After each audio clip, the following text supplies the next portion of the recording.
Good morning, Counter-Strike fans and everyone else around the world. No matter what time it is, you could be anywhere, but you're here watching Blast Premier Bounty presented by Polymarket. I'm your host, James Banks, and I'll be taking you through the games today with the lovely Vu by the side of me, who is looking like he's a lot more refreshed today. How are you feeling, mate? James, I got like 12 hours sleep last night. I feel incredibly tired because it loops back around when you get too much sleep. You are yet again tired. It's just a never-ending cycle, but soon enough you will be in Malta, and then you'll also be jet-lagged as well. So, you know, you've got it all to come your way, mate. Nothing positive is coming out of this for you, but there was some positive results in yesterday. This is what we got on your screens right now of what went down, and Liquid continued their dominant form. That was very impressive, right? We'll go through some of this because I would say, right, game by game yesterday was a lot of excitement, a bit of back and forth. Only the Liquid and the MongolZ games are really one-sided with it. So let's start with where we started yesterday. Dendelay taking on FaZe. It looked like doom and gloom for Dendelay, Vu. It looked like they were going to be completely blown out of the water, but they did give us a surprise on Mirage. Yeah, I mean, all the big names won yesterday, including FaZe, but not in the way you would have expected. You know, this is FaZe. They pick up the immediate, incredibly dominant victory on Dendelay's pick. I thought they were just going to roll this one over, but then Dendelay actually had some fight.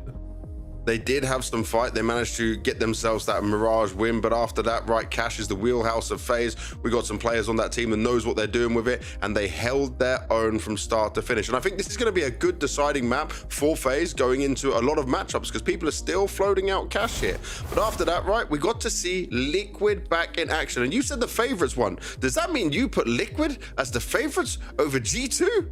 I wouldn't say they were the favorites. I would say I'd say they're at least one of the big names. You know, they're a big name that's going to be headed to Malta. 2018. That's what we that is what we want to be seeing. But they did it in dominant fashion. I mean, that's Elige. Elige is pulling off what we're seeing from Xerxin in MongolZ, which is just all of a sudden he's the new dog. He's the new best player in the world for 2 weeks at a time at the very least. Well, when it comes to 2 weeks at a time and being the new big dog, Astralis, they wanted to make sure that Hotu was not a new dog, that they would take them down again. Remember, Astralis already lost Hotu in the Star Ladder Star Series full event, and that was a problem. They lost 2-0 both in overtime. They looked a bit nervous and worried at times, but this was an important win to get them to land, which is what they've been working towards. Yeah, I mean, Hotu has been looking really impressive, and Astralis has really been struggling to actually get the firepower behind them in these series, but they managed to do it this time around, and that's what matters. And a team that we've been enjoying and what we saw from them early on was Focus, right? We did see some glimmers of hope, I think, on Dust 2 within this matchup, but after that, it did quickly fall apart. They are the less experienced team. We did have MongolZ as massive favorites, and they kind of showed it, I would say. Yeah, I mean, Banjo has looked really impressive for Focus. Getting the one win, I think, is pretty solid for them. But this is a MongolZ team, regardless of a few changes, regardless of changing the IGL, regardless of having no aura whatsoever, they're still a team that's supposed to be taking down teams like that. And they do it. They've done it for years. They don't lose to teams like a Focus, or if they do, they immediately blow up their roster right afterwards. That's what MongolZ does. Oh yes, we've seen that once or twice now from the MongolZ camp, but today we have 4 more games coming your way, 4 more spots, the final 4 spots for the LAN in Malta that'll be taking place next week. And this is what we've got on our cards for today, right? So Spirit 100 Thieves to end the day with, Wildcard MongolZ before that, FUT 3D Max, and we're starting with paiN taking on NIP. Just give me your first favorite matchup to look at here, Vu. I think FUT 3D Max is going to be interesting, but I actually think NIP paiN might be the closest of the matchups. I feel like we're going to have some one-sided games today, and this one is actually going to be, I think it's going to be a 3-mapper. Well, now, Vu, I want you to join me, and the viewers at home can take part in this as well. I want you to have a bit of fun with me and finish my sentence. Are you ready for this? Let's do it. Okay, so for the first game I'm looking at here, right, and this means you got to really dig deep in it. 100 Thieves will humble Donk and make some magic happen against Spirit. But how? They will do it because Glaive is the GOAT IGL. Okay, I don't even believe this. Glaive is the GOAT IGL, and he's allowed to talk all game. Coaches are allowed to IGL in this one, and the same way they talked about Zonic IGLing in scrims for Astralis, Glaive is going to IGL Gizmy to some insane mid-round calls, and they're going to beat Spirit. Easy. I like that. You're kind of cooking. You worked really well with that. I tried to throw you a bit of a hard one. I threw the Magic name in there in case you wanted to throw him under the bus in some way. But you went for Glaive, but you also didn't sell me on it because you didn't believe in it, mate. I believe in Glaive as a great IGL. I think he's the second best of all time. I actually do think it matters. I do think it really does matter. Okay. They can talk this entire time. Yeah. They're just going to lose, James. They're just going to lose. Are you sure? They beat Falcons. Yeah. I mean, Spirit almost lost to OG. You're making a good argument, but the problem is Spirit has Donk, and the 100 Thieves has Rain and Device. They've got some solid, legacy players, but these are legacy players. Okay, Donk is one for today and for tomorrow and for the future. Okay, let me ask you this then. I'm just gonna have to stay on this a little bit longer because it's not our game, right? But I mean, if we go pound for pound players, yes, Shiro and yes, Donk beat out the 100 Thieves alternatives. But what about the other three? It's still, I mean, at best, you can say the other three are a wash. Okay, maybe you could argue it, but like Donk, Shiro compared to the opposition it's night and day. It's night and day, James. Okay, it's enough. Yeah. All right. What about our next game? Our next game, I'll hit you with a question. All right, I'll hit you with the finish my sentence. If Wildcard are to beat Mongols, NACS is blank. Is absolutely dead, because the only way that happens is if the Mongols, their whole studio boot camp area blows up. They can't connect their computers. They can't connect their mice. They don't know how to connect to the server. Something has to go so horribly wrong for Mongols to lose that game. That is impossible in my mind. We have Dark Meister, Olaf Meister reincarnated. He went and had a Mongolian child, and this is what we've got from it. It's just a secret love child he has, right? This is not true. I'm so sorry, Olaf. But we can see that Dark Meister has the skill. He can AWP. He can do it all. And then Tikoak, he's just happy. He's just enjoying life. He's learned English to make sure he can help Mongols with doing some interviews as Mazinho's now gone. It's all working in their favor. Wildcard is not liquid. Wildcard also only use ChatGPT to build their rosters, and that's only going to take you so far. James, I'm going to fail you on this quiz, okay? The answer was, is so back, okay? No! Wildcard beat the Mongols. NACS is so back. We're so back, James. We've got Liquid. We've got Wildcard that are definitely going to lose. They're definitely losing. You're totally right there for sure losing. But if they win, they are so back. And the thing is, we keep saying NA is so back, but every team just has 3 North Americans. They can't even field 5 North Americans, bro. That is why NACS is so back. We recognize our limitations. Smart gameplay? Absolutely not. Shoot them in the head and have some smart gameplay imported? Absolutely. All right, and for the last one, right, I'm going to give you this. If 3D Max is to beat FUT, what does Kersey need to do? What rating does he end the series with? He needs to drop a 1.5. I think that's what he dropped, or something similar against Magic. If he can do it again, they've got a chance. They've got a chance. Stylistically, they've got a chance. They don't have the fragging. The problem is the fragging. You know what's quite fun when you look at this matchup as well? The history is that both times FUT have played 3D Max, they've lost, so they can't seem to deal with the style. So if Kersey can pop off, I'm going to agree with you. It might be a possibility, even though FUT are massive favorites in this one. All right, and finally, right, for this one, on the game that's coming up your way, if NiP are to win against paiN, what will happen? If you were to win today and eliminate paiN, it would be because of... It would be because of us staying in the game, not tilting, and hopefully not losing anti-egos. That's been one of our issues lately. But I would say, yeah, if we can do that and stay ahead in the game, then I think we have a good chance of winning today. Perfect. Lovely. Thank you very much for that. And a bit about you, man. I want to know, when did you first want to become an AWPer? I mean, that's a dream I've had like since I started playing, basically. I mean, I also played with my older brother who was the AWP, right? And I mean, I've always played the second AWP a lot, especially in my first team and Heroic a lot with KDN and the guys. I played a lot of second AWP as well. So I mean, it's always been a dream of mine. So yeah, I'm happy that I can have fulfilled it now. And it looks like the change to the AWP role right now is working out really well for you, I would say. But can you maybe tell me what's been the hardest thing of adjusting to it to be like full-time AWP? I mean, I'm not too sure if I've encountered the hardest things yet. I mean, I would say in the beginning, not as much now, but in the beginning a lot. Like if you would miss an easy shot and stuff like this, it would maybe go more like it goes more to your head because it can be more, you know, like, oh yeah, I mean, he whiffed with the AK, you know, or something like that. But like with the AWP, you know, it's also like you have to be the difference maker. I would say, and you know, you have to hit those shots. So it can be a little bit hard mentally sometimes if you feel like you don't hit all the shots you have to hit, right? And that's like a different mental thing you have to deal with. But that was in the beginning harder for me, I would say, but not as much now. If you were to win today and eliminate Nip, it would be because we just play better than them. Yep.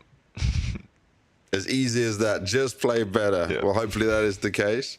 Thank you very much. 3 months in the paiN jersey now for you. How would you rate your own performance so far?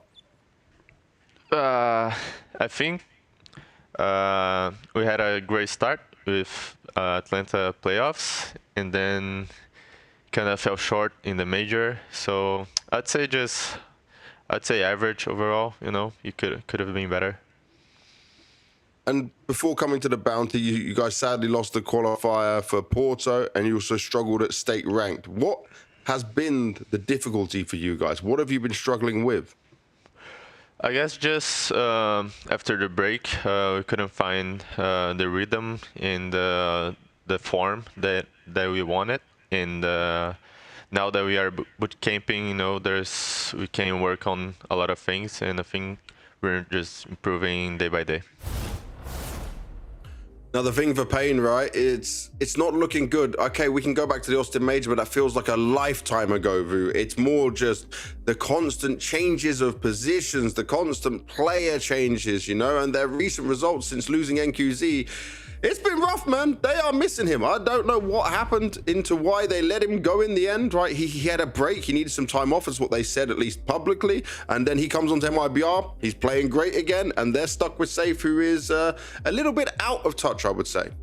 Yeah, that's unfortunately like it's just a very confusing change. NQZ was borderline top 20 player for some of his stint on paiN. I thought he was just an incredible opper for many periods of time, and then they managed to somehow lose him in kind of odd circumstances. And Safe he's had some history behind him. He was once like a big up and coming name, but he just hasn't proven it on this roster. And it's nice they've had some time. Maybe they can get a little bit of practice in, but I don't think they're performing well into this season either. So I see them making changes. I see them trying everything they can, but they have to try something that actually works before I could feel any confidence behind them again.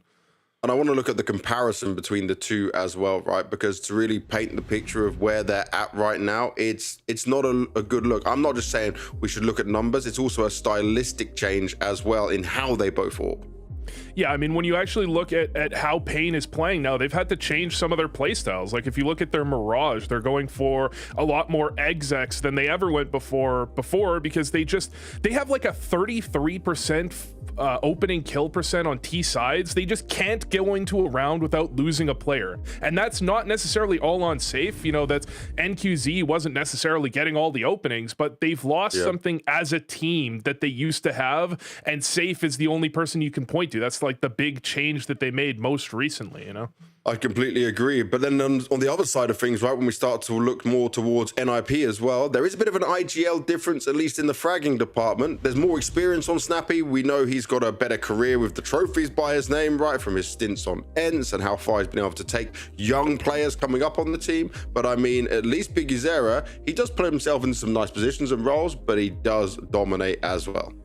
I almost feel like Big Azera, it's been a little two-sided, right? He's had several periods where he's been this incredible fragging IGL. He's had really impressive stats in important roles. He's had other periods where he's really struggled, and he's kind of lived off that reputation. I think right now he's struggling quite a bit. When paiN is doing well, though, he seems to find his stride. I think it's really tough for IGLs that want to be fragging. When their team is falling apart around them, they're staring at the radar. They have to figure out what rotations should we. They're overthinking things, and then you can't focus on your own game, on how you can hit your shots and play your style. I think he's really struggling at the moment, but overall, the difference between Snappy and Big Azera is almost as big as you can get between a fragging and a non-fragging IGL and the way they lead their teams. Massively so. And I did speak to Stown about how he was feeling working with Snappy, because remember, he's worked with Hooksy, Caden, and now he's got Snappy, so take a listen to this. How is Snappy's way of calling fitting for you and the way you like to be used in the game, and just how it's going for the team? I mean, I would say overall it fits pretty good. I think also now that I've joined the team now, and I'm maybe communicated a little bit more, maybe bring some more ideas to the table as well, that that maybe the style is also changing a little bit. I mean, obviously we still have a lot of like set stuff and stuff like this. All teams have this. I think you also need this now in MR12, right? Or like when because the game is not as forgiving as it was in CSGO. You don't have as many rounds to play with, so you also need to not mess up, right? Like every little mistake and you can just be behind, you know, and all of a sudden the game slips out of your hand. But I would say overall, I think it's going really good, and we have a good dialogue between me and him as well of how we want to play, and I think it's going good. Awesome. And it's also very different from the old days for you guys, right? So many tournaments, games going on at the same time. How do you work around that as a team to change things up, not be predictable, and like stay consistent? Yeah, I mean, it's a good question. I mean, it's been a grind lately, and I think we've been putting a lot of work into it. Also doing extra practice, also on days where we've been playing games and stuff like this. And I mean, it's also all about like countering the opponent, right? Because sometimes you can have a different style against one opponent, a different style against another opponent. So in that way, you stay unpredictable, I would say. This game could be quite interesting because you guys are often picking Nuke at the moment, but it's also a strong map for NIP. So how are you approaching this game? Just normal, like any other game. Just the only difference is that we're gonna start CT. So I think that's the only difference. It's a nice change. That's a positive. Yes. And that's what is interesting here, Vu, right? Both these teams would like to pick Nuke from what we just heard there from Safe, right? It's actually NIP that went for it and took it, which they maybe believe they are better on it. But I mean, this now means that at least if you're NIP, you must win this map, because then you've given the control of the veto to paiN. Yeah, I mean, when you get down to it, it's a map that you would expect as a map 3 for this series, because both teams are so comfortable on it. But I think NIP are right. I actually think NIP are just 100% right. They're just a better nuke team. They are an incredible nuke team. They have some really clean execs. They can change the rounds up in so many different ways. They're a really well-rounded nuke team on both sides of the map. paiN is a solid nuke team. Some of their win rate is inflated by playing some, you know, at-home competition. They play against some Brazilian teams and they dominate them. They are a solid nuke team, but NIP are incredibly scary on this map. I think it's hard to say this. Pick your opponent's best map. I think they're right to do so. Okay, you like what you're seeing within this one. Now, I would normally ask you, right, who you think is going to win this series, but I'm not going to do that. I'm going to say, who would you like to see in Malta personally? Like, what is the better team for you to have in Malta to be playing on LAN right now? That's a great question, because I think NIP are going to win, and I love seeing Snappy. I love seeing Snappy's team succeed, but I kind of want to see this paiN team in person. I want to see Safe on LAN. I want to see them prove something. So I'm almost on both sides, but if I'm saying who I want to win, all right, I'm giving it to NIP. I want to see Big, but I love to see Snappy perform on LAN where he's best. I love to see those NIP teams do well. And I want to see Stown with an AWP on LAN, rolling it back after we haven't seen him for so long. So let's see what happens. We've got our legendary commentators to take us through this opening 2 games, and it is going to be Bardolph and DDK. How are you doing, boys? Doing fantastic, nice and early. We've got our glasses of water, we've had our coffee. Now, you guys are talking a lot about ninjas in pajamas, but VSM online is always a problem. He's always a huge problem. He's got so much clutch, and I'm telling you, when it's online, he is very hard to defeat. There could be an upset as far as the numbers are concerned here. We see favor for ninjas in pajamas, but I think there's some name value here. I will rarely bet against VSM when he's on the internet, Dan. Yeah, he's definitely got the warmth, the vibes, that's for sure, the aura. It's always fun watching the player cams over at the paiN side. I think largely because of what VSM brings to the lineup. Snow as well. Snow's quite the character, and obviously this lineup has a lot of experience. And I think you know, they're looking to start the season off strong. Of course, getting that opening win in round 1, but now looking for the LAN spot against NIP. And I can never get used to the fact that it's a Danish flag next to the NIP brand, James. Yeah, I guess it's, you know, been quite a few years for that NIP they brand. They did try to keep it Swedish, but they just couldn't keep it domestic. Had to go international. It's interesting, actually. I think one player chewing gum. You rarely see players chewing gum during a match, but you know, as a person, Dan, who's obsessed with performance, chewing gum can help with concentration. Yeah, I first learned about it because there's a really old school Quake player that used to do it way back when called Toxic. He was winning all the tournaments back then, and that led me to discover that it's also a common thing that was also used in the, I think, community for people that are on like motorbikes, you know, because they need fast reactions, and there is evidence that it's something that helps with focus. So yeah, definitely something that some people like to do. But with that said, we're into the match. So paiN versus NIP. paiN on that CT side. Let's see what's this NIP lineup has cooking for this pistol. Can't wait to mess up Kaspersky multiple times during this series. I mean, that's my greatest challenge in life, is just saying his nickname on a regular basis. VSM starts as he means to proceed. NIP know that there's a bait setup coming, but would expect a third player in safe here, just waiting to strike. Seems that NIP have walked into the trap, but maybe they're able to solve it. 2 on a 2, they've collected the bomb as well. Can they finish off the job, though? Yeah, definitely, I think a pretty good result, managing to escape with 2 players there, and 2v2, no less. And now that the round is somewhat reset, will be advantage here for NIP. Able to get this bomb down, trying to bait out some players. Suspicious. There could be a CT nearby looking for the punish there, but Pyjamas.CEST, the only player with any health here for paiN, is getting a little bit closer, but will want to wait, I'm sure, for Snow to get into position before committing into the retake.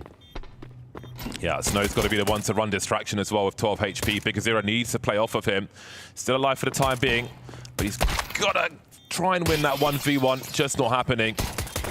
Pyjamas.CEST now walking into a new trap. No kit for him either, so the T's will, well, the T's don't know that, but they'll disengage and just try to waste his time because he has to solve that quest, and he won't. No more save file for him either. It will be the pistol for the ninjas in pajamas. That was an explosive one towards the ramp. Again, it was a good expectation there from paiN with 3 players. Again, you're expecting... Oh, it's the ace as well. Very nice indeed. All of the kills. Because again, this area was a problem. I didn't even notice that Note solved all of the problems on his own with that P250. But yeah, it was very hard for them to get out of that ramp situation with 3 CTs there. But Note was the man with the plan.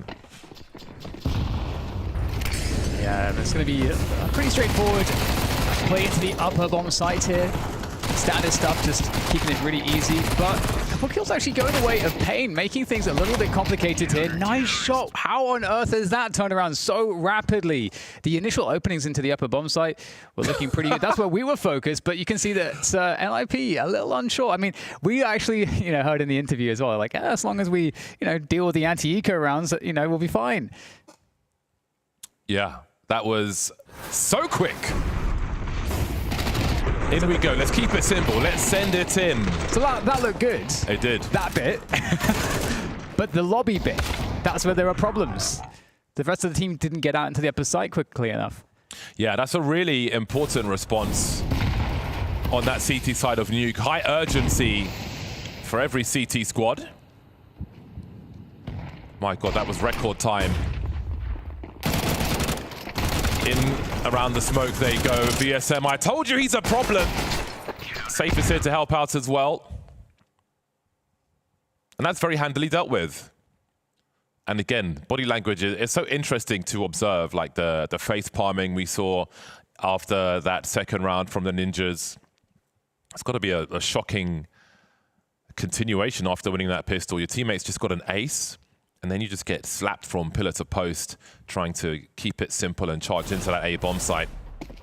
This will feel unfortunate for the Ninjas. But again, it's just the beginning. Plenty of time to write their own story here.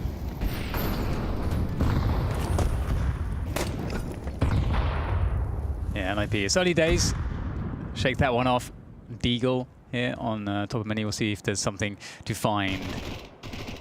Pyre actually taking some damage there early on. As NIP just looking for picks. I mean, there's not really too much else. They don't have the utility to work with. They've got this single Deagle, which is really their best prospect at finding a real kill at range. So it's largely a nothing round for NIP, as long as paiN stay disciplined. There goes the Deagle. Will be recycled. And Down will have a go as well.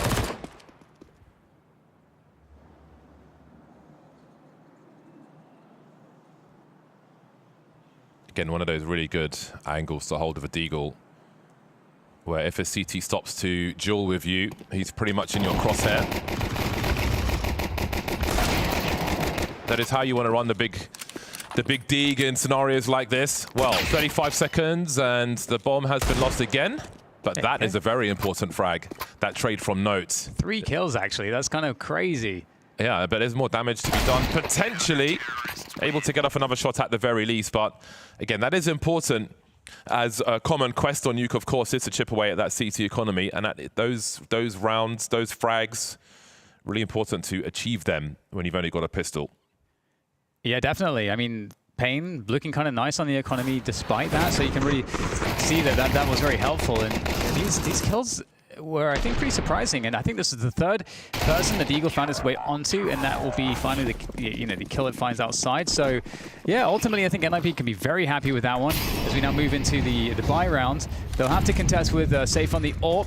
So here it is, aggressive position, finds an opening. Goodbye Notes, and that's a great start there for paiN Gaming. And I wonder if they want to get active still. In the 5v4 on Nuke, you definitely don't have to on the CT side.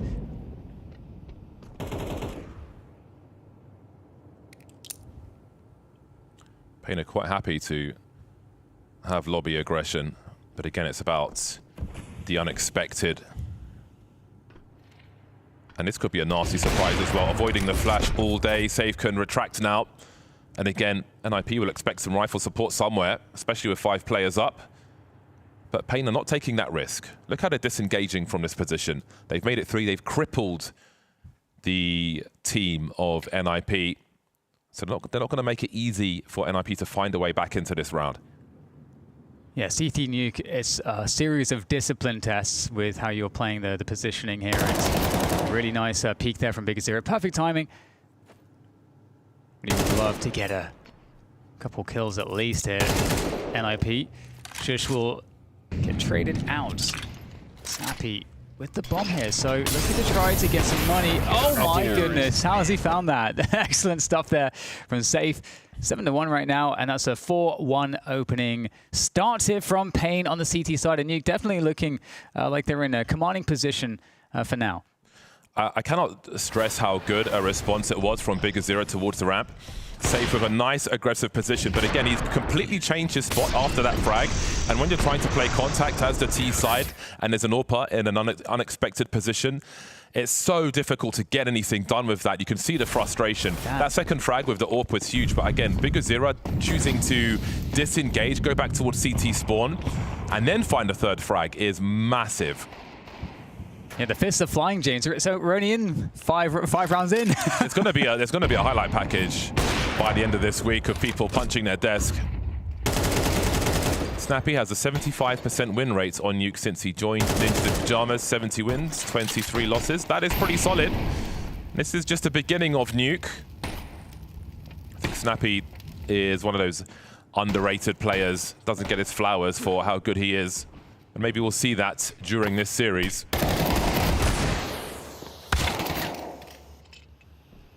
It's a nice kill. Nice kill, but you know, ramp control there for NIP in the 3 versus 4. They don't really have very much though to get down onto the site. There's a couple of smokes, so maybe there's a world where a bomb plant can be had, and that would be really nice. But at the same time, paiN have a lot ready to respond with. There's a couple of smokes getting sent out for the attempt. BigZero is the player to try to keep this site in contention in the short term. Whilst his teammates rotate down, there's the bomb plant attempt. Actually, it's a fake. Trying to bait out a frag, and there we go. They're going to be able to find one, but still, CT's all around here. No space to plant the bomb at this point, but Stown takes down BigZero. Again, making these rounds hurt. As Stown tries to find another one. Oh, a whiff there from Stown. That was an opportunity, James. Imagine the potential had he picked up that kill. Yeah, that is mega unfortunate. And I wonder about how NIP are feeling. All the dead teammates watching that one, being like, "Oh man."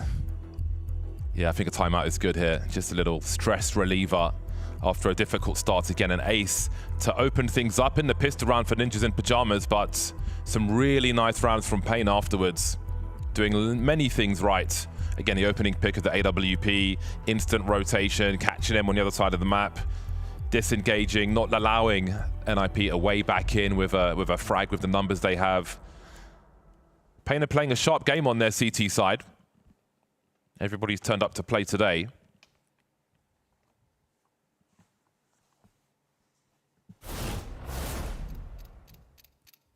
Yeah, it's been pretty smooth overall, I suppose. I keep feeling like their money should be lower than it is, but it still looks really healthy. Who's? paiN. Looks really healthy still, not the same story though for NIP. Some upper pressure pretty early on here, good exchange of utility. csgo able to take down Snow early. That's a really nice kill to get. In the meantime, paiN are actually looking to put a player in towards Secret to get information outside. Whew. And BigZero taking csgo down in return, so evening the numbers. Now it's going to down to NIP. Where do they decide to go? Looks like outside will be tested. Crab walk from VSM. Entertaining on the outside. Stown, the second man to be dropped by VSM as Snappy tries to trade. Look how much they've thinned the numbers. And again, paiN disengaged. Like, yeah, we've got big advantage. I don't need to pursue more here. Not about the highlights, but the round wins. BigZero hiding in the vents. Look at the timing as well. VSM continuing to be a problem. 49 seconds. Snappy with the bomb. Can Shush pull him out of position? No. BigZero's got the angles. And then there was one. Should be enough information for a read on this one, but Snappy looking to get a bomb down at least. Should be nice extra money in the bank. And now to defend it, 1 versus 4. You're talking about Snappy being maybe a little underrated, undervalued, lacking the flowers that he deserves.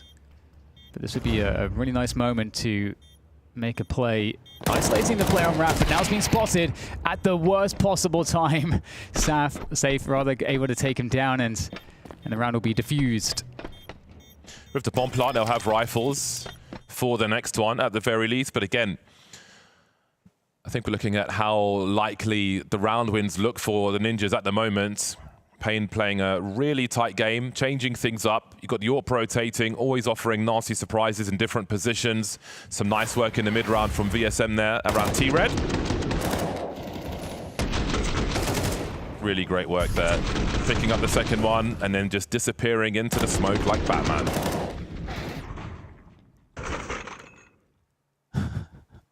Beautiful work there, observers. Yeah. Very vocal with the body language, the Ninjas. Feeling like things are just not going their way at the moment.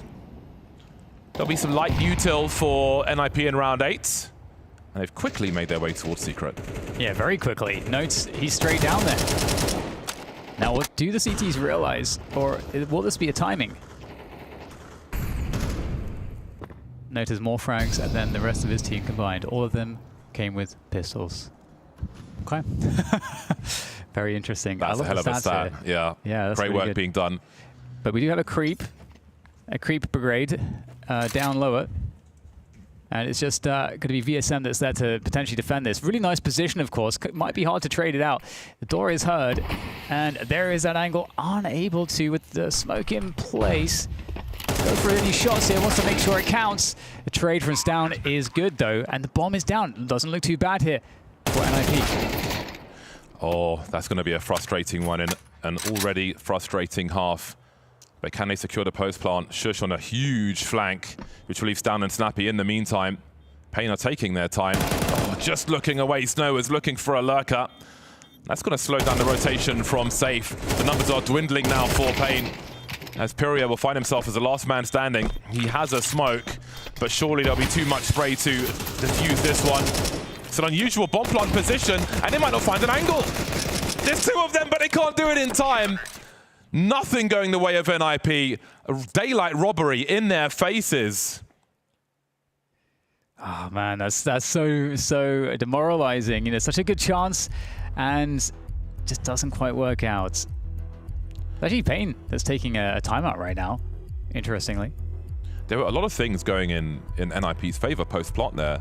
With the position from Shush, you saw two players slowly moving through the A-bomb site, looking for a lurker. As soon as they look away, one of them is dropped. Safe's in an awkward position. Do I engage this guy? Do I try and find him? He's going to be wasting my time. Do I stay here or do I go? Is he going to flank me immediately? Pyria left as the last person, 1 versus 2.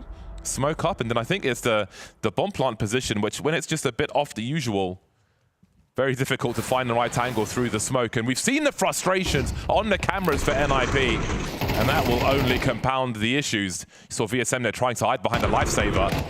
Didn't quite work out for him, but Pyria will be a lifesaver as far as the round's concerned. Nice. It's just so nice and just easy breezy game of Nuke so far for paiN. Fast utility change again, looking to get straight out there into the upper side, and absolutely denied here by paiN.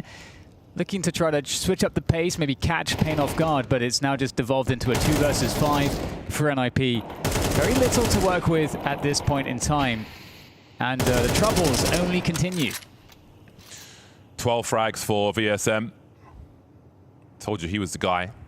But the question here is, how many rounds are enough on this T side for Ninjas in Pyjamas for him to keep those good stats on Nuke, especially for Snappy? Time for him to think about that as he awaits his fates. But yes, how many rounds is enough? They're not going to plant the bomb this time. And, you know, if you're going to be a bit lighter on utility, perhaps you lean into a faster play, but they are so shut down when they do that towards the A-bomb site. Maybe ramp is the answer. There were 3 people there in the pistol. That is just a pistol, though. So what is to come for the Ninjas? How much is enough? Is 3 rounds? Will that have to do? Maybe it will. Yeah, and it's Nuke after all, so it can be a fickle beast. And NIP, if they pick up the pistol on the CT side, you can definitely start to. You can find a dominating form on the CT side as well. The only thing is that you do need to ensure that, by the time you get to the CT side, the team is not feeling completely dejected, which is why, it's not great to see some of the, the raised fists that we had early on in this half so far from the NIP camp. But, they'll be taking a timeout now and looking to strategize and figure out what the approach should look like as we now kick off the 10th round on map 1 here in this best of 3. Nice flick there. Look how much fire. Not too many places for the CTs to stand, but still delivering a perfect defense regardless. Just enough. I feel like paiN have won almost every duel around or through or in a smoke. So again, it's just got to feel so frustrating. They've got 4 AKs on the CT side. 4!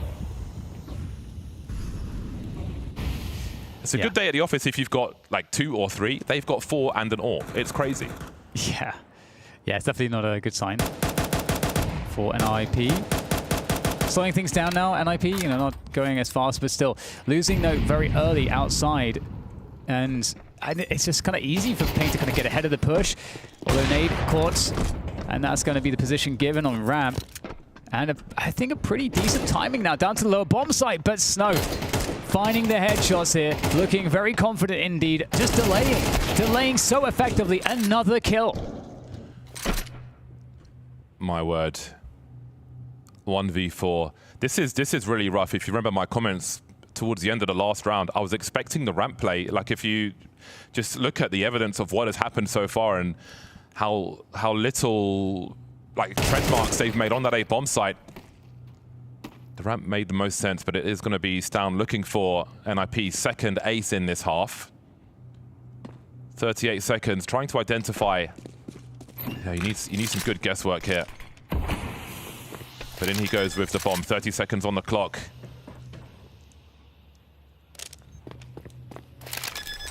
Back we go again. He really wants to thin the numbers, but will he ever expect Safe's position? That smoke won't be there forever. He will commit this time, I think. Getting tagged in that smoke, but he's got such a good angle. No mercy being shown. But again, I think it made sense for them to go for that ramp play there. There's just nothing doing towards that A bomb site, so I think numbers towards the ramp was probably a good option. But again, still the numbers are just being thinned as they get to a bomb site. There's no one left to even cover a bomb plant once they get there. Yeah, it just the way that they lose Safe outside so quickly as well, it just makes the plays feel so committed and desperate, and also, you know, it just reduces the options that the NIP side has, and it's much easier for paiN to kind of read the play as well. So just so many problems. Another outside movement though from NIP. I think they've got to be more careful with the common AWP angles. Oh my god, I told you, like around the smokes, BiggerZera is taking liberties. And there's VSM with another smoke frag as well. Oh my god, James. Yeah. Oh my god. As I said. That round was just, that encapsulates all of the problems that they've been having. It's this is like just stress. This is just stress for Ninjas in Pyjamas. It's brutal. But again, the common angles, like that gap from the AWP's perspective on the right side of T-Reds, just got to be careful. They're shifting into these angles, and you know, Safe is in so many different positions. We've seen him forward towards T-Red. We've seen him go from there to the ramp. We see him playing further back, just catching them by surprise time and again. So onto the pistols it is, and looks like they'll go back to a common play towards A. Maybe this time it can work out for the squad. Pyria doing what he can. He'll barbecue Stown. There are trades though, but again, around the smoke, BiggerZera will get the better of Shush. He's been another huge problem. Mentioned VSM before the game, who is delivering as expected, but BiggerZera has been such an issue for the squad. Stown with 14 Ls, we'll see what he can do here. Final round of the half, and it is a desperate 11-1 finish. My goodness, paiN looking phenomenal here today. Welcome to Blast Premier Rivals Fort Worth. 6 teams will make it through to the playoffs, which means that you just have to win one series. Ready to begin our tournament to find out who just might be Fort worthy of this trophy. Hot hand on Dust2, gets shut down. Look at the roll direction. It's filthy from Zywoo. AK for Hunter stepping in. The Lion's dead. Oh, what? How has he done that? Ooh, he saw his third target. And there we go. Boozy hammering the nails into the coffin of FUT. 1-2. They say no chance we're letting you do this. FaZe Clan taking down Furia. Their first bottom placing at an event with this roster. We're live in Fort Worth, Texas, as Counter-Strike takes center stage here at Dickies Arena, where a lot of questions will be answered. Let's get this party started in Texas. FaZe Clan are gonna lose the pistols unless Frozen and Twist goes down and Frozen! FaZe step up, they eliminate G2. Now Flamesy's on for it, 1v2, offers his first target! And it's beautiful! Some hope left for FaZe Clan, unless Wonderful can just rip it out! Na'Vi bring this fairy tale crashing down. You know the record that these two teams have, that it has been disastrous for Na'Vi. They haven't even won a map this year. Why not break another streak? It's here in Fort Worth that we unleash these beasts. This is Counter-Strike at its finest. An 11-1 domination out of Na'Vi. Are Vitality actually still in this? You allowed Vitality to crank that dial, you let them in this game, and now you have to best them in overtime. MongolZ's able to just lock in this spot, and patience pays off. Vitality chase you down. Alexi wants out of this nightmare. You cannot touch this Vitality. No! And they will end it. It's Vitality again.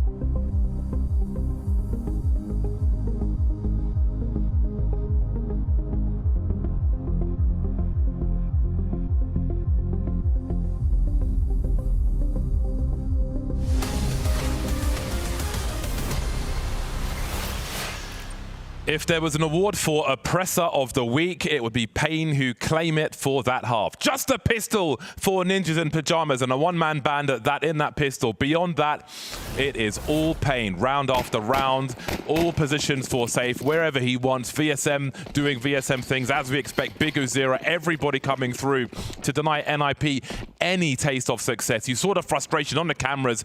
Now they're at the mercy of the second pistol round. Yeah, they got to make this one count. They really need to make this count. We'll see if they can start things off well here. An outside surge from the T side of paiN, and there is the opening kill going to paiN as Shush is lost. Doolies at the ready from Kaspersky. They're in the bomb site, but now isolating Snappy. How many can he find here? Falling back after the pick onto Snow. Looking good positionally right now from NIP. They're controlling the surge, but you got to win the battles as VSM starts to make things look a little bit better, but it's a back and forth affair. More coming Snappy's way. Big Uzira spots the barrel of the gun. You see him looking for a second fragger there as well. Even trade fraggers in heaven, that's crazy. 3-on-3, safe will drop. Kaspersky with his P250. And Stan will try to do what he can, but he's running into a trap. Snappy again.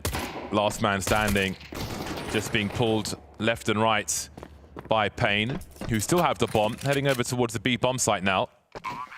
So, 1 versus 2. There is a chance here for Snappy with 12 HP. Yeah, both players quite low for the T side, but they should be able to get the drop on Snappy here. Oh, glass isn't broken. Not peeking, forcing Snappy to get onto the bomb. Time is a problem, and headshots as well. VSM takes him down 12-1. Oh my, we might be speed running this one. It might be a relief for NIP to have a quick exit at this point. Just move on to the next one. Because again, I think they could do with the break. This has been, I can't imagine it, just an entire half. Again, the nature of those kills, getting absolutely drilled through smokes, round after round, unable to get onto the A bomb site and hold it. Safe just popping people left, right, and center. This is their pick as well. This is their pick, but hey, sometimes it's not going to go your way. Sometimes your opponent's just having a really good day.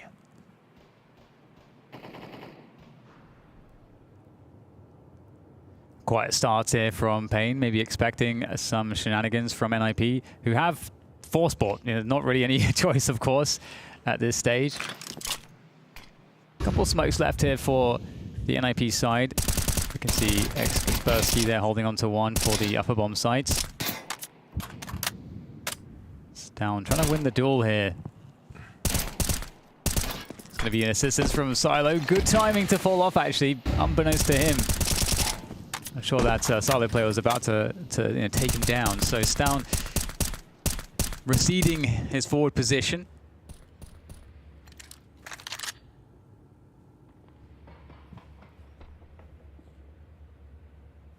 Still plenty of time for paiN. I like how careful they're playing this, allowing NIP to play their shenanigans. You can see them heading towards the ramp, maybe 2 spotted by Kaspersky. See how that changes things. A lot of players coming Note's way. That's a good start. Has he got another pistol ace in him? They're closing the distance. He is wasting their time though.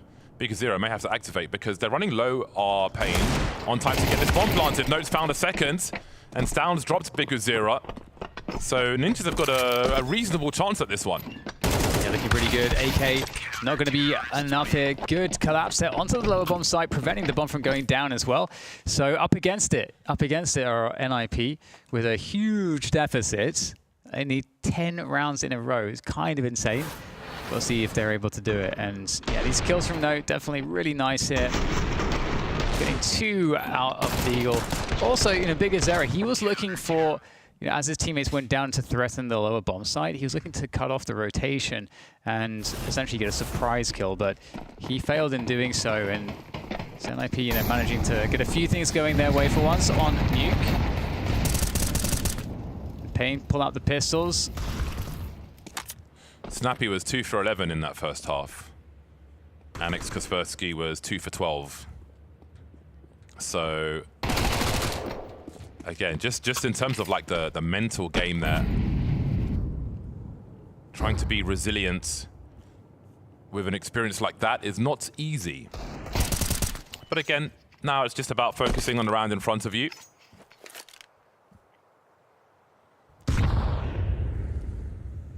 We've seen mega comebacks before. We will make no assumptions.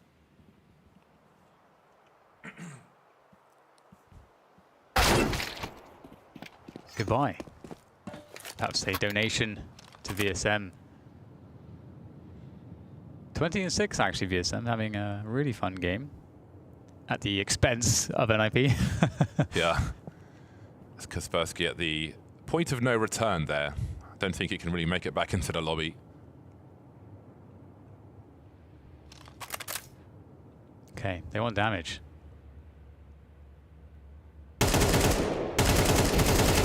Great attempt. Snappy will control the situation. 3-12. Slowly but surely, maybe something can happen. We'll see. We'll see.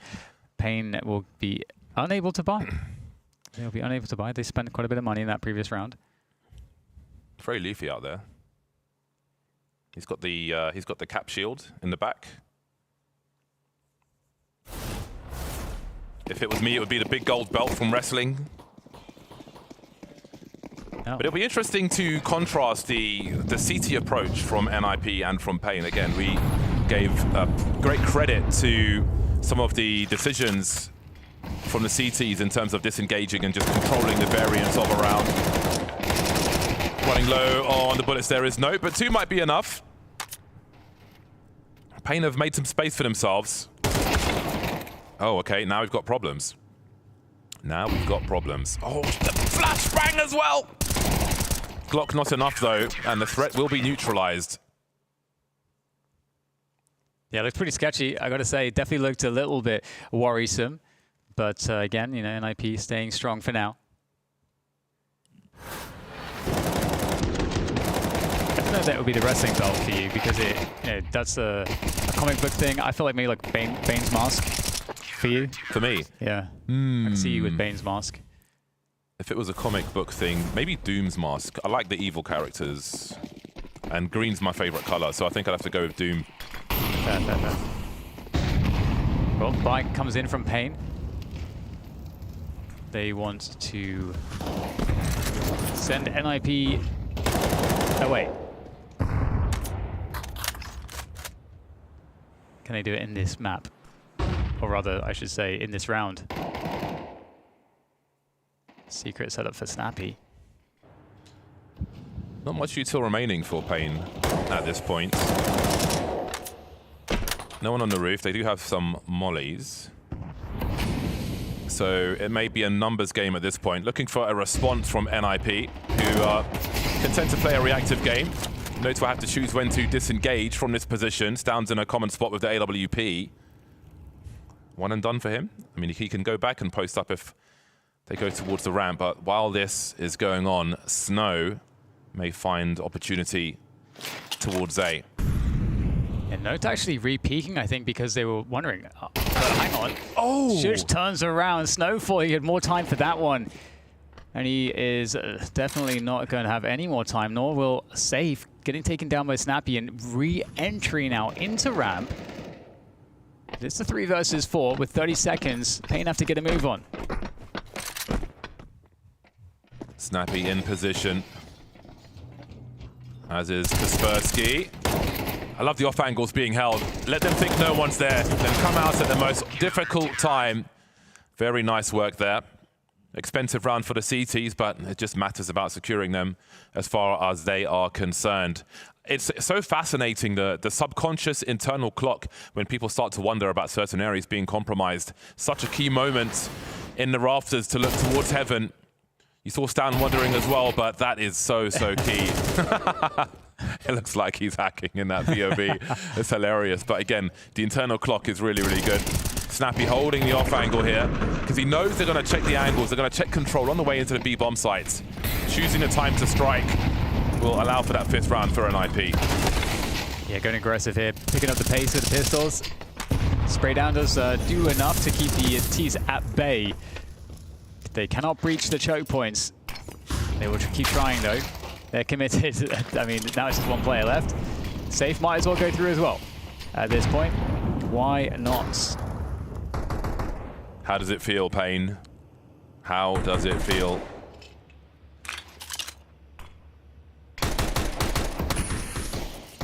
I think round after round, this will just kind of remove the artificial headache that NIP may have from the nature of the rounds they lost in the first half.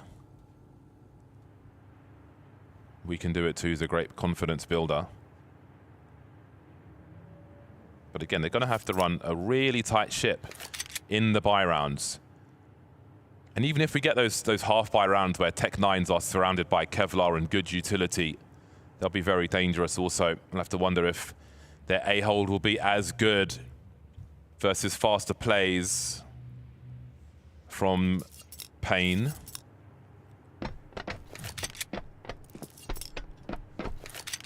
Yeah, there's always that kind of threshold of rounds in a game like this, as we see Safe get eliminated, of oh, you know, it's gotten to the point now where you almost favor the team that's behind, because, for example, let's say, you know, if it gets to like 10 to 12, suddenly like, they can actually get to the overtime now. It feels very realistic. paiN have had no success, much like NIP had no success on their first half, and then you start to think, oh my god, is this like a throw? You know, what's going on? And so, you know, we're a ways away from there. paiN have a lot that they can throw at NIP before, you know, having to get worried about anything. So you can't imagine, you know, that's very low percentage that those situations actually happen, but we've seen it before.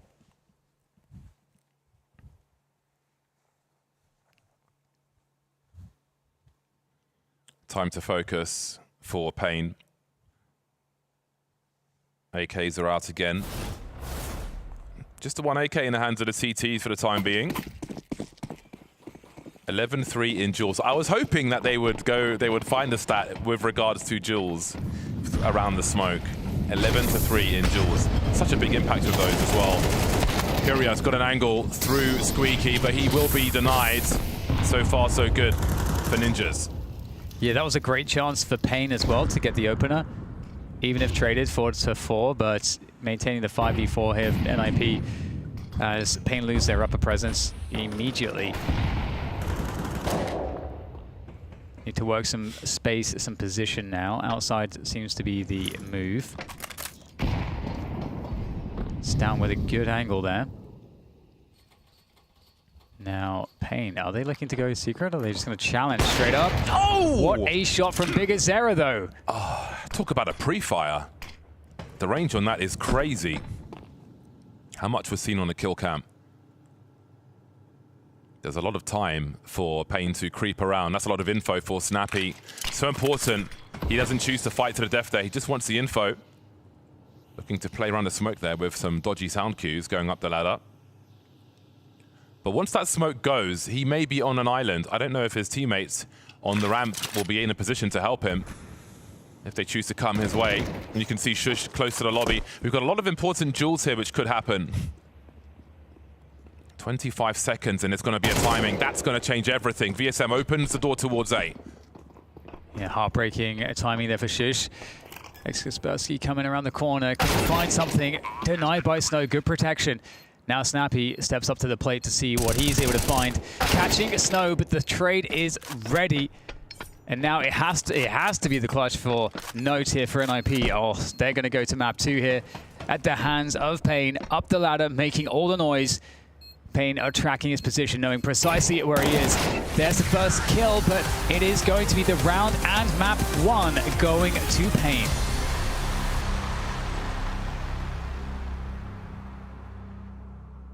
The anti...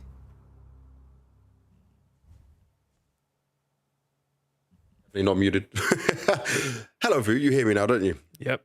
Yep, cool. It wasn't mine. That's fine. So Stown told us at the very beginning that they were struggling with the anti-ecos, right? They win pistol on their T side. It's their map pick. Yes, we know paiN can play nuke, but then they lose every consecutive round, which to me says not only can you lose the anti-eco, but you can lose the game off of that by just crumbling afterwards, maybe being frustrated at the fact you lost another one. They were struggling, yeah, I was going to say, they were struggling with absolutely everything, okay? They were struggling with execs, they were struggling with slow rounds, they were struggling with the bomb planted, they were struggling with to get the bomb planted.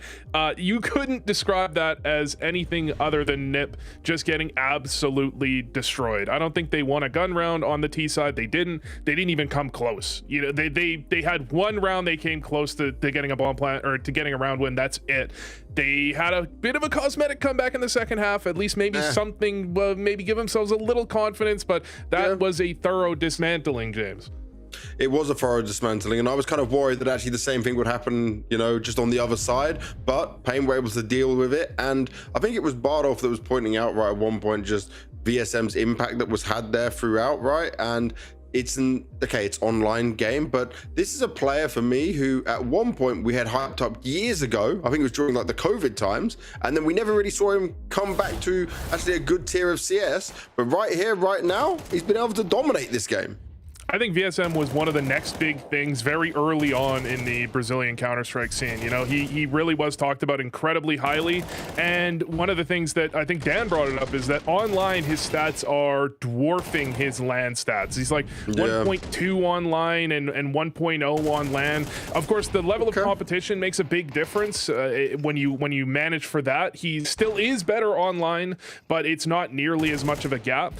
In this game, though, you can see exactly why, you know, especially on the CT side here. He's just picking up every single frag you can ask for him. And this one, I don't know what Shush is looking at there. His teammates already in the back of lobby, but yeah, but that was an impressive performance from VSM. Even if we say it's online, this is a level of competition he still does sometimes struggle with. And we did also speak about Big Azeri, saw him on the highlights a little bit there as well, right? The fact that as an IGL, he can frag out. There was a significant difference between him and Snappy in those stats and what he can deliver, right? And in games like this, where you're starting off on the CT side, you know, you can get some confidence going early on. You can deliver these big performances to also influence just the way you're going to call the rest of the game as well. Yeah, and I mean, he was part of the reason that this was so one-sided. I mean, VSM's got the 24-10 scoreline, but you look at some of the opening kills Big Uzera was getting, some of the frags he was getting during or in the middle of execs or in the middle of like an outer smoke walk, he's spamming someone through a smoke.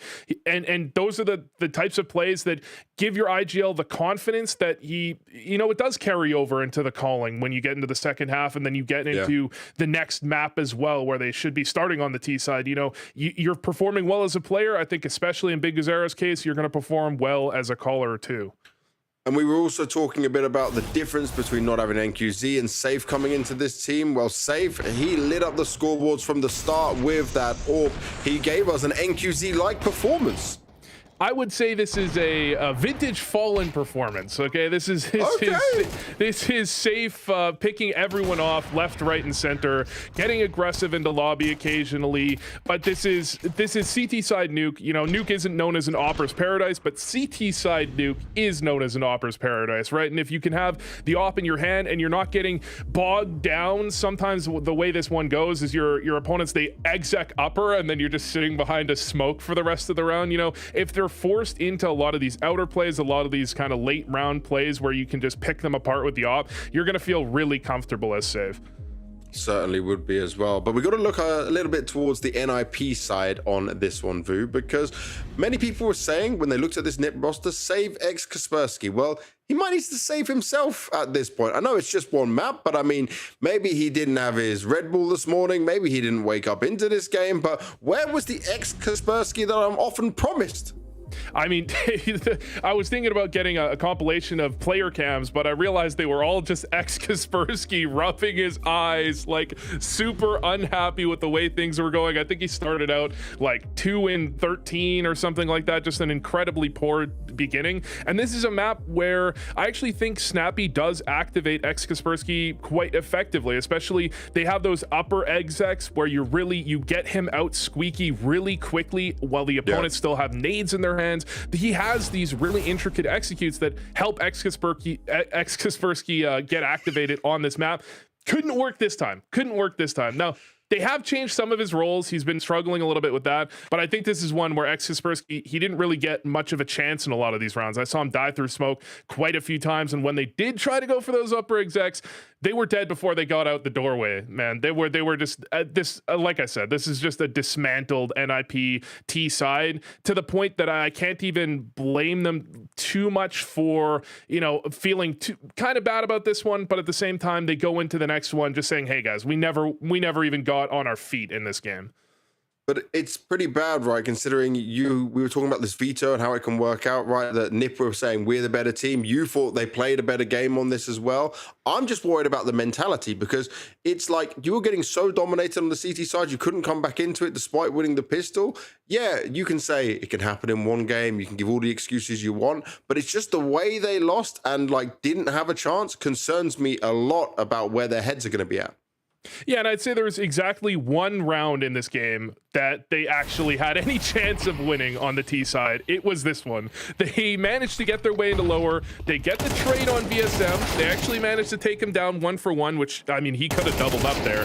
Kaspersky misses a kill. It's a gimme, and they actually get bailed out by Shush. But this is a round, again, they're 3v4 here. They never really get into this round until you have the forced retake. You have a couple of frags, and they still manage to drop the 2v1. So, like, you have, what, 5-6 gun rounds and a half T-side Nuke, and you just have some lack of coordination or communication as to where exactly the bomb is planted. They clearly, you can see Snappy spamming the wrong spot. That's a nip that just, they didn't activate into this game. And as much as, like, yeah, it doesn't help their mentality. This is their map pick. It doesn't help them feel confident going into the second map. I think sometimes you get rolled this hard and you just go into the next one and you say, guys, we just never got activated. That's T-side Nuke. That's why picking Nuke is dangerous, right? Like, you start T-side Nuke against a good Nuke team, sometimes you just never get a chance in the game.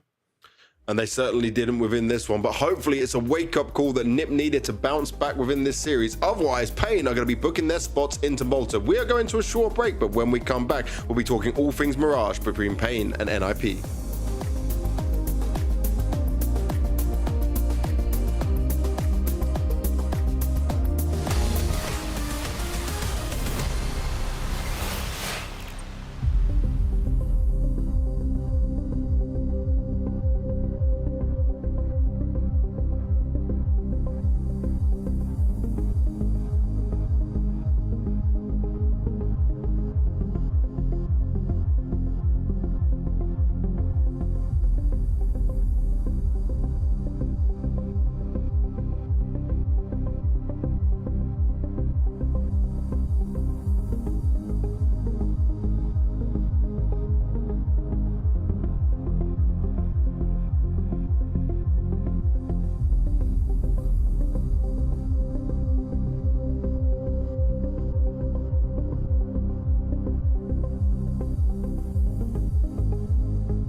Vu, this was the worst ever map for Kaspersky in a NiP jersey, and he's going to need to turn it up a gear when it comes to this Mirage. He's going to need to be sharp. He's going to need to be at his best. Otherwise, NRP are eliminated, and this pick of paiN from them will not work out. I was just looking down this as well. I'm trying to understand why paiN picked Mirage, because bro, you look down some of their results. They lost to Tyloo, they lost to M80. I had to expand it to 6 months. They beat a few teams within South America, but it's not looking great for them right now. So what the hell's going on with their map pool? I think in 2025 this was a comfortable map for them, and I think it's one of those ones where it's just like, hey guys, they picked our map. Like what do we do now? where do we go here? There's six other maps you can choose from. Well, if they went with this one, this is why I was saying this was like I was feeling confident with NIP. They pick Nuke, and then paiN don't even, they're like, what the hell did we do now? They picked Mirage, and Mirage is about, I mean, they're not performing on too well. I think they had to change their style. I mentioned Mirage specifically. They can't go for a mid default without getting a player picked off. So if you can't mid default on Mirage, that's like not having banana control on Inferno. You know, like you just can't win the game. So I'm hoping they went to the drawing board and maybe came back out with something a little bit updated, because yeah, this is why I was thinking this was an NIP series. Nuke should have been their map if they played normally, I suppose, if paiN weren't on their BS. And Mirage is a map that I think NIP is just better on too.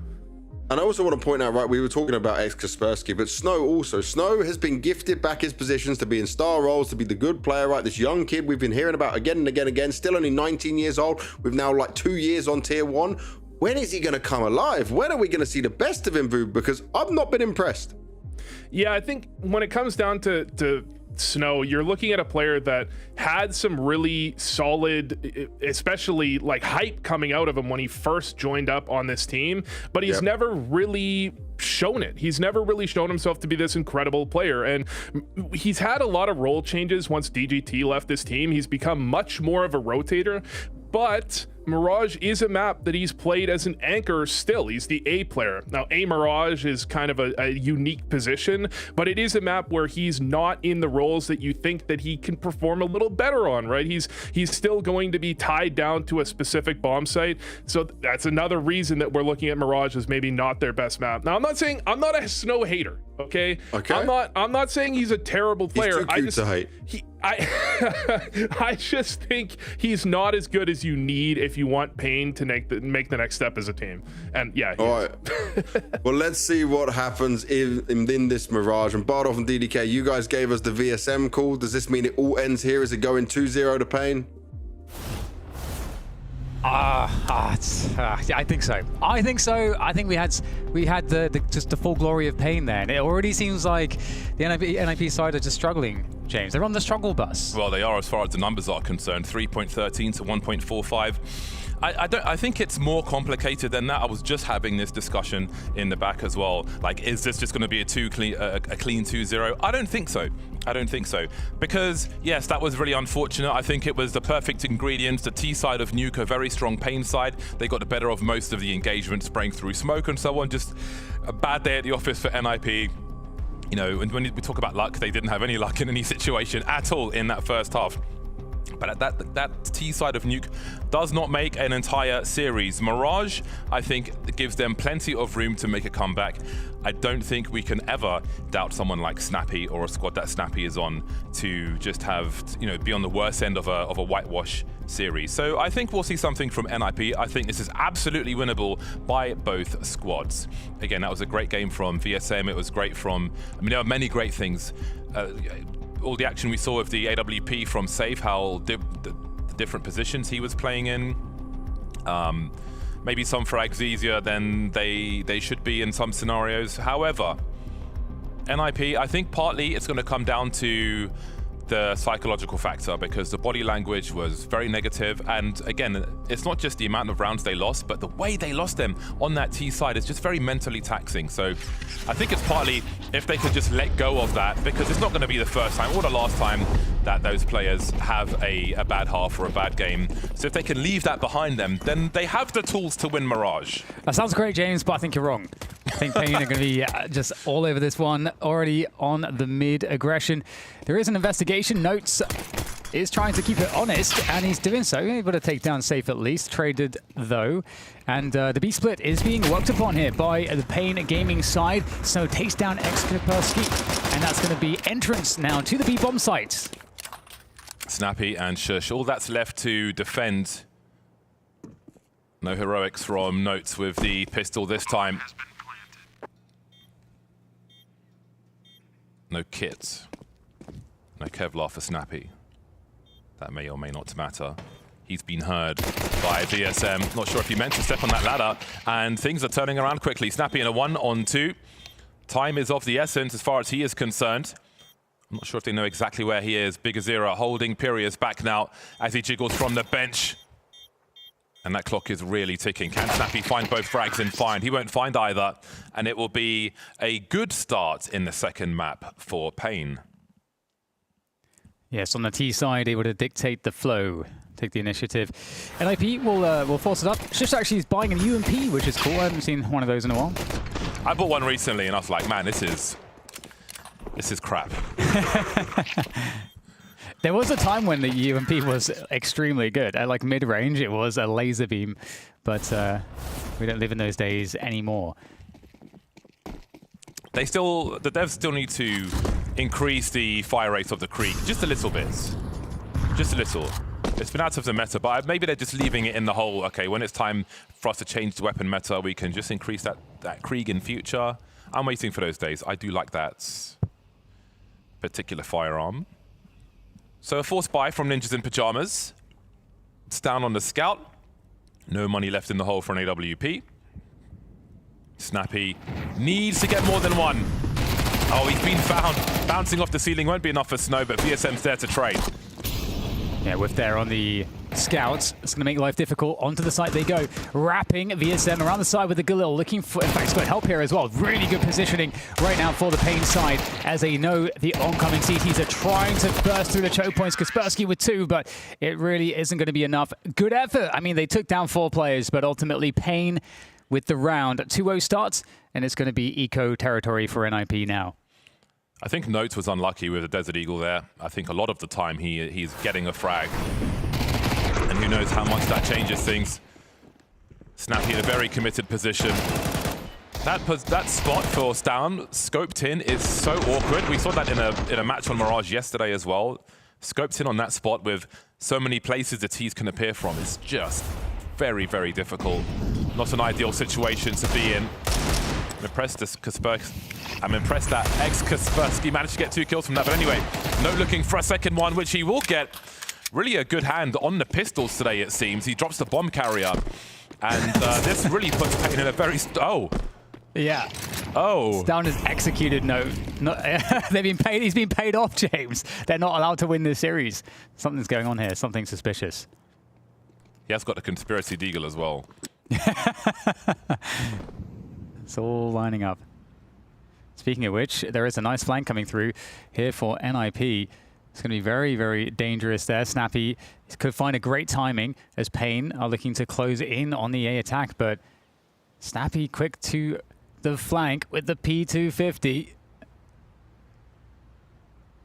Because he's only got 20 HP. Grenade denied. Wonderful work. Snappy gets the last one as well. Note with the pistols, man.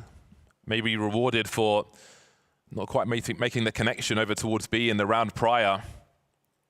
That was a long, drawn-out duel with that bomb carrier as well, but a really important one. I think it's good for them to get on the scoreboard early. Again, after the oppression we saw in that game of Nuke. Winning a round of pistols will be encouraging. We'll see if this can galvanize the squad. Honestly, the only replay I wanted was the team kill. Oh, now that's an angle. My word. That's a fast one too. And again, you got a scout. This is this is a force buy, and that's paiN starting off winning the opening duel on the force buy. I don't know. Did the gun fly forwards? It did. So that's going to be collected by the paiN side. So they picked up a gun. This is dangerous, James. This has all the makings of an upset. Indeed it does. The trades keep on coming. That's an important answer back from Note. Bomb spotted again. Do they continue to duel? Fast moving round now, down to a 2-on-2. They know the bomb's under the window, but they don't know where that second man is, Pyria, with the scout. So it's difficult for Shush to pursue. Heading towards B now, as Snappy will find himself alone once again. Now, how confident is he about the situation towards short? Shush is in the window, but they don't have 100% of the information, which compromises where Snappy can stand.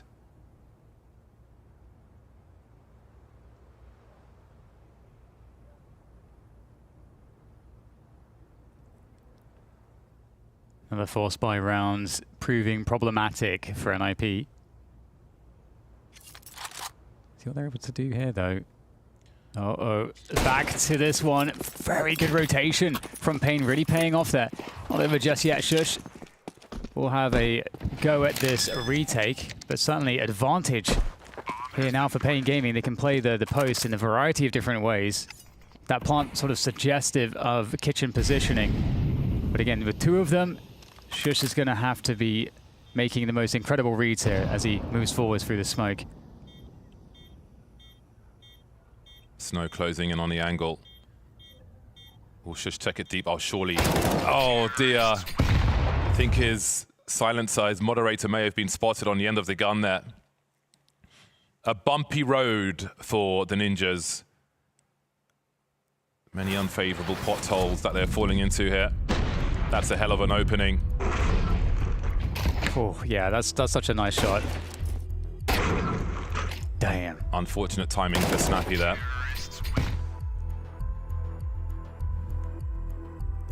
Well, James, your speech at the beginning of the game. It's still early. It's still early. It was never going to be easy for the Ninjas, put it that way. It was never going to be easy. But I think looking at the statistics for this map of late for both teams, it feels open to me, on paper at least. And again, it's not going to be a repeat of that half on Nuke. We've got the rifles out for NIP. Stan will have the AWP also. Heavily favoring paiN now, which makes sense. They're 1-0 up. They won their opponent's pick. And indeed, Note is doing a lot of work with a pistol, which is impressive, but also not necessarily a good sign. Yeah. Very true. paiN defaulting, just taking some light top mid control here, just really for information. And also, you know, spread across the rest of the map, the apartments. Actually pulling off of T ramp now. Because Zera will rejoin his teammates. So looking to go towards B, it would seem. A B pop. No utility really for NIP for retakes or for delaying a push. This is really the last bit of util that's available. Snappy with the smoke here, but they can just run through that. Feel like there's a big part to play for Note in this round as the cap player.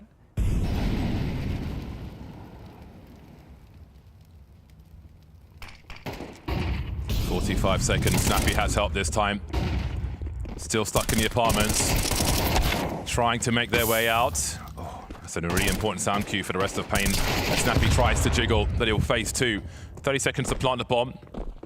CT's on a slow rotation as they're all going one by one. Stan wondering about a potential presence in jungle, so they haven't identified that there's 3 around B.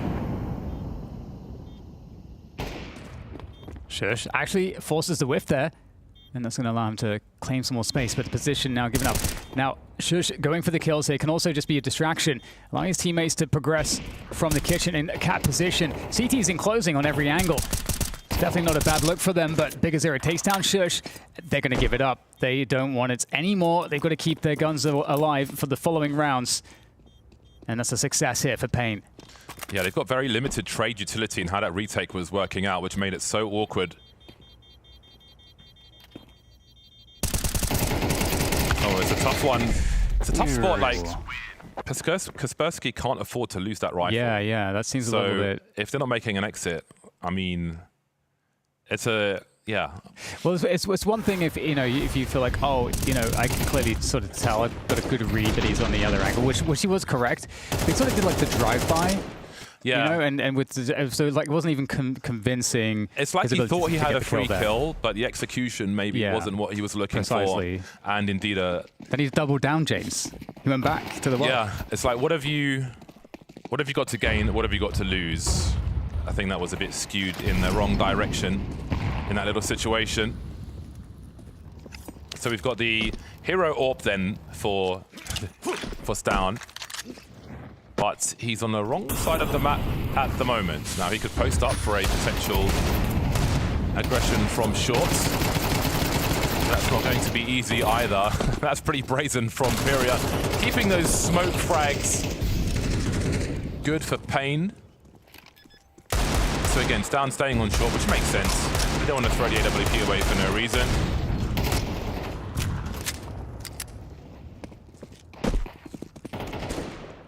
Yeah, not much to do now at this point. I mean, saving really is one of the best things to do. You can't get value on this retake.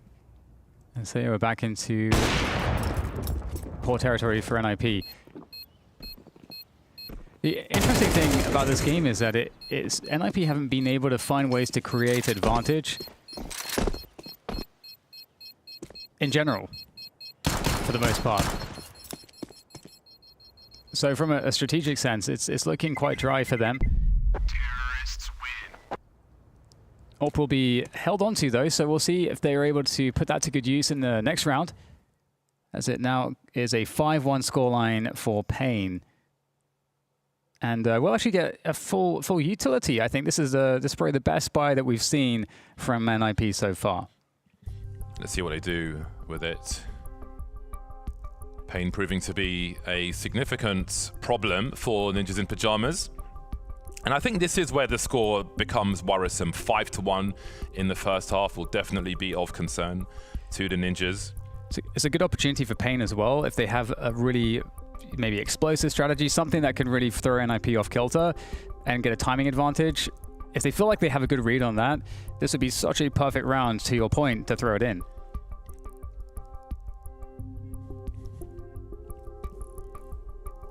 So a tech pause before we continue.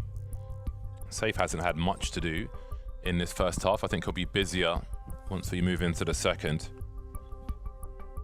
But this is a bit more time for the Ninjas to absorb what has been served to them so far. See if they can find a way around it.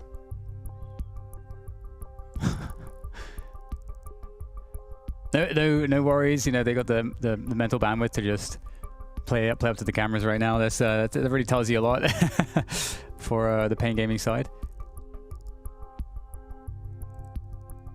NIP, in terms of options from them, what's kind of difficult as well is because how wonky the game has been, it's kind of hard to see really what is paiN's kind of go-to been in terms of their defaults.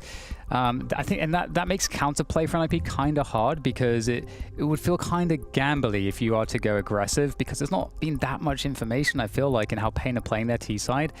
Now, NIP could try to play more for mid control. But then, you know, you're more susceptible on the rush timings of the round as an IP to getting, you know, hit on a fast A attack or something, or a fast B pop, something like that. So everything feels, I think, very risky for NIPs. And I also don't feel like it's comfortable for them to play really passively and then just give paiN lots of space and give away information. So yeah, it's a hard problem for them to solve right now. We saw Liquid do really good work around the bottom of mid on the CT side yesterday. Yeah. Maybe they can take some inspiration from that. It's down in these 6 rounds, so it's got 1 frag so far. But again, I mean, it has been a difficult half for the Ninjas. He's got a good spawn towards mid or B, so we'll see what he chooses to do with his AWP. I wonder if they had more money, if they might opt for a double, try to get one in B apps. Biggest error is actually keeping a Mac 10 here, James, which is pretty indicative of what he might intend to be doing for the team as well. Yeah, that'll be fascinating to watch on Mirage. Okay, Stan headed over towards B with Snappy. So we'll see if they choose to put him up in the apartments. That may allow them to have an extra man over towards the A-bomb site if they can keep vision on short. Not contested at present in that regard. Yeah, and you can see the intention from NIP for a bit more mid-control with the smoke outside connector. Oh, no. But it's actually a very slow movement towards mid here from paiN. It looks like they may be trying to go for, you know, the connector split into A, but we'll see how this one works out. What's really cool here, obviously Sound just missed that shot, but he's rotated somewhere else. So if he fires a shot, that may give Snappy more space to make a play in those B apartments later on. We'll see if that happens. It's down all the way towards CT now. Although he has to deal with keeping an eye on ramp. Kaspersky will be able to get one. Shush is able to keep the numbers good for the CT squad. Now what do? Do they disengage NIP as far as mid is concerned? Now paiN has to play into the Orpus down, who's repositioned to ticket, and they don't have the ability to do anything but contact in. So as they lose safe now, it really is all on these two players now, making their way into the A site, and beautiful stuff there from NIP.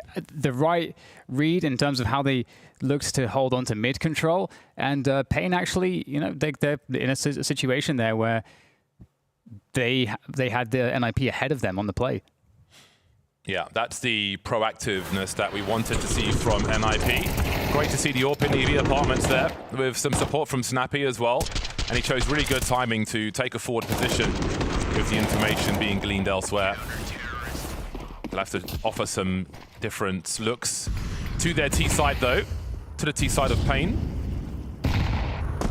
See Stown headed around connector this time. Again, we spoke about Liquid at the bottom of mid, and that's where Stown is positioned. We've got a faster play towards the B bomb site here, and Snappy chooses to stand and fight in the flames. Spots the bomb carrier there. How far does Safe go? Right into the hands of the remainder, and that's a super prompt round from NIP. So they've definitely changed things up here. Much more aggressive and with great results so far. Yeah, and also preventing the bomb from going down means paiN can't buy in this round. Additionally, I think another important point there is that NIP also shut down mid. Mid had quite a few players making their way in for that really fast split onto the B site, and paiN couldn't get past top mid. They were getting shut down by Stown there in that mid position, as we can see. So this really shows that the adaptation from NIP in the mid setup has been working out.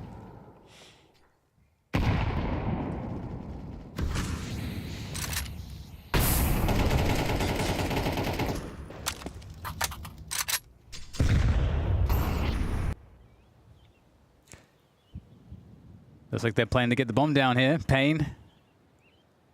The waterfall onto A, perhaps. You a fan of waterfalls? I don't think NIP are.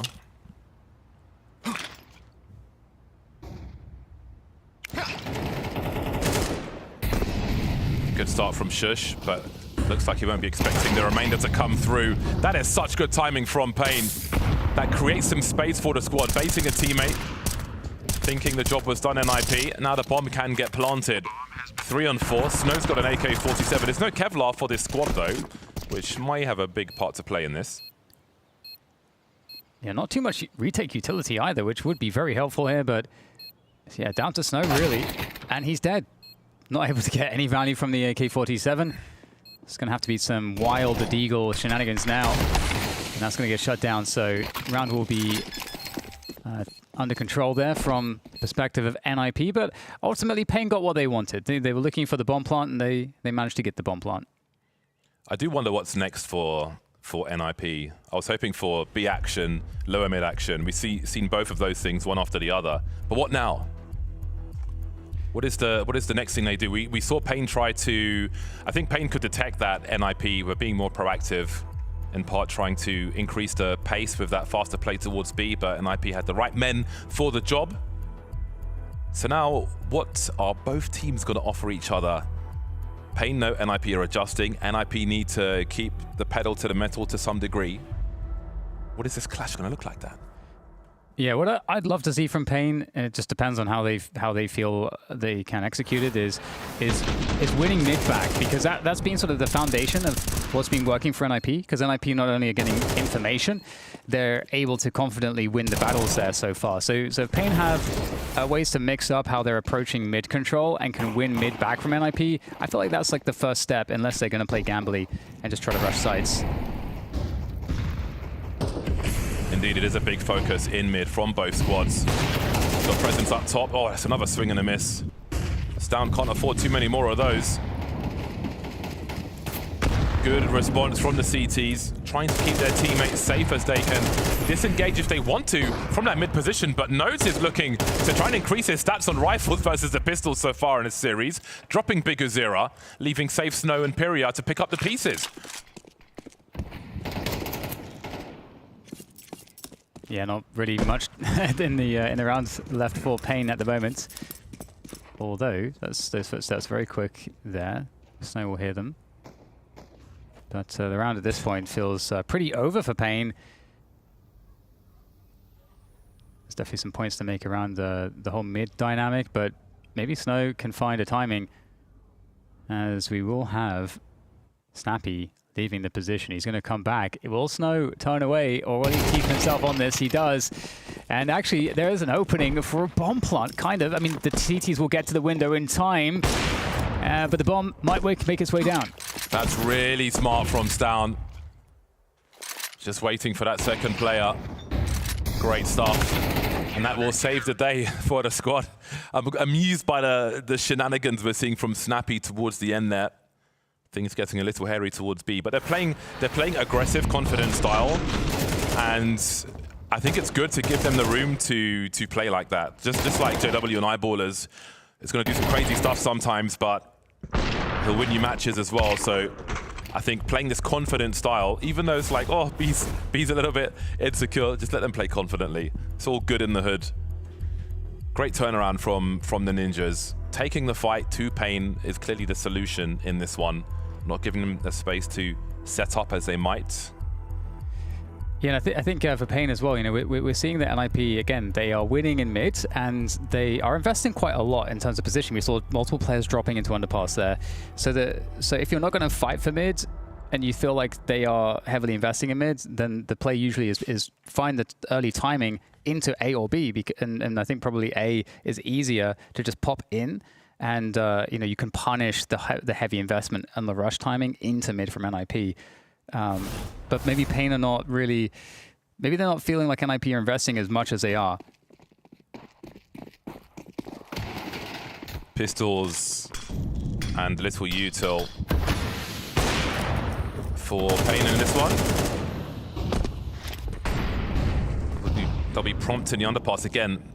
They recognize that this has been a point of strength for the Ninjas in rounds of late.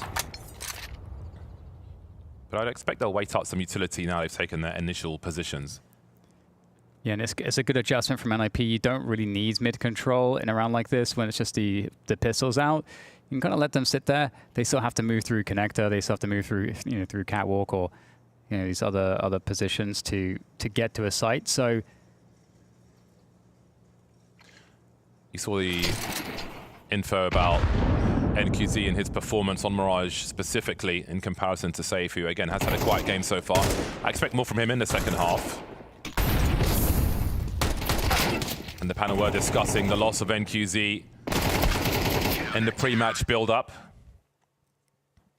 Interesting to measure things by the end of the series as Ninjas and Pyjamas take the lead on Mirage. Yeah. Who would have seen this coming? They've won 5 rounds in a row. Yeah. Again, NIP, they found the adaptation. It was mid control, and then paiN just have not been able to successfully deal with it.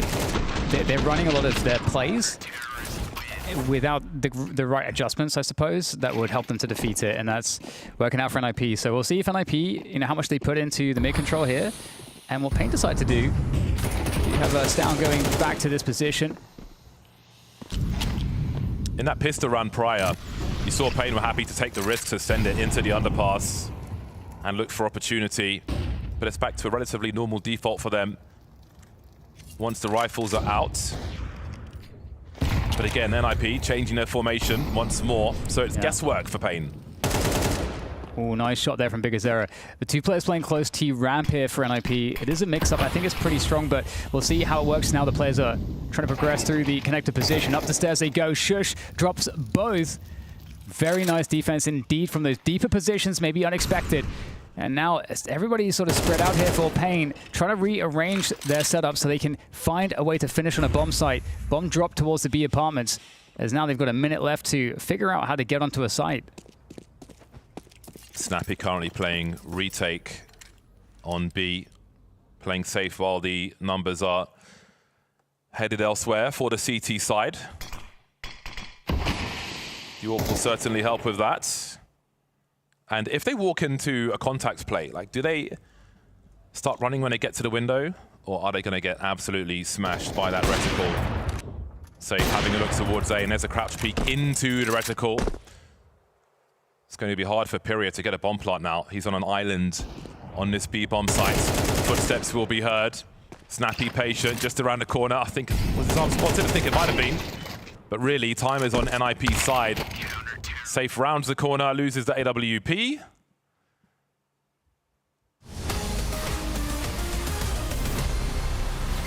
A ton of damage done. Everyone's low. Yet they hang on.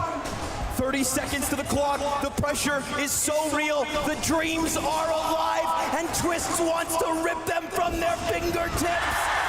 Down in with the up. And now Drops is dead. They've done it. They've done it. They made their dreams come true. The first Danish team to win inside the Royal Arena. Lin Vision closer than they've ever been to the top 16.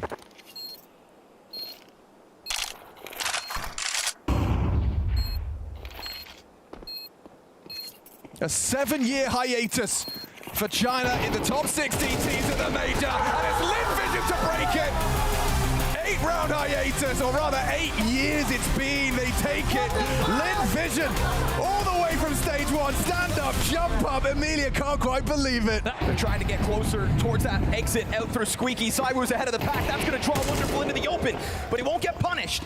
Able to go back, diving into the cover. Tries for second servings. Robs has got him bested. It's pressure on Alexi with 18 health. Map 1 on the line.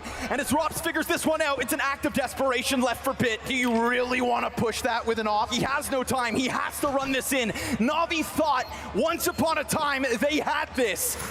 And with fire at the feet of the player on the right, it doesn't go deep. Mezzi's able to just lock in this spot, and patience pays off. Vitality rip Fort Worth's hearts out. Spinks kind of a little bit hungry. See if there's anyone that wants to flash him in if you want to take a further peek. That might be necessary, but oh, never mind. Don't need the flashbang at all. The old-fashioned way. 3 kills in the round for Cyber before Nico. Kind of getting warmed up, but he's very low on health here. He still gets one more headshot. Give him a chance. It might be possible. He's definitely spotted it out. One of the few players in the world that can win a round like this one. 15 seconds. He's actually so deep in that Mezzi doesn't see it. He's not aware. Might get 3 kills. He gets the headshot. And now it is on. This man is a demon. I don't know what he did to become this good at the game, but there's hardly ever been anyone like it. And now he's hiding. I bet the pressure is on Apex. He knows he has to walk into Nico's domain. Can he find him all the time? He's nearly there. Nico ready and waiting, just hiding. Waiting to step up. Our footsteps being heard on the other side. I'm not sure yet. Grenade. Nope, he's not up in the hallway either. Nico steps it up. He misses the shot. It's so close. I can't believe it. Should we have a look? Should we have a quick look? Nico, you might need to stop going to the gym. Yeah, I mean, I don't think this was the gym. This was just the anger, you know. Welcome back. So engrossed in the action, I forgot to throw to break. It's been really fascinating to see the back and forth between these two squads. Again, adaptation, adjustment. NIP able to fight back on that CT side. paiN trying to respond to those changes. But it's NIP, after being 1-5 down, who lead 7-5 as we switch sides. That is a great comeback. Honestly, it is. Yeah, we'll see if they can continue the success here on the T side. In to B they go. Pyria starts things off nicely with the dualies. Although out onto the site now, NIP making good progress as they try to claim space for the plant, taking the lives along the way. 4 versus 3 here for NIP, and the bomb is going down. Very problematic here for the remainder of paiN. Now try to figure out how to set this one up. Synchronize.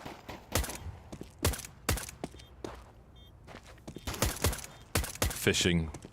Going fishing. They'll show every so often.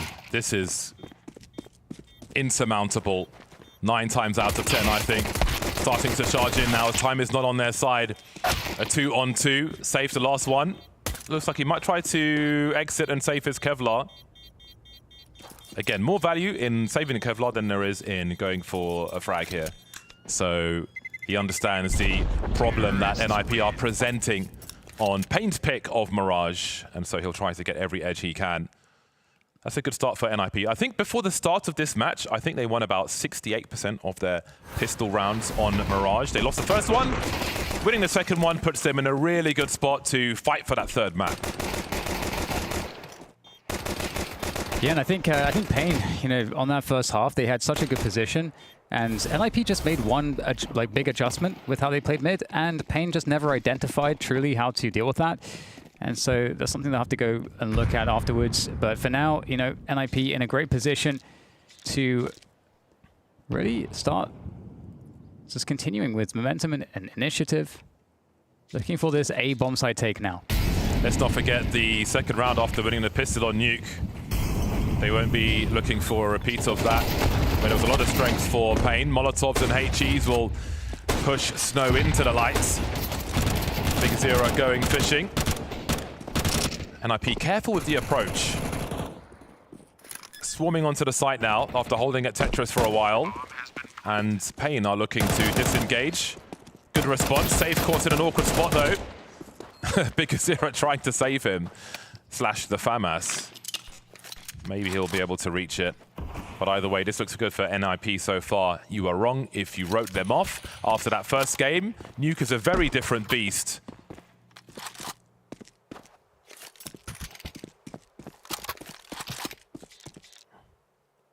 Looking good to save some of these guns. That's obviously a great win. Whenever you force buy, if it doesn't work out.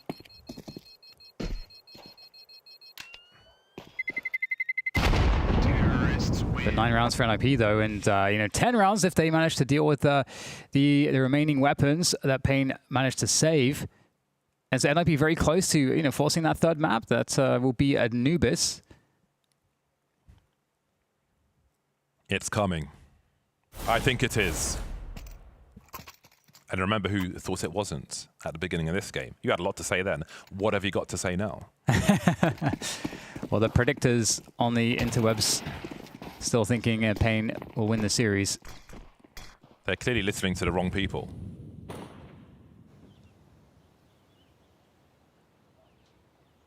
I like the close position here on T-Ramp. Often a very strong way to stifle these pushes, slow the timing. Only check for this. Surely you gotta check for it. Oh, doesn't check for it, but the adjustment works out. Deagle close. What? Oh my goodness. It seems like there's problems everywhere, but it's okay. Oh, that was fun to watch. And again, it's another safe situation.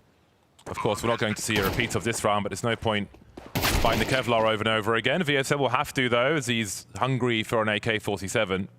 Very strong situation for the Ninjas. Again, the pivot in that first half, right when it needed to happen, putting them in a super good spot now. Nice flick from Safe, but it is paiN who have the issues here. Again, their pick of Mirage. With the stats on paper between the teams and Mirage, again, a perfect storm for a good match. Both teams fighting hard for a victory. Wow, that's poetic. I feel like it was a reflection, but the bomb was behind his head. Yeah. Valve, please fix. What kind of glass is that? Multi-dimensional glass. All right, well, okay, this is a very important round for paiN. If they're going to have any chance to come back into this game, it really has to be on this buy. The AWP there for Safe and full M4s and util for the rest of the team. We'll see where the fight actually takes place here, because NIP looking to send pretty much everybody except one player top middle. Lots of focus there, and there's not really much focus from paiN in contesting that position. You've got VSM who's on Catwalk, and of course, there is also Big Zero who can kind of also look into connector, but NIP going to get some deep positions and a great pick from Stown already. They've got a lurker on A, do NIP, who's done damage already, so paiN are going to have some compromised positions here.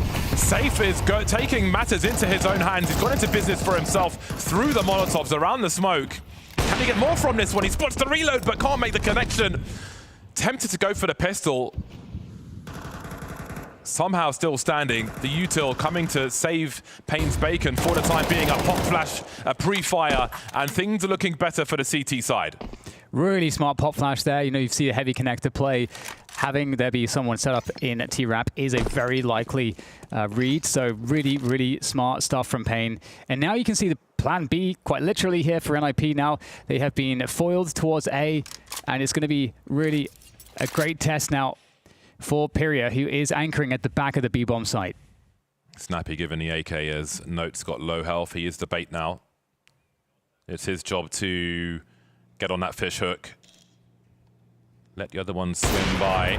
Another crouch peek into the AWP angle. But what about the rifle support? Waiting on the site. 19 seconds to get that bomb planted. NIP fully committed. That's a big flick from Safe. And he'll catch the last one as well. We did say that he won't have a quiet half in the second one. And he is showing us that already. You just love to see when your AWPer is in that position, pressured around jungle. We might see the replay of it here. This exact spot. He's on fire. A lot of AWPers might just fall back to safety. Safe is comfortable going very aggressively for an individual play and holds connected down by himself. And then obviously we see the conversions here on the B site. Fantastic work. That was a fantastic round from paiN. Yeah, really good timing from Safe. Saw the barrel of the gun on the last player as well by default.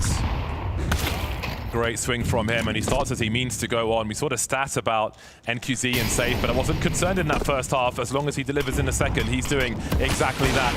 paiN threatening to catch up quickly, and it might just be all at the hands of Safe. Yeah, Safe is heating up right now. We're seeing it in real time, round to round. Snow takes down Snappy there, the isolated duel, and that's the bomb down. It's lost. 2 players left here for NIP. At the very least, they could try to do some damage to the CT economy. That would be a nice reward, but it's going to be challenging. You have Note trying to find his way up onto a duel there, getting the bomb, and for the 1v1. Wow, nice shot there from Snow. What do you do with a minute on the clock? You can't afford to lose the AWP, but 4 players alive. Yes, the bomb's on ramp, but they're going to come for you eventually.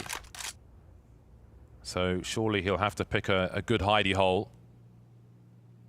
Maybe the stairs towards B will do. Really lacking money for NIP. Again, they've got the round to recover in that respect.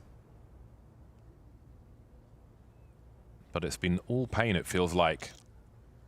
Quite the roller coaster. Was that scope heard? I don't know. There's not time, I don't think. I mean, the CTs also have a priority about their own money to survive the storm to come. The game just got really interesting, James, because paiN obviously, struggling on the beginnings of the second half. Obviously, it was a struggle for them. They couldn't solve NIP's CT adjustment with that mid stuff. But now, Safe is really heating up, providing some very, very strong opening duels. Defending Catwalk there. Really fast shot there onto Kaspersky. And now NIP, they are in this troublesome spot. They've got to figure out how do we adjust for what paiN are doing. And it can be a bit more difficult when it's an AWPer that's running around. It's gonna be because you just don't know where they're going to be necessarily. I'm not sure if they are even aware that there are 2 AWPs running around, because Safe was just charging everybody on that occasion. I don't think paiN was involved. So 2 rifles and 2 AWPs for paiN to defend in a 4-on-4. So paiN is posted up towards B. And again, this can be a painful discovery. If he stays up here, I don't know if he can buy time for rotation. Surely a pistol swings first. Oh, Note's going to go in first, but he's got such a good angle. Dropping the smoke grenade once again. Now there are 2 on the B-bomb site, so this is looking a lot more comfortable for paiN. than it was before. Kaspersky looking to push the smoke while carrying the bomb as well. Of course, there's no chance to really get that bomb plant anytime soon. And that gets even harder as he doesn't have the timing he's looking for. Snappy will be traded. They made it expensive for the CTs, but I think paiN will be happy with the round win. Yeah, that's a very precarious situation because so many, I mean, Pyria was anchoring the B site by himself. His teammates were very far away. So not only does he have to get that first kill, he has to delay, and he's trying to also just keep space on the site so that his teammates can get through. If he dies straight away, then the bomb can go down and the forward choke points can get shut out as well. So very precarious there from Pyria, but does a great job handling it. And now paiN only 2 rounds away from tying things up against NIP, who are back on the bye. This is a key one from the Ninjas' point of view. I'll focus on them for now because they are a map down. But this is an important moment where they have to be successful.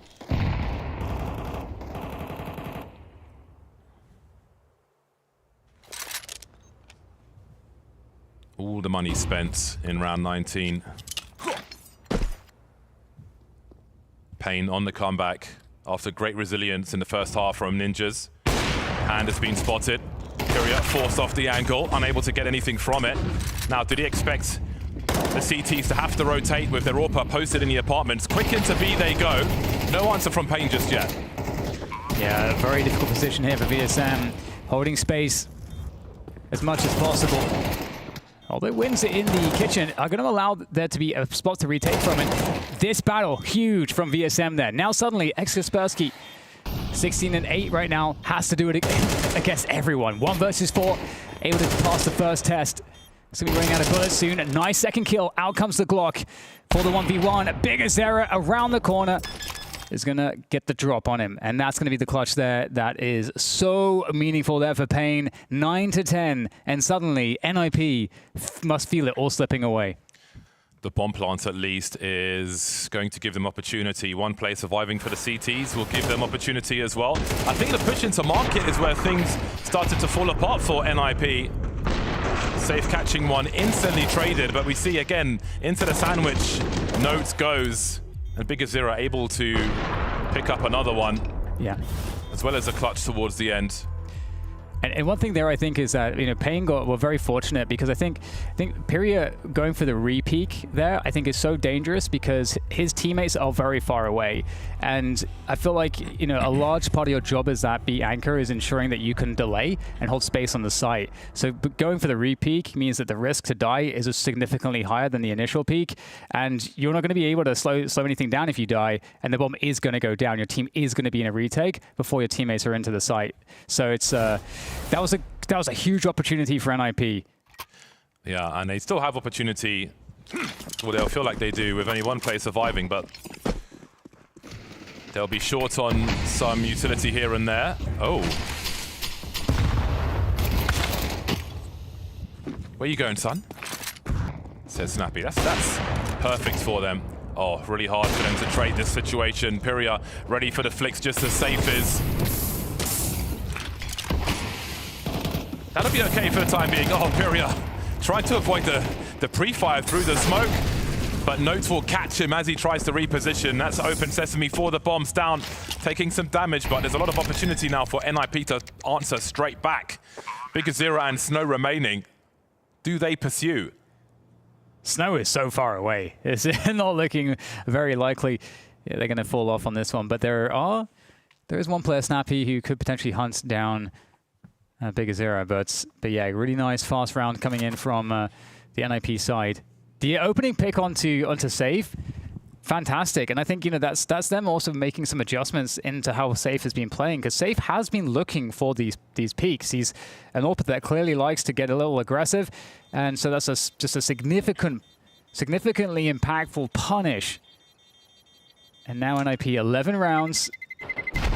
And you know what, James? There is no money really for paiN. I mean, well, Safe actually does have some money, and you'll have 2 weapons saved, but yeah, it's not looking good. And again, that's the good thing about NIP taking it to that last man over towards B previously. It makes the decisions harder. Do I go for this? Do we save? Makes makes that a lot tougher. So really good job there by Ninjas to win the must-round win. Ooh, the money actually is really bad for NIP as well. So if NIP lose this round to paiN and it goes 10 to 11 from paiN's POV, NIP are in a lot of trouble, honestly. So this next round is significantly important, just given also that paiN are in a similar position. Their money, they got nothing left after this buy. So this could be sort of the round for the game almost.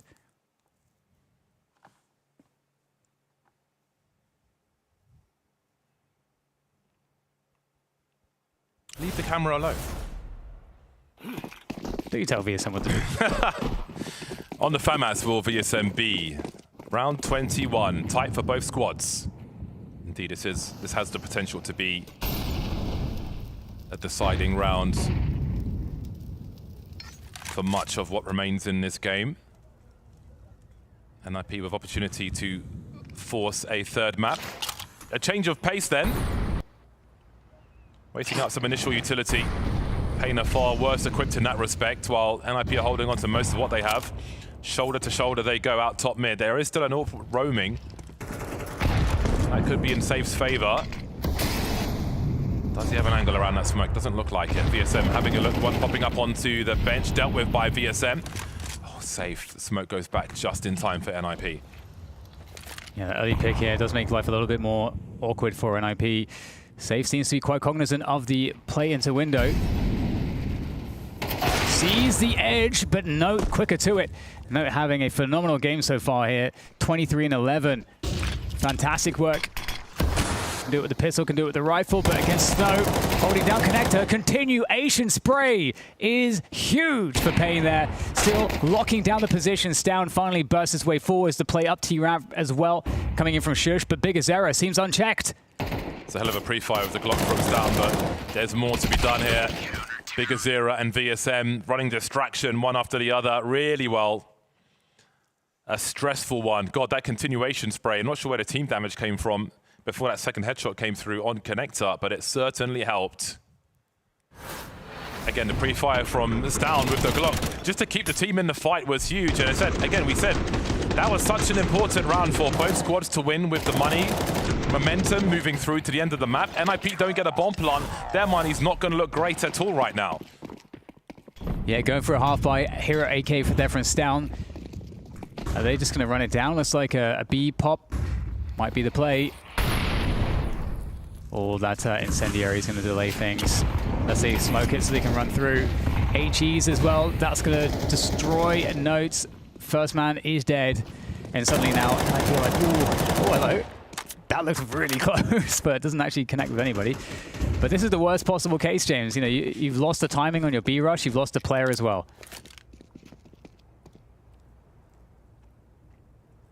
Frags can mean something if it's only to be frags here for Ninjas in Pyjamas.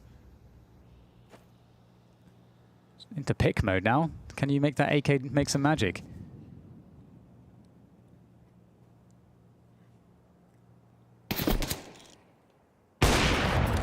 Oh no. There's still so much time. NIP have left money in the hole. The bomb plant is so unlikely. Even if the guns are around the corner, it's still not going to be great.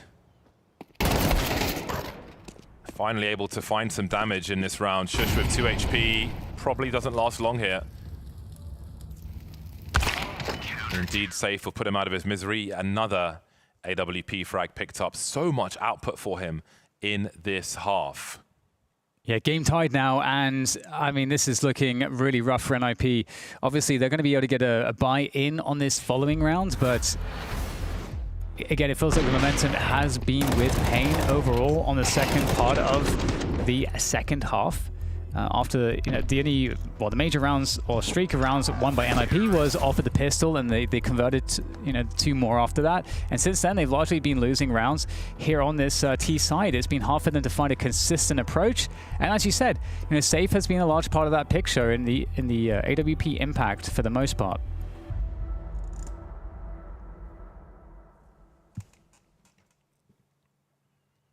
$11 apiece.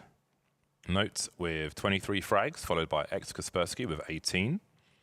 Both ahead of anybody on the paiN side, where a team effort is allowing the score to be tied. So the guns are out once more. But again, no bomb plant means they are lacking in much of the utility they would otherwise have.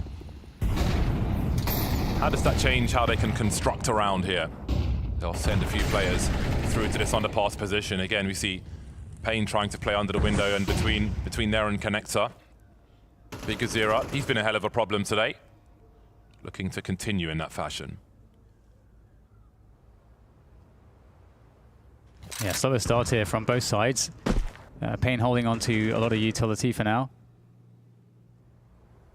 NIP slowly getting into that mid position. Bomb down towards the B apartments at the moment. Creeping up into the window. You can see that paiN extremely aware of this possibility.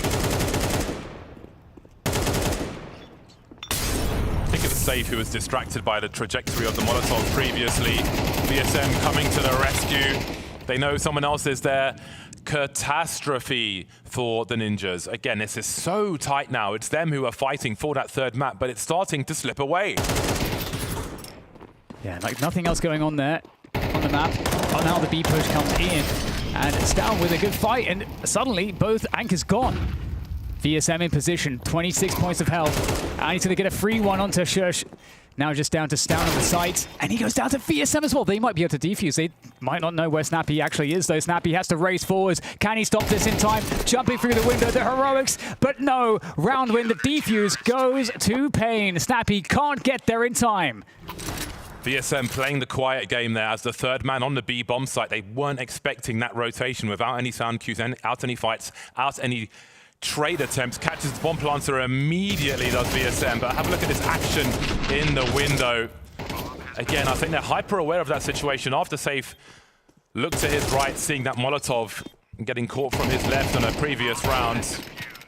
And again, VSM, the bait game there, paying off in spades. Wonderful work for paiN, taking the lead now. The dream is collapsing for Ninjas. The bomb plant maybe gives them a lifeline, gives them a chance to do something in this round. Two players close to paiN. This could go really well for them, or they could get isolated, and it could be very, very bad for paiN. Want to see which way it's going to be. It's looking like it's going to be very bad for paiN, but Snow comes out, activates it from a high position. Now VSM over the top for another trade, and now Pyria in the 1v2. NIP looking at their chance to secure overtime now. Big pressure for Pyria. Bomb's not planted. He's got $100 in the bank in this 1 versus 2. Last round of regulation, though. NIP fighting for overtime. They've got to be so careful. Running the clock. They've cut noise, hoping for rotation. But whether they plant, the bomb carrier's going to have a look. Stown up top will do it. My word, is this nervous territory. Jeez Louise. Almost losing that one entirely. Yeah, it's so crazy too. You know, paiN had two players deep towards the ramp side of the map. So like, you know, oftentimes it could be the case that only one player gets isolated by the execute. So it's hard to know in those scenarios what's going to happen. And it was a pretty even exchange of kills. paiN come out on top though, and VSM with some quick heroics right there in the chaos, but Stown bringing it home there for NIP. And now we are into overtime, where things can always get a little bit weird. We'll have to see. NIP on the T side, what can they cobble together? 3 players T-ramp with the bomb, and they're going to have to defend mid as well. Big opening. They've got the numbers as well, and Note will check for VSM's position. Pyjamas.CEST trying to do what he can. Oh, that's a great catch from Safe. Note completely blind, it looks like. 3 on 3 then. NIP were on the way to the bomb site, but the sound cues are there for the exit. Felt like NIP was so close to maybe getting position on the site, but paiN coming in, I think that kill from Safe especially, that really stifled the chance to get the forward position. Now with a minute left, the round's completely reset, and paiN have to wonder now, have they rotated, or are they going to re-hit the A site? I'm not sure if that flash hit Pyjamas.CEST or what, but Yeah, there's a second attempt. First one didn't go where it was supposed to. So the information will be a little slower. 3v2 in the meantime, as that bomb continues to make its way. Stan's got to be careful. The crouch peek won't be enough to get the best of safe. Bomb planted now.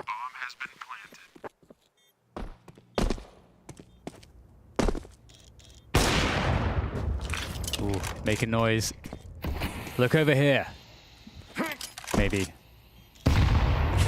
He's got 1 shot in his magazine. 1 round. 2 to find. Maybe 1's all he will need.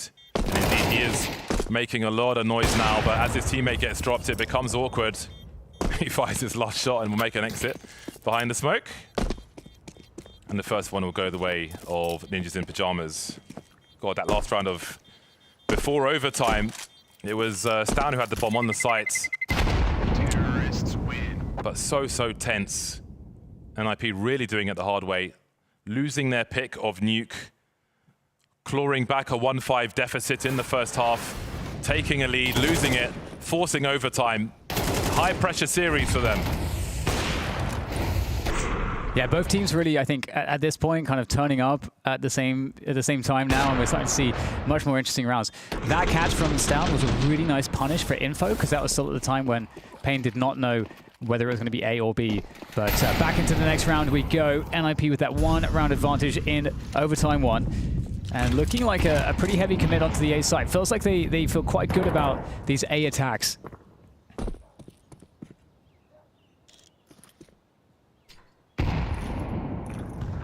How long does he hold? The smoke will go on Palace eventually.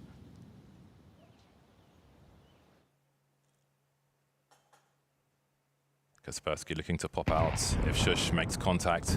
That contact may come. The AWP is ready. Oh, he's looked away actually. The timing for safe, they're peeking from Palace. Perfect for NIP. 3 versus 3 then. Oh, make that a 3 versus 2. Another smoke kill coming in from VSM. NIP, the smokes are not going to be up for too much longer. Are they going to try to find a plant? They do have a lot of time here. They're going to be working their way to CT spawn, but the isolation, the flash was perfect there. Now Stout has it all to do. Takes down Pyria. Oh my goodness! How has he found that? A smoke frag again. VSM looking to creep out here. Looking to find position on this one. The smoke and the fake plants. Trying to play with VSM. Trying to force him into a position that can be capitalized on. Stout unsure. Is VSM close? Is he far? 30 seconds now. Soon the bomb pressure to plant is going to be pretty heavy on Stout, and he's going to have to switch priorities.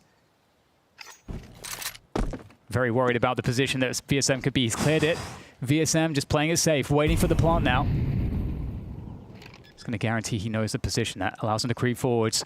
Now, which peak is it going to be? VSM holding his nerve. There's the flick. VSM is so steady. My word, these rounds are so tense, down to the last men. Really nerve-wracking to watch.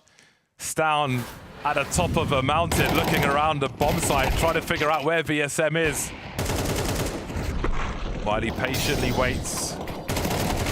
Great job from Stown to take it that far in the first place. He saw Kaspersky shifting into CT, eating a flash on the way. That should have been curtains, but Stown forced their way back into that round, ultimately to lose the duel to VSM in the end. So close between these squads. It really is, and it's so interesting. Again, if you look at the complexion of this map of Mirage, it was one team turning up and the other one not, and then the other team turning up and then the other one not, and then right at the end, both teams are starting to turn up at the same time. And now we've got a bunch of these rounds that are super close. And you know, the individuals are firing off on all sides, and it's become now completely unpredictable as to who's going to take this one home. But of course, for NIP, they must take this map because otherwise they are going to be kicked out the tournament.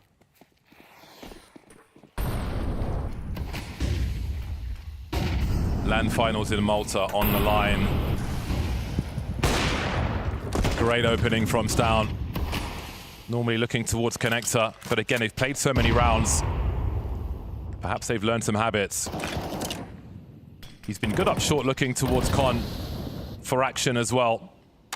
He's got many teammates in tow. Again, a lurker around the ramp for NIP. Stan's been dealt with. And Safe looks for that lurker. Shush, maybe getting active soon. Snow's in that shadow position. It's an easy one for Safe. Safe has been so consistent and now moving into very dangerous territory. The crossfires will do the damage. 14-13 as paiN get the 2-1 in OT1. Match points. LAN finals points. Safe he's been so good on the CT side. Yeah, he's the answer.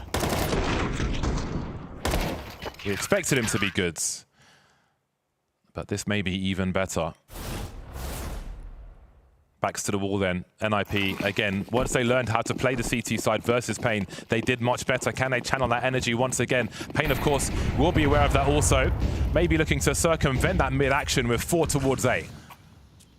Yeah, very, very close positioning, and that's going to be a great spray there from Kaspersky to hold the position and now force paiN into a very difficult position. Got to back away from this one and find an ulterior plan, an ulterior motive in the round. A is not a possibility at this time.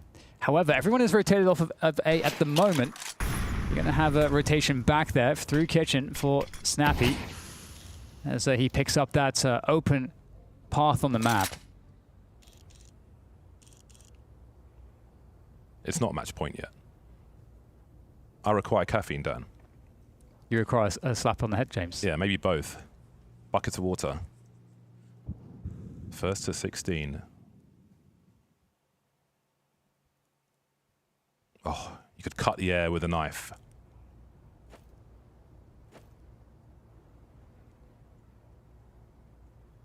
Really well played here from paiN. Completely split up the defense now, and they've created potential openings on the map. NIP responding though, T-ramp push for information. And they will put, or continue that push with Kaspersky. Smoke now onto B site. It looks like NIP have the right read. They've still got to win those duels though. 20 seconds remain. The grenades will telegraph the intentions for paiN. It's a long rotation for Kaspersky from Palace. NIP just wait for them to come through, but come through they do. Safe has to go for the bomb plant now, and he will be denied. Pyria can't do it. He can't do enough because Kaspersky's on the other side of the globe.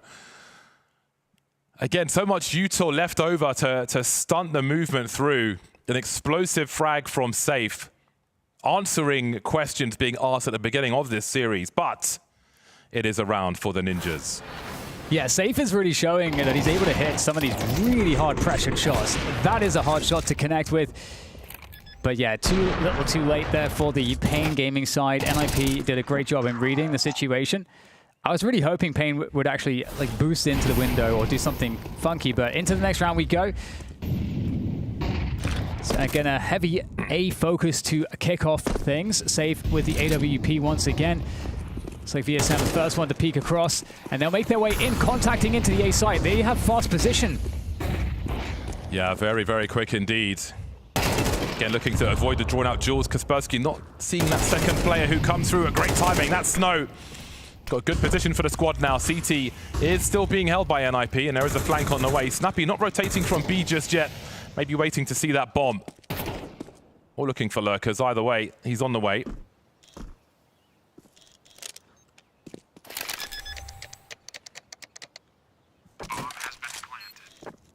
This player's coming from everywhere. This is a big problem. Important frag here. Very important frag. Won by biggest, but Shush breaks through the ticket position.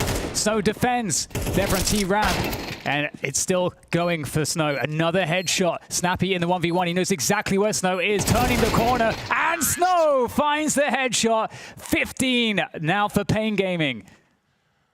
All down to that duel. They had the info, but just couldn't get the best of Snow. The struggle continues to just close things for the Ninjas. NIP in the driving, paiN in the driving seats. It's been such a long battle. We're kind of in the best phase of Counter-Strike in this in the isolation of where this match is right now, because this match is being dictated, James, by the clutch.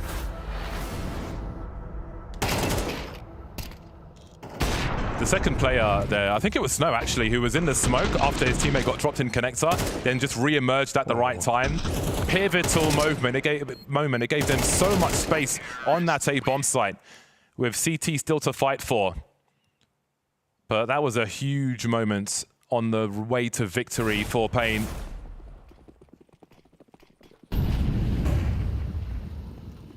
Well then. A must-win for the Ninjas. And I'm sure paiN don't want this to go any further. Land finals in Malta around the corner. Yeah, very different opening from paiN, just spread across the entire map. It looks, based on the minimap formation, that they want to bring themselves into the A site, but kind of threatening the rest of the map first, showing more presence and changing the timing. And there's very little util left for NIP. They have a single smoke left and at this point in time, and that's on note at the moment.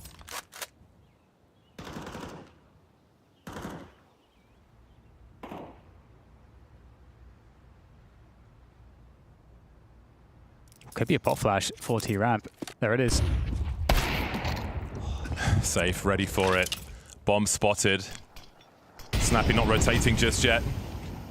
It's going to be heavy lifting for the remainder of the squad. BigZero lurking around that mid position. But what are paiN up to here? 40 seconds, and they are streaming away. Now, Snappy's position on short, if he stays there, he could hear this rotation. Can help come fast enough. He's got the sound because you can see him moving, and you can see NIP moving as well. If they go through mid, BigZero could make life really hard. He's going to get caught by Kaspersky. Snappy with angles on the bomb site. Perfect stuff. That stubbornness to rotate could pay off for them. 16 seconds, and it's safe with the AWP again. 3 kills, make it 4. Looking for the ace to make their way to Malta. What a way to do it with his performance after that first half. Stown 1 versus 3 with an AWP. Brutal, and it will be the ace at the end there for Safe. A fantastic way to answer the questions.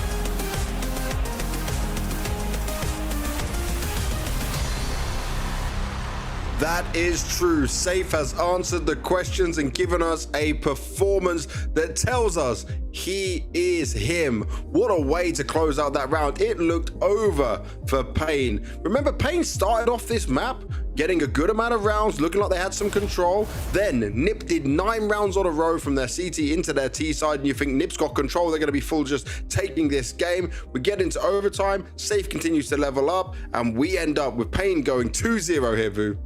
Yeah, I mean, we even had Stown actually start to activate, because I think for much of this game, there was a clear op difference, right? Safe was clearly the best opper on the server. Pyria Jr. was clearly the second best op on the server, and Stown was the third best op on the server for much of the game. But then he levels up into the overtime, and they still managed to turn it. Safe, incredible on that last round. And I was thinking this is surely going double OT, because you just have a paiN squad that can't win a default round. You know the exits are coming, but it doesn't matter if you know they're coming when Safe is going to hit shots like that.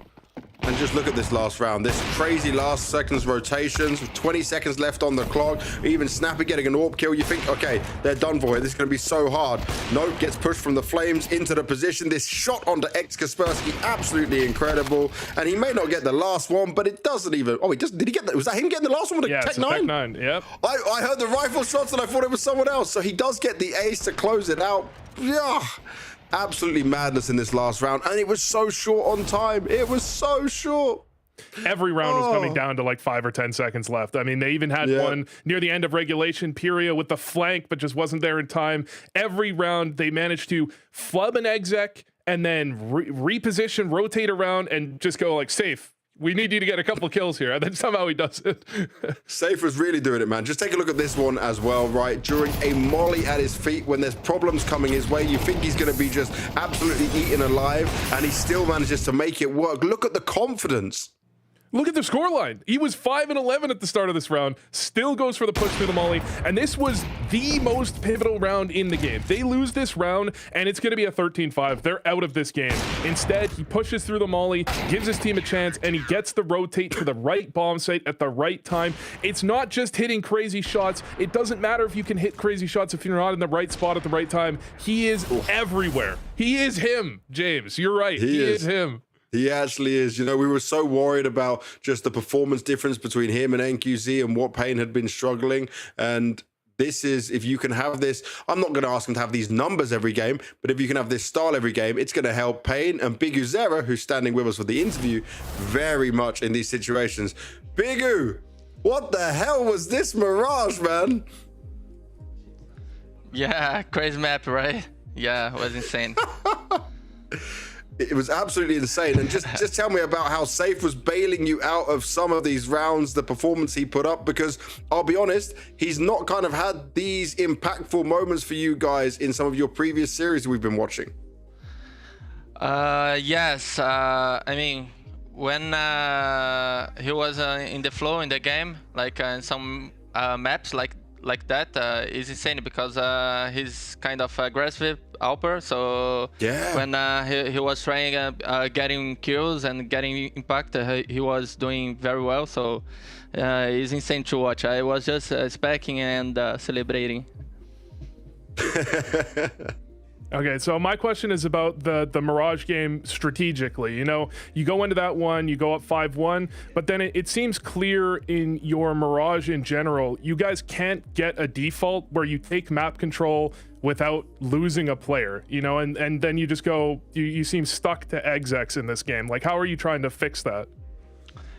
To be honest, was kind of a threat for them. They are like a team that is so aggressive on city side, so it's difficult to play against them on T side. So we just had to know where they were fighting and just play like if they are fighting mid, so let's go B, or like make some default of one mid and for B, these kind of things, you know. So it was difficult to read them. Because I don't know, I don't know if it was because the result on nuke, but I was feeling that they were just playing, you know. So some rounds they were like fighting mid and they at the same time, so it was difficult to read as a Joe. Speaking of anti-strat, I mean, you play against NIP, you probably expect them to pick nuke, or at least it's going to be a third map. Did you have like a really good plan coming to that one? Is that why it went so well? Yes, to be honest, we knew that would be nuke the pick. So we just prepare a lot for nuke because it's the map that I knew for sure that they would pick, because I mean, it's not just because of like right now they just have one very good map that is nuke, of course. And the other maps, I felt they were confident about to play, you know, about to pick. Well, BigUzera, thank you very much for your time, my man. We will see you in Malta. Congratulations on a very important win, and look after yourself, man. Thank you. There's a big delay between us and BigUzera. That's why it's you know, sometimes it happens. It's this online CS, but Vu, what a crazy way for that to end. Big smiles on the faces of the paiN players, and if I get this safe on LAN when we get to Malta against anyone they have to face, then I'll be happy, you know. Then it's a good choice. Yeah, that's a big if, but I mean, if Safe plays like that on LAN, then we're looking at a paiN that could be making a major playoffs again. You know, they could be making deep runs again, right? That's the paiN that we were looking at last year and thinking that they were a dangerous team that we haven't seen for a little while now. Well, we got 3D Max going up against FUT coming up next. Maka ducked us for the winner's interview last time, so I had to grab him for the pre-match to understand what the hell happened with Kersey and how did he get so good all of a sudden. Positively for you guys, you got revenge against Magic here at the Bounty, right? And a huge performance from Kersey as well. What are your thoughts on his joining the team and his transition to the rifle? Because it's looking good, man. Yeah, he's pretty insane when it comes to aim-wise, I would say. He's able to perform very well and being very vocal for the team. So I'm very happy to have him in the team. In the French scene, we knew he was like a big talent for quite some time, but as a rifle and having so less hoppers in the French scene and lacking of ideas, he had to go through the op role, and I think it didn't fit like him best. I'm pretty sure trying to rebranding him as a star rifle is the best thing, but he has to take time. Sometimes he has like some thought process of an hopper. Like he's not like every time clicking as a rifle. It's normal. It's really hard. Yeah. And I think he's doing like insane. Like in such a short time, he's improving a lot. So yeah, I'm not surprised. I think people will be surprised, but I'm pretty sure he can perform at that kind of level for the rest of the year. Nice, and that'll be very, very good for you guys if we can keep that going. Now, today you're facing FUT for a spot in Malta. Now, this is obviously a team you've got some experience against. You've won every time you've played them. They don't ban cash as well. So do you feel confident enough to test them out on it because they've never played it? I'm not gonna say anything, but I'm pretty sure they're ready for any fights on any map. So yeah, we are believing in our map pool in this matchup, so looking forward to it. They need to believe in it after we kind of doubted their map pool and what they'd be able to do, Vu, right, last time around. Yeah, I mean, you're looking at a lot of struggles for this 3D Max team for, you know, the removal of oftentimes their best map. I mean, we go back to the end of last year, they lost Train. Now they're trying to add in Cash, and they're not feeling like they're getting consistent success on the map. So they have some struggles, they have some problems, but this is a team that I think they found some pretty good success against recently, right? Well, I want to see what success they think they're going to have in this veto. We are going to get... Oh, they didn't go for the cash. Okay, I like it. They wanted to come away from it. Maybe they were worried that these very strong individual aimers on FUT might be prepared for it. So they've mixed it up a little bit here. So we're getting Dust 2, Ancient, and Nuke. What do you make of that, Vu?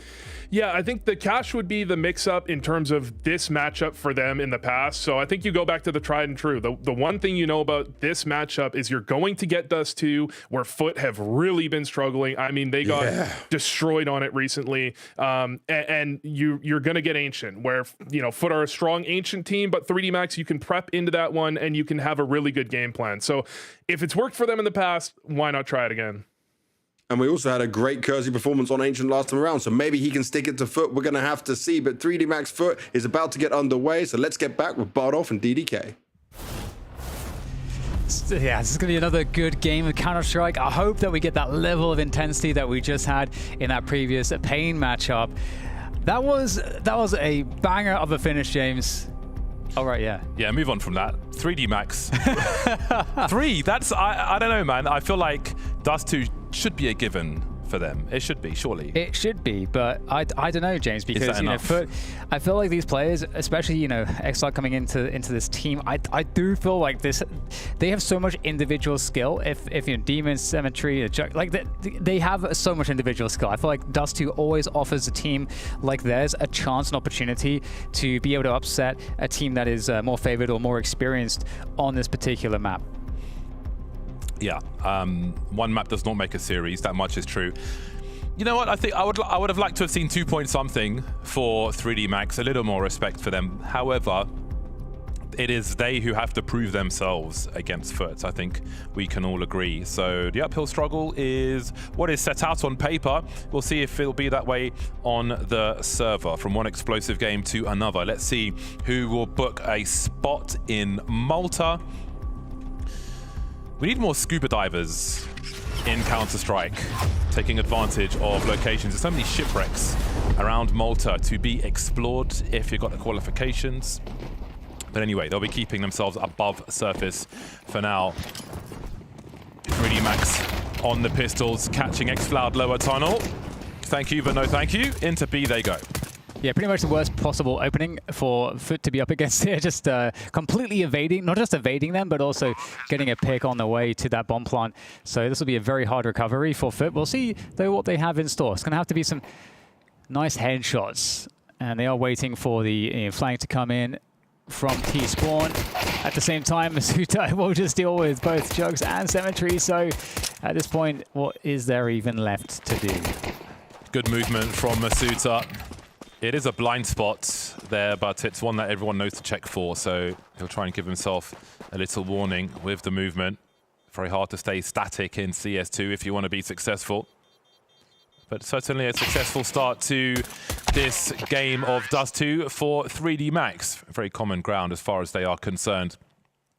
Taking it one step at a time, 3D Max on the up. There's a lot of development to solidify in the map pool and so on for this team at the moment with what we've seen of them so far. Lessons being learned.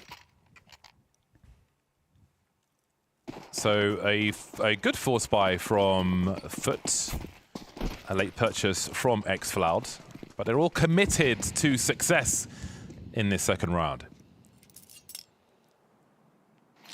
2-1-2 positioning from FUT, and always will be worried about the scouts. Nothing to see here. Even on the force buy, the HEs into that middle smoke. When the buy rounds come, we'll keep attention on if they back that up with another one on Xbox or if they're content with that. Some teams like to drop a number of HEs for the sniper to have a look. Promising start from Jugs, trying to invite 3D Max into a crossfire, which will be dealt with, at least half of. xFloud playing around the smoke. It's got good cover there, but Masuda's got a better angle. Krabeni and Demon remain. Opportunity to catch a rifle top mid, maybe. Krabeni's interested. Unable to get the best of Lucky, though. Weirdly enough, you wonder how much Demon's got to lose from this situation. Masuda's got all of 1 HP.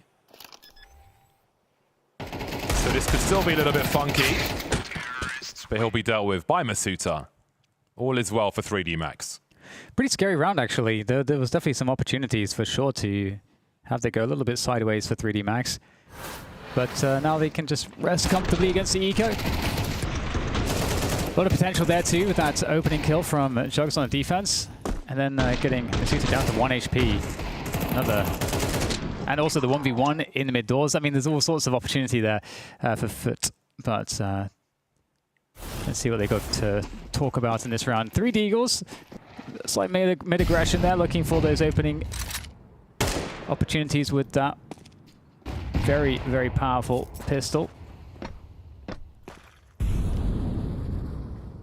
And you can see that 3D Max kind of giving it the respect. They know that there's a possibility for this type of action, but hang on. We do have an opportunity. Jugs just missing the timing on that one. 3D Max eventually will be moving forwards.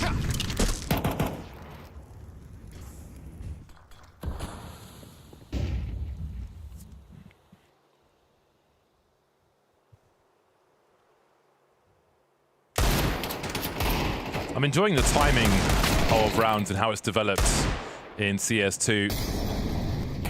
Got a wider spread of players comfortable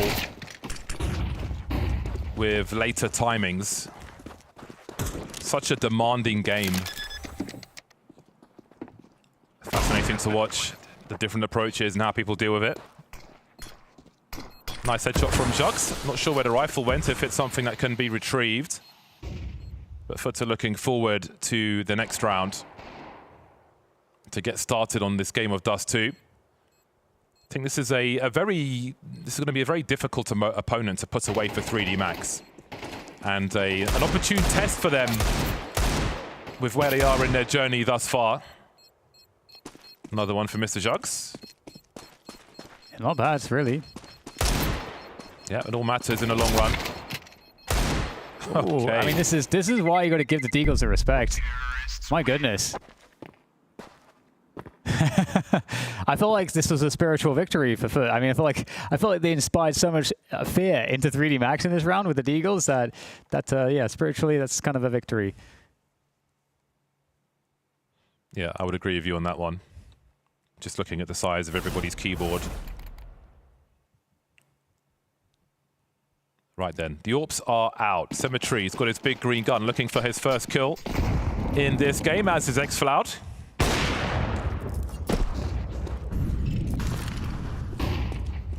Quick take of lower tunnels for 3D Max. I imagine we'll see an increase in CT aggression at some point. But FUTs are happy to start this one relatively normally, 2-1-2. I think 3-0-2 is also one of the normal setups. Symmetry. Comfortable in the uncomfortable. Yeah, he feels a challenge there, doesn't he? Mm.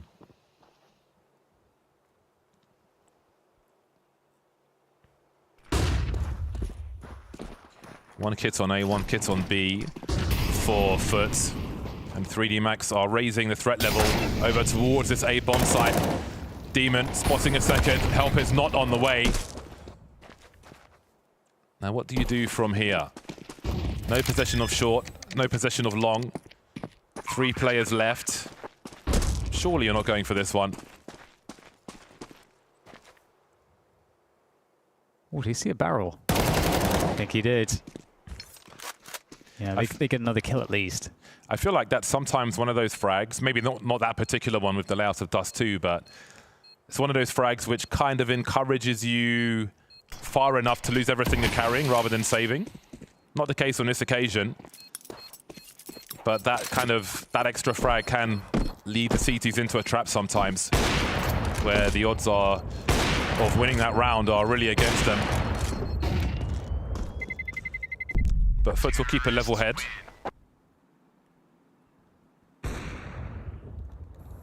Yes, tough game for them so far. I mean, that was just won by rounds, but they played it kind of heads up and they didn't really challenge Cat, and for 3D Max kind of just ran up from that Cat control. So it does make you wonder, will FUT try to make an adjustment with respect to how they handle their control of Cat?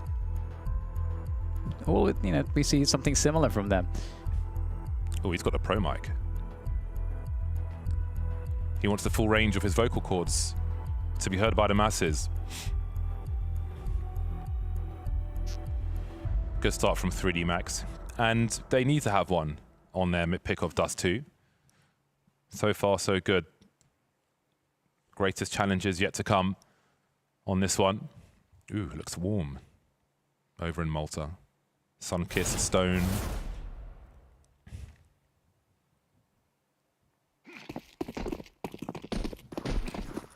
Okay, so no frag for Symmetry just yet. They're going for Cat though. They're definitely changing things up. They're getting aggressive. Oh no! Absolutely found out by Maka. they just read it. Counter-Strike question mark. Oof. That's a tough loss right at the beginning. Yeah, and long possession at the same time. So much time on the clock for them also. It's a really good counter smoke by the CTs, but Demon and xFloud will only be able to get one. That's an important one from xFloud. 3-on-3 then as 3D Max advance the site. There's a lot of places for them to look as well, but that molly will be quite useful and it will force Krepeni back for the time being. Wanting to fight with his teammates if he can. Somewhat of a stalemate as half the site is taken by 3D Max. Smokes go away, you got an activation of the AWP, but okay, well, there you go. Great stuff from the riflers there. 5-0 up now, 3D Max, and so everything is going really, really well. And 3D Max did a good job getting past that counter smoke from the CTs like you described. That is such an effective way to slow them down and even to just get some kills, hold that ground behind it here, right, this smoke right there. But 3D Max, once they managed to get up onto the site, Lucky and Gravity really looking fantastic. Wow. Just a really tough start from FUT. That's the most aggressive facepalm I think I've ever seen.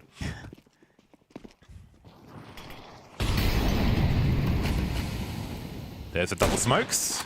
We did ask about those earlier, and there is the answer. Again, it does vary from team to team. But if you're going to get the HEs through the first one, you want some protection. Well, this is proving to be an unlikely round for a 5-on-3 in favor of FUT.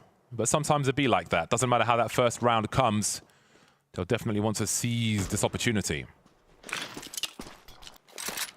Yeah, interesting challenge now for 3D Max to try to find individual moments, but Demon very ready for that particular timing. And there's no reason for FUT to like give anything here. I feel like for 3D Max, they just want to ensure that FUT don't get free weapons. So they have to kill some players for that to be the case. Going to scale from this cap position. So as good of a play as any at this particular moment. Trying to make their way forward. There goes Krabeni. Still a lot more work to do, a lot of friction. And with that flank, Jugs ready.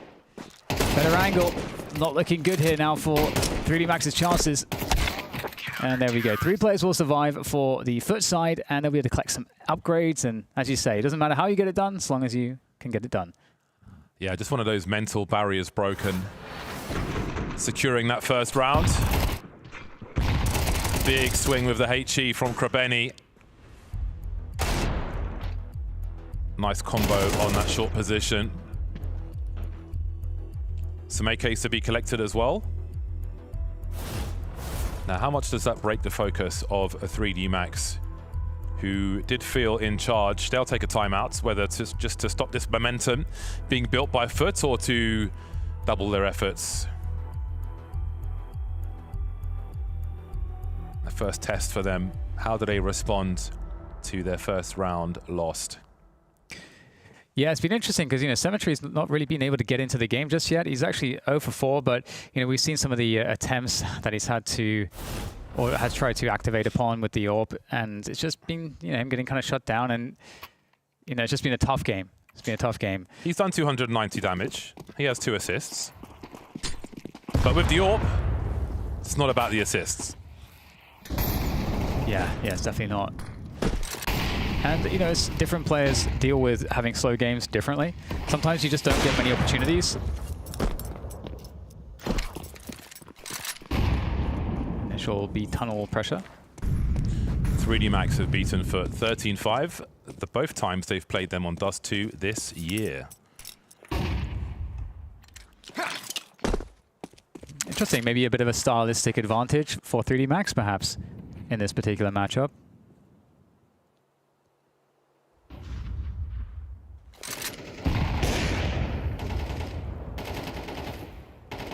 Closing in on shorts. Around a minute mark are 3D Max. Changing the pace. Now we've seen CTs with good late util in terms of incendiaries and smokes. Those will be somewhat lacking on this occasion. There are 2 smokes here for FUT, but really it's going to be about the firepower. 40 seconds, hold on a second. We have a lurker outside B. 35 seconds on the clock. 3 players heavily committed towards A, but are they starting to wonder? In a good position on the lower part, just in case anyone drops down. 20 seconds. Well, now making its way up Cats. Very, very slow progress. 10 seconds for the plant now. Starting to get a little bit sketchy. Symmetry makes a very important kill there, but the trade is very fast from Masuta. 5 seconds for that bomb to go down. Is there a way to stop it? Not in time. Great shots, though, coming on through from FUT as they try to eliminate the defense around the bomb. Lucky comes up catwalk quickly. Now 3 players to deal with, but Demon is going to hold it down for the squad. FUT with another round, making it to 2. That was a really fascinating construction from 3D Max. There was a lot happening at the same time. 4 players posted up in a staging area on short. You saw, I don't know if you could see Lucky on the radar, lurking behind the smoke at the entrance to B. Not sure if there's still a consideration for them to drop into CT and maybe make a play towards that B bomb site. But either way, they were entertaining players on both sides of the map. And with plenty of rounds to come in this half, we'll see how they show variations of that. Lucky ends up in a lurk position in mid, trying to cut off rotators and then having to go up short and trying to save the round. So again, maybe 3D Max just wanting a pick a little earlier than they were able to get one. And again, with the util being a little less than ideal for FUT, I think they'll be pretty happy with that as 3D Max now find themselves on pistols. That momentum has dissolved from earlier on. Yeah, it certainly has. FUT in a really good spot now. And I think, for Symmetry, and I think he's going to have more opportunities into this game. His teammate's doing a really good job. And this could be dangerous. Flash comes in. Very scary. Somehow xCloud manages to make both kills happen. Now Jug's able to support from range with that AK-47.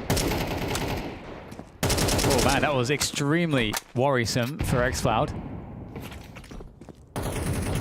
I was wondering what that was. Flying across the map.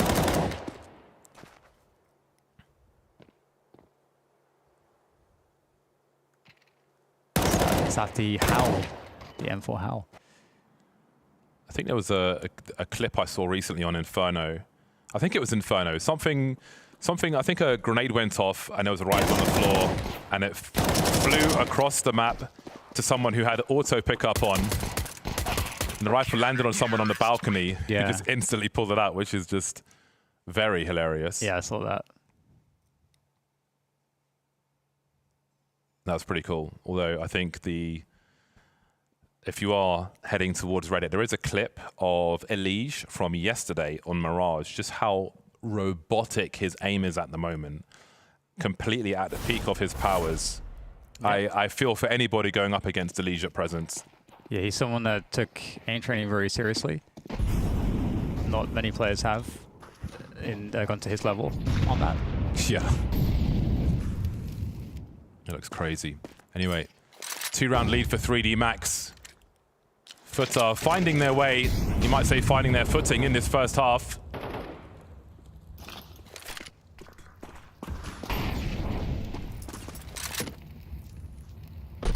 Different pace from 3D Max in their approach to short versus what we saw when they were constructing that round earlier with Lucky lurking around B. Are they going to show something similar, perhaps with a twist?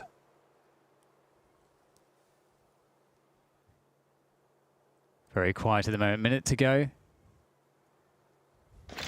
3D Max kind of groups towards the mid position. Oh, showing one player towards Cat. Be very careful, Krabeni. He's stuck himself out there for that repeat, and Gravity will take full advantage. Their formation's pretty much the same as before. Again, lurking in B apps, and you wonder, is that the pick that they were missing last time around when it was 10 seconds as they're approaching the bomb site? Well, things are turning back into the favor of xCloud and co. A flashbang beyond the tree, and again, that lurk keeps their options open, but there are smokes up on the corner in mid.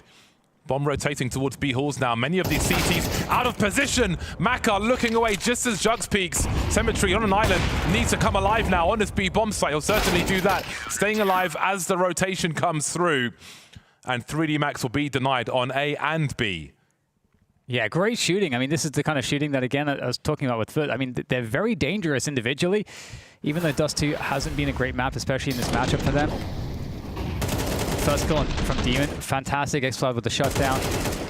And I'm not sure if Mako was looking away from potential pop flashes or what exactly, but yeah, Symmetry delivers, on the one shot that he had to deliver under pressure. Just, good display overall from FUT. 3D Max try to play a slow round. We'll see what their next buy round looks like, but for now, FUT looking like they're going to get to 5. That's a bit of a shocker for 3D Max. Again, that previous round where it was 10 people alive with 15 seconds on the clock, they get the early pick on short with a similar setup, Lucky lurking in the apartment, but then just get absolutely drilled towards A really quickly. After downing that point man, don't you think they could have been expecting that? Yeah, and that B-Tons player is I think so important because obviously he can play.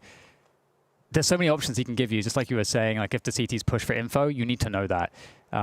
And that's something that he's able to determine.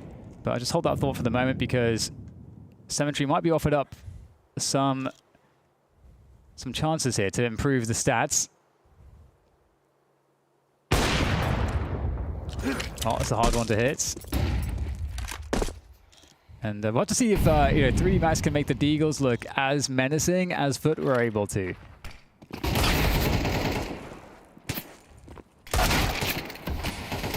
Really sharp fraggers, holding AKs no less on that B bomb site. 3 AKs for the 4 riflers on the CT side.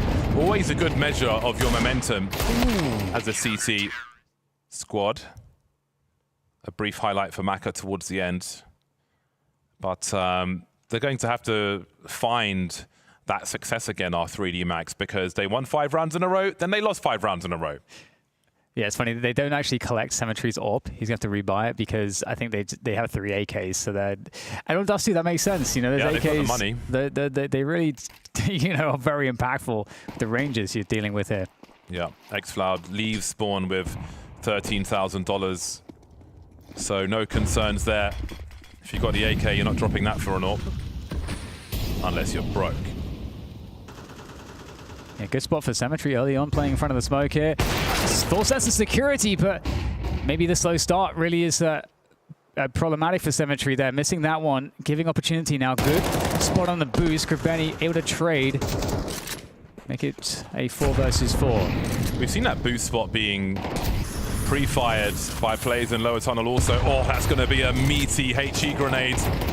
Big flashpoint here through mid as FUT refused to leave that short position. To the victor, the spoils. The pain continues for 3D Max. Gravity creeping onto the B bomb site. Sorry, Maka creeping onto the B bomb site. Dropping xFloud. Whoa. And there goes Demon as well. Kribeni now, the last man standing. Wonder if there is a hair on the optical sensor for Maka.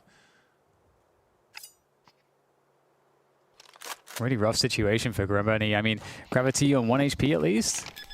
But no HEs or anything, I don't think, for him to be able to find an easy pickup. But there's the AK. Oh, deep position here. That's going to be a tough one, isn't it? I think he's ever looking for that. Maka, it's gone all the way out, and there we go. Round converted, 6-5. Now as we go into the final round of the first half, and 3D Max finally finding something. But you got to say, like with Maka, I think his performance in this round was utterly absurd. What? Okay. Oh, I see. Okay, he's trying to do a funky throw of a grenade. I don't know if it worked out.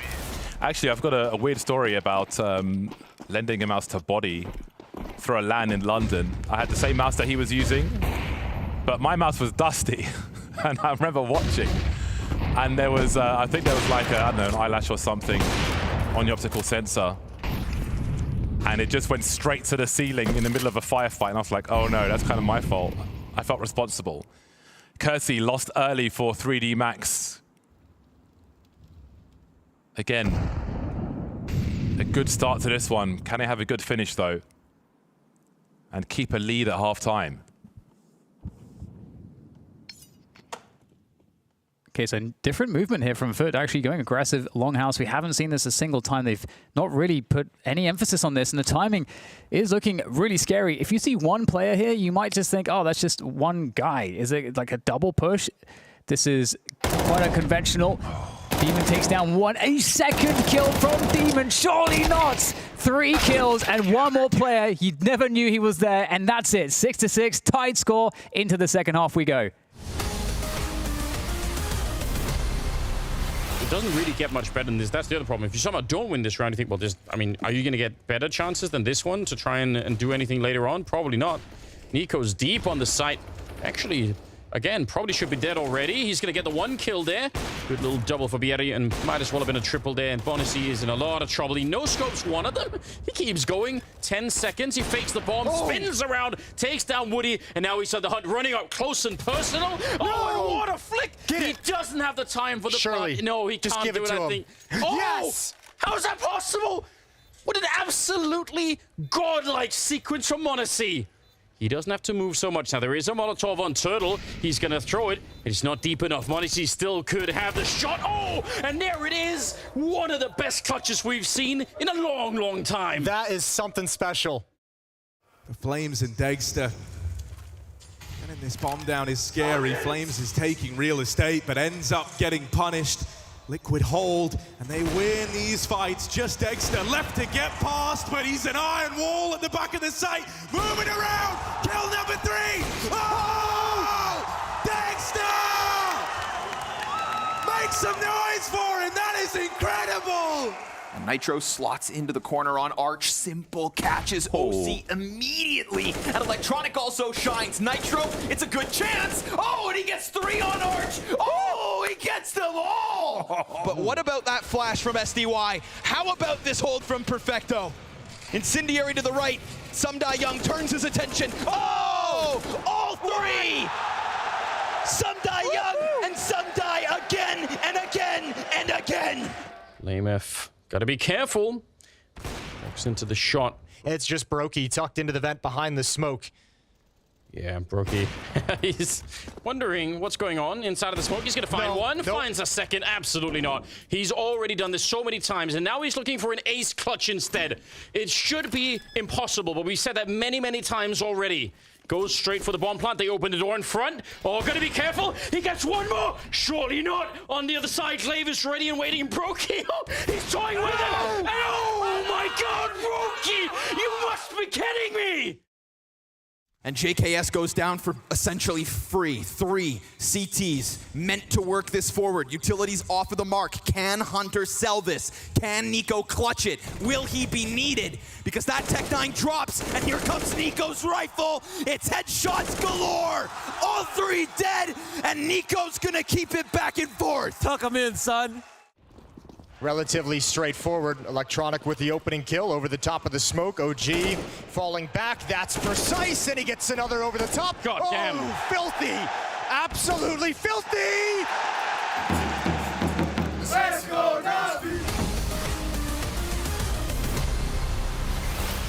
Some great highlights there. Always good to see older versions of things as well. Dust 2, one of the oldest maps in the map pool, continues here in the second half. 6-6, we're all tied up. 3D Max started well. This is their pick, and I think they're coming into this one in most people's eyes as an underdog, so it will be important for them to convert as we move into the second. Yeah, nice little stat there on Cemetery. Just pointing out that this is a horrendous map for him, I suppose. Very cool to keep up with the statistics there as the push comes into long. Maka able to get the fadeaway shot from the USP, just thinning out the numbers ever so slightly. But FUT looking like they should be able to get the bomb down, although strong CT presence might actually defy that attempt. Maka has managed to do quite some damage, taking 3 down all by himself so far. Bomb does get planted for the guaranteed money. Cemetery needs something. It just peeks out into so many crosshairs. Yeah, that's a lot of people coming his way, but at the very least, the bomb is planted. I think we had 2 CTs with perfect Kevlar at the end of that round, which will be fantastic for getting the rifles. Gravity and Kersey. Well, actually, Lucky and Maka as well.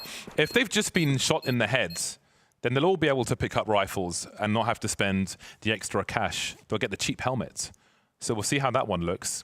I mean, again, if that is the case, that is just such a fantastic way to start a map, especially on a map with ranges such as Dust 2. Oof. That's a hell of an aim punch there. And Maka had a lot to say afterwards. Yeah, Maka's been really good so far. We've got the AWP. The AWP. He did so much work there. I presume they let him get the defuse as well for that bonus money. So he's got the AWP and Kevlar in the second round. That's unprecedented. Surprise. Nasty surprise. Nasty. Okay, well, the Deeps are dangerous. Nice rifle support there for the CTs taking over the tunnels. Kribeni able to take down. Whoa, hello, hello. Is that recoverable? It might be. There is a CT on the way, though, from CT spawn. Can Cemetery get to the AWP? I don't know if he can here. He's going to have to frag his way forwards, if so. But he's going to back away. And this is a 2 versus 3 at the moment. Kersey's critically low on HP. Although Kribeni will finally get taken down from the side. Bomb collected now by Cemetery with that Deagle. And certainly more damage to be done early against the CT economy. Yeah, I was thinking they'd have to win by elimination at that point, but Cemetery didn't want to risk the peak on CT, thinking he was probably going into a 1 versus 2. So that will be a sigh of relief for the CT squad. because that was getting a little nervous. They will save the AWP towards the end there. Honestly, this in the second round is like someone turning up to your birthday party and just punching your birthday cake, putting the fist straight through. Definitely a party pooper, but again, that's such a rare perfect storm in the pistol round to get those cheap helmets, enough frags, bomb defuse, AWP, and full armor. Beautiful. Almost didn't work out for them, but hey, they're still standing. Yes, they are. So, you know, it's interesting because, you know, FUT, we saw that from the earlier statistics that, you know, the previous matchups in the past FUT tend to struggle, it seems like, stylistically, especially on Dust 2 against 3D Max. Obviously, you know, there's been changes to rosters and, you know, it's the start of a new season, so we have to, you know, have a pinch of salt with all of the statistics there, but FUT, I think, already looking like a pretty sizable threat here to the 3D Max side, despite, you know, having some struggles here and there.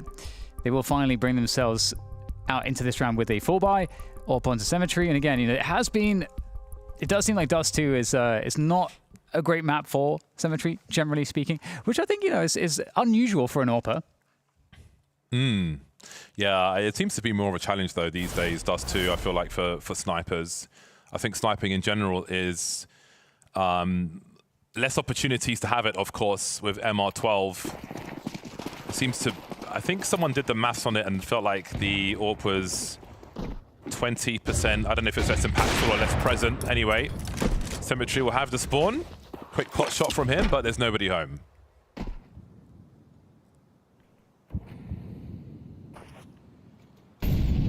Pretty passive opening from 3D Max on the CT side.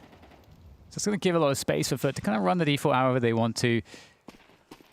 Actually, you see that's 1 to 110 minute cat timing. Might be going slightly faster than that here. And again, no resistance to slow it down from FUT. Or rather, sorry, from 3D Max, who will just give the space. There's an HE tax for the position. Maka in a spot that is definitely dangerous.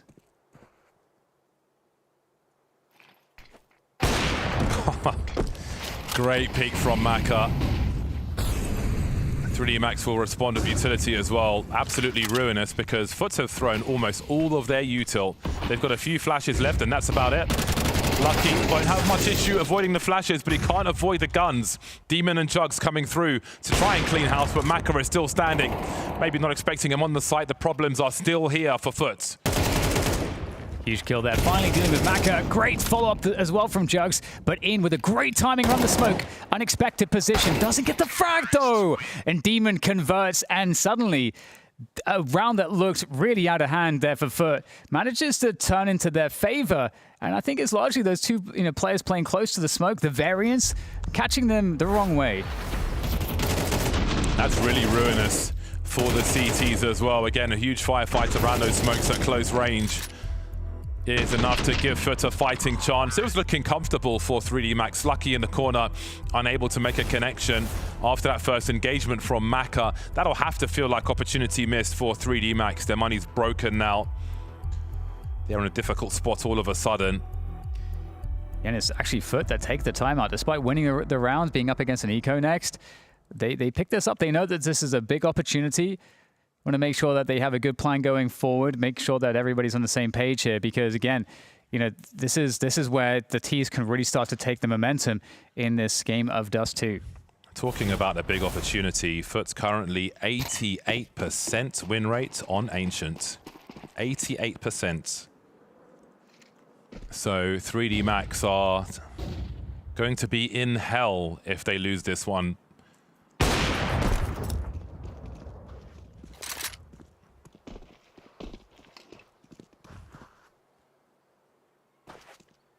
So in terms of the pistols, it is just USPs all day. No deagles, not a single one. So the kill potential is very low, especially at the ranges of Dust 2. Do you know what happens, Dan, when you've got 5 USPs? What's that? Not much. Unless you find Demon, who is roaming with no helmets. Oh. And he's the point man going out onto long. Oh, there it is! Come on, man. Oh, no. Okay, Gork comes out. Okay, 2 kills. That's actually the worst possible thing that could have happened. That's griefing. The only guy who doesn't have a helmet. Go out, find the USPs. That is definitely a heavy oversight.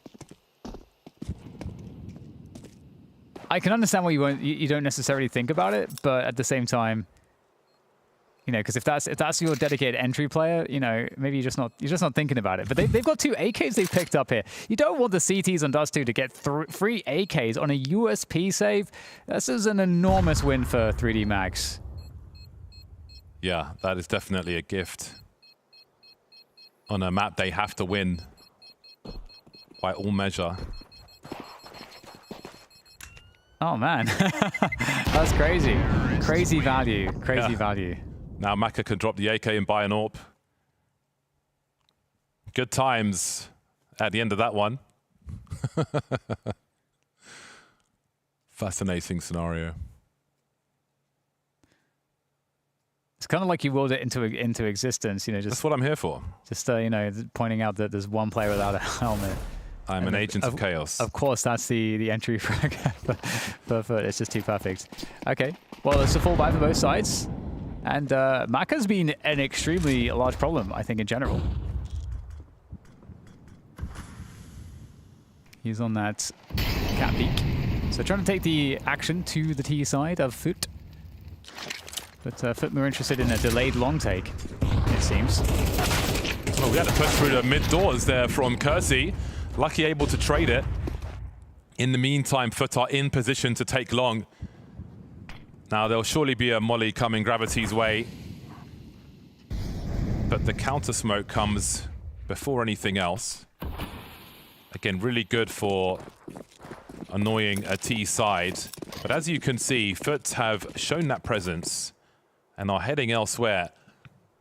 B-Hall's being kept honest by Jugs. Will there be any sound cues for Masuta? 3D Max still looking to just identify the climate around long. They are so far away from B. Yeah, this is such a smart timing from FUT to take and go back into that in a moment. We will have the heroic attempt at a defense here from Masuta. Currently quite alone in the car position. Able to take down the first player with no trade frag. Hello, anyone else coming through? Yeah, there's the rest of the players. Masuta will take down Demon before getting traded, but he's done enough, I think. Enough time has been bought. There's a flank coming. Bomb has yet to be planted. There's pressure on time. 20 seconds to get it down, and there's 3 CTs ready, almost ready to push the site. No util left for the T side. Just about fragging out. Too many angles to cover, and now X-Flow's in the clutch. He could maybe find another one here dropping off, but Gravity will collect him. FUT hitting the brakes on the push towards B, gave 3D Max the positions around the bomb sites, and that really made life hard for them. A great play towards long, forcing the counter utility from the CTs, leaving long unknown. Great rotation towards B with the Lurker holding the spot for them, but they are unable to convert it in the end. Yeah, I mean, FUT made a great call. Once the CTs did the delay, they threw the cross smoke, and then they just booked it. And they hit a great timing into the tunnels, but the space between the entry fragger and the entire rest of the team, it's like they donated a player there. And I think that was a really big problem, not being able to fully execute the punish. And now that gives control of the game, I feel, to 3D Max off the back of that.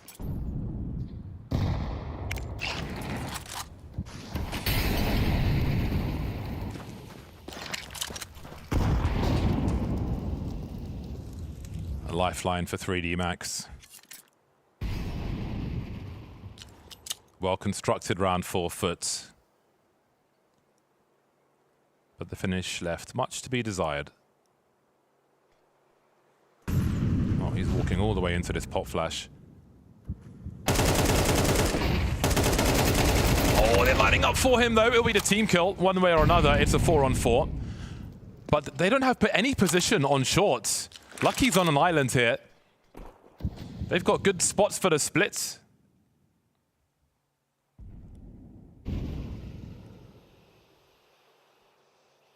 FUT is slowing it down though, so it does give 3D Max more time to adjust. And it might be an opportunity here when the smoke dissipates. Who's going to get the better of this one? Both teams ready to go, just waiting for it to dissipate. And there we go. It does. And quicker to it is Gripeni, Jugs. But the flank timing, that tons push, really paying off finally. But a 2v2 now as the bomb makes its way up long. Really down to the wire these rounds. The economies are down to the wire for both squads as well. 23 seconds to get the bomb planted. Footsteps heard by Maka.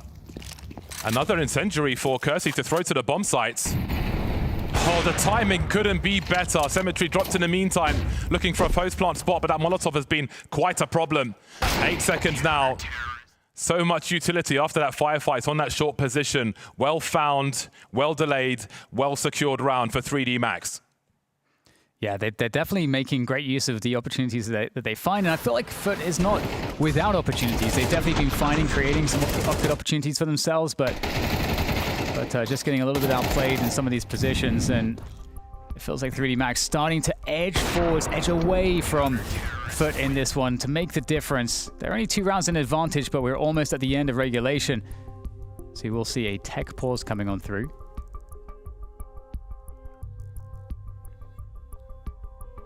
Just the microphone being righted before we continue. 4 of the 6 rounds in this half going the way of 3D Max, who have won both pistols.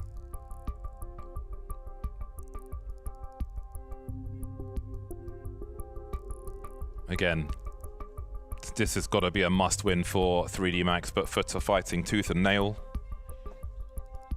They find themselves on average $2,000 in this round. Do FUT? So this is almost definitely going to go the way of 3D Max and put them on 11.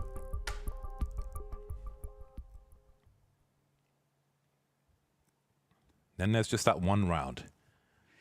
Yeah. FUT have the guns and have to win. Yeah. Hard map to predict. Seems like a really tough game for Cemetery to have the impact that he might want to have. See if we get the pistols. Now, no deagles, you know. I feel like they looked pretty challenging with those deags, but a little too poor for that. Might just try to desperately run into the B sites. And that might really just be all this round amounts to.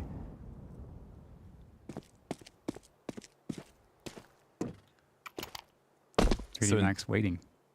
Indeed, historically, between these squads, 3D Max have done well on Dust 2 in March and January. See if the push is dealt with. It will be for the most part. Cemetery has a small chance for a bomb plant. If he gets that, he might get a rifle with it. Oh, he's looking for the round win here, not just the bonus money. That's so smart. Maka's not expecting that. And suddenly we've got a 1 versus 1. This was supposed to be a free round for 3D Max, but they've given it up. Basically to Glocks. Where did that come from? That's ridiculous. It looks like they had every reason to just be fine in that round, 3D Max. And Cemetery as well, who's basically been like driving the struggle bus the entire game, is the one to make the clutch and basically double his scoreline in this round with this super heads-up play, getting really aggressive in the right spots, and that now completely changes, I feel like, the storyline of this particular game, because the money is looking pretty poor for 3D Max. They needed the economic package from winning that anti-eco, but in failing to do so, now FUT have all the money, they've got the guns, they've got the AWP, and I mean, 3D Max have to figure it out. What do we do here? Do we half buy? Do we full save? What do we do? That decision from Cemetery to peek is so good, because I think a lot of people are just going to desperately try and plant the bomb for that money, worst case scenario. And you can see that on the minds of 3D Max rotating through with Azakera in the world. But up he goes for that rifle to make a 1v1. My word. A star could be imploding here on Dust 2, Dan. Yeah, it's crazy. Honestly, so crazy. That's mad. FUT in such a good position. A huge long stack coming in from 3D Max. 4 players looking to defend that position. obviously that's where they found value from the USPs in a previous round, where the anti-eco play from FUT was to go A long, but this time they go to B, and it's completely for free, and so no problem at all. So in that essentially Glock round, I was trying to give some context towards Ancient, because yes, FUT are 88% recently on Ancient, but I mean, these are two teams who are very familiar with each other over months in the past. 3D Max have beaten FUT on Ancient 13-11 in March, and they lost to them in overtime in January on Ancient. So while the recent stats are great, between these two squads, it's a little different. So while it might not be a complete disaster for 3D Max to go to Ancient without a map win, it will be a disaster of some description. Hang on. Mac has stolen an AWP from Cemetery. Oh my goodness. And that's the kind of stuff where, again, you're thinking, do you need to be even there? Yeah. For what purpose? For what purpose are you even there? What are you doing here, as security often say to Dan? Exactly. And now Maka, of all players, has picked up an AWP, and now obviously Cemetery's had to rebuy one. So this actually puts FUT's economy in a much more labored position. It's one of those big rounds, one of those big late rounds. Cemetery posting up. Again, very common to try and catch a CT up in that big box position. And sometimes you do get some sloppy play and an opening pick for said sniper. But not on this occasion. FUT giving nothing away for free. Yeah, it's a hard match to predict with some of the snafus we've seen from both sides. Yeah, the money situation for everybody is really suspect at the moment. FUT's taking that mid control. Cemetery, seeing if there's anybody to peek mid, but at the moment, it's not to be. Give a player by the CT smoke for CT. 2-1-2 setup for the CT side. That does typically mean that the A attack is stronger from Cat, but we'll see what FUT decides to develop from this position. So Lucky's been gifted some nades from Maka, who still has a flash. Often your sniper player playing around car might need a flash for a long player. In this scenario, we'll see if Gravity throws a flash behind Lucky, or just posts up with the AWP. No lurker for FUT towards B, as we saw from 3D Max in the first half. 20 seconds on the clock as the nade starts to stream in. There is a flash. Lucky trying to do what he can. Lucky and Maka combined for 3. Keeping the pressure up. I'm not sure if there's time for them to pick up this bomb and then plant it. Indeed, there is not. Jugs and Cemetery need to find a place to hide. Hunt is on the way also. That'll alleviate some pressure. Maybe Cemetery survives with the AWP. Again, it's a tense one. 3D Max to 11. Oh man, I mean, at least they saved the AWP and AK. It does give them a good shake at this next round, FUT.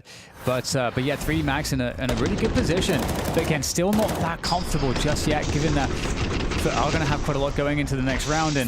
And you got to give it to Lucky there. You know, getting the extra kill, that one extra kill in that position makes all the difference. And now a challenge for Long. And completely blinded. Demon's gone.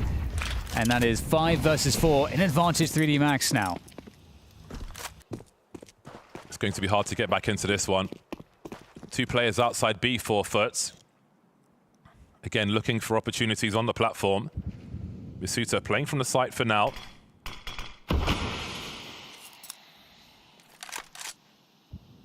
Nothing doing. Can be hard to get an opening pick with the AWP on Dust 2 these days. They're streaming in though. They're just going to surge into the bomb site. Well done. Cannon fodder for the first player, drawing out the CTs and the rest clean up the vacuum that remains. What to do now then? Retake of B? This could prove expensive.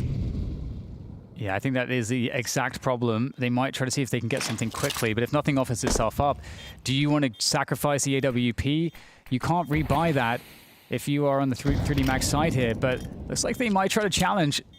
Here is a flash from Maka, who can keep the AWP safe if this push doesn't go well. Dropping in, though. Jugs does go down. This might commit the CTs into it, but in the back, they've lost the AWP now, but they've committed it into the site. Good shot there from Gravity. All on Krabeni. They know precisely where he is. Time pressure, not much time, but he can't stop the defuse, and it's going to have plenty of space left to be completed. 3D Max picking up that clutch, and that is an incredibly impactful one. The way these rounds develop is utterly crazy. As soon as they identify that flank coming through, they know there's only one player on the bomb site. Kersey is the only man with the kit, gets on the bomb, and the cover is there. A mega retake. That's not an easy decision to make. That's not an easy play to have the nerves for. My words. 3D Max and Dust 2, they love this place. That's a hell of an execution from the team. Yeah, it is a hard decision for sure, and it's now down to the wire. I mean, the bomb did go down, so that will give some extra money for FUT, but it doesn't look good. I mean, it's a couple Galils, there's not a single AK, a couple Deagles. They have enough utility. Kind of suggests to me that maybe they want to play for like a cat plant or something like that. I think they did well to set themselves up in the first place over towards B after losing their first player, FUT.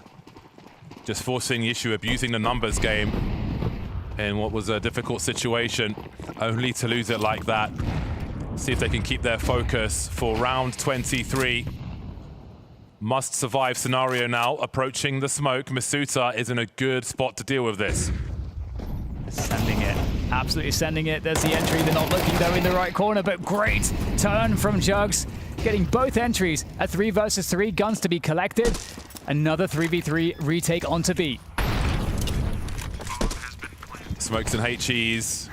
They can take some choke points away, but as we see new smokes from the side of FUT, this may be a taller order. Surely they'll be hyper-focused on a retake attempt here from 3D Max, who still surround the bomb site. Looking to be given something. Again, it's just one man with the defuse kit, but I can't see them going in this time. That late smoke is such a killer for the team. Gravity drops one on the exit, but again, it's lucky the man with the kit, so there won't be a turnaround here. They will make it costly as FUT exit. Oh, I guess his bell rung as well. Oh, man. Let's see if he's okay. Either way, that's one test survived for FUT, but they leave with nothing. All empty-handed. That's not good. James, they don't have money. They can get some AKs. They can't replace the AWP. They're going to be light on utility. That's really impactful. Firstly, that Jugs is just like kind of not ready in the doors there, gets taken out easily, and then the remaining 2 players dying. It's painful. Krabeni and xFloud started this round of 3,500 after those kills. Yeah. So you're fighting against game point with a MAC-10 and a Scout just because of the exit frags. Impressive stuff. Ooh, this is a good adjustment though. 3D Max, they've seen a couple B pops. They decide to start more players towards B, so that it does mean Long's a little bit more open. Although it looks like FUT pulled their foot off the pedal. I thought they were going to charge into the long position, try to outpace the CTs, but playing a slower round, which does allow time for the CTs to adjust their setup. They have a presence mid, outside mid, and they've also got presence on catwalk. So that gives 3D Max good time to figure out what's happening and to rotate in front of it. Symmetry gets into the pit. He could be quite a nuisance here. If he's able to tag some players, that could have a lot to do with the rest of the round. That opening kill, though, may start things a little faster than FUT were maybe intending. Symmetry posted up in the pit with that Scout. More players closing in on the bomb site. We still have a lurker in B halls as well to try and cut off rotation. We'll see how that develops. The MAC-10, of course, that could be really annoying. Looking to secure the bomb plant then. Symmetry will be dealt with on long, actually. The Scout's been dispatched of, and now xFloud's the last one standing. He needs a miracle if FUT are to survive on Dust 2, but it won't be the case. 3D Max able to secure it. Some really tense rounds towards the end, but they will take their pick of Dust 2. Yeah, incredible performance from them. I mean, just holding steady in these very tumultuous rounds. FUT, though, looking pretty dangerous as we move into their territory next. FUT certainly leveled up on their Dust 2, but it's still not enough to overcome 3D Max and their tried and tested performance on it. It got close, it got crazy. A good battle back from FUT into the halves, you know, after starting so badly at the very beginning. But I think that's where we should start with this, Vu, because 3D Max at the start, they looked like they were just going to dominate the whole map. Yeah, and I mean, a lot of that is off the back of Masuda having, I think he 4K'd on pistol round, he 3K'd on the second round. He was the dominant force in the first 5-6 rounds of this half, but then he started to cool off, and you saw it was almost one of those NACS moments. We're so back, we're so dead, we're so back. There was multiple moments it felt like FUT was just going to dominate this game. They had all of the momentum going for them, but 3D Max at the end of the day managed to close it out because I think they're just the better Dust 2 team, you know, regardless of how this game broke down individually. When we're saying they're the better Dust 2 team as well, right? They even managed to get both pistols, but it got this close. Is that something that you would say is quite a worrying sign? Like, they got both pistols. They got, what, 5 in a row at the beginning on T side, and then the follow-up 2 for CT. Like, this should give you so much momentum and confidence to work with. But obviously, FUT do shoot hard. Yeah, I mean, that is somewhat concerning, but at the same time, you've played this team. This is now the third time you've played on Dust 2. I think it's almost cliche at this point to say that when you've won the game, it's harder for you to rematch on the same map. The other team has lots of things to learn off of. You know, they have lots of things to build off of. And 3D Max have a pretty set style. You know, they play a certain way on this map. So to see them close it out, I think is really all that matters at the end of the day.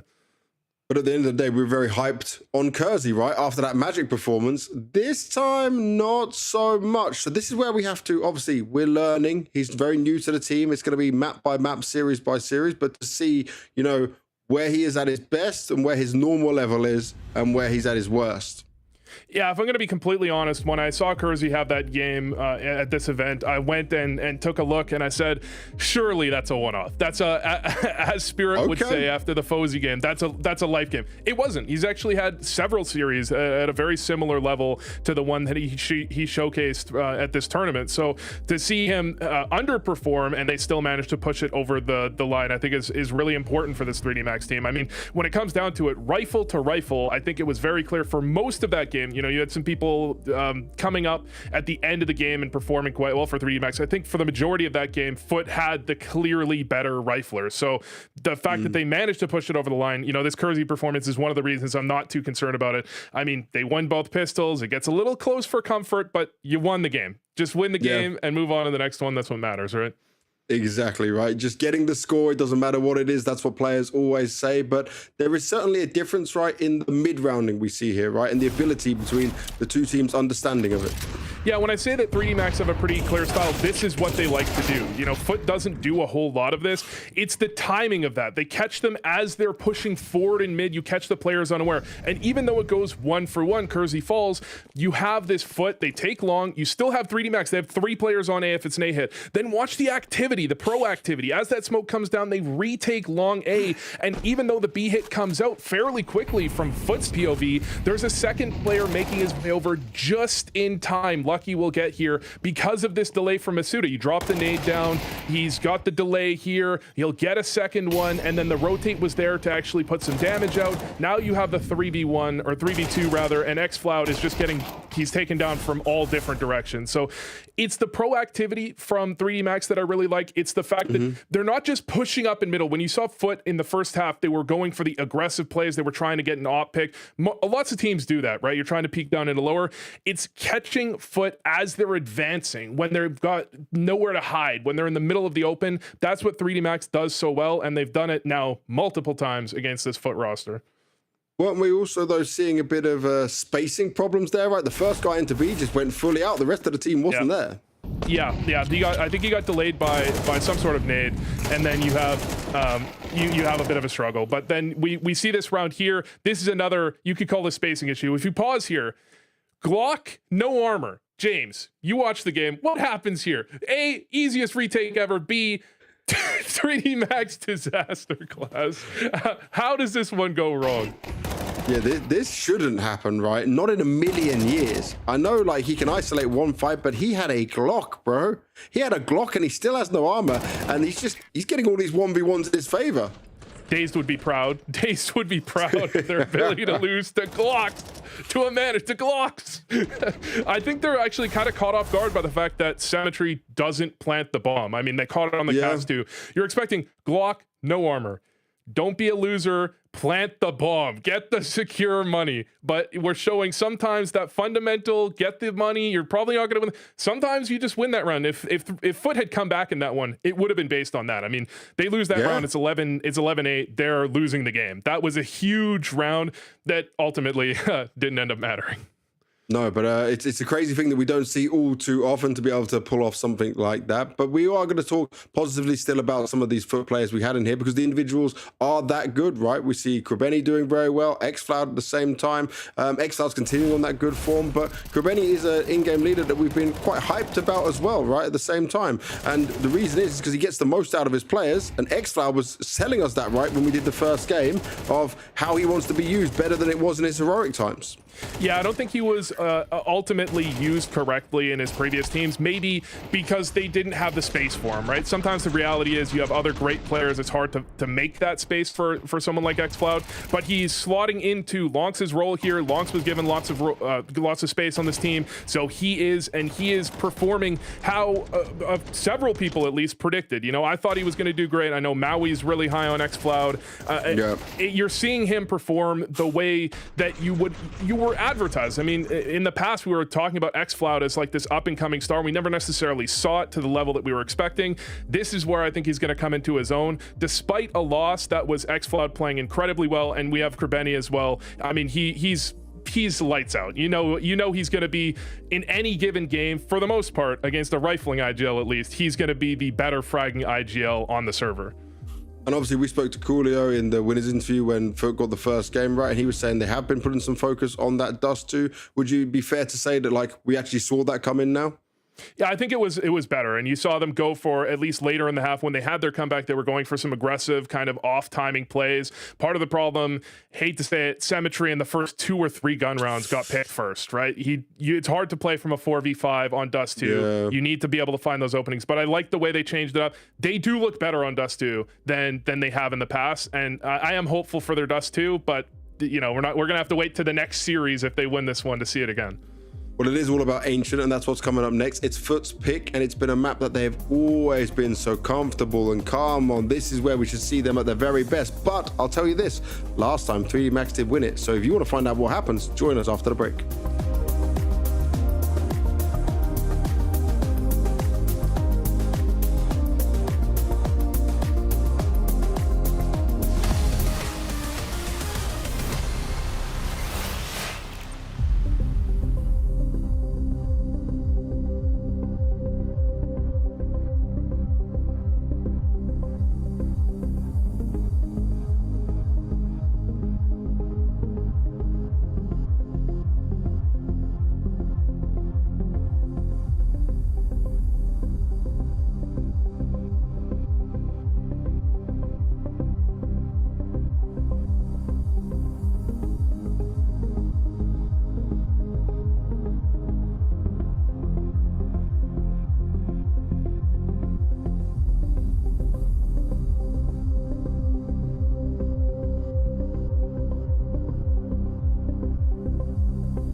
We are going into Ancient next, which is the comfort in every single way you can imagine for FUT. But what I'm going to do right now to you, Vu, is take you out of your comfort zone. I'm going to make you play higher and lower with IC Market once again, because last time I had so much fun and I got to enjoy it, but you didn't have a good time because you don't really understand what's going on here. So I'm going to let you try and start off again. Give me a higher and lower on this. Let's see if your knowledge has improved. I can't hear him. I don't think my knowledge has improved even a little bit, James, but I'm saying it's lower. I'm saying it's going lower. Give us a lower. Okay, let's go. Yes. Nice. Oh baby. Come All on. right, it's a weeb skin, James. It's got to be higher. Yep. It's got to be higher. There's no other chance. Hell yeah. Okay, you're doing good.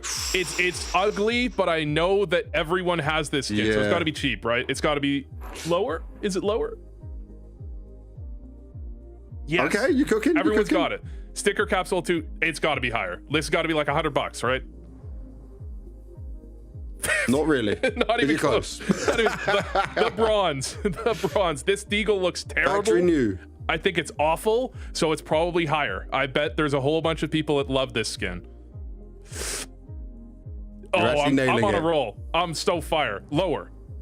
Yes. Oh, this is easy. This is easy. 43 cents Shanghai, it's got to be higher. More than 43 cents. Contenders, ooh. Higher. Yeah, let's go higher. It's higher. It's got to be higher. James, you can't help me, okay? No, sorry. I can't help it, you're the simple of this. Acid Fade, the crazy thing is I had one of these. I should know how much this is worth. Higher? I don't know. I think it's, it's lower. It's lower. Shit, it's lower.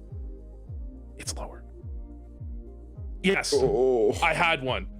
Okay, James, you take the wheel. You take the wheel. Oh, all right? okay. I'm retiring on top. I'm retiring on top. The Holo Lin Vision Copenhagen 2024. The Chinese market should be good, but I'm gonna give it a higher. Oh, there we go. There we go. All right. Field tested lower. Oh, I failed us. I failed us. Oh, 67. I guess people really like this one. It's kind of cool. But there we go. Thank you very much, IT Market. We do enjoy this higher and lower. I let Vu run away with it this time, and then I failed us at the final hurdle. The question is, will 3D Max fail? Not at the final hurdle, but the second hurdle, which they have won before, Vu. What do you think? I think this is going FUT's way. Unfortunately, no matter how they managed to get it over the line in their last series, they were terrible up until it was 12-9 down. It was Magic forgetting how to play the game. They were better. Like, they had many problems. They were better, but they're losing this one. We're going map 3. We're going map 3. At least that's what Vu says. Bardolph and DDK, do you agree? Well, I think it's a little difficult on this particular one because 3D Max are familiar with FUT on Ancient. They've beaten them more recently than they've lost to them. It's kind of 50-50 in that regard, and I think these are really reasonable numbers between the two squads here. I think it's the perfect storm for FUT to fight for a third map, but for 3D Max to potentially take it in 2. So there's the form of FUT, which is 88% with 8 maps played on Ancient, and then there's the vacuum of these teams against each other on Ancient, where they are 1-for-1. I'm going in with no expectations, you know, because I feel like I agree with what Vu said. That last Ancient show was a little bit sketchy, a little bit sus, and there was some sus stuff on Dust 2 as well. I feel like the sus will continue. That's my only expectation. However, 3D Max will be on the CT side, and they're going to be receiving a big old B push coming out from FUT right now. They're going to get the site with no problem. Charging through, trying to avoid the headshots, but that is not easy to do on a pistol round. 3D Max getting the better of it as far as terms as fragging.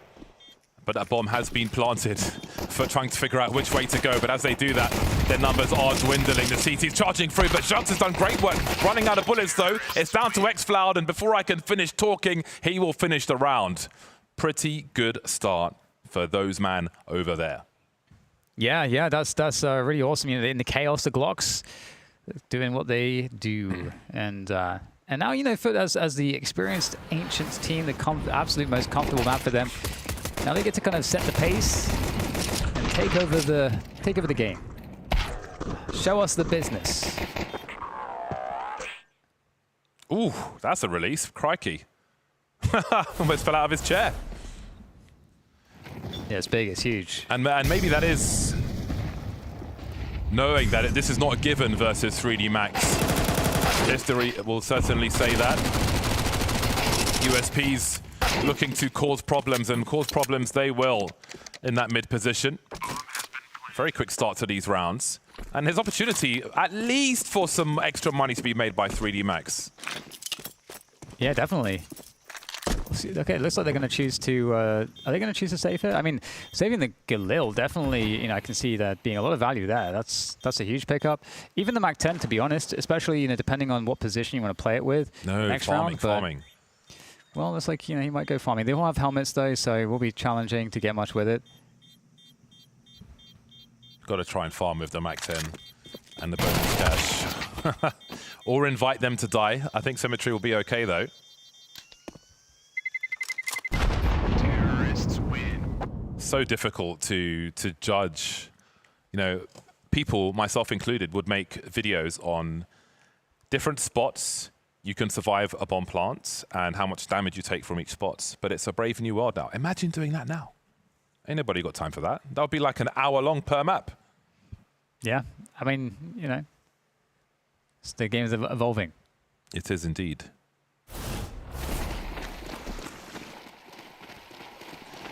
xFlood has a 1.54 T-side rating on Ancient this year. Crikey. 61% opening success rates on 33% attempts. Comfort, maybe, for xFloud. We'll see if he can deliver that today. Great time to do it. Yeah, the CT's given up mid completely, so that's going to be free for FUT if they want to try to take that late into this round. Getting that cave control going as well. I mean, it really does just look like to us they're going to be hitting that B-bomb site.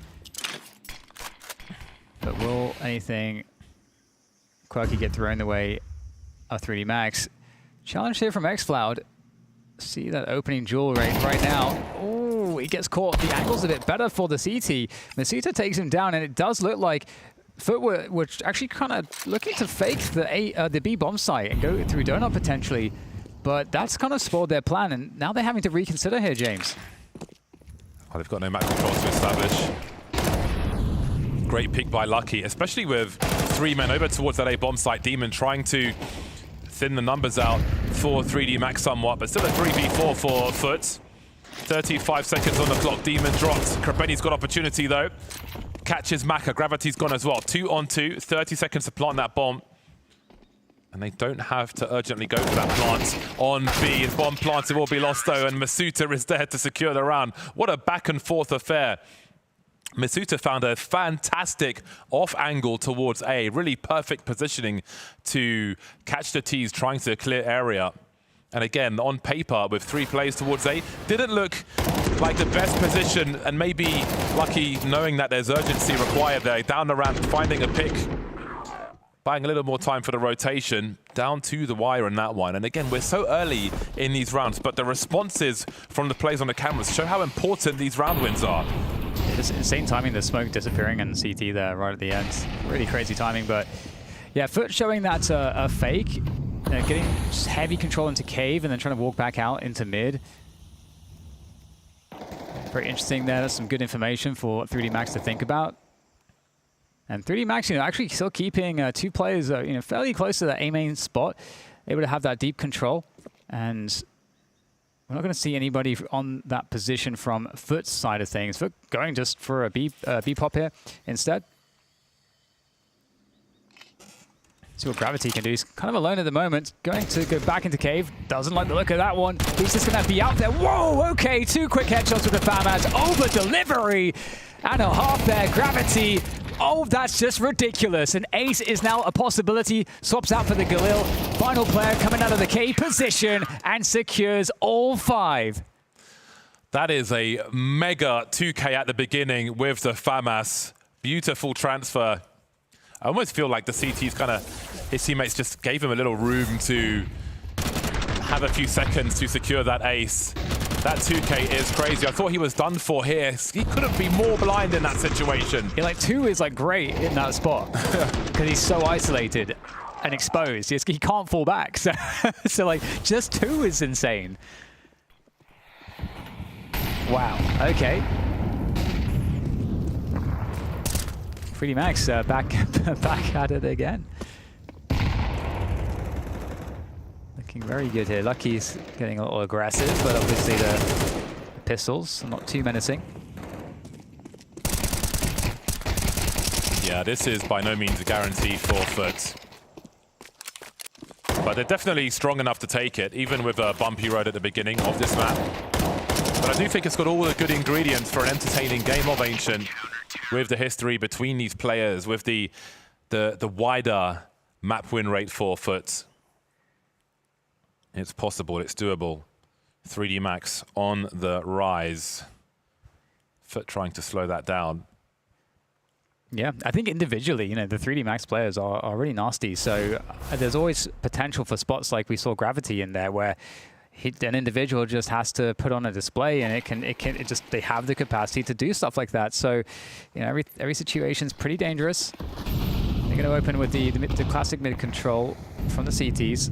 Is a delayed retake or a direct challenge? Direct challenge comes on through. They pass each other in the smoke. There's the spray, but the challenge from Masuta is good for the trade. Kersey gets burned alive, and suddenly we're in a 3 versus 3. A bomb site is open for business. Lucky rotating to CT. It's really about trying to get a good spot for a post-plant scenario. Not everybody's rotated over just yet. They're not 100% sure on the scenario at present. Gravity slowly rotating off towards B. There are the beeps. No one's covering the temple. Masuta and Lucky going to really wipe out the numbers. They found a hole in the defenses. The numbers on the CT side for 3D Max of late are terrible on this map. 36.5% CT round win. Again, that's like really, really rough. But they do have a reasonable history versus FUT.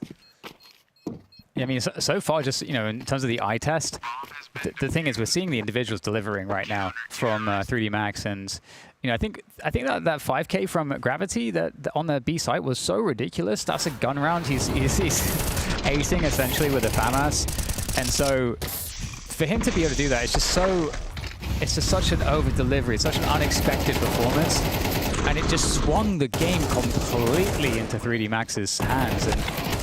And now FUT, you know, they run another eco off the back of that one. And that last round, it was largely lots of players kind of moving across the map, you know, lots of individual battles, and 3D Max are just really solid there right now. That's a question for our CS2 stats department about the FAMAS, but we'll hold that thought for a second because this is a fast-moving round. Tech9s are charging through. Krabeni's got an AK as well. Shug's causing more damage. Can a bomb plant be had here? Maka going through the smoke. Masuta drops Cemetery, but they will continue to trade. And now Kersey's the last man standing for the squad. Has he been hurt? He hasn't fired a shot just yet. Could he be coming from anywhere? Too many choke points for all these players to cover. They've cut noise though, and he's going through the smoke, it looks like. Oh, hasn't seen that bomb carry just yet, but Krabeni has got the angle that is required. An unlikely round for FUT, but they keep the score close. That's a very expensive one for 3D Max. Yeah, that's a really nice pick up there from FUT.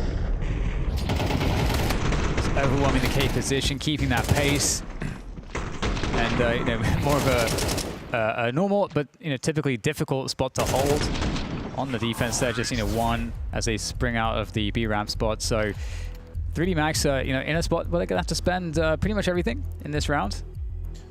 I was wondering, how many aces have there ever been with a FAMAS in CS2? Yeah, well, it was only 3 kills technically. You know, you got, what was it, like 3 with the FAMAS, one with the USP, one with the Galil. So, I suppose. So it's not a pure party pooper. Yeah, you know. But yeah, interesting game already. You know, it's a really scrappy game in terms of just all of the fighting that we're seeing from both squads, and so I think it makes for some great Counter-Strike, obviously, because there's a lot of dynamic situations where there's a lot of mid-rounding or just like these very chaotic site attacks and retakes. Cemetery, you know, with the AWP. Maka is going to pull out the AWP. This is 3D Max's last buy. You know, if they lose this round, they won't have the capacity to buy again, so the momentum will truly be over at that point. See if they can, hang on to the lead here.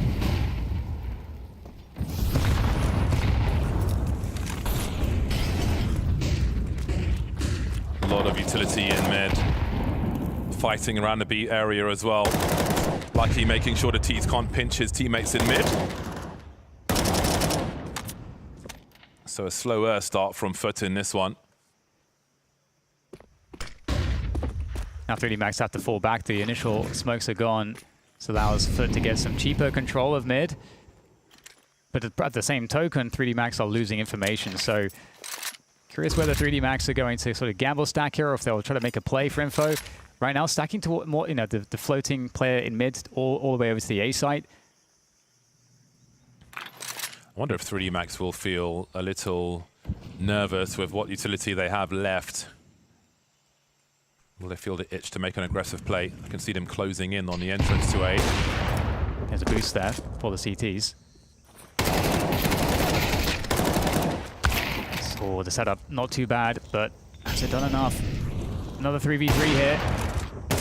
Oh, big pressure. The bomb having to make its way through A main. The AWP is on the other side, but at the same time, you've got that run now through spawn coming in from Demon. Lucky on the way to join his teammate. Maka continuing to be a problem. His movement with the AWP has been really nice. Is he going to need a reload at some point? Oh, he's got 2 shots in the magazine. Never mind now. Symmetry ready for Lucky as well. Cavalry coming through the smoke there. I love that he's running through. I think that's so awesome. Looking at the history for FUT, again, we mentioned they're 88% on Ancient. But looking at the nature of their victories, 13-4-3 against Sinners quite recently, of course. Beating Mal's 13-11 at the Major. Same for Bates, 13-11. G2 twice, 13-6, 13-4. So they've got good reps against difficult opposition. And they've put 3D Max on the pistols again. Much better round win percentage on that CT side. 54% for FUT. Got a good spot to keep 3D Max in the low single digits as we close out this half as well. But we've seen Glock rounds 1. Yeah, he's in a position to either spray him down or give up the AK. AK's gone. It's very given up, and that's a little disastrous. Now, what do they choose to do with it? Because obviously they can save it, or they could try to go for some more kills, or exit kills. There's options here for damage. They're sending the, or trying to send the Deagles forward. I mean, it's very hard to push through these smokes.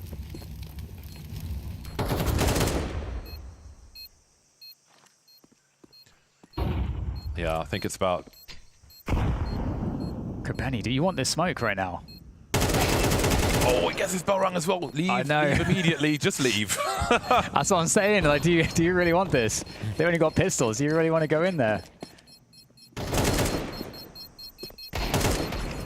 Really trying to invite players to expire to that bomb.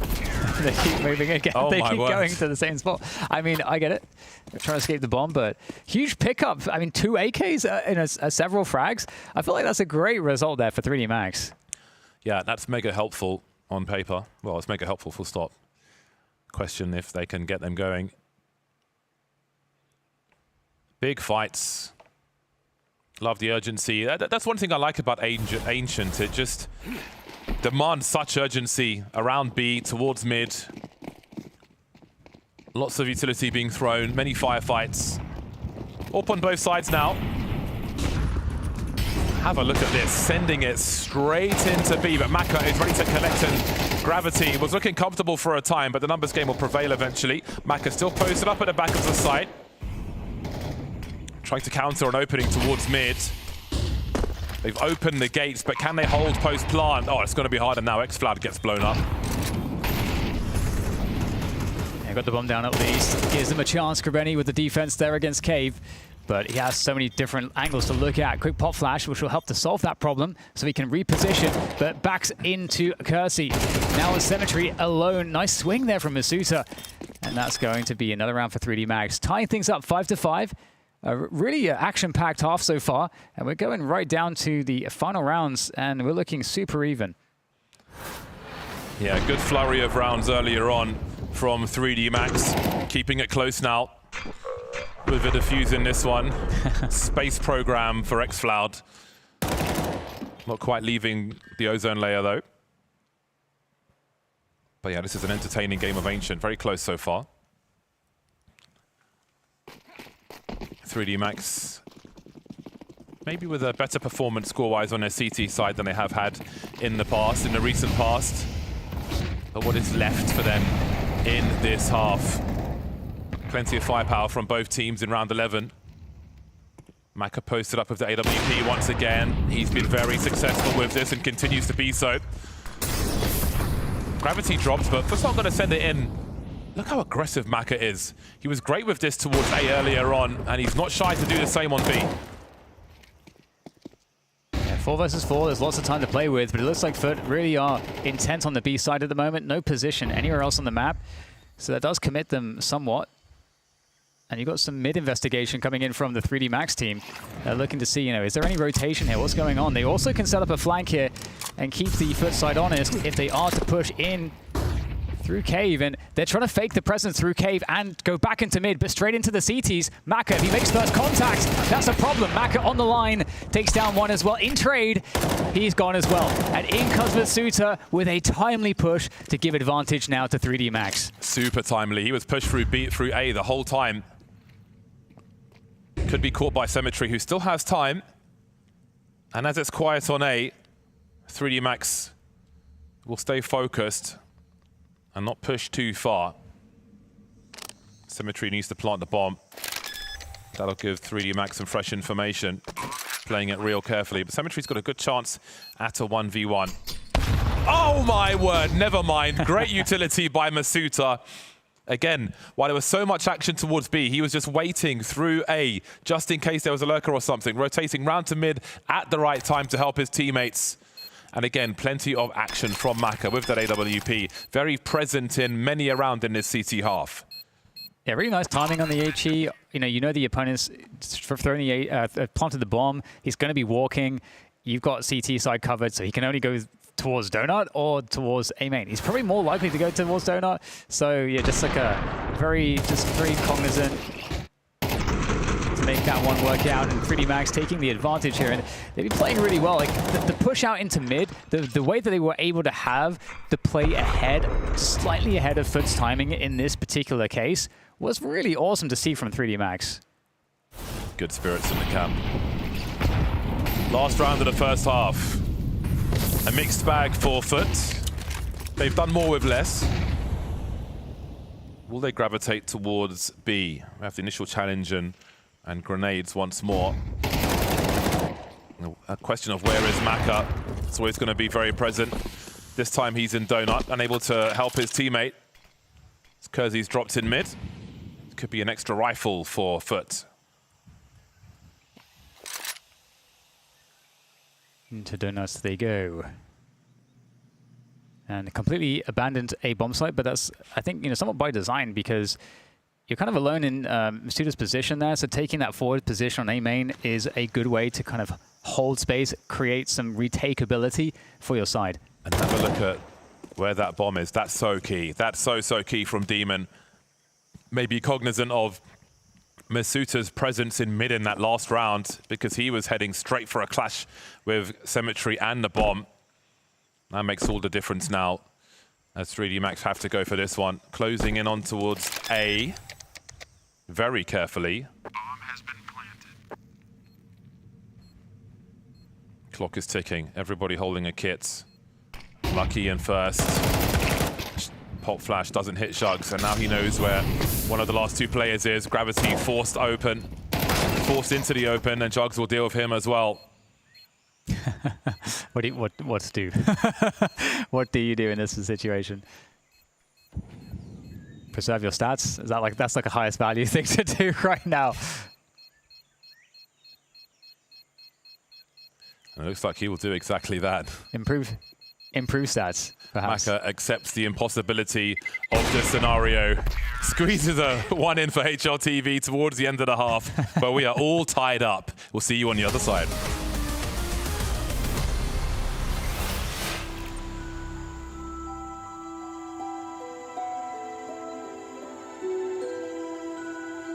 Here on the sun-drenched streets of Mirage, we spot some of nature's most fascinating creatures. Counter-Strike players in their natural habitat. Despite the plentiful environments these fellows could inhabit, they seem to always swarm towards the comfort and safety of this shining paradise.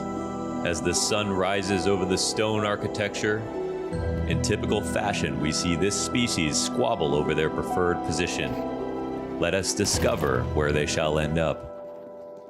Firstly, we have the so-called A anchor.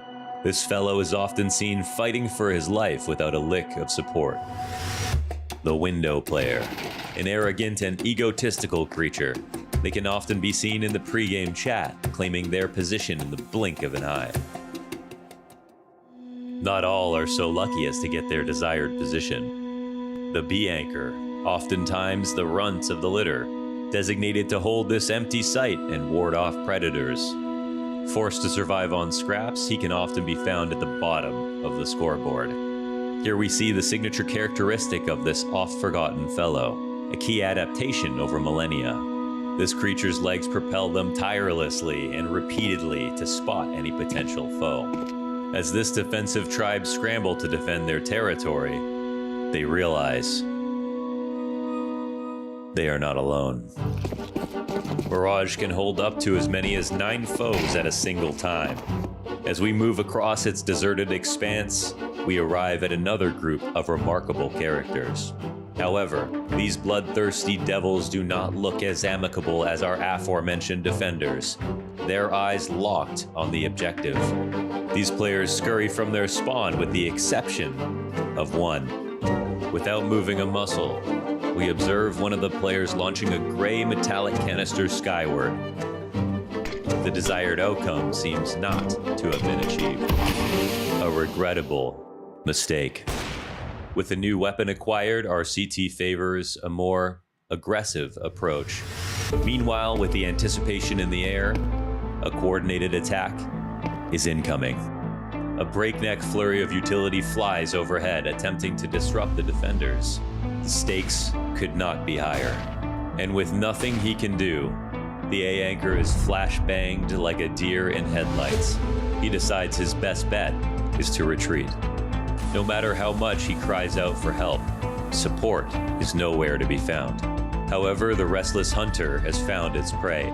It's one shot, one kill. Such is the life of the Opper, precise and deadly.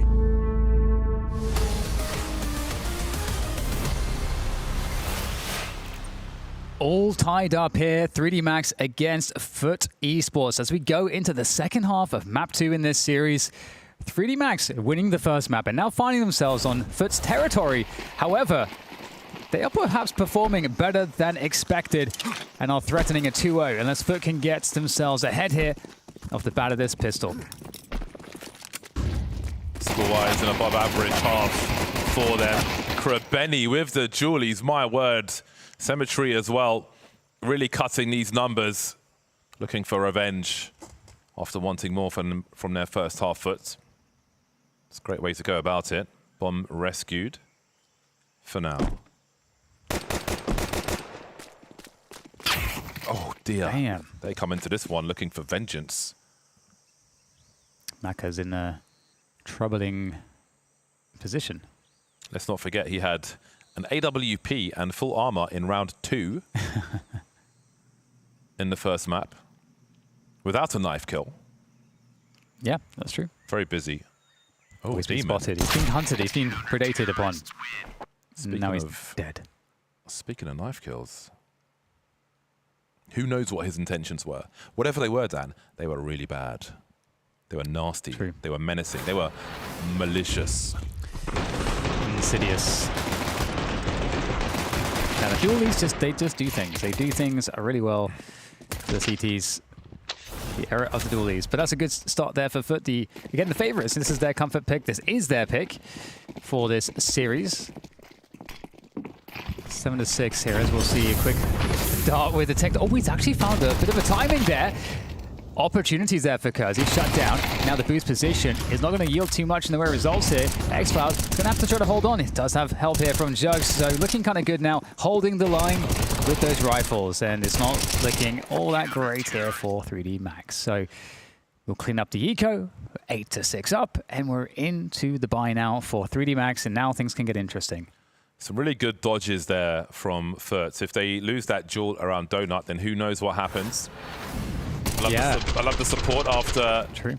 I mean, they avoided a lot of flashes on default here, but xCloud coming through as his teammate starts to run low on the magazine, which is maybe what the T's were looking for. So really crossed the T's and dotted the I's in that scenario did FUT. Gravity's first half ace was just a 7th in CS2 8 tournament history where the majority of kills have gone with a FAMAS. Thank you, stats people. Screw you, Dan. You can get in the bin. Well, it makes sense, you know, French gun and all that. Yeah, Gravity. New and improved French gun. Ooh, he's done some damage. Demon's got a dent in his head. The Maka and Masita not looking all that good right now in this position. 2v3. Gonna be a 2-on-2 on the B bomb site. Really need this opening kill. Oh, wow. Kribeni replacing the position of his teammate and laying down the damage. Now the quick run over towards the A side here for Maka. Maybe a better chance, but actually there's a lot of time here, so has he made noise? I think he's made noise, James. Elephant steps. And that will be free for Cemetery, who is ready and waiting. I'm just thinking of the most obscure, hard-to-find, time-consuming stats I can think of to request. Like, how many kills have we had by a collision with a grenade at Blast Bounties? I don't know if it would be even possible to find the answer to that, technically, with what the game serves you. Because we did see one this week, didn't we? Yeah, we had one. It was in the B Apartments in one of the games we cast. I forget which game. Yeah, it's got to be impossible. Anyway, we've got the big guns out now. The big guns for both squads. Round 16, 3D Max have work to do if they want to do this into... Could have had a very promising start to this one. Through the smoke, they will be variants, but who does this favor? There's only 5 people alive. Yeah, very quickly, we're into a 3v2 in favor of 3D Max. Very important for them to take full advantage, and they're going to be able to do so. There's nothing here on A for them to have to worry about. They're going to be in a post-plant before they know it. Still, though, wanting to throw all the utility, you know, they don't know that it's completely clean. And for now, actually making their way across into Donut, so could be problematic, actually. Masuta goes down, and the throwing of all the util actually costing quite a bit of time, and suddenly, can they get the bomb down? It's becoming a question.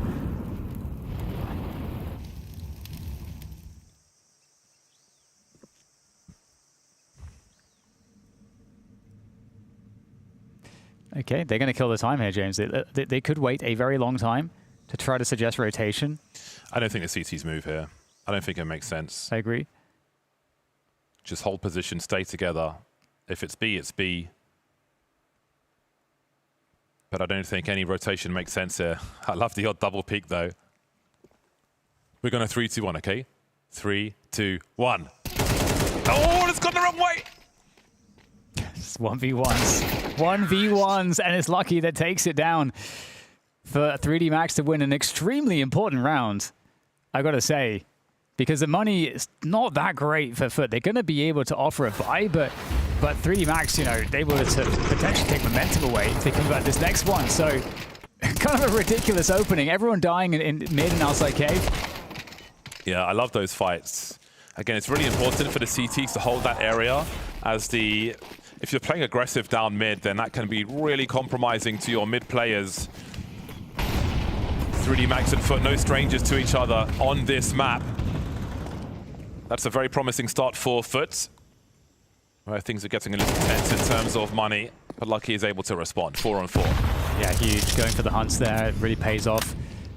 And that pressure on Donut is really worrying right now because essentially space has been opened up between both the B bomb site and A, although it depends on the cave control. Right now, cave control is with the FUT side. Kribeni's in that position. So if they can get rid of Kribeni, force him back, with the donut control, it becomes extraordinarily uncomfortable for FUT. FUT kind of gambling on the B. In fact, it could go for an info play around the smoke. Okay. Absolutely unfortunate there for Demon. A perfect position for Masuta to punish. Krabeni doesn't realize there are two here. Oh, so much opportunity with a grenade being lined up. None of the frags going their way, though. Must have felt like they were in the driving seats.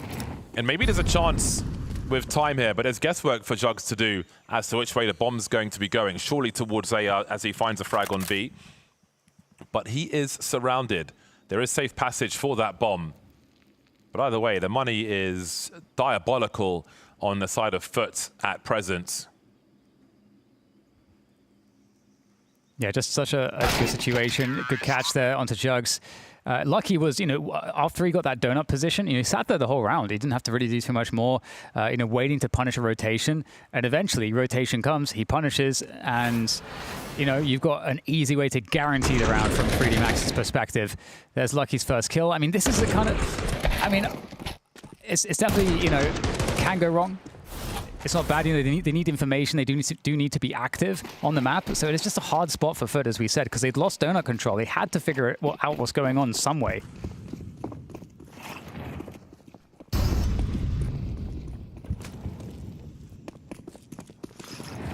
Can the USBs deliver again, James? That's the question. I assume nothing with what I've seen so far.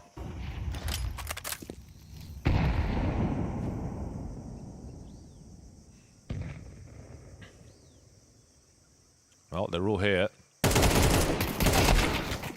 heard there was a party looking for the cocktail sticks and sausages. And 2 rifles picked up. This seems like somewhat consistent for either side. Whoever has the pistols with Glocks or USPs, we seem to reliably be getting 2 rifles picked up. And maybe this is a reasonable exchange that they can all be happy with. An AK and an M4, very useful for FUT with a destabilized economy, a stimulus package, if you will. I don't think they'll be interested in pursuing too much more in this round because it really is more important that they hold these, especially as we get into the meat and potatoes. Yeah, it makes a huge difference being able to, because normally, if you lose 2 players when you win a round as a CT side, you can keep buying, but getting like 2 extra rifles now means that it gives you a lot more capacity to sustain losses later. So that said, are they hunting? They're trying to be safe here. Actually, they're trying to be very safe. And the T economy is like in a decent place. Probably averaging across everybody around $5,000, maybe a little over $5,000. So 9-9. We're all tied up here, James, and 3D Max have momentum. It's so uncertain in the best way. Yeah. Both teams know they're capable against each other on this map. Yeah, I wonder if it will go for more of a shutdown in mid. Because 3D Max tend to get a lot of value out of mid, honestly, after the initial exchange. But actually, sometimes when FUT have challenged mid, it's just an absolute flurry of kills going both ways, which you don't know which way it's going to go. It's pretty sketchy. So it's kind of hard to say, I guess. But FUT could also do delayed mid retakes. That's also an option. They could go harder into some of the cave setups. There are definitely options for them to be more active. Deciding map of Nuke. Both teams have lost all their maps of Nuke of late. FUT losing 2 to Vitality. Oh my god. A charge into A then. A very quick charge indeed. How quickly can you get that bomb planted? Does Jugs dare go through the smoke? 4-on-4. CT's bunched together in CT. Of course, there is utility for this. That smoke will be a nuisance. High risk scenario. Really tough spot for FUT, actually. Yeah, this is a really tough spot. Oh, they're going to go for it. Initial trade. Trying to gain space outside of the temple. Some good kills coming in, but close Masuta could cause problems. Great headshot there found, and no way to get rid of him at this point. You've got to get out. Jugs going to try to save this weapon. Not going to happen. Masuta will take him out, and it's so difficult, James. It's one of those situations where it's totally okay if you just save with 4 rifles, but it's so hard to make the call. It is really, really, really hard to make that call. Especially when the new smoke goes down in CT. Look at that hole you're trying to get your team through. You're trying to win the fights for. It's a brave person with the temerity to make a call like that. I think a lot of teams are having a stab at it, but my word, it's just not supposed to work. You're all in CT, a smoke's up again. Yep. Can't blame them for going for it, I don't think. What's interesting too here is we get a timeout actually from 3D Max, not from FUT. You know, 3D Max just winning the round. And so again, you know, teams sometimes do this just to make sure that everyone stays disciplined, everyone stays on the same page. You know, you're ahead here, you're in an advantage. You want to make sure that you stay in a good place, a disciplined place, have a plan. Again, 88% win rate for FUT on this map. Yep. A very challenging scenario they find themselves in.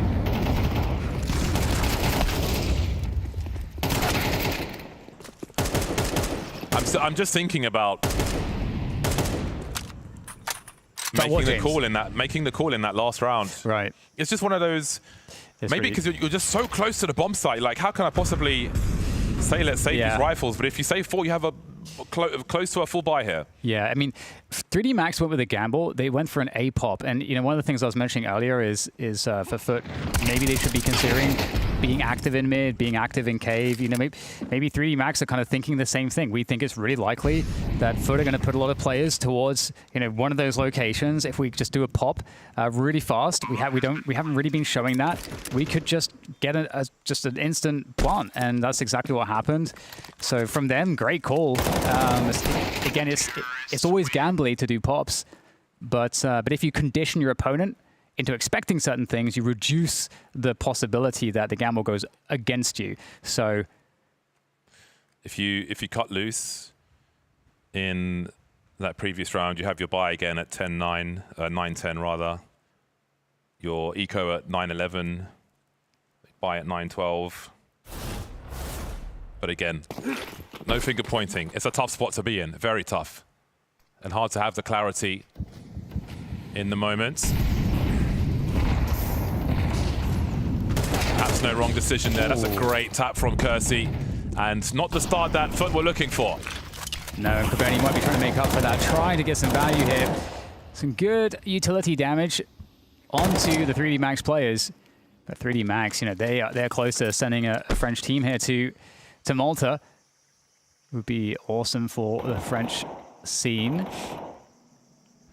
And now, you know, things calming back. We see a void from 3D Max and falling back out of those forward positions.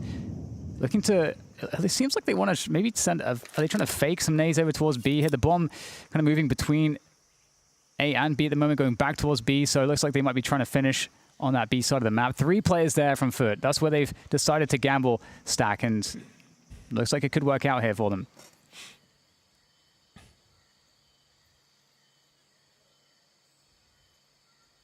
Holding position for now. Looking for an info. This is an info trap. They're trying to punish a push, but it's not coming.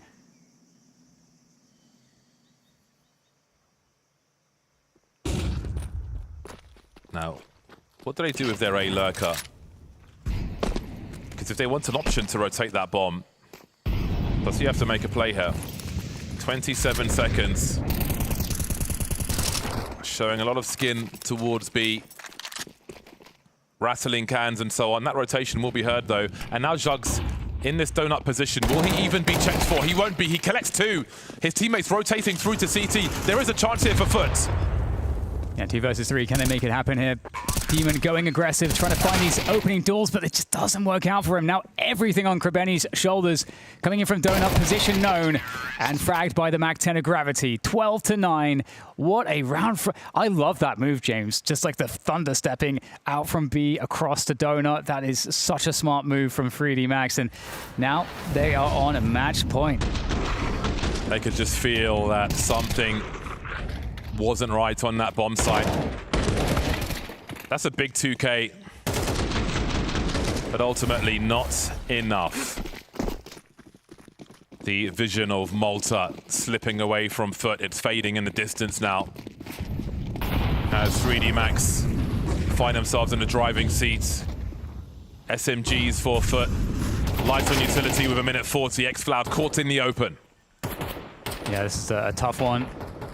Again, FUT, they're in the same position as they were last round. What do they do in a 4v5? But the red room push from Gravity is going to force the play. Kersey takes down Krebeni through a smoke, and everything is fading now for FUT. Very little left in this round, 2 versus 4. Great control across the whole map for 3D Max, which secures that last frag as they secure their place at finals in Malta.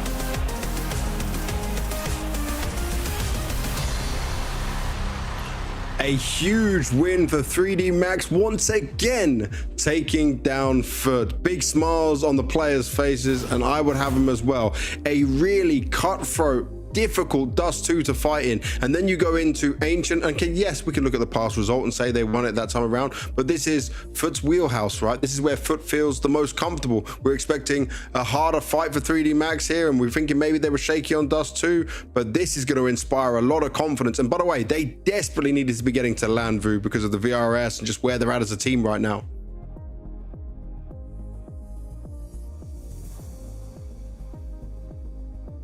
Yep.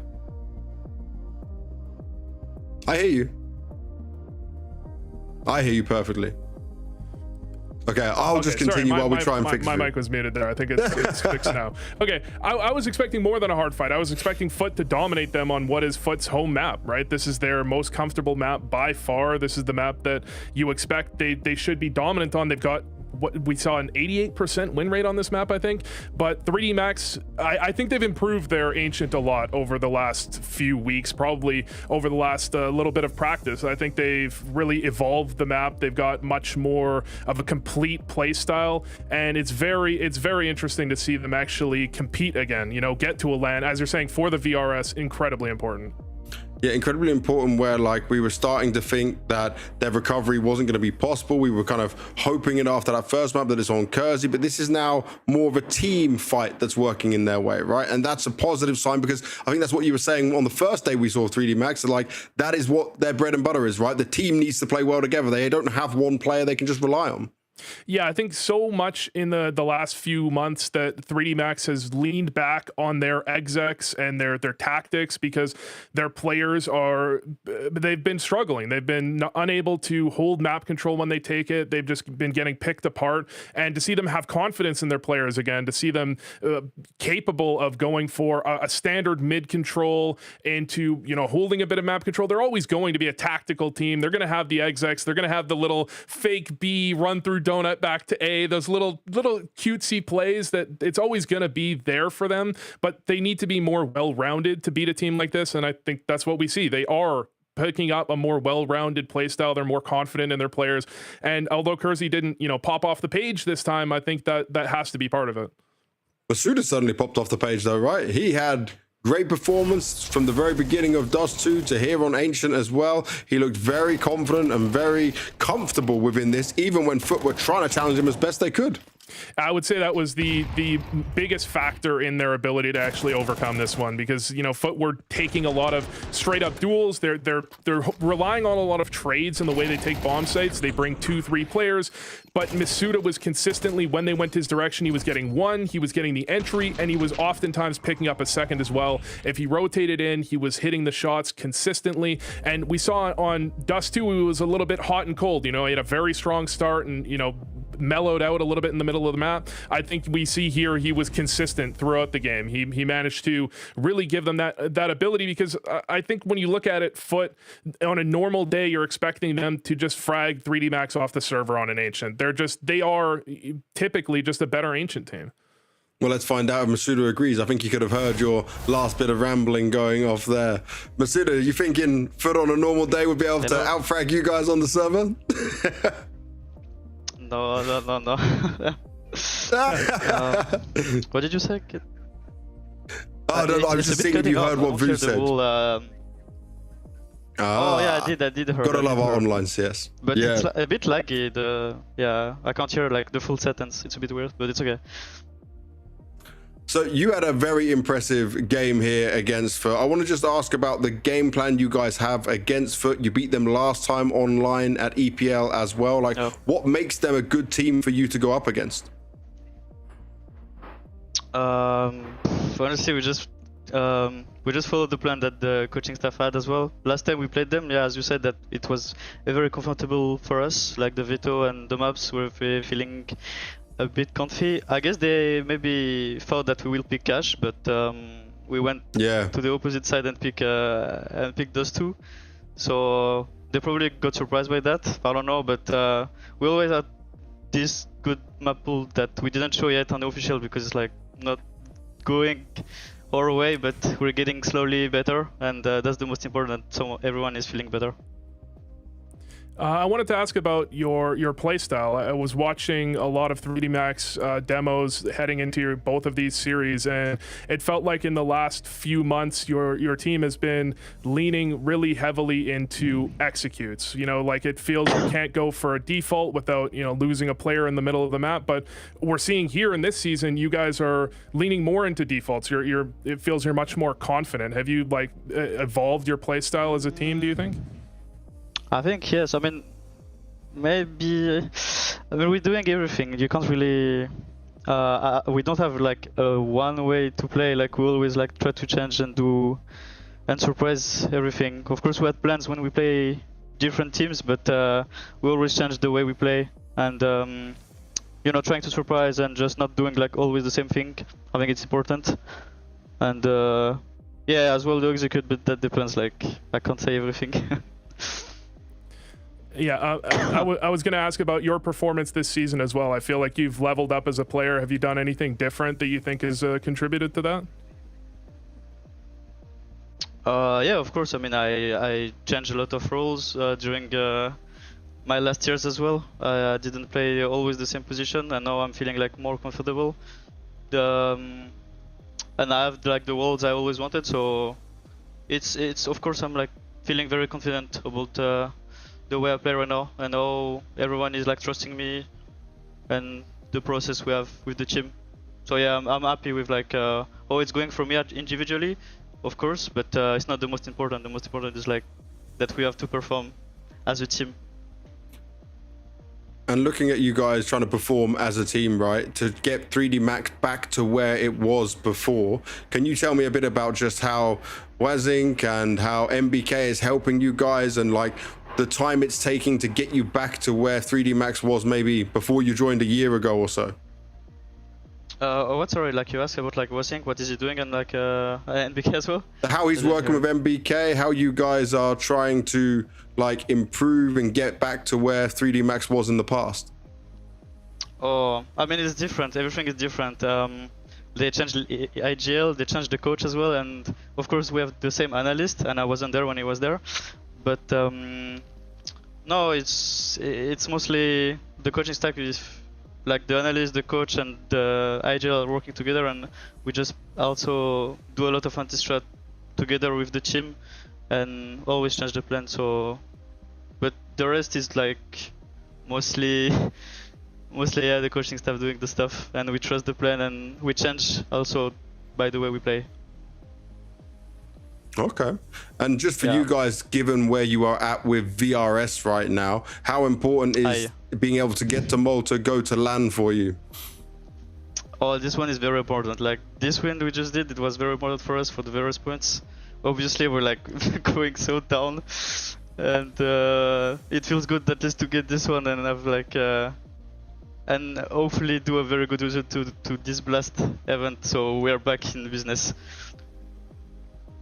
Well, hopefully that'll be the case. Thank you very much, Masuda, for your time. You are hopefully going to be back in business when we see you again. But congratulations on the win. Thank you so much. Have a good one, guys. And there we have it. Another one bites the dust. FUT, a team that we would have probably put of having a great chance of making it towards the land, and can't even get a map within this series. Are we that worried when it comes to FUT, though? I'm not particularly worried about FUT based off of just this result. I still think their Ancient's a great map for them. I think this is just a 3D Max that came in and was incredibly impressive. I think they're more well-rounded. He was talking about, you know, they have lots of different looks, lots of different play styles, lots of different anti-stratting. I think they're more well-rounded than we saw for them in the last several months. And he's got some words about the coaching staff and how much time they spend together as a team. I think that all contributes to it. Yeah, I know we were having some difficulties with him hearing us, right? But I think I can understand where 3D Max's whole way of doing things has changed so much, right? He mentioned, obviously, Gravity was IGL, then it's Maka, now you've got MBK in, you've got Wazink trying to do the stuff from, like, they're all going to have input, and they probably had to drastically change so much that even with Kersey coming in just a month ago, it's all going to take more time than maybe what we would think for them to actually get to where they want to be. Can we roll it back for a second, James? I mean, this is a team, they were down 12-9 on Ancient, about to lose the series 2-0 and go home, I was going to say, but they're online. They were going to stay home, right? Stay home. And then they managed to come into the second series. They managed to 2-0 FUT. Like, that's even just inside of this event, I feel like that's an incredibly impressive improvement in the way they're playing. Because when I looked at that Magic game, I watched it back, I was thinking, there's no way these guys are going to beat FUT based off of that performance. And then they do this. This is such a good look for 3D Max for the future for them. Talking a bit about FUT though, right? Obviously, xFloud comes in highly positive in the first game. He was still positive about what he showed on Dust 2 as well. Do you look at it right now where it's just going to be some growing pains for FUT, and still the pieces they have, that synergy, right, is still going to carry them through the rest of the season anyway? I think the problem I saw with FUT is I feel that they've stagnated a little bit. You know, they were that massive rise up team, and then you start to kind of realize maybe they do have a peak, and this Lonks xFloud thing feels like a side grade. But I agree with you that I think it's going to take a little time for it to be truly an upgrade. I think over time we're going to see that xFloud is a more well-rounded player. I think he's a fantastic player, and they just have to slot him in correctly. The problem they do and always have had is they haven't had a second voice to the level that they want, and they've talked about that now. They've talked about bringing that in. So I think for that reason, not just xFloud's fragging, which I think is already doing quite well, slotting in a second voice I think takes a little time. Yeah, and then also, like, it's a input that they're maybe not used to when they're running it through right the whole time. Yeah, I mean, this is a FUT team that they just need a little bit more. They need a little bit more time, unfortunately. They've struggled, I think, with the op situation. There was rumors around that. They've had their problems, but I do have high hopes for this FUT team over the rest of this season. Oh yes, we certainly should. And well, we're trying to get someone from the FUT lineup to come join us. We've got xFloud here. It's obviously his first couple of games with the team.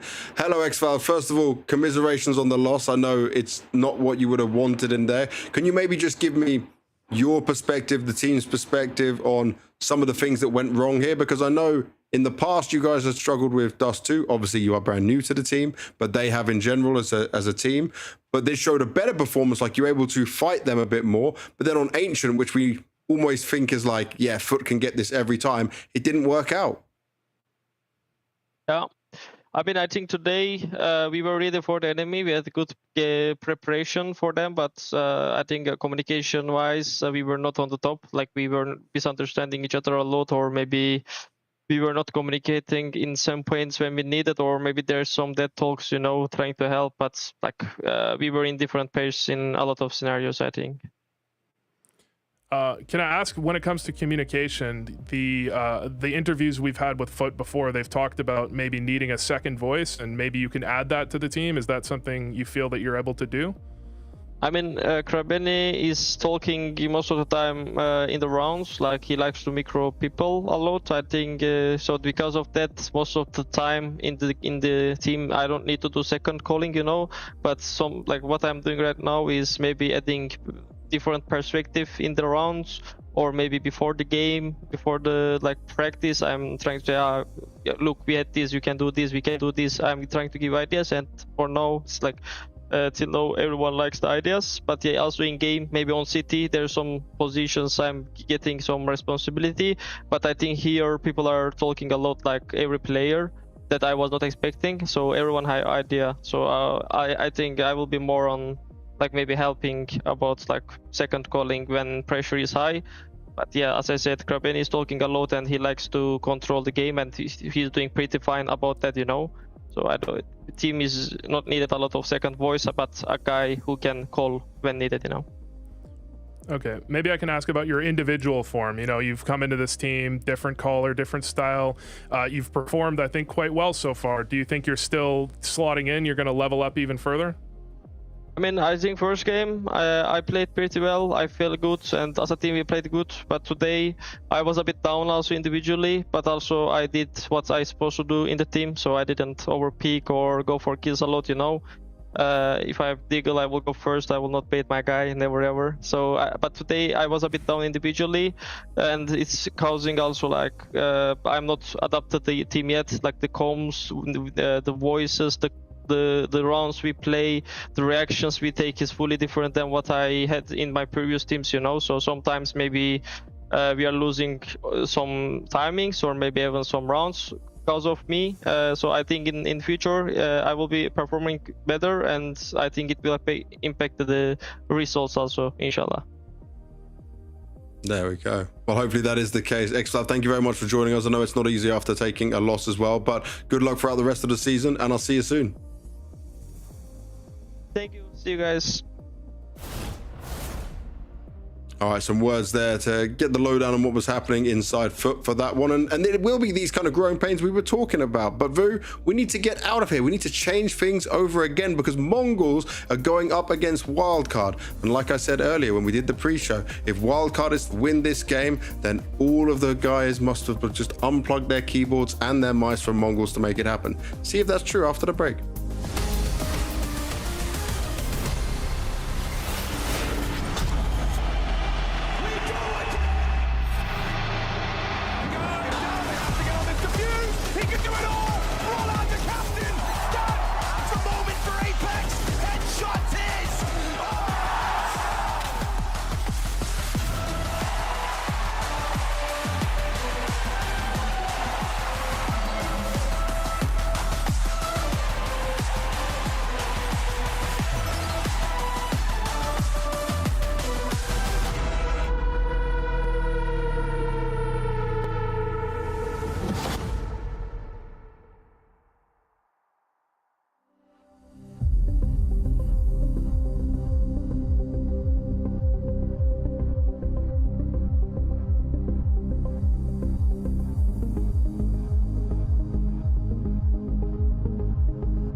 Darkmeister, tell me, how does it feel to be playing for a team as amazing as MongolZ?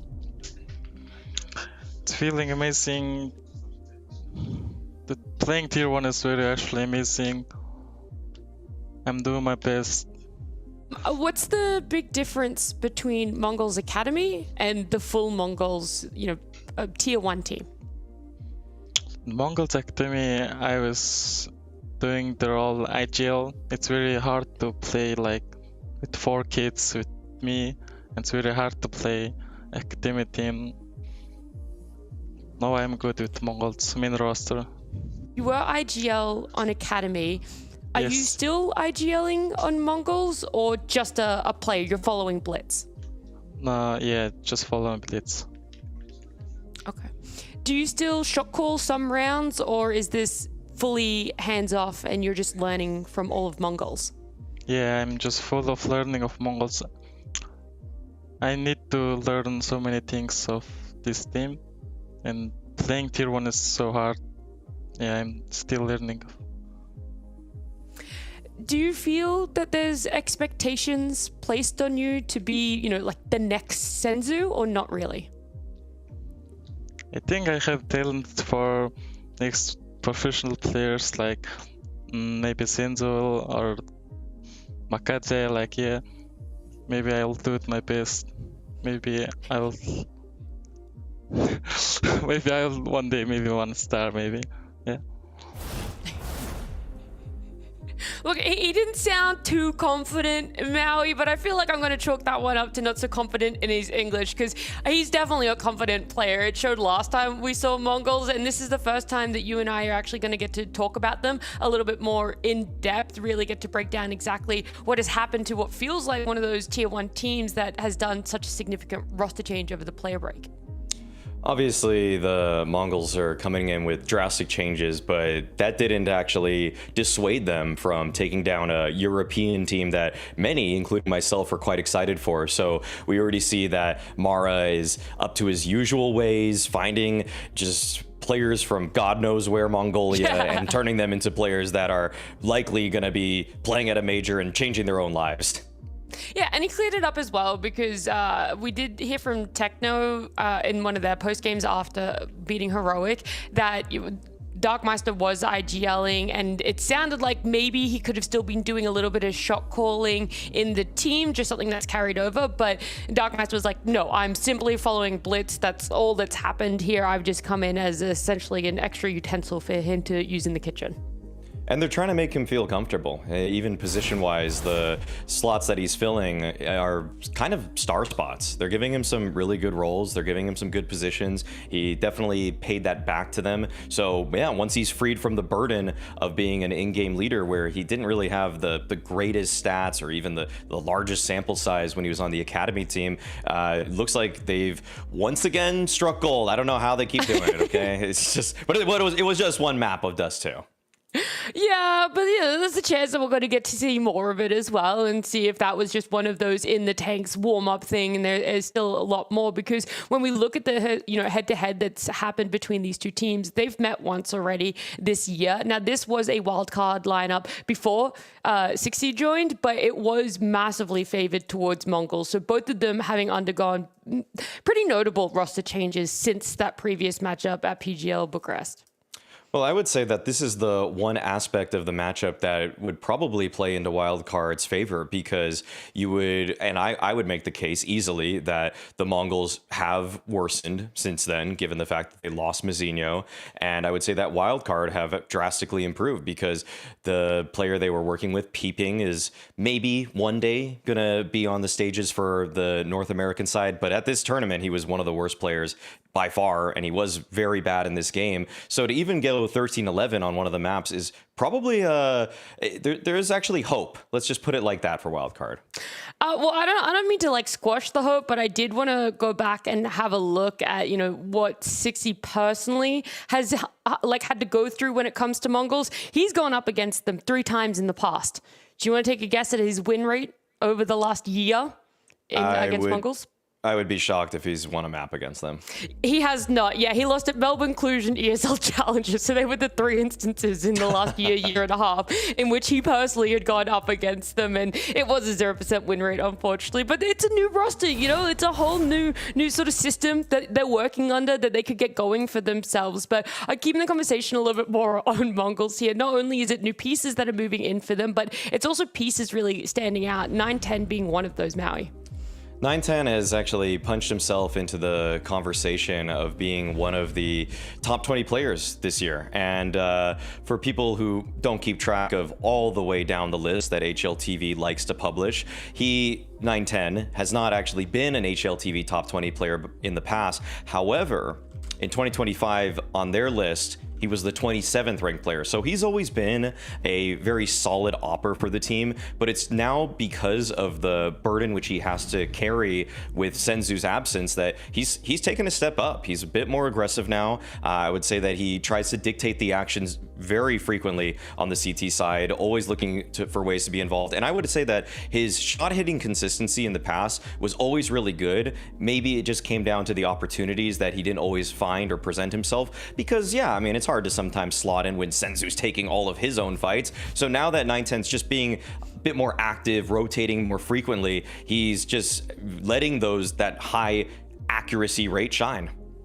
And I'm hoping that stays consistent when their 2 new players potentially feel a little bit more comfortable, where the system starts to feel like more of a well-oiled machine for the side of MongolZ. If 9-10 can keep that up, then I feel like, again, they're going to like put those doubts to rest. They're going to say there shouldn't be any more of those. And so now focusing on the flip side of Wildcard, we've talked about it. They have had a roster change since they last met up against MongolZ this year, 60 being one of them, but Nemanja being the other one, Maui, that is sort of slotted in.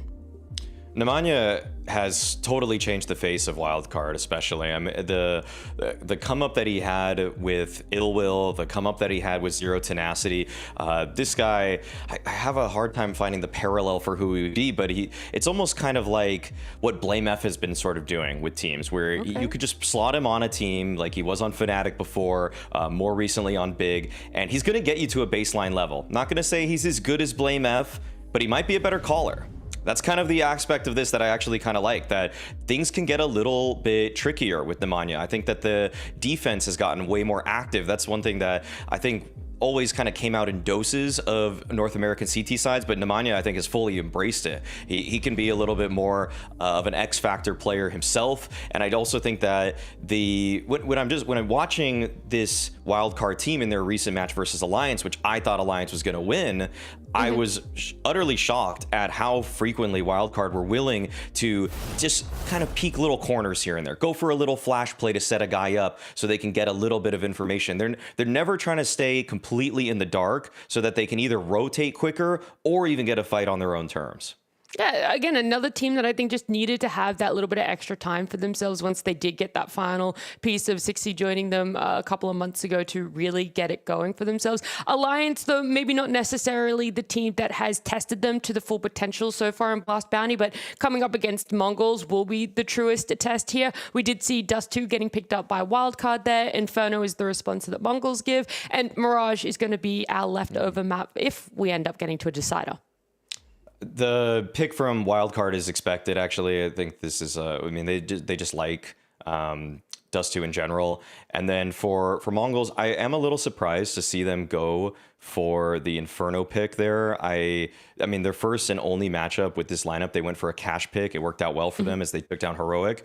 But Inferno sort of became their go-to map at the tail end of last season when they stopped trying out Mirage, and then they just realized, hey, we have a duo in Blitz and Techno that have been playing with each other for upwards of 5 years, and they take banana together. So let's just let that chemistry that's been built over half a decade continue to shine. Now, look, you're going to have to wait, unfortunately, to get Inferno. That is map number 2. And, you know, MongolZ just trying to throw every map out there, so we have all of the stats we possibly can for them. But right now, we're going to see them go back to Dust2. Wildcard's pick here as we head on over to Scrawny and Launders. Yes, all the stats, all the data, all the numbers just for you, Nat, you freaking nerd. Mohan, another day. 6th day of the bounty, only 2 more matches before we have our playoff bracket set. I was thinking today earlier, I was like, man, imagine if this event had a pick'em challenge. just how cooked the diamond coins would be. They'd be complaining for sure. It's almost damn near unpredictable, but if you're into predictions, well, our live trade market partner in Polymarket has set you guys up. MongolZ to be expected. I mean, you know, it's been a good week for North American Counter-Strike in the fact that Wildcard are still fighting for it, that Liquid have looked as good as they have and qualified for top 8, that Twist is leading FaZe Clan also to the playoffs. So what about this upset, Mohan? Where do you have the likelihood of this one kind of pinned as we go into this best of 3? Well, like my ape analysis essentially is that Wildcard played good and MongolZ played bad. Yeah. And like that's the only thing that Wildcard played good. and in terms of recent form, sometimes that is the most important thing, because when we watch the MongolZ play Heroic, let's be honest, they were both trying to lose that game. Yeah. I mean, in fact, MongolZ were trying harder to lose and they still managed to win. So it's just how kind good of funny they are. because that was Heroic. Like they were the team in the first draft to get a chance to play the MongolZ. Everyone wanted to pick them first. They got the MongolZ, then they lost. Now Wildcard are going to try that again. They've picked the MongolZ here this time around. Not a bad team to pick. And I think it's even reinforced by the fact that Heroic showed they could be beaten. Now, we did have a really good opening series from Darkmeister. It was in a prolonged, like an OT game, obviously, where he ended up dropping 30, but they have an excellent track record of onboarding. True. That's for sure. And I think it's funny when you see people doubt it every time, because like I did it for like the first 5 times. Yep. But then we're on like 8. Just keep doubting. And they just keep, it's just fine every single time. If they survive ControlZ into the major, I mean, that's like true. you gotta just believe at some point they really are just a position. They can take any player and make them very solid very quickly. Yeah, ControlZ to major playoffs. To major playoffs, and then they cut him. Yeah, they did instantly. Yeah. So Mara's just got secrets that the rest of us aren't allowed to know about. How he does it, I'm not quite sure, but it's all about the onboarding process. Is a good realm of Counter-Strike as well, I think, to have that onboarding process. You know, you're not having to get through, say, 3 stages of a major. It's just a couple of online best of 3s. Sure, it is single elimination, but you know what? It's kind of hip right now to get eliminated from Bounty. All the coolest teams are doing it. Only the best. All the cool teams. Out the window. Just kidding. We've still got FaZe and Liquid. And a whole other bunch of unexpected heroes. What's going to happen once they get to Malta? Your guess is good as mine. 2 slots left in top 8 for the first event of the second half of 2026. Let's get it Last Bounty, powered by Polymarket. Let's go. Darkmeister quick to the top middle play. We got Wildcard sending out a bit of a feeler towards this A site. No bomb over here. A lot of response out of the MongolZ already. They'll come through with 2 clean kills. It's already Wildcard kind of in the dumps. 3 versus 5, sure. You can get your bomb plant, but you've got a whole lot of MongolZ coming your way. 4 of them through middle, 1 late through the T-spawn wrap. They try to make the doors contact happen, and now the numbers are evened out, just like that. Nemanja, 60, both with a kill a pop. And now Nemanja takes man advantage into the hands of Wildcard. So this was damn well worth it. Sure, you lose 2 players at the A site, but it looks like putting that bomb down, sinking your feet into the sands of dust too. Wildcard immovable in that post plant. Not 1 additional player dies. Fantastic. I mean, MongolZ try to go quickly because they have that flank coming in. It's just like, seems very clear they're just rushing to try to retake this, and you might forget that there's a potential someone could be slow flanking. I see why they tried it. Also, when they dealt with the situation on A, they know where the bomb planner is. They said it's probably someone big box. Like, these are expected positions. But they just kind of needed 1 kill to start flooding in, and they couldn't get that first kill. And they fought till the end to get it. Insta tag on Blitz, who is hoping to use one of these 2 scouts to the MongolZ benefit. There's a nice little tag. 60's going to try to jump you. Tikuak holds his own momentarily. Good trade by Rek to make sure that he can't escape.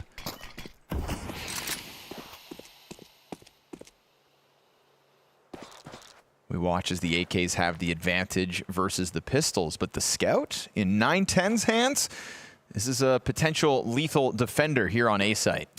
I was getting real veteran energy out of 910 when they played against Heroic, but then also some frustration when he was kind of the reason they'd set up rounds but then also lose them. Wasn't perfect in that game, but definitely was making plenty of plays. And I think, you know, it's like Techno is now the one guy. Techno and Blitz. I guess it's Blitz and then Techno, and then 910 came in after, right, on this team. But for a while, it felt like 910 was the new guy, that he was still always fresh. But things move quickly in Counter-Strike. They move even more quickly on the Mongols. Yep. So you got to keep up to speed.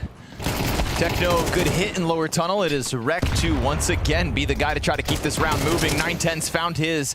Nemanja dropped on long. The bomb carrier doesn't want a full commit just yet.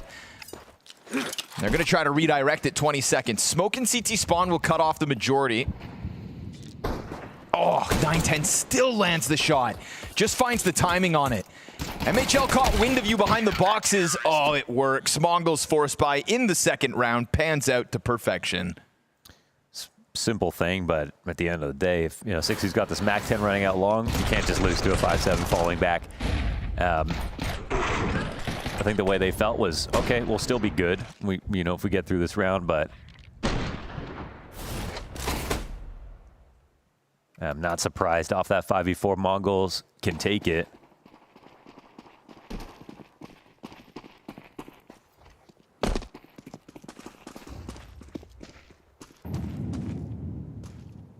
Yep. It's like one of those carnival games. Yeah. Rigged.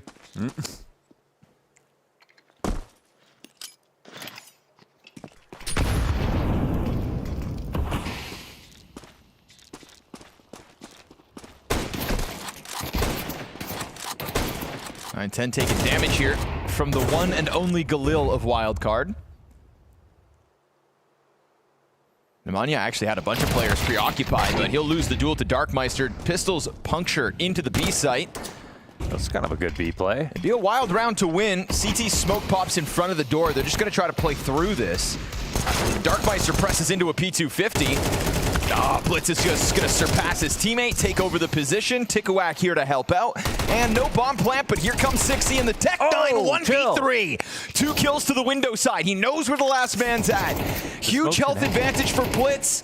60 gets out through the door to grab the guns. Oh, he's made noise. Oh, he doesn't get the kill. He was so close. Wow, what a 1v3 that would have been. Blitz is brave. Presses through at the same time as his teammate had just died to that P250, gets car control, and it winds up winning the round. But that snap back to the window here, yeah. Crazy. Sit you down. Oh.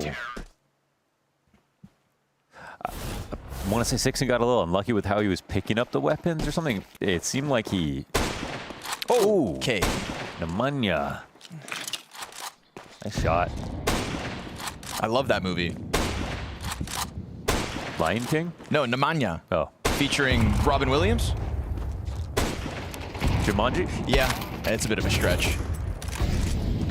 Just a Fast little bit. Play to the B side at the exact same time as Techno gets the mid kill. Honestly, Wildcard making the most of the distractions that have been happening in middle, but they get caught off guard by the fast push from Darkmeister.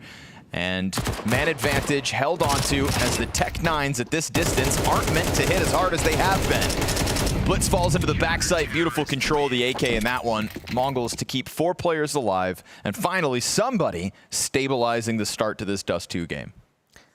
I do just agree, though. Best time to start a retake is before it begins in some sites. Okay. The same thing for Ancient A site. You'll see people push through CT spawn, get behind that default box, and just... You'll even see like teams like Na'Vi do it. We've seen that at this event already, but sometimes a full, respectful, patient retake isn't actually the easiest solution.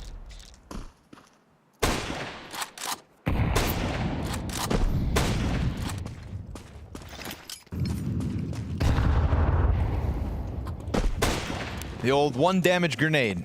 Crazy. Finally gets a tag at the end. But Blitz pushing forward off of the catwalk. Feels like there's a bit of disrespect already coming out from the Mongol squad. I like it.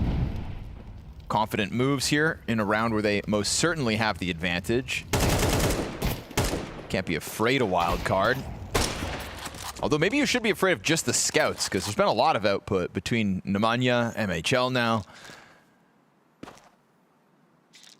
This mid door has been a bit of a shooting gallery for Wildcard, but down they go. Another quadruple survivor situation for the Mongols, starting to find a comfort zone here in this game. There's a ton of cash behind them.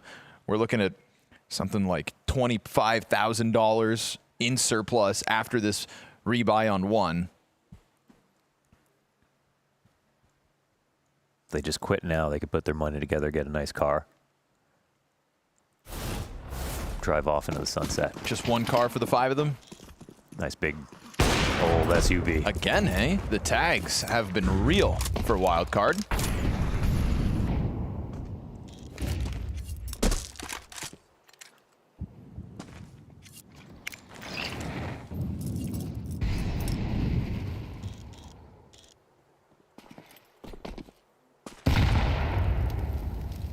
Tags are one thing, but I'm already looking at this happen going, ooh, they could have won, they could have won, they could have won. Were those the easy ones? That's the second op on the map on the back of the site. It doesn't shoot.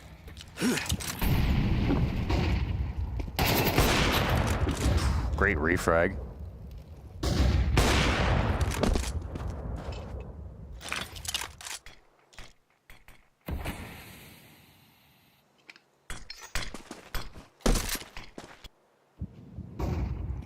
Ready to pop out here. How ready is Tikawak? It's mental because they're hearing someone run back. They might not clear it. Yeah, not good. Tikawak, oh, him in 910, lay down the law. Lay down lead on the attempted entry up the catwalk. But I mean, that flashbang in front of him, nothing. And he's scaling up cat when 910's running back through C2 to the site, and that's the only thing they're thinking. They run out of that smoke looking, oh, let's just catch him right now. They don't think we'll run through. The old bait and switch.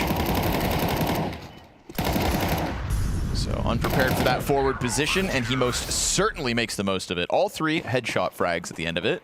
I don't think they found out about the second op either in this round.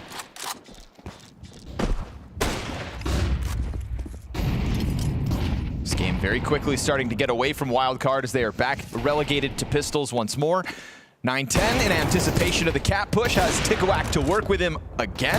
These 2 players, the ones that shut down last round, happy to do it once more. They did take damage here, the Mongols players, Blitz included, now stuck in the depths of pit. Yeah, jumping Glock's gonna get him because he only had that, what, 5 HP? Tikawak under pressure from Hext's cat push, the re-aggression. 910, unfortunately, kind of lets his teammate get caught off, but he'll make up for it with 2 more kills collected. It's a triple kill for 910 and a 6-1 Mongols lead. Kind of just flying through this situation.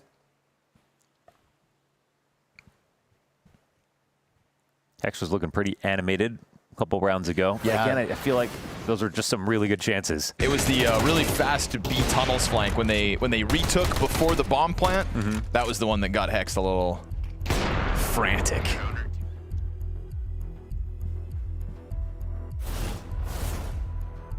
But he survived a plane crash, so he should be good under pressure for the rest of his life.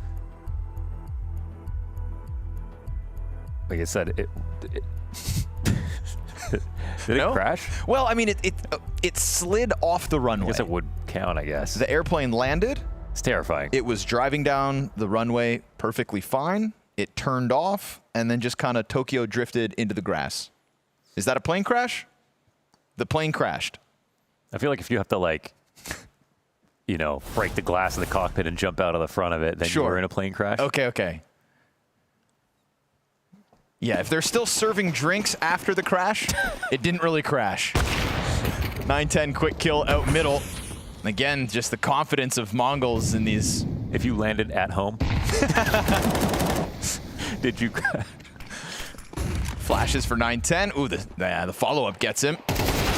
Missed no scope. The second top, though, right there to take it back. You're right, dude. Everything about the Mongols really, it can just be anybody. Even the double ops that, you know, they tap into classically. You know, remember Cobra Zera was picking it up, and we made that joke where it's like, hey, look, Senzu's replacement can actually op better. Well, now Darkmeister's doing it. Yeah. And they did in the interview, they said, hey, do you like opping sometimes? He said, yeah. All right, you could be Cobra's era. Is that okay? Never done it before, no problem. Nemanja. Oh, that was a chance. My goodness, he still got a kill. Misses his first shot. Luckily, Rek will hit the headshot. Man advantage maintained for the Mongols. It's going to be another retake, but they've been quite successful in these retakes. Ooh, nice interruption here from Hext, catching Blitz on the approach. So numbers get evened out. Hext anticipating another Cat player has got Rek to tether off of.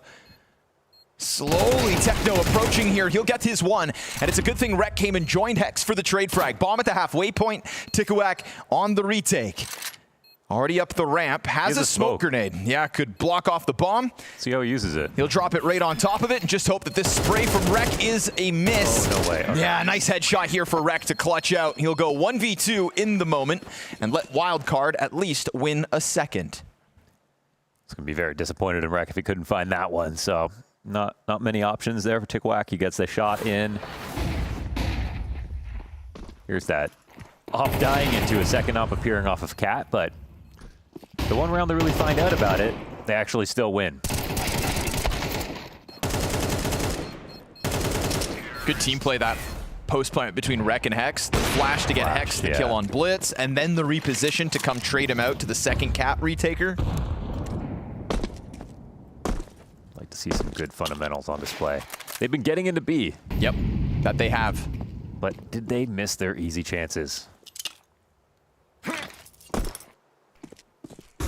Techno goes for the back plat reposition.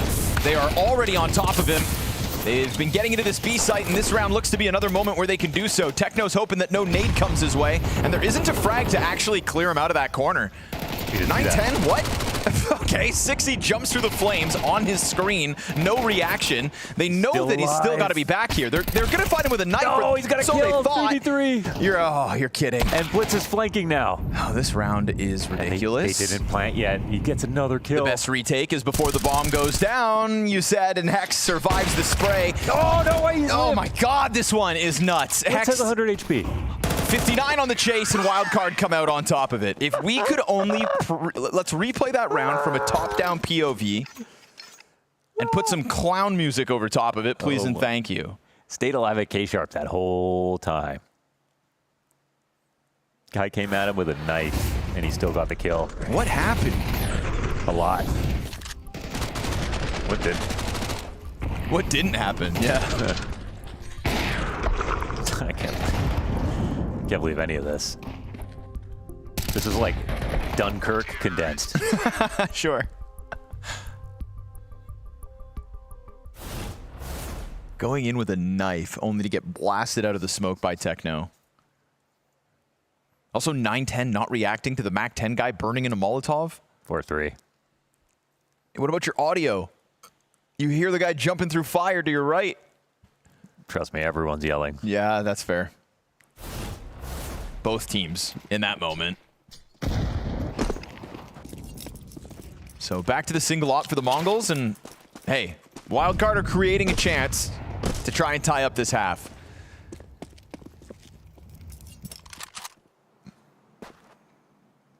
The end of the next 3 rounds, I don't think Wildcard will care how it looked.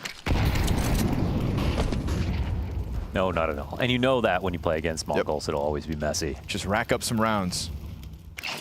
Because you missed a couple of early chances, and there's still room to make up for that.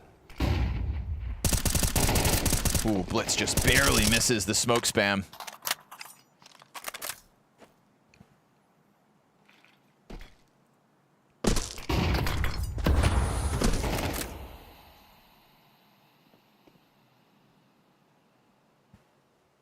Well, Blitz has blocked the smoke, but he's also part of this A lane.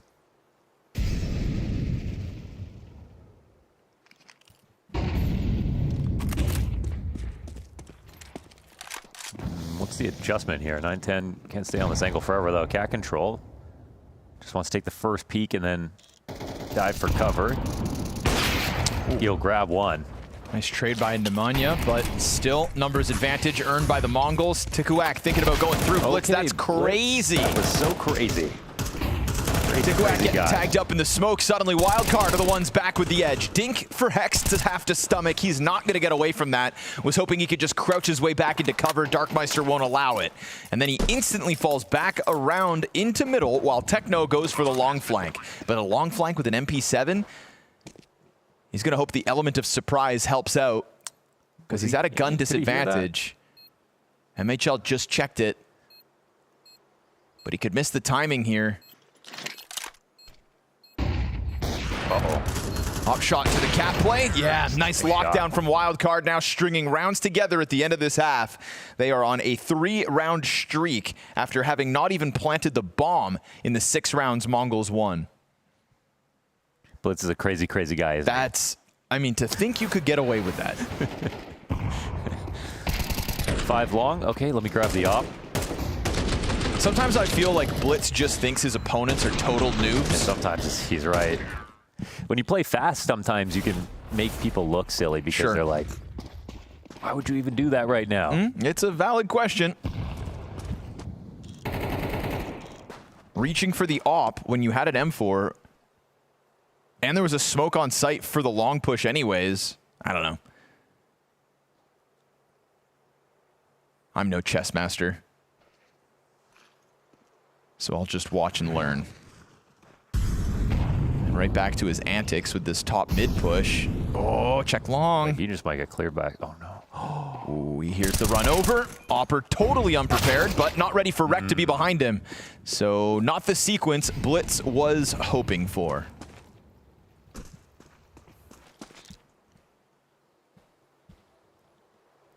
He could really milk that if he wanted to. Very humble. That's a good gun they can't get back now. And a little fake from Nemanja, so the CTs stay here. Committing kind of hard, though. I don't think he really necessarily needs to. They're already through into B. Oh, Techno drops Hex at least. Put the bombs in. The tag missed. And no utility for this retake, MongolZ. They're just going to run through the door. They're going to go right on in, just like that. 60 answers back with 3 kills, once again from inside sight. A quad kill to 60. And Wildcard's recovery of this half, now very commendable. MongolZ have not a single time set up for like a normal retake. Not once. No. I mean, for better or for worse, even in their last game, like, how many 4 spies did they play on, like, I believe it was the T side of Nuke, or it's just... It's sometimes so hard to read them, even with all the information as the casters, let alone being inside the server against them. So I can only imagine what it's like for Wildcard. I think that's why Hex is kind of like frustrated by the timings. Like, watch door, watch window, that's it. It's like, guys, we're playing the MongolZ. Yeah, I'm with you. I think he made that exact calm. But now it's getting into that weird time where it's like, well, does it start to become expected when it is so constantly? Totally, that's where I can see Wildcard, you know, maybe they don't have the same stature as the MongolZ, but they just have a team that... Oh, nice dinks.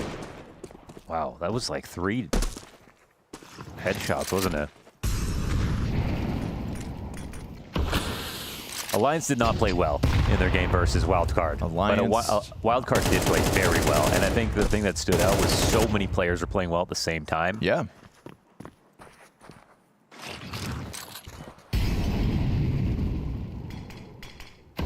Molotov in front of Darkmeister.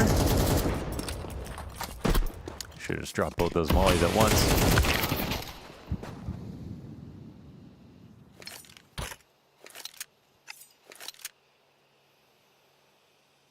Giving up a kill without a trade in a round like this is how you lose.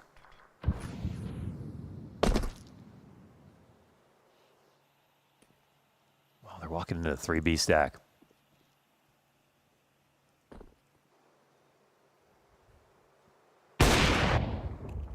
Op jumps the gun, Darkmeister pops up.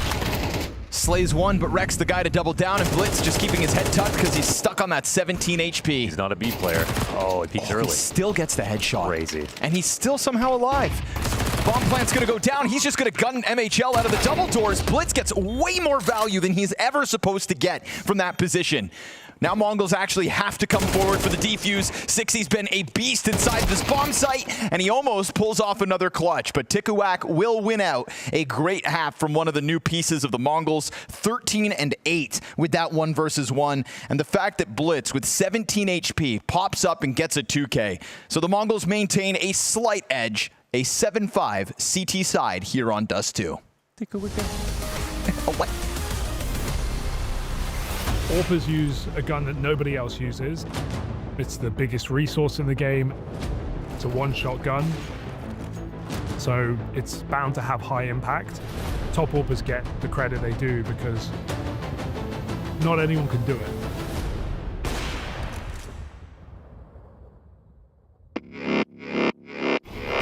A top AWP is the player you're going to remember because they're going to get the best highlights. They're going to be really, really fast. You need your AWPer to perform if you're going to be putting as much resources into the AWP every single game. I think the role has evolved in a few ways. When you go all the way back to the start of CSGO, we had super combat AWPers. paiN is the best example because he was so mobile with the AWP.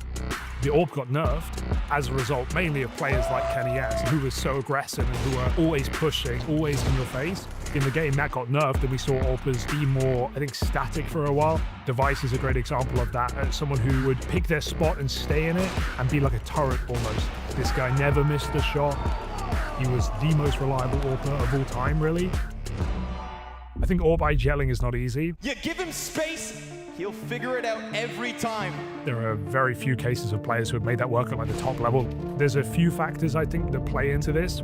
When you're AWPing, you've got to be focused on your crosshair, as basic as that sounds. I think you have to have a lot more trust for your team in order to actually be capable to AWP. It's interesting to see James still be able to do it, considering the whole narrative around his team is how he has very inexperienced players that he needs to put in the right place. But he's someone who is so passive on the AWP that he's still going to be alive in those late rounds. He's more so playing for the clutch while his team open up the round. You typically just see an in-game leader be the first guy in. I think if you're AWPing, it's hard to be as involved. Feels easier said than done.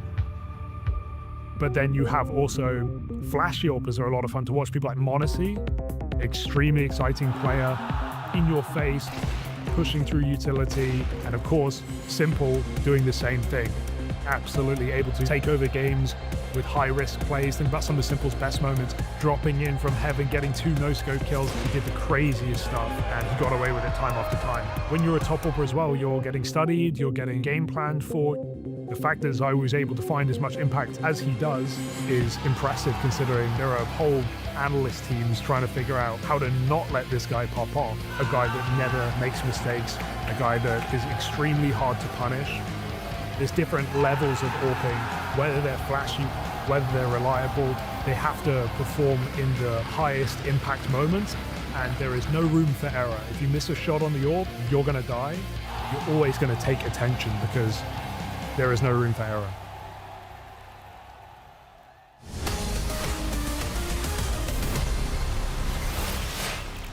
Mongols playing some zany CS throughout this Dust 2 game so far. Wildcard feeling like they kind of got their finger on the pulse of this energy Mongols have brought to the server, but we do get a clutch for the road and the 7-5 half secured.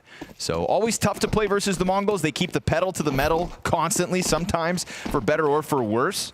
In this instance, it was a great streak of rounds. Wildcard kind of adjusted to the tempo of the game, and now we'll switch over to the Mongols attack to see what they want to do when they're allowed to set the entire terms. Top mid run out. Hext is here to try to stop it. Almost dropped the player with the util in the background. That would have been a bit of a disaster had Blitz's nades been wasted. Long duel in a 1v1. This one totally untradeable, so it's important, and Tikuak will pick it up for the favor of the Mongols. CTs drop a smoke to Catwalk, but there's a gap here. Wouldn't be surprised to see them try to test that box. Hext plays within it, and Mongols hit the pause button. It's a little uncomfortable, that gap now crossing back. And Blitz on this angle. Ooh, position for a free kill, doesn't grab it, but there's a trade. 2 in fact. There's the push. Oh, nice crunch. Actually. Really well done. Wildcard playing into that pack of Mongols players on the catwalk. Let's see what Tikuak can do as he is tasked to clutch again. He's got 40 seconds to do this. They have his bomb, however. It's time to get Tickawaki. Have I just ruined the clutch? Well, he'd have to hold up his end of the bargain, and they're ready to swing. 60's going to make sure it goes down smooth for Wildcard, cutting the lead to 1, giving themselves a real chance to tie this up. And again, a nice moment here where it feels like Wildcard, in the middle of a slowed down moment, take control of the game. And that's not always easy versus MongolZ. But you see this crunch. Great fly-through, actually, from JRaz to really highlight the timing of it all. Just so synergistic was Wildcard in that crunch. Yeah, it was like watching that old boy fight scene.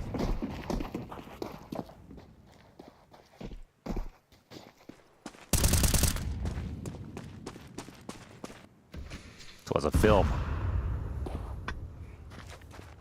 I was thinking like 1917. That movie that's like... What happened that year? A lot. That whole movie's like 20 scenes spliced together with only a single hard cut. Great film.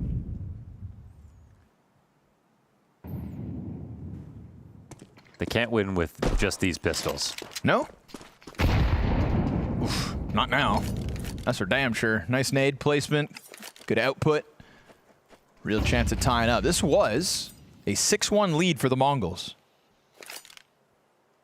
And it was going by so quickly that I was scared Wildcard were never going to get a chance to fight back in this game. So props to them, sitting comfortably right now. Willing to assume they win this round as Rek falls off of the boxes, collecting 2 kills with his SMG. The other 3 belong to MHL, and we are indeed tied at 7 rounds all. Yeah, I also want to believe that it was maybe Hex that got them back in order. Yep, that was just up. like, okay, like wait for our chances. Like we actually could have won all these rounds, and then I was wondering, did they miss their easy rounds? No, they actually did bring them back a little bit too. I think they were pretty patient with themselves. I'm looking at 60's scoreline. He had so many good kills. 3 small chances. 2, I mean, he had to close out 1v3. Yep. But couldn't get that 1 kill. There's a 1 Mac 10 kill on long you couldn't grab. And just looking back on those are all rounds as well. Very close to those all being rounds on top of it. But they're patient with themselves. And Rek will trade 1. Techno, 1 HP off of this. Darkmeisters walk up the catwalk, gets killed. MHL fighting tooth and nail to maintain control of this A site. Nemanya's got a tough duel with that headshot angle, and he forfeits it at half HP. Crazy. Techno got that kill. 1 HP, gets another with a molly. And Nemanya's got a whole snake line of smokes here to walk through. Oh, but Hex gets picked off. Oof, both of them. Heads torn clean off by the MongolZ, who will go right back to the lead. That 2K from Techno, the 1 HP Molotov frag, just kind of making a bit of a difference. Nice push up through the catwalk, really took over space, and the MongolZ right back to an aggressive stance. Yeah, I want to call it unlucky, but it's also Rek with an MP9. I feel like he's lucky to get 99 more damage in the first place.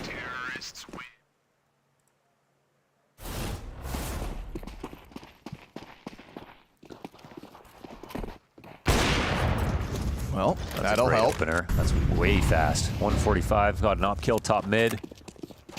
And Nemanja, though, he dies by himself on long. They're really not prepared for any kind of long play. Again, it's just tempo from the MongolZ. Takes some teams a few outings to get a feel for it. Hex would be somebody that could try to get them in tune with it, but Nemanja just totally blindsided, and now we get this full pullback from the MongolZ. But it's a good sign that Wildcard, it's like, he gets that kill like out of nowhere walking out mid, but there's already a push happening from Wildcard, and right now there's already a lower push. Yep. On time to meet maybe the 3rd guy here on this tunnels play. We'll see who watches it. Trying to fight fire with fire. But Techno so ready for the MHL walk-up. That man advantage is earned by the MongolZ. Should have just been more patient on the cross for a second. And they've got the utility to secure the site. Full set of utility here for 60, but it's so unlikely. Especially now with Rek tagged beyond half HP.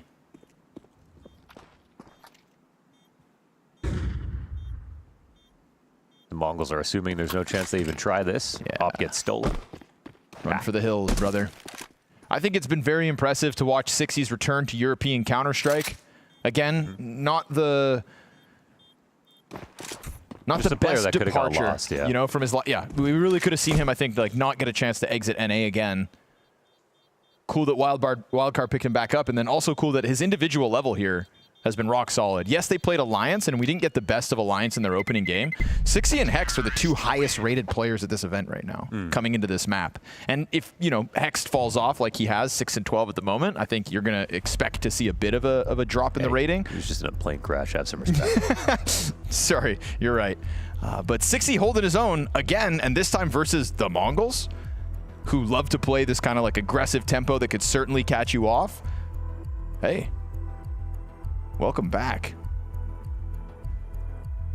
But it is starting to get away from them again, right? Now it's the Mongols on the T side with some nice adjustments, with a quick fallback and a redirection that the Wildcard squad, they're trying to keep up to. You know, singing the praise of MHL walking up through tunnels, but they're just missing that perfect moment.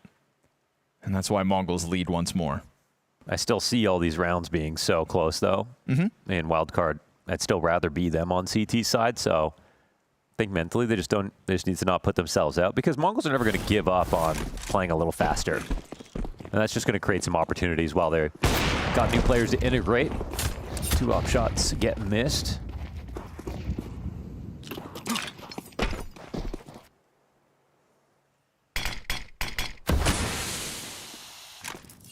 No real investment here for Wildcard, just their saved guns.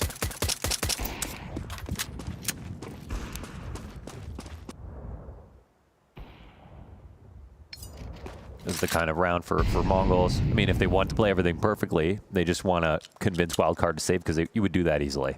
Take the op in a next, AK in a next. Forget about it.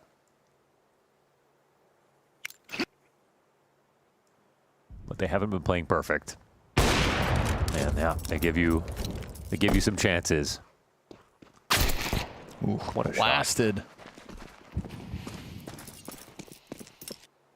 Man advantage reclaimed. Back to the 4v4 we go. 3 members of the Mongols working up catwalk. And they're ready in cat, though. csgo pushing in with the P250. Has little to lose in that position. They might walk into this now. Yep. That was nice by csgo. Collateral. MHL, though, goes wide into the angle, and Tikawak takes his head off. This is a 1v3, instantly clawed back to the 1v1, and he runs away with bomb. And Rek has half armor with his AK, but he's not making the fast rotation. It really makes perfect sense for Tikawak to go here. And I think he believes that Rek might be nearby. No fake plant. Straight to the point. Tunnels flank Herd. We'll see. No? He'll get a chance. No, it wouldn't have been Herd. Okay. Right? Tikawak off site. Now he hears it. Loud step on arrival. Oh, man. Ooh. It's just the way he turned to tunnels. I thought it was while he sprinted, but no, he was kind of still playing unknown until that step at the edge of the site. And that's all he needed to lock in for the headshot. So 1v3 recovery here as MHL goes that wide. This is such an important chance, because csgo actually makes the most important play. He has the P250, and he's pushing Cat as if there's no one there behind him. Right. He had 2 teammates set up to... I don't think he cared if he got a kill or not. And they full committed right into that collat. But they can't catch the round win, which is just ultimately what matters the most. Add it to the pile of close calls that could have been. Wildcard back on guns. I mean, that's the other thing. With pistols getting that close to a round win. Tough pill to swallow once more for Wildcard. They'll try to get their hands on a cat approach, but Mongols kept their heads tucked. Now MHL poses with the flashbang. They got one playing anti. Sending csgo in. He swings. Insta headshot on Darkmeister. Very nice kill. Blitz is in front of the CT smoke, dropping his nades. He'll respond with one of his own. Rek sticks around and the op can't see anything, but the bomb sits right in front of Rek here. Now he's stuck in because of the Molotov behind him. If he wanted to leave, he can't. Tagged by the flames. They hear him on close proximity. They'll send bullets through and find him. It's kind of wild. No one in B is moving, even though they could technically put extra pressure on this mid-play. But 910's been waiting for the challenge. And on the gap of the doors, Nemanja fed to the op. Mongols back with man advantage, knows that a second player threw that flash, so Hext is over here somewhere. And MHL was spamming away on catwalk, so you'd think Mongols have a clear idea as to what they've got left to get through. And that duel, won by the Opper, really puts Wildcard in a rough spot now. Another moment that could go either way comes up the Mongols. Maybe easier just for us to see, but like instead of crossing mid, where they would definitely be waiting for the cat play to sort of resolve, if they had a double upper tunnel push, kind of cleared out upper tunnels, whether or not they saw anything, that might have been a good idea. They would have probably got that space for free. Mongols are definitely going to be preoccupied with making sure they get the bomb back. They saw how many players would be on cat in this situation.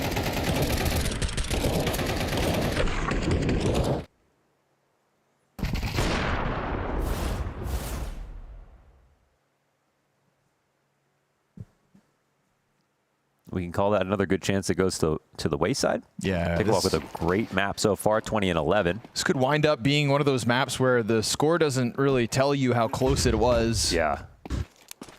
But that is assuming that Wildcard don't bounce back into this. It feels safer of an assumption with this double scout buy they have in the 19th round. Yeah, unfortunately for Wildcard, it feels so much like that heroic game. Yep. Like, oh, does it ever?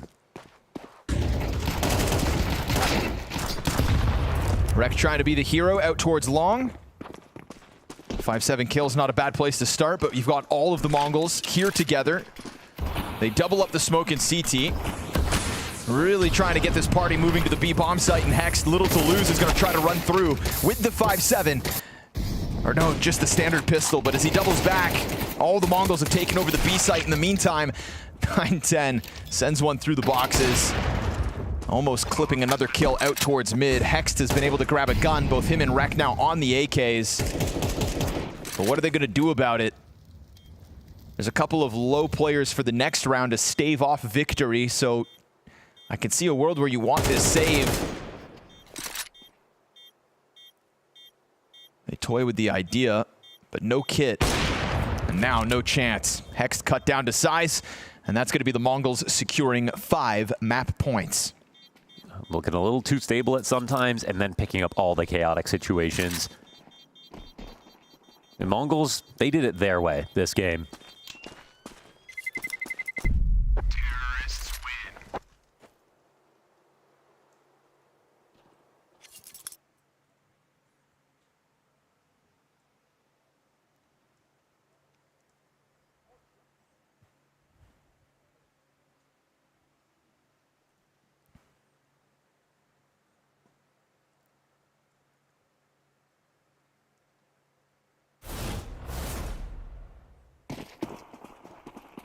And come out all right. Op still for MHL. And I really felt like he's had his presence. Oh, no way. Fast move from Darkmeister, gets the headshot on Hex, a little late cross. Nothing. 26 damage headshot. We're so fixated in on the Opera holding the cross that we don't see Darkmeister going for that fast duel to find it. So man advantage earned instantly. And the Mongols keeping this pressure on Wildcard for the entire game. They've like unapologetically remained true to themselves.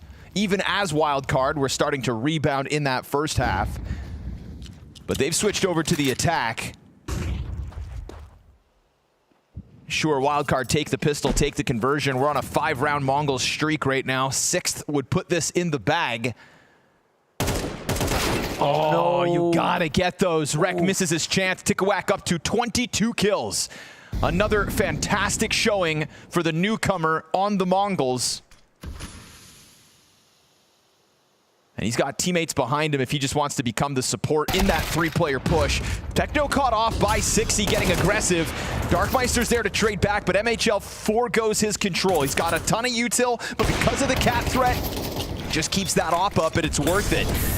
Cutting players off one by one. Nemanja feeling like he's got an opening, but he'll go up into the ops angle. And so MHL tasked for the 1v3 clutch. The Mongols put that squeeze onto an A bomb site. Total control of the T side from the moment they had guns. And MHL trying to flush them out of position. What's he got left to do here? 30 HP versus 2 AK-47s. Dumps the nades to try to get the retake going. Players in the site play off their cover, and let's let Tikawak have it. 23 kills on a Dust 2 game that goes 20 rounds. Turns out the Mongols can do it with anyone. It might have slowed down, looked a little bit worrying for the Mongols there midway through Dust 2, especially considering it was Wildcard's map pick. A little bit more was expected for them there, but Mongols have played it already in Blast Bounty, looked fantastic on it here, Maui, and looked even better this time around, and it feels like a revenge. Whilst it didn't happen on their map pick for Wildcard, it could potentially still happen. That was the risk if you're Wildcard going into this, that unfortunately your favorite map to pick is also something that Mongols have already shown and been battle tested on versus Heroic, where they were able to find an overtime victory in an upset fashion. So yeah, no, this is a great victory once again for the Mongols to show off some of what the new guys are capable of.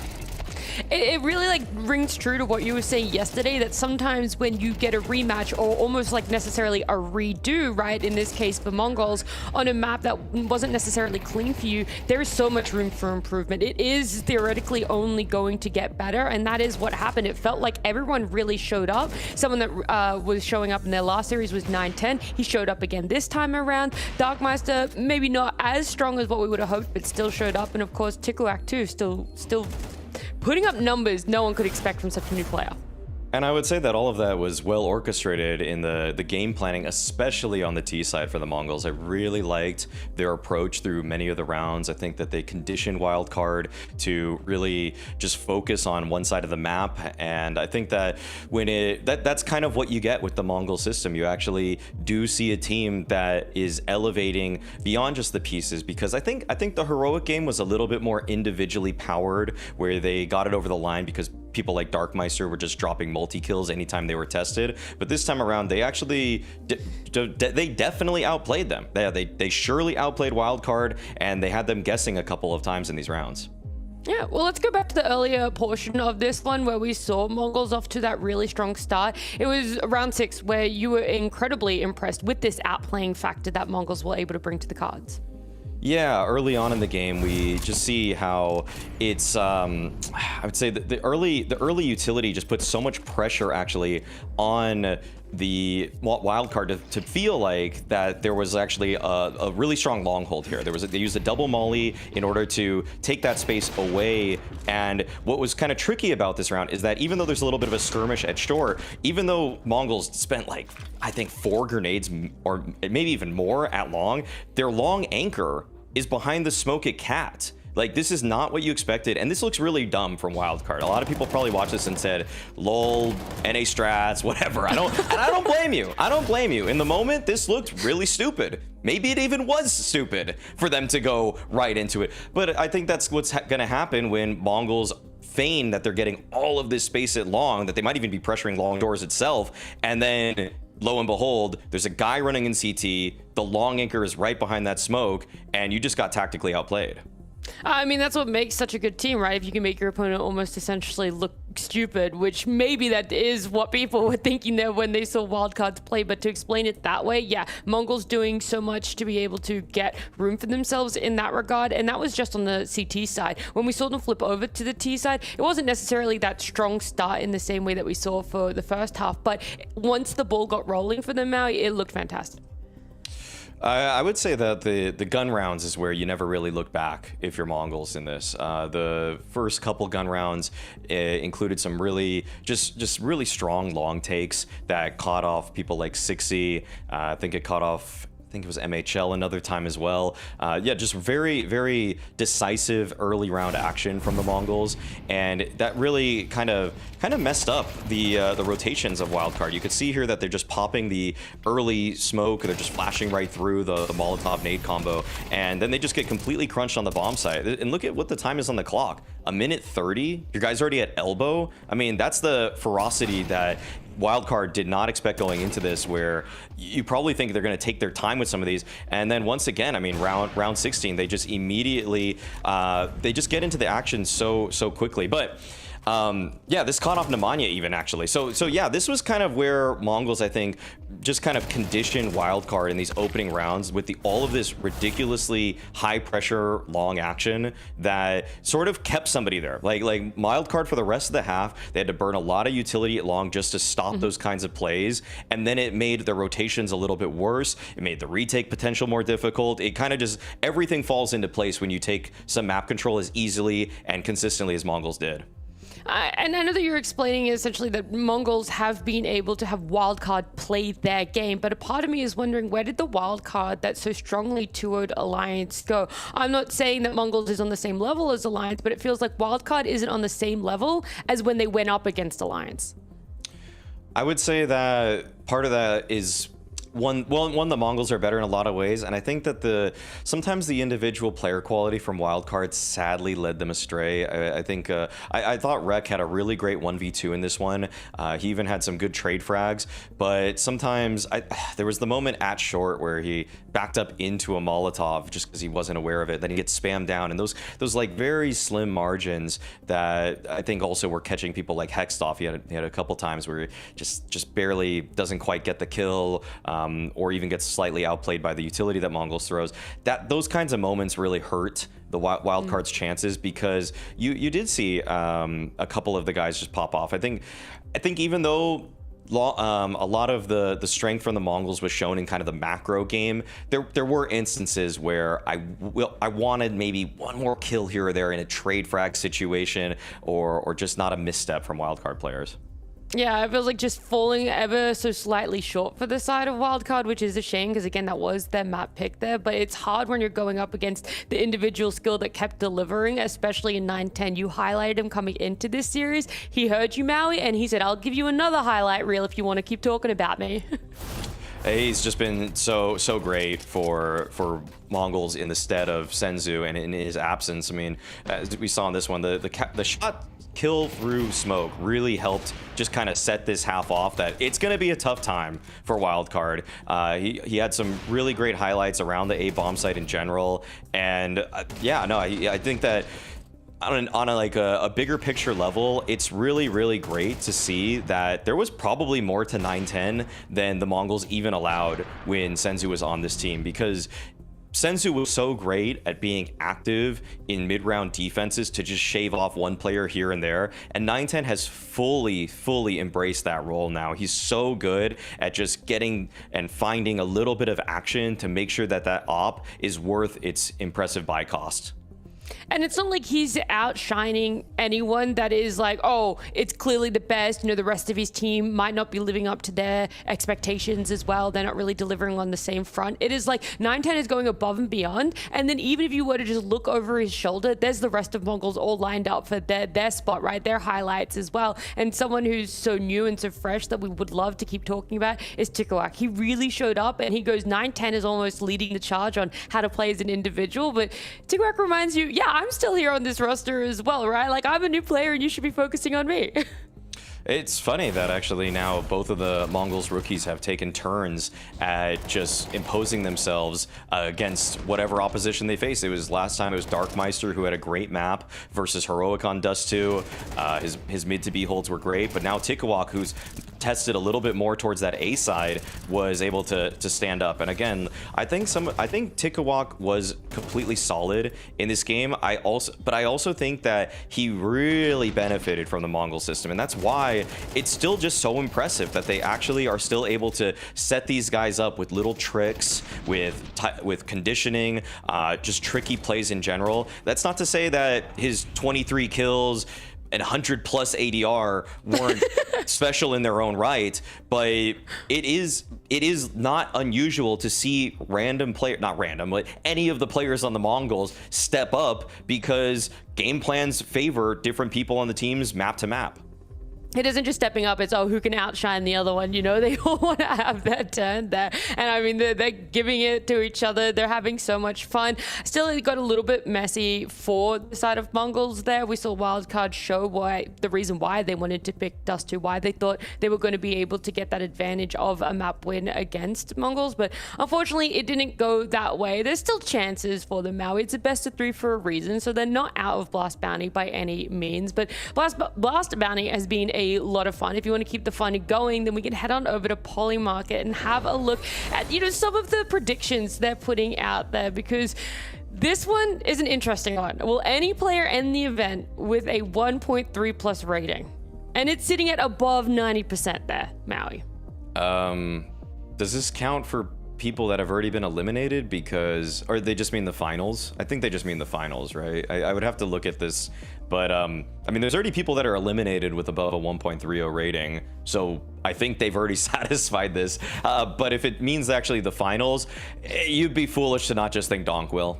Yeah, I think it's like going through the whole event, you know? Yeah, okay, yeah. If it's through the land portion as well, then Donk, I don't know the last time Donk hasn't even satisfied this condition in any tournament that did involve Snap Tap. Well, I mean, Donk also has to make it to the lane. He has to make it to the end. That's not guaranteed. I'm not saying anything. I'm just saying that he still has to play his best of 3 to be able to go to Malta, all right? That one's coming up later because we're still focusing on MongolZ up against Wildcard. MongolZ right now 1 map above, but we're going to see how Wildcard fare against MongolZ on Inferno just after this break.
It's our penultimate best of 3 here for the second round of Blast Bounty, just before we're heading off to the land portion of it in Malta, Maui. And one of these two teams are going to be joining us. Right now, it's looking more likely to be MongolZ, with the fact that they won Dust 2, Wildcard's map choice there. And we're going to be going on to Inferno, which is their map pick. It's a map that they weren't really favoring at the beginning of this year. They lost it a few times, but I feel like when they're playing with youngsters, Blitz, Mara, Techno, they don't want to trust the youngsters to map control. So that's why they go for Inferno. That's why they started really liking it. They had a nice little streak where they won 7 out of 8 in a row last season, and I feel like they're going back to the well. They realize that this is a map that they're the tandem duo between Techno and Blitz, dating all the way back to the days when they were playing on Checkmate. That might have even been in the late 2010s. I mean, they were a rising duo in the space, and so letting that chemistry speak for itself, that half decade that they've been working together, as opposed to seeing, hey, new guys, can you take bracket against another professional team who you've never played against at this level? They don't want to let there be any sort of guesswork here. Well, it is also interesting because whilst there is that potential advantage for MongolZ, the only maps we've seen Wildcard play so far is Dust 2 and Inferno. That was their map pool up against Alliance, and whilst they're down on Dust 2, there's a chance that we're going to be able to see them recreate that magic in Inferno as we head on over to Scrawny and Launders. Uphill battle when the MongolZ now have a good ounce of disrespect for the wildcard squad. I feel like when you know, disrespect.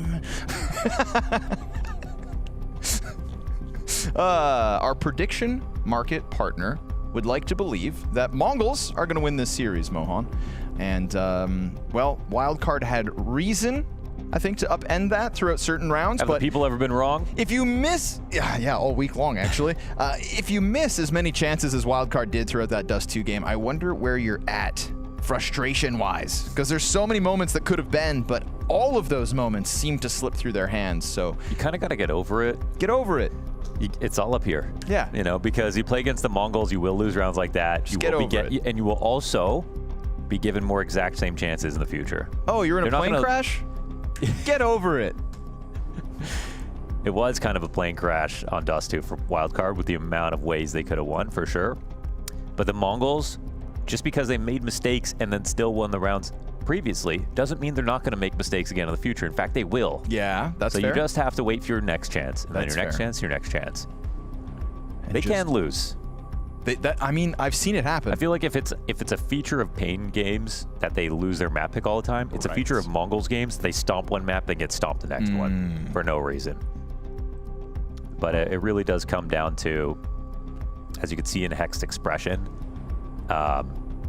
let's just watch for pushes. Yeah, let's look at Let's just catch our kills, right? Yep. Let's catch the kills they're going to send to us a little faster than some of the other teams we play against. You know who's catching kills right now? It's Tikawak. Tikawak, baby. That guy was an animal back on Dust 2, so nice to see him hitting the ground running. You know, you think of like new rosters coming into this season, at least as far as Bounty is concerned, MongolZ are starting to kind of put themselves into that Mouse territory where it's like you're watching all these other teams, bigger names fail around you, but MongolZ one foot in front of the next. They're about to qualify for a playoffs, and then what happens?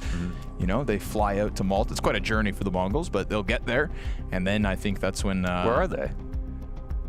Not in Mongolia, yeah, actually, surely. yeah, sure, they've got to be in Europe somewhere.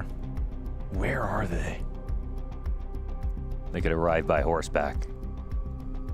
Also in Serbia. I'm telling you, Belgrade, the savior of esports. The Sinisher of Counter-Strike. Can we look at Rek's camera real quick? I took offense to something in the background. You seeing what I'm seeing? Yeah, I think it takes offense to you, too. My emotions. They're so deeply offended. Who do you think you are, buddy? Do you really want to sit in front of that all day? A big middle finger? Big middle finger, yeah. Well, I just think it's hilarious because the coach is over your shoulder watching. So every time he looks that way. It's his PC, isn't it? I don't think so. Surely somebody sat there. Hey, Rek, could you move your head, please? Trying to analyze your backdrop. No? All right. Screw you, buddy. I guess you've got a game to focus on. A game MongolZ changing it up, bringing in Inferno. Nobody know, and that is the other thing. You can be ready for them like fundamentally, but no one really knows how these two new guys are going to play. What they're going to change. Nope. How they're going to be now. Nobody That's knows not a fun thing to go up against what either. the Mongols are up to, except for Mara.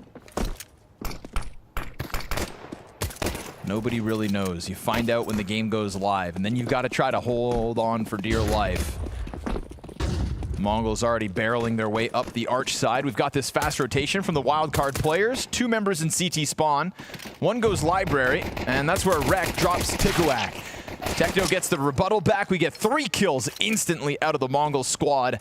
And now they're looking to sink their teeth into this A site where poor Hex is just waiting for a chance to use his Berettas, but hasn't had anybody to shoot at. Actually kind of crazy.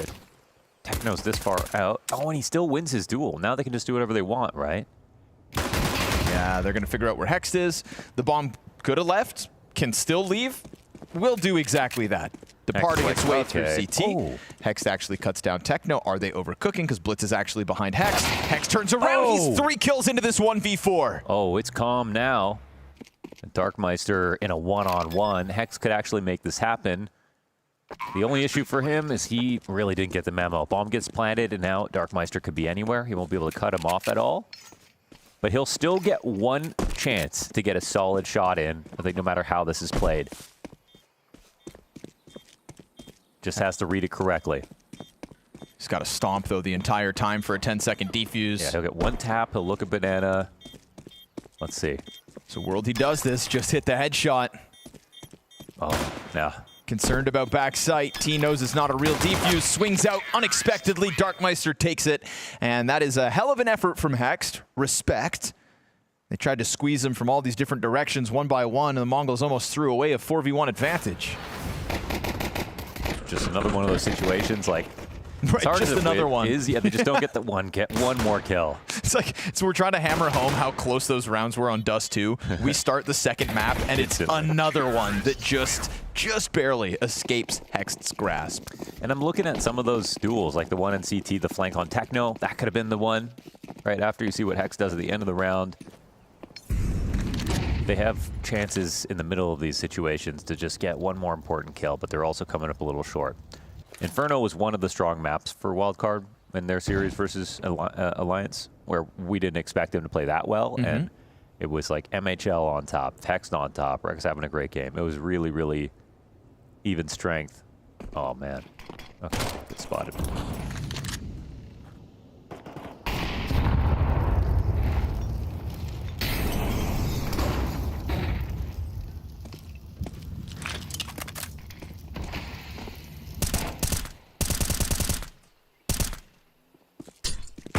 Mongolians fans love legends of the game and short form content. So we got Olaf Meister and TikTok.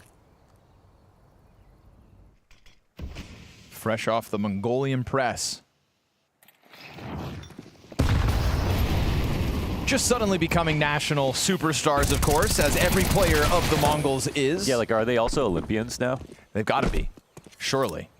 They all signed that thing together where they're like national athletes. Yep. Does that just go for every substitute?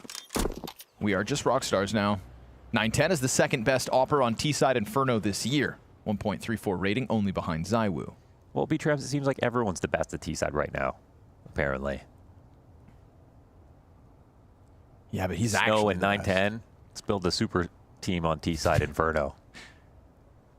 The Brazilian-Mongolian fusion. That's the one nobody's ready for yet. Oh, you know that food would taste good. Ooh. Fogo de Chao with horse. The time will come.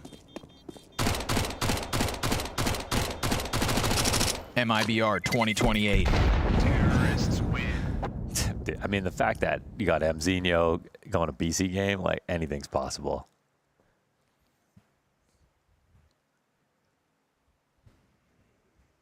Of all the great things about our scene, I think the #1 best thing, every fantasy roster move you can think of has either happened or will. Sure.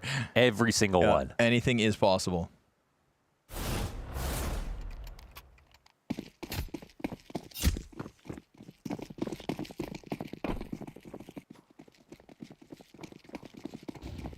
Kerrigan just won a major with Nico in 2026. Wow. I saw that with my own eyes. Still sometimes can't believe it.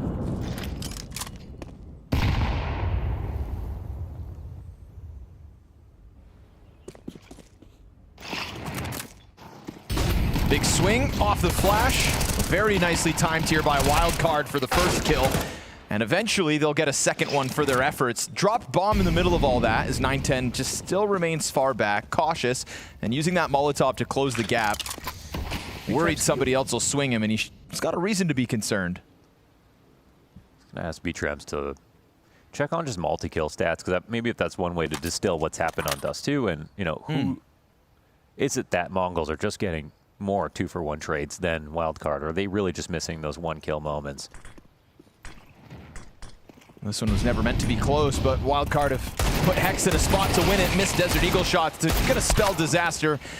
He would have loved to have gotten an insta-kill and then gotten into cover. Could have opened a door for Rex Flank to have caught them off guard, but instead all goes good. And it's the Mongols up 3-0.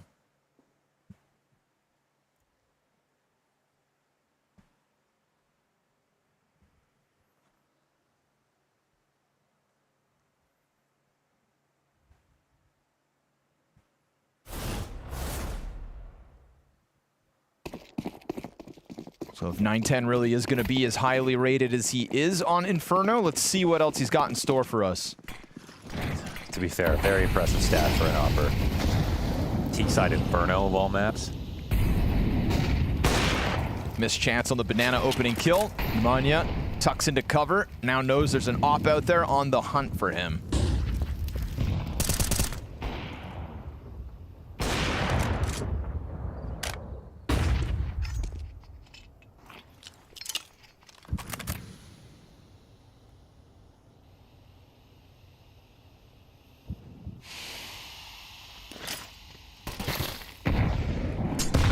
Well-timed reposition there for Nemanja. 1 health he survives with. That nade would have hit him had he not just changed positions. So now he's got a health advantage, and Rex gonna hone in on Techno for the 5v4. MHL locks down 1 kill towards this A site. We'll see if the Mongols decide to just try to slam their way home on this bomb site, but they're surrounded towards CT spawn, and now they know that. Rek fires off, lets them know about his presence, but made all the more comfortable thanks to Hext. Short side could still be compromised.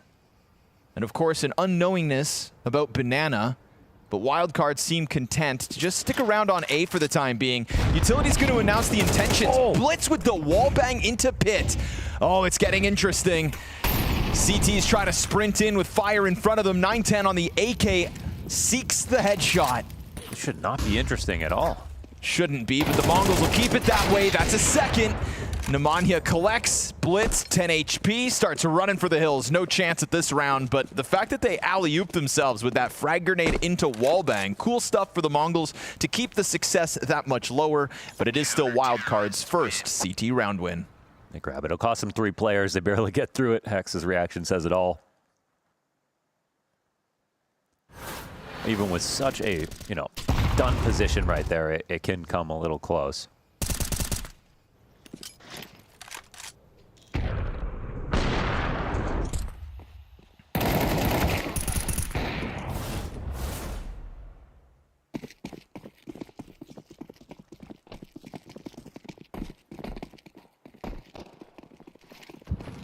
Mongols play the best when you play scared.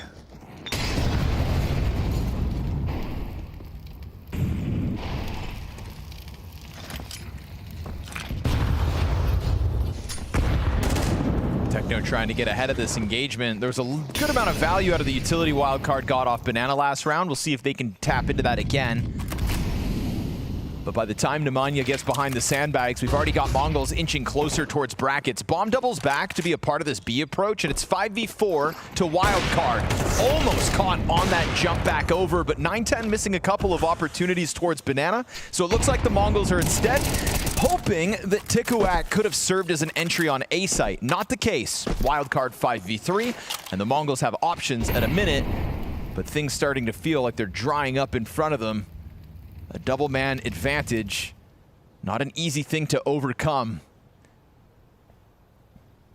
910 inches in, will collect the frag to MHL. 2 more on this side as the bomb over on Arch is not meeting resistance. But this off angle from Sixy is going to catch off the Mongols. Techno trades that back instantly, and then Rek dies running around through the CT spawn. That's the bomb. They know there's one in pit. It's only a FAMAS here from Hext. Back into the cover. Oh, they're going to put some pressure on him right now. Oh, they kind of run by. This is crazy just to get the bomb plant off, and it works. Oh, and they catch the kill on the other side of the map. So now it's Hext from the pit in a 1v2. He's got 2 separate duels at the moment. He's concerned about the short peek. He would have never thought that the teammate would wrap back around Moto, and I'm surprised he has. Techno inside of the fading smoke. Oh, the position's meant to catch you off. What in the world? But they failed to frag out on Hext, and so Wildcard win a second. That was a crazy reposition out of Techno. I mean, to be fair, if Hex didn't move as fast as he did, that wouldn't have been possible. How to get that kill right then? I'm kind of shocked Techno didn't read the peak on the left side of default in the end, but either way, it's a real good move from Hex, and that's one of the situations where the close call goes their way.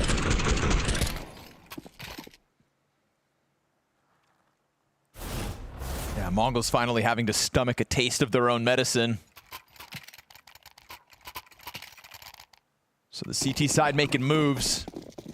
Scary to bank on that 1v2 from Hex, but hey, he delivers. It's another key moment here. Got Manya's on an auto shotgun. CT spending a lot of money, 4 deaths. Mongols still with an arsenal of their own, though. Sure, limited in some regards. And that's why it's so important. It's just like all your efforts could just be upended if you just mess up this easier round. We get a jumping auto shotty kill, though. Well, the solution, Wildcard, just don't lose it. Molotov on Nemanja. Puts it out. Shotty up front. Oh, Techno just wins the dual point blank and doubles down. Rek gets slammed. Third piece has been spotted. Not a comfortable place for Wildcard as Sixy has to mag dump and just dive back. Mongols will chase him through the smoke at least. He's got a fresh magazine but loses the duel to the Mongols IGL. 910 with the old jumping auto shotty CT smoke spam, a classic. Please get this kill. Okay. Hext will try to secure exit routes because this is the Mongols barreling down into a B site and robbing a round away. They've done it again. Yeah, they did it again. 4 kills in the last round, and then now they win. At least the 2 saves are here. It looks like they'll be able to keep these guns. That does change the story a touch. But I don't know. It's kind of awkward. You get a bomb plant, there's still 3 alive. Do you want to try to reinvest because you have the op, you have the M4?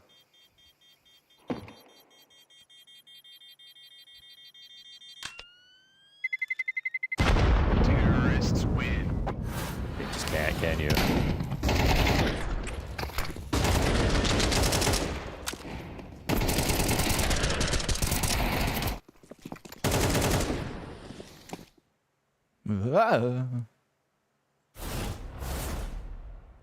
Oh, they are buying. Okay. Anybody saving? Talk me through it. I got a Mag 7, MP9. I mean, it's not looking terrible. Plus the op, like, that's the main reason. I don't think if they had that, if they hadn't saved that, they wouldn't even try. And they'll send MHL to an early banana angle. It's not too dangerous as he sits in front of the frag grenades. Yeah, nicely done, MHL. While blind, auto shotty to the Mag 7 swap. Nemanja trying to rinse and repeat. There's an AK to grab right in front of him. Obviously under stress. He's also got the bomb. That's a hell of a gift. So Lurk Play should get caught. I mean, I don't think TikTok's going to expect them to be watching this with the bomb in their vision.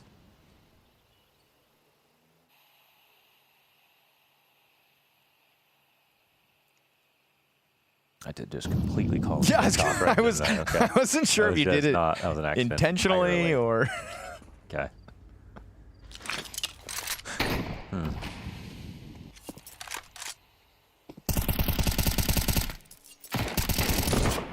And with YouTube Shorts down, they have 3 players remaining. Oh, you're burning out the supporting cast. Hex is going to send bullets through, and from that one op shot, MHL getting the bomb down in front of him. Everybody's been able to sit on top of it, and Wildcard, again, we're going to go back and forth here. They are making the Mongols T side all the more difficult. But that was a blind op shot opening to give Wildcard everything they ultimately needed to win this round. Respect that they go ahead and do it with less. But like you said, if not for the saved op, who knows if they even would have bought around it. Counter-terrorists win. So the purchase gives the sniper confidence. MHL collects his 3rd kill of the map, but that 3rd kill wins the round. And Wildcard cut into the lead.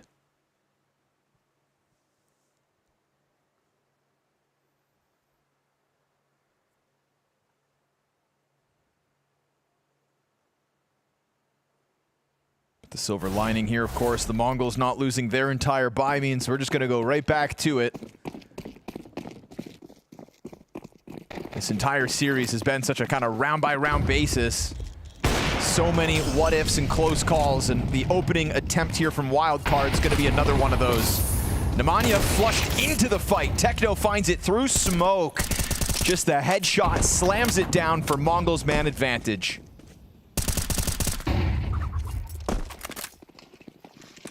Here's the ball coming. They do not sound like they're about to stop. But is this them diving into a stack? The crossfire's holding. Rex got a multi-kill in the hecticness of all of this. Bomb scooped up, barely getting away from the MHL sniper. This call is so absurd. I mean, they were ready to run through absolutely everything. And doing it in a pretty sloppy fashion cost them bodies. Smoking a couple flashes for the Wildcard retake, but still remaining smoked off until now. CT smoke fades, they deny any banana play, but it's this coffin and dark setup for the Mongols. Then Tikawak hits the instant headshot, and 9-10 tethers nicely. Mongols shut him down in the 2v2. What a Hail Mary rush through what was looking like a potential crossfire hold. Wildcard come up short, but god damn, the Mongols willing to run risks. Yeah, I mean, hey, they get this kill, there's still 2 players here. I genuinely feel like if you were in like a scrim in North America, you'd get flamed for making a call like this, and yet they still win. But like the entire time Rex there, he can hear like very clearly, like 4 pairs of feet all running up to the top of Banana, fully behind the smoke. He's not even panicked to have to fall back. He doesn't have to throw any extra utility. They just have to watch it. But because it's the Mongols, you know they're actually going to continue. Maybe they just thought there was only one there after that first kill. I'm not entirely sure, but didn't matter. Oof. Nemanja sees him hopping around, trying to just drop util on the fallback. He is most certainly outnumbered, and the CT cross smoke comes out for the Mongols, but this time they don't dive through.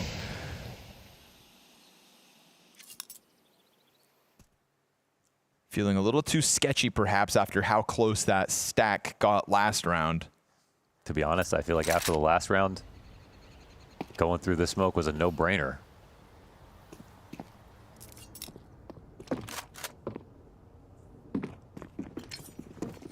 Another round you wouldn't believe if they're going to walk up to the end of halls right now. Really is just totally contrasting rounds, right? Last time they barrel through the smoke with 3 players there. This time they go all the way back through apartments. It's almost like the fake is mental. They're almost faking that they're never going to do something that would take this much effort. Right. But this walk up towards the balcony is looking perfect for the setup. This brackets push from the side of Wildcard's 3 members strong. Sixy cuts down Blitz, but again, if you can't stop the Balk hit, then this A site will be overwhelmed. Dropping fire bombs from the short side, Sixy slides into the action. Great headshot onto Techno. And he catches the player jumping out of the pit, but it's only damage versus Darkmeister while 9-10 goes for the plant in sight. That's bomb down versus 3 remaining Wildcard members. The apartments player has to hit the pause button. Man, they don't have a kit. Not anywhere on the field either. Darkmeister keeping his head tucked down. Moto contact inbound, insta-kill for Rek. 910 sees you up on Balk, but they'll swarm with numbers, and Wildcard played the trade out efficiently, wrapping back around through the apartments. Balcony becomes a problem, and Wildcard yet again pull off a nail-biter moment, keeping that lead within 1. Really important they get the first trade inside of mid with their setup, because they know they're a little weaker watching the back of halls without actually watching it from pit. But it's that's fair play. They have everything ready inside of brackets to catch this. They have a way to trade it, and they also do immediately turn around just in case it is this unlikely move for MongolZ, who clearly had 5 players on Banana, to have made it to the end of halls.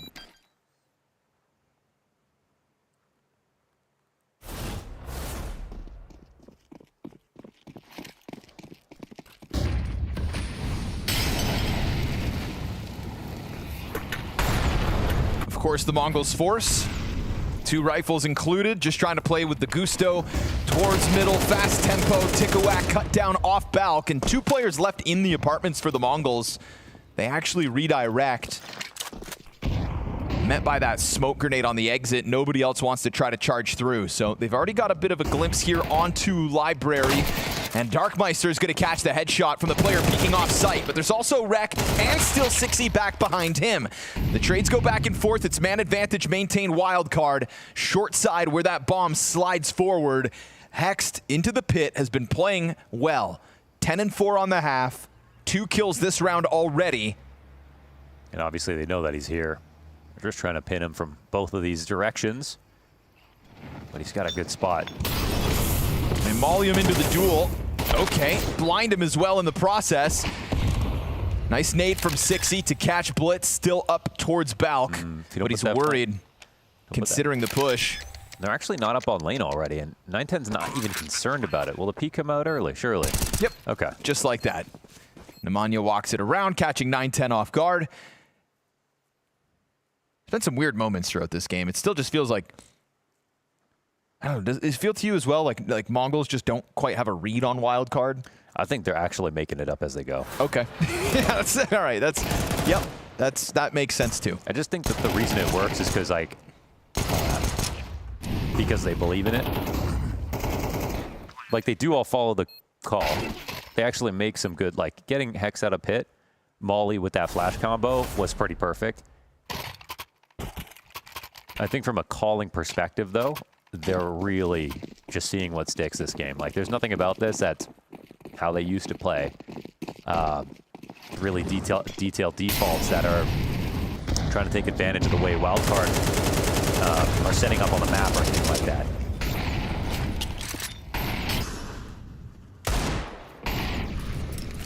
It's going to be force buys to the very end. On brand for the MongolZ. Unfortunately for them, it's a 5v3. They're going to have to stomach from here on out, and Nemanya's not going to stop. Gets bomb possession, bottom T-ramp. Darkmeister jumps up into his demise, and Wildcard pull ahead. 6th round secured by the CT side, and a real chance at a 7-5 CT half, considering that, again, it's just the MongolZ to have to force buy these final 3 rounds.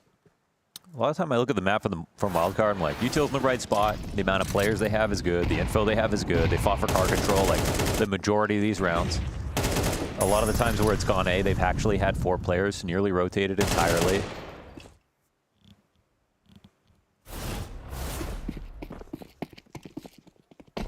That's 2 rough buys here for the MongolZ to try to end off. And that was a choice. At the very least, they'll have a 5v4 at the start of this one. They could see that as just a golden ticket. Had a chance in. Dropping a smoke behind them. Hitting the pause button. Yeah, it felt like they tried to extinguish a molly, but they did it really late. There's just a certain franticness about the MongolZ so far this series.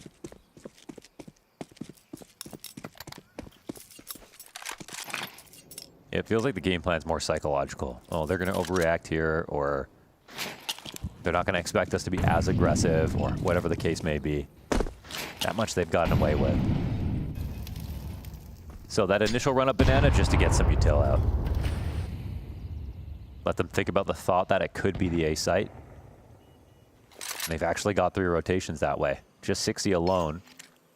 Not a great place to be without a molly or anything. Did Nemanja get util? No. Just come back with his AK. So it's just this 60 flashbang. It's already pin pulled. CT smoke, 3 mollies. Nemanja lets him know where he's at, tries to go back in, but it's Darkmeister to pummel through the smoke.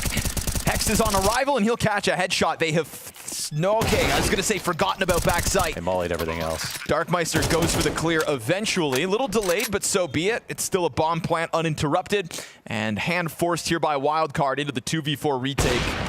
Final round of this half. And so it's going to be a tough go. No more utility here for Wildcard. The Banana players have allowed Hex to slide forward into the site, but by killing one player, Dark, they get caught off by the second. Element of surprise catching MHL from all directions, and they're just going to gun them down. The Mongols sensed an opening, charged down towards that B site, and because they had the pistol and the 3-0 start, it's at least still a 6-round half from the Mongols on the attack.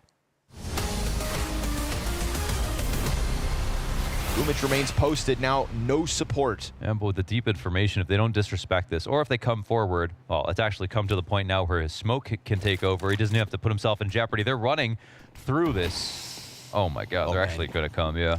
Oh, no way! Double no-scope collapse.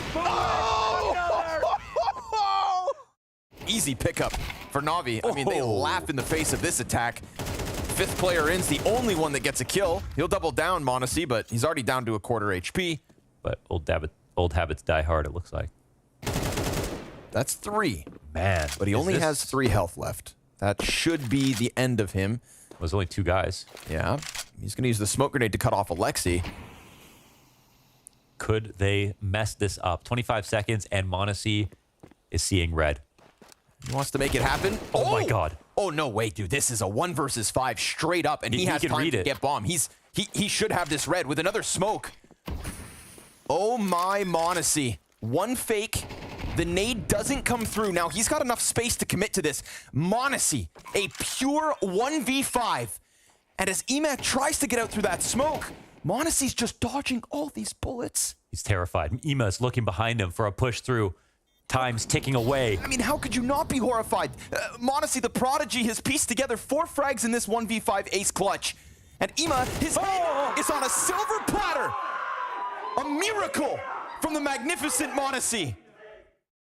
The Flames and Degster. Getting this bomb down is scary. Flames is taking real estate, but ends up getting punished. Liquid hold, and they win these fights. Just Degster left to get past, but he's an iron wall at the back of the site. Moving around, kill number 3. Oh! Degster! Make some noise for him, that is incredible! And you've got JL and Wonderful. It's this fight, JL and Wonderful, or and Fame, excuse me. Very key. Fame slips up, getting ever closer. JL thinking about going to help as Wonderful puts that op over to the corner. That could come back to haunt him. Tough spot to get the multi-frag. But the CT's sitting and waiting for a little longer. Molotov goes to cave. If Fame waits this long, this might come back to bite him. He's got the kit, and that kit could be so key. You gotta go, VP. He needs to move. Bombs, oh, beyond. Oh, welcome to Wonderland. They lock down that post plant like it's nothing.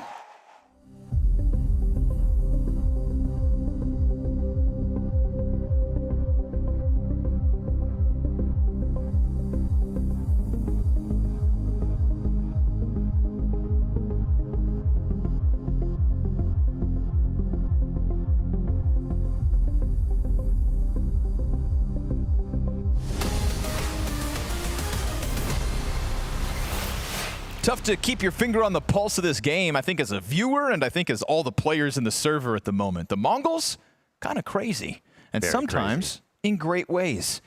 Ultimately, a 6-round T-side on their map pick. It's, of course, the Mongols up a map already, having gotten away with a lot of those close moments back on Dust 2.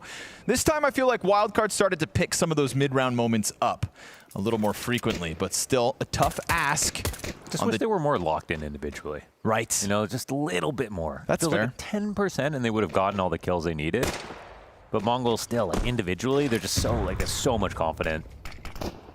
There's a bit of a fall off in Tikawak's individual level between maps this series. But Tikawak, you just got here, man. It's not even supposed to be Tikawak. True, but it was on Dust 2. Right now, it's been Techno as the highest performing player. Speak of the devil, Tikawak is dead. Nemanja trying to catch him off with that flash, but it's going to be the bomb now moving into the A site, right? With the apartments kill. Yeah, they're going to try to run this forward. It's a fast two-player banana flank, but both defenders on the A side have crumbled with no kills to show for it. Okay, Techno jumping Beretta headshot, because why the hell not? And if he can do that, then he can do anything. Hold your horses, Wildcard. It's not done yet. Beretta's trying to rip through, need a reload before they can full commit. There's no kit here for the Mongols, so they're going to have to get it going, but they'll throw that flash out towards the pit player, cross into the bomb site. Darkmeister drops one. Techno slides through, and as he whips the attention back towards the pit, they will pull off the retake. They just get the kills. You know, everyone knows where everyone is in that position, but Mongols, they just get the extra kill. They get the one more kill, they get the next kill. They get more trades. And it starts with a whole load of baloney. What is that jumping Beretta headshot? Bam! See you, Wreck. You stink. Like, yeah, they dive the site and they instantly die, but they get theirs before they die. Mm-hmm. Story of the match.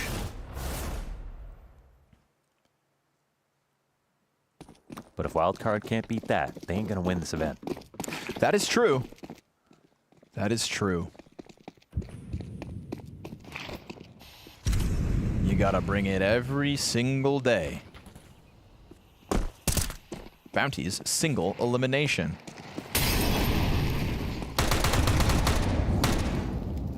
Oh, having a rough day? Get out. Get out. Get out. We don't want you here. Do or die. Every single day. Put up or shut up. Sink or swim here at the Bounty. Big execute comes out from Wildcard, hoping that util was going to stave off the hold. 9-10. Woo, 3.5 kills on him and him alone. MHL a little bit late to the party, has got nobody else to work with, so that one was convincing. You know, you said Tikawak's the new guy, shouldn't be him. Well, it is the old dogs in Techno and 9-10 holding up their end of the bargain now. It's a sick multi-kill for 9-10, denying the force buy entry of Wildcard and giving the Mongols a real chance to pull ahead early on the CT side. You still thinking about this, MHL? Get the bomb, get out. They aren't even watching. Never mind. Ooh, that's two. Halfway there. MP9 scooped up, but Darkmeister's got you locked in from the short side.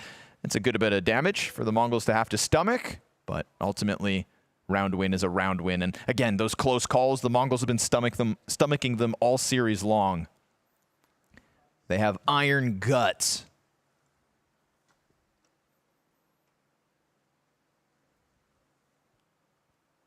Titanium intestines. A high pain tolerance.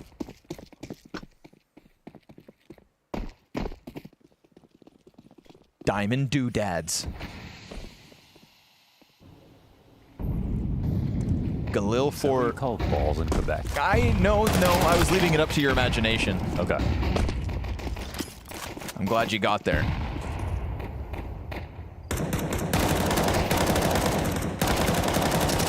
I call them hangers. We would call them koi. Des koi. Des astigas koi. Okay, that's enough of that. Sorry. Okay. Getting a little crazy. I've been watching the Mongols for 2 maps now. It's so much like the Heroic game. I just feel like I'm back there. But you can feel the Mongols like finding their groove. You know, it's like this is their comfort zone. You know, the Wildcard are like trying to play their game. Also, like, yeah, they got 2 new players, you know, and they have to replace Mzinho and Cobra Zera. Yeah, that's huge shoes to fill. We've been watching the Mongols in this awkward flux since the Senzu departure, trying to, you know, recover. Again, it kind of parallels to Mao's in some ways, and it's nice that both these teams are, well, Mao's already top 8. Mongols on the brink of doing so. 4 rounds. That's all that's left between them and Malta.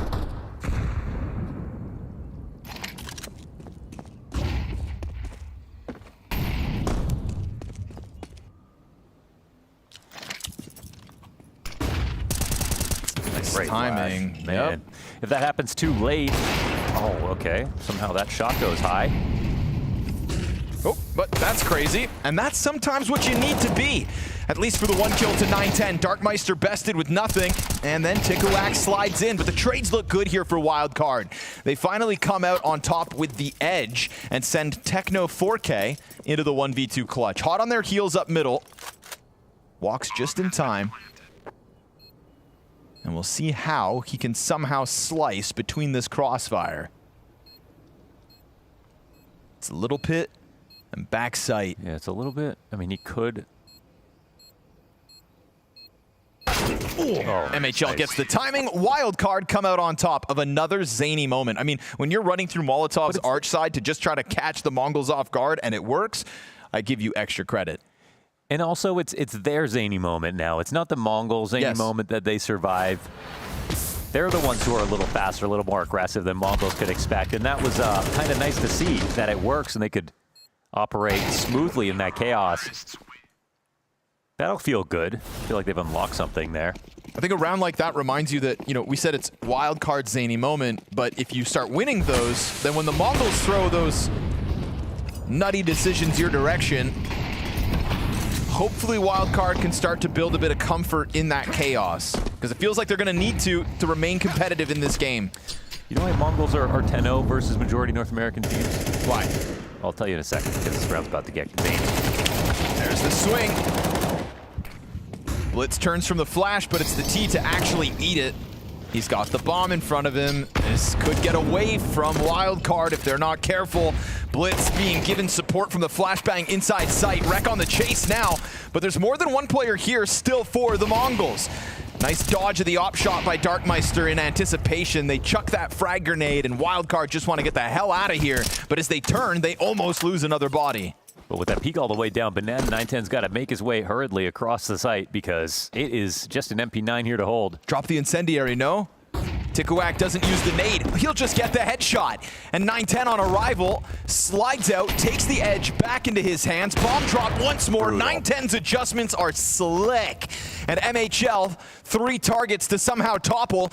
He's gonna know one's up close. Reads that one well. Into the cover, into the peak. It's a team kill from 910. Oh, disastrous! MHL comes up out of the 1v3 at the helping hands of 910. What is the chance of that? Through the sliver of library. Only in this game does it make sense that something that ridiculous happens. Absolutely not. What?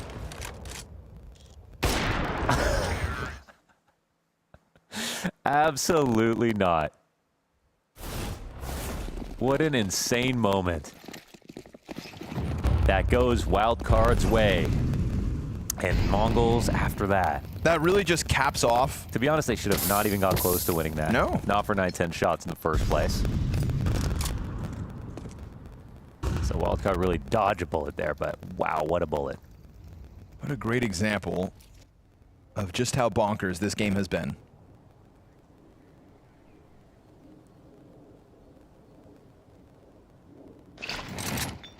.447 damage from your friend.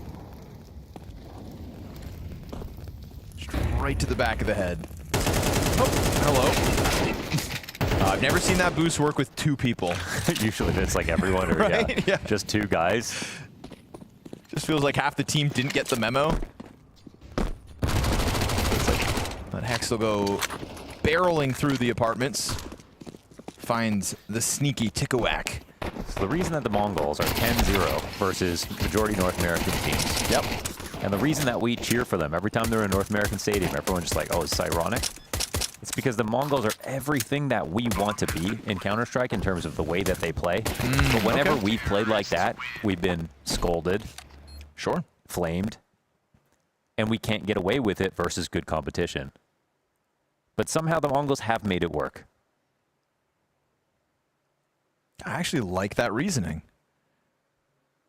Yeah, we try playing like the Mongols. Europe laughs at us. Yeah, because we lose. But then they watch the Mongols do it, and they go, oh. Australis. That's what I used to say. We used to say they're like Australis of Asia. Yeah. It does help when it works. It's inspiring to watch because you know that, okay, well, yeah, we can do that, maybe. Well, Wildcard keep on trying to go tit for tat in this one.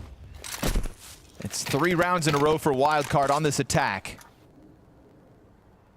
That's actually something that the Mongols on their offense couldn't do except for with the pistols. So this actually bodes quite nicely for Wildcard's hopes of robbing away the Mongols map pick. This is one of those moments of Wildcard. They just got to get that one extra kill. It's a very heavy setup in mid. It can be won here by the T side, but... Oh, it's good for Darkmeister. He'll get his double, and back's turn to Blitz. It's a double kill from each of the new pieces of the Mongols. 4 members of the CT side layered on mid. Look at that radar. Look how tightly knit those deaths are. Wildcard players fell into waves, and then Blitz will just walk this in. A 10-9 lead secured. It's just the perfect setup for the perfect moment as Wildcard walked into their deaths. Was just the right call, even though they didn't know exactly what Wildcard were going to do this round. They're already on a crossfire. You know, even with the flashes, if Wildcard could see the map like us, they wouldn't have tried to pop like that. So it's just a great call in the setup out of the Mongols. Exactly what the doctor ordered. Still money here for Wildcard. Some money.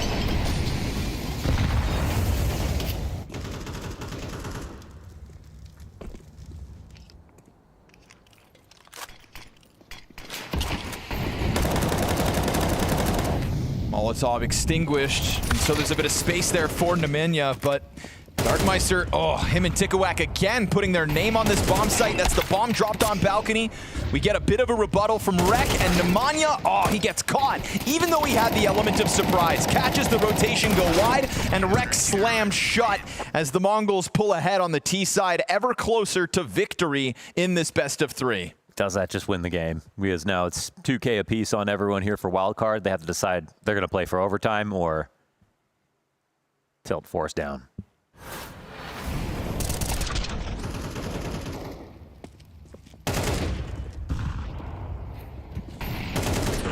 Game's just gotten so crisp for the Mongols in these last couple of rounds. The time to kill halved.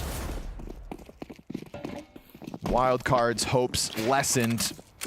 They will go for the save and try to play for overtime here, facing elimination.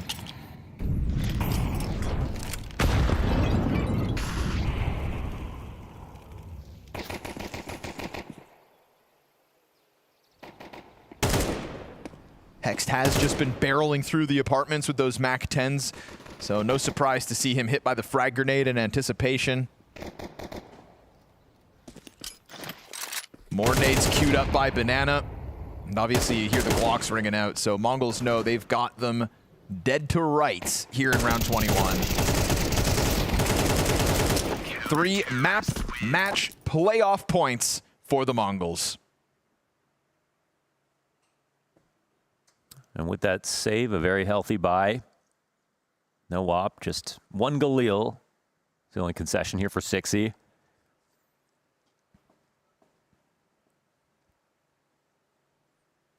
But I think it feels like the Mongols are chilling right now. They can buy all 3 of these rounds if they play their cards right.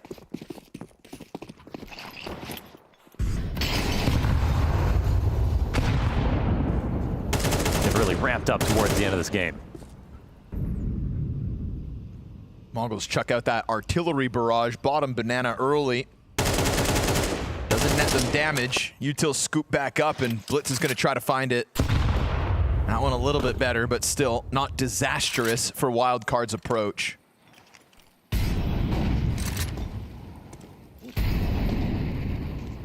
Ooh, smoke at the half wall. Makes it awkward for Wildcard to keep trying to press through. That'll be a cause to pause. Another nade for Blitz. This one gets Rec down to half.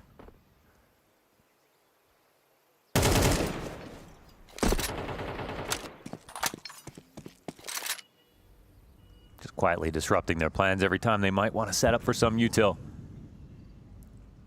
Blitz has really slowed this round down. It's already down to 45 seconds.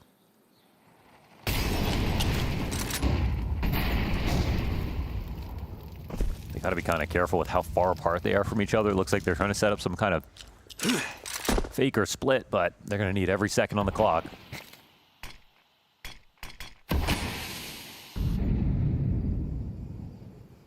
Down to a single smoke and a flashbang here, our wild card, so they chuck it out. Man, they got to go now. 9-10 tucked into the bomb site, 2 pit players, and it's a slaughter on the approach. Tikawak and Darkmeister again show their value through this CT side. A very back and forth affair in the middle portion of this second map. Wildcard actually trying to compete alongside the Mongols, but boy oh boy, they hit their groove towards the end and ultimately collect a bunch of convincing rounds to secure top 8 at Bounty. They will feature in a playoffs that continues to feel open for the taking. The Mongols, 2 new pieces, still they'll find success. Seen as one of the more vulnerable rosters sitting there in our top tier of CS. And so that's why so many people picked them as their opponent in Blast Bounty Wildcard, falling for that trap here because it's a 2-0 pretty clean for MongolZ. And Inferno was no different of a story, Maui, than what we saw in Dust 2. And it played out actually very much so like I sort of predicted. The B hits for the Mongols went very well with the tandem of Blitz and Techno. Techno got off to an excellent start in this one. And unfortunately for Wildcard, yeah, they couldn't quite withstand a lot of that pressure. Guys, they probably wish they could get a little bit more involved in that action because they did all right on Wildcard, but just still not enough as the Mongols prove once again that 2 guys from Mongolia are better than some of North America's finest. But that's the thing, it's like this talent, you just don't know when it's gonna crop up. You know it's there, but to be able to essentially pluck it out the way that they do on the side of Mongols and really let them thrive, that's the one thing that I think has been so impressive is, yeah, you have 2 new players that you can say are good, but to essentially instill this much trust in them, Maui, to let them shine the way that they have, and for them to be able to, you know, meet the calling that's been put out there for them. I will say, I think Dust 2 definitely had more involvement from the youngsters. I think we've seen now in consecutive matches or maps of D2 for Tikawak and Darkmeister. They take turns practically being the star player. Inferno is a little bit more of the old story where the old guard holds things up. Where, I mean, I will have to say, like, Techno gets a lot of blame on this Mongols team when they're failing against, say, elite competition. Like, he doesn't always stand up to the spirits or the vitalities of the world. But when he's facing off against tier 2, tier 1.5 teams, you would think just via the eye test alone that he can be a star. Yeah, well, you're saying they're taking it in turns, Darkmeister and Tikawak of being the star in the maps. Well, they're taking it turns in our interviews as well. We had Darkmeister earlier, but we got Tikawak joining us here. Tikawak, congratulations on making the LAN at Malta. How excited are you to be coming and seeing us there in Malta? Yeah, like I'm very excited because for me, like I really didn't think that we were going to be able to like qualify because I kind of thought it was going to be hard. But after we played with Heroic, I gained some confidence, and yeah, after that match, I knew like we were going to qualify. Yeah, I mean, you really impressed today. I mean, also just kind of more along the side of the feeling. This will be your first LAN in Europe, if I'm not mistaken. I mean, just judging by what I've seen on HLTV, most of it's in Asia. You know, in general, not actually on European soil. So, is this? I'm just actually out of curiosity. Is this your first time even going to Europe? Yeah, actually, yeah, it is. It is my first time. Okay, cool. I guess that should be really exciting. I mean, what do you think led to you succeeding in the fashion that you did today? I think it's because I gained some confidence, I think, because of yesterday's match, and yeah, I started playing like I usually do. I want to ask then, you know, gaining confidence was the thing that you're like, we're definitely going to make playoffs. You know, as soon as you beat Heroic, you knew you were going to make playoffs. How far is this confidence going to take you? Are you going to be there to lift the trophy for Blast Bounty Season 2? For us, I really think it's possible, because most of the top names are eliminated, and there are only like 1 or 2 names. I think Spirit, Mouse, I think, and yeah, if we manage to get rid of them, yeah, I think we definitely see us lifting that trophy. Awesome. We'll take it back. We'll let you go. All right. Thank you so much for joining us. Congratulations. Thanks. I'm excited to see you in Malta. Okay. Thank you. Mal, you're going to have to put like a short list together for him if he gets any off days or what he has to do while he's in Malta. His first time in Europe. Like the must-do, the must-sees. We did film that content piece, Launder, Scrawny, and myself for Gaming Malta about what the perfect day looks like. So probably going to draw inspiration from that one. Well, we'll have to go back and watch that one, or you guys have to stay seated because we still have to decide or see who is going to be our last team making it to Malta. It's going to be either 100 Thieves or Spirit, right? One of those two. I feel like there isn't necessarily a clear favorite, but there was someone that stood out in our last series, and I got to speak to him. It was Device. I've been following 100 Thieves content quite closely, and I saw Gizmy talk about being an ex-Astralis hater. What did you take of him admitting to that? I think it's good he admits to it at least, but to be fair, it's a long time since we had our period of greatness, so it doesn't bother me too much. Well, yeah, I was going to follow up and say, you know, does it make it more difficult to take direction from him as an IGL? Definitely not. No, actually, he is he is good at giving directions, and of course, like it's just about he's the boss now, so just following his way. How would you compare Gizmy to some of the past IGLs you've had, whether that's play style or call style or anything like that? Ooh, I would say Jack is already up there as one of the better in-game leaders that I played with, for sure. I think he is very up to date with meta. He is like, yeah, he's very smart. I think it's like kind of playing with, he's playing in his native language, which is helping him a lot with doing directions really quickly, which is something that I think that international teams, at least where I've been on, has always been a little bit harder. But yeah, like he's really good as a player as well, which is important in this meta, that you just don't get run over with having like one individual that can follow along as well. So yeah, no bad things to say yet. Who knows?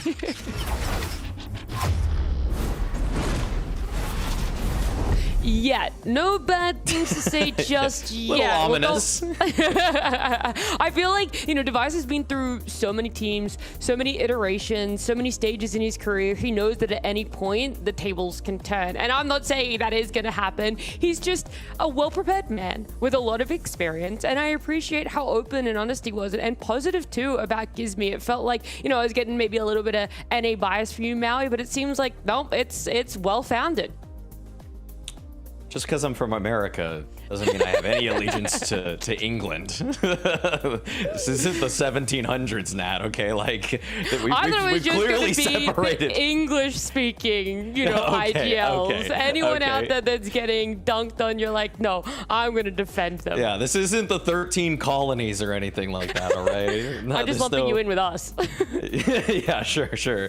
I think that I'm actually really happy to hear that both Rain and Device, despite the fact that they've worked with legends of the game like Glaive and Kerrigan, already have praise to heap upon Gizmy, because that just checks out completely with the eye test. That's exactly what was so special about Gizmy in the previous season, with how the speed of his mid-round calling, the variety of ideas, and how he legitimately has faked some of the best teams in the world out of their shoes on various rounds.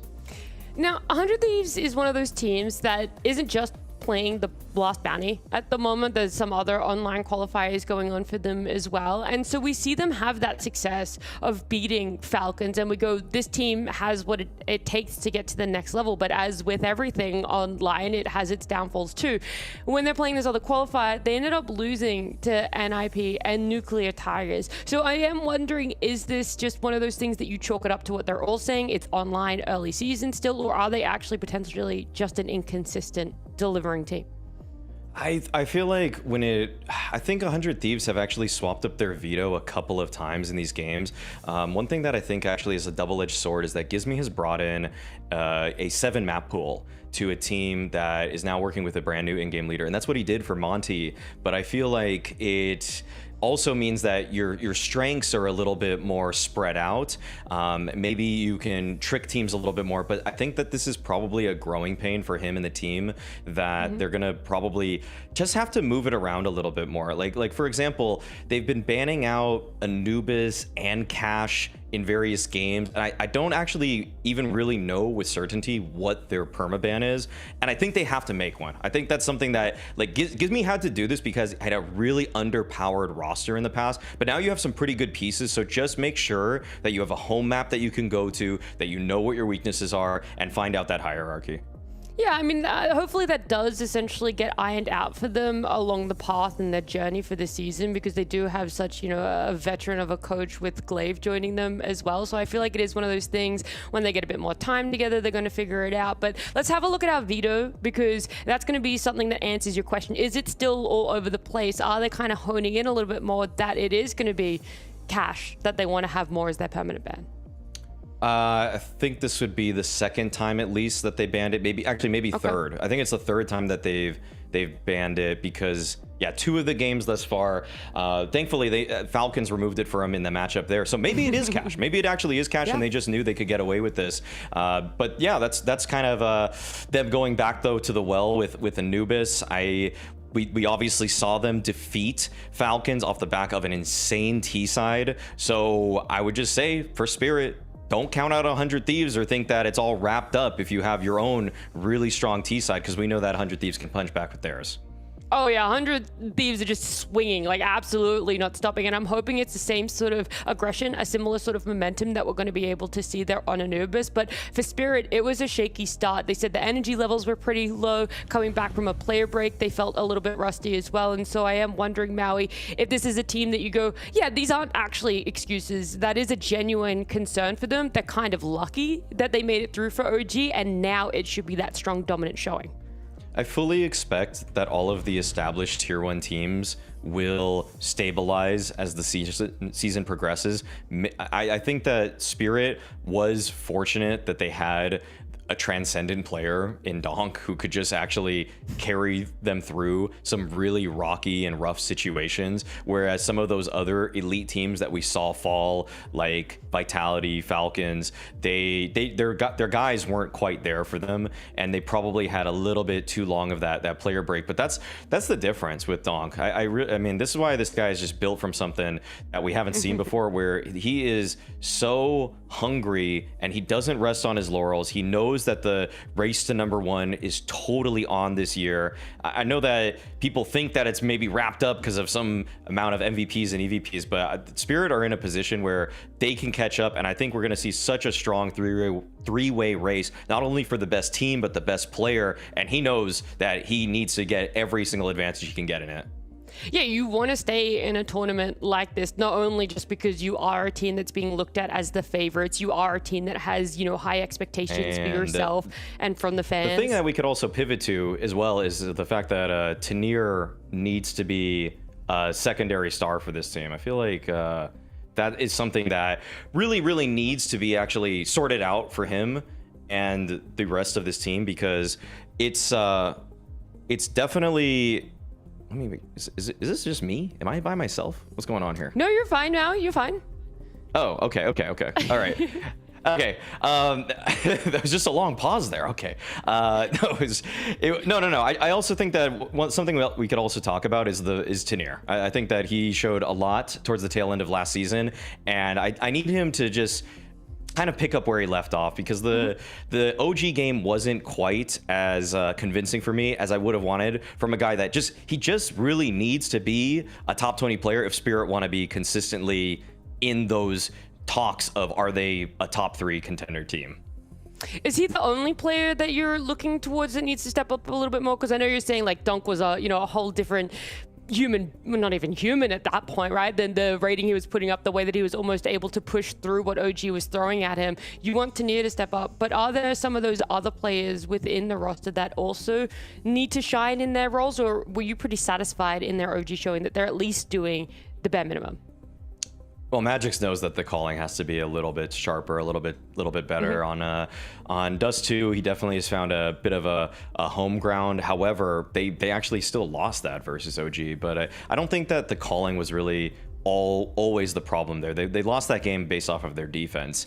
So I know that he's really hard on himself, despite the fact that he comes across as this jovial, fun guy. I mean, he's got like Yakuza posters of dudes in the background. He's fun to talk to too. Yeah, exactly. I mean, he knows that he needs to just be a little bit sharper in understanding and where the next part of the round needs to go.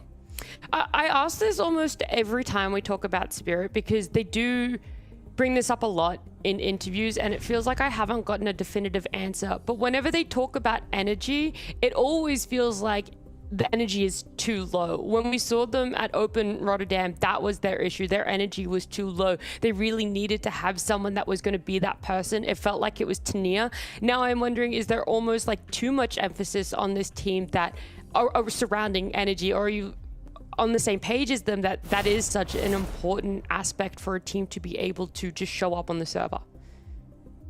Energy is actually really curious to bring up, because I think that the effect that Holly has on this team can actually be to their own deficit. I feel like he, just judging from the vlogs and everything, he does seem to really demand perfection, and I think that it leads to certain players on the team maybe not playing as freely as they did or looked when they played with Sotfik. A reminder, that was kind of the subplot narrative of Spirit in the most recent season, is the Holly versus Sotfik.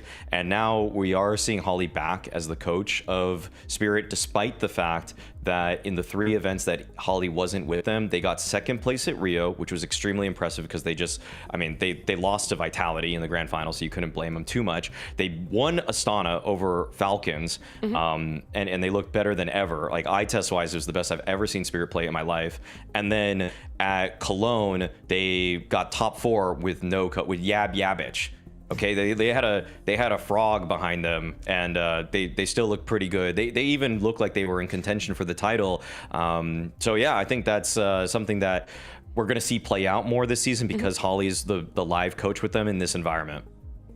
It feels like a very critical eye is being turned towards Holly then, and I do wonder if they have this combination of 3 of those coaches, right? Because Tania still has Yab Yabbich behind him, obviously Holly being able to join remotely. I love how you love that he has his own personal coach in Yab Yabbich. But then, yeah, of course, being able to have that coach and their secondary coach online at any point to be able to kind of pinpoint these things and help it. Like, it feels like there should be, if they're as players placing emphasis on energy, it feels like there should be that onus on the coaches as well.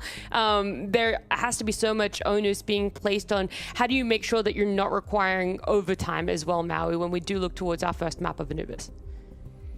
Well, I feel like one thing that was a little bit striking about the game that Spirit played already with OG is that I feel like you just let the game roll a little bit more if you're Holly. I saw he called a timeout after they won a round against OG, and then it just kind of made the team look super flat and limp for the next 1 or 2 rounds, one of which was a gun round, a very important one. And so I kind of want him to just take his foot off the gas a little bit in trying to put his fingerprints all over this team, and let these players actually do what they do best, which is read the game live and just make sure. And if they're winning, I'd say this, be a little bit more results oriented this time around with Holly, because you don't want to clog up what these guys are doing.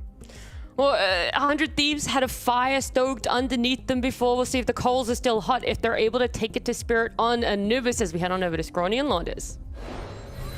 Everybody hoping that 100 Thieves have a good day, because we've seen them in the online realm of Counter-Strike be hit or miss on a day-to-day basis. So what'll happen today? They've already got Falcon's head on one pole. Now it's a chance to swing at Spirit. The Polymarket prediction is that Spirit will win this, qualify for top 8. And I think if you could just extend the bigger picture, most people would even just say Spirit are going to win this event still. So 100 Thieves is their last opposition between them and LAN. We'll see which version of 100 Thieves, and in many ways, which version of Spirit as well we get tonight. Agreed. I think you have to look at both because, like, 100 Thieves, I mean, you might expect, based on results, 100 Thieves will rise to the challenge a little bit and at least give Spirit a test. And based on past results, Spirit, we have no idea if they've woken up at all. Because, like, they had that whole last match to get it together. It took until overtime on Ancient to really start seeing some good calls. They really didn't use any tactics in their last series and nearly lost because of it to OG. And that was already hard to explain. So it's kind of hard to see why it would just suddenly be okay now, but... Hey, you shut down Donk in the pistol round, your odds shift that much better, surely. Device kills Tanir and Zontix, and they really can't get this guy off the jail position. I mean, Boy is still alive, just hanging on to that one spot that Donk was trying to get the first kill from. Every single body stacked high, and that is 100 Thieves with the pistol. It was amazing to see how high Rain could step up when they needed him throughout an entire T half, not even just one big round. Yep. For them to grab their win. But... you know, it's kind of, will all that happen again? It's like what people are just assuming will not, and that's fair. Like, Spirit, obviously, on their best day, this game wouldn't be close. That kind of, we understand that.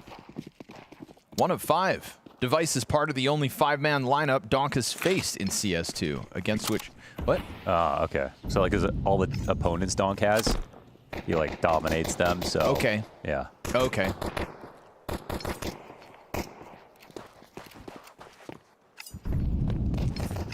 Well, that's good for them.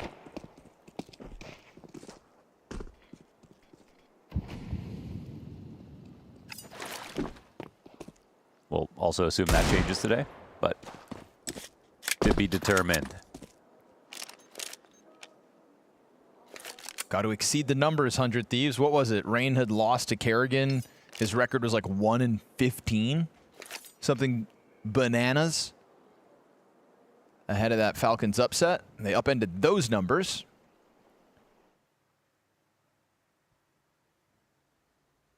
Donk's Desert Eagle. Just don't get Deagle. 4 Glocks. All Spirit have. You think Rain guns them down every day of the week alongside Gizmy and Device. Looking to deny the bomb plant, also to deny any kills. They will stomach the Rain loss, swap that MP9 out for his M4, so very little loss here for 100 Thieves as they convert it.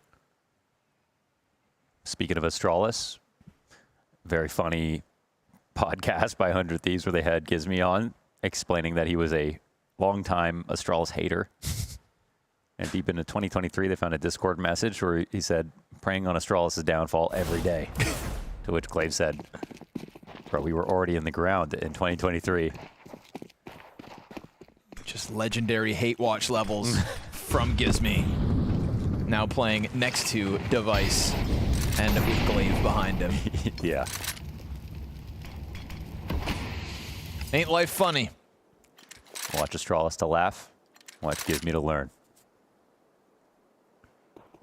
And sign him to win. That's the 100 Thieves' hope.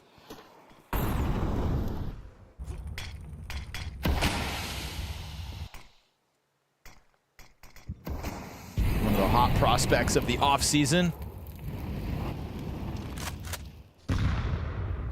100 Thieves benefit from the fact that Luminosity had already signed an in-game leader before they snatched the Monty 4. It gives me dead to Donk at the beginning of this one. Tries to pop out through that bridge smoke and just pays the price.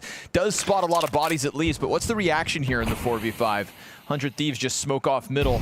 Sierra trying to play around within camera. And as they look to expose him in that fallback, there's not actually anybody really keeping a close eye on that mid play. It's really this B rotation coming out from Spirit. And Device setting up just a molly here. Bit defensive. Makes perfect sense. Elicits the smoke, but then you've got two players peeking from the gap in that smoke, really trying to pelt Tenier. He hangs on to his position. Donk collects a third kill in the round. Those are the kinds of headshots you expect when it comes to Donk. But someone threw that flash. And they actually forgot about that. Oh, Donk's dead. Bomb planter comes off with a plant attempt. They're lucky they still have time. They'll get back into this. Sketchy. Where do you think that flash came from? I don't know, bro. It's raining flashbangs. Well, there we have it. Donk shows us his ability. Quick triple kill. And an even quicker reminder that you can live trade this game on Polymarket. So it takes them 3 rounds to find their first, and it's all Donk with the triple kill. Shut down Gizmy, quick move over to the B site. They were so adamant, about getting that player out of the cubby, but then it really just opened the door for Donk to exploit that smoke gap. Was really liking all the util that 100 Thieves used. Just, it's actually the one flash that goes too far, and the big irony of it is like no one swings if the flash isn't there. But if the flash goes too far, then you swing in the worst way possible. You go wide, you definitely die. So got to be careful with that.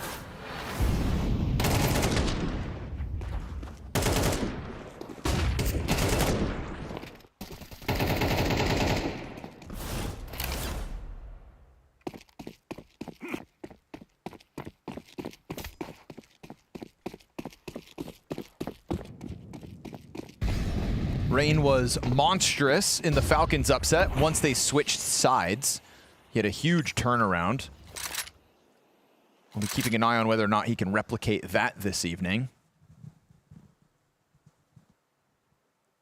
Was really feeling like vintage Rain.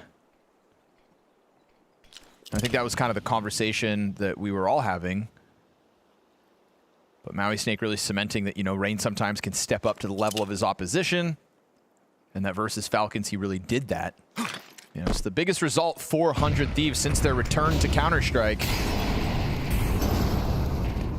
Smoked off at the moment is Rain, the man in question. Was boosted up. Zontic's just going to mow down both players up in heaven, and so this one goes swimmingly for Spirit. They'll lose Shiro on the approach, but one loss, no tragedy. This is going to be a nice slice through the A site. In a round where 100 Thieves had only one rifle, you can't expect too much. The good for Spirit last time was actually Donk was just okay. And then Shiro was extremely good. Yeah. Oh, he showed off awesome stuff on Cash and just throughout the series. Zontic's had a very poor Ancient. Got to get together towards the end. And Tenier did not like Cash. No, he didn't. Definitely didn't like Cash. Nope, was not having fun. Even though he was kind of racking up a kill every once in a while, he just had so many players running at him. Like, we were shocked by the number of kills he had, because he could have had that much more. For me, it was really Shiro and Ancient that left me kind of flabbergasted. Like, such a pillar in the decider when the heat was really on him. Yeah, Tenier also struggled on Dust, too, and then got a better CT side, but... Just a lot of kind of like hot and cold throughout the Spirit squad. It's just so interesting because 100 Thieves didn't pick Spirit specifically because they heard they were practicing more during the break. Right. So we're more worried about their form now. But in that last game, it felt like they hadn't played any games since Cologne, essentially. Yeah, but that's why officials can't really be replaced by scrim practice. It almost, if you had told me that like they had spent the whole time practicing just Cash as the new map, that's actually what I would have believed. True. Because they did feel really well versed on Cash. Maybe they did. I mean, maybe they just played Cash a lot. Because everything after Cash was like, what map is this? Boys, where's your T side? Where are your strategies? Where are your tactics? Yeah. And I guess in the post game, Magix did also just say like, oh, that's something I'm always worried about, getting back into the groove of the season. Well, this is game 2. You've got to be better today. I think also knowing 100 Thieves' capabilities in the Falcons upset means you should be extra prepared for this. You can, if you're Spirit, you can point and laugh at Falcons, but not if you also fall victim to 100 Thieves tonight. Totally. Spirit, the one top dog that was just one round away from getting eliminated and avoided it. This could have been Cadian versus Device. the world would have imploded. So 100 Thieves bounce back with guns here in round 5, looking to get back to their winning ways. Spirit have already shown us this kind of back and forth between the bomb sites when they had the weapons advantage. And they just tease and toy with the thought of this A threat. They actually decided to go back through the smoke. They left and come back. Would have been sketchy had Gizmy pushed further in, but Donk gets that insta-kill. Donk is looking sharp, follows another headshot into the bomb site. He is just off the leash on these entries at the moment, and with him kind of killing the bomb sites as quickly as he is, there's no real chance for 100 Thieves to even erect a defense. I guess they had a smoke back there, but since they hadn't cleared it out on their first check, they could have snuck someone in and then punished Spirit for walking back through the smoke, but instead waited till the last like 5 seconds of the smoke, then came back to it.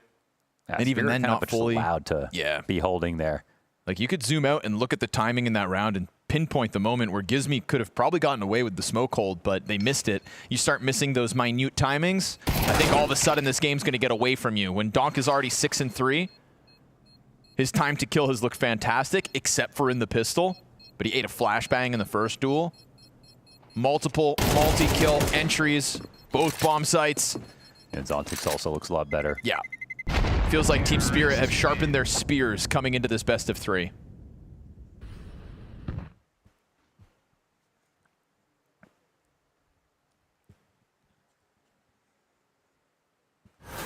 Donk has expressed his disdain for this map, but he's still really good at it, so it doesn't matter.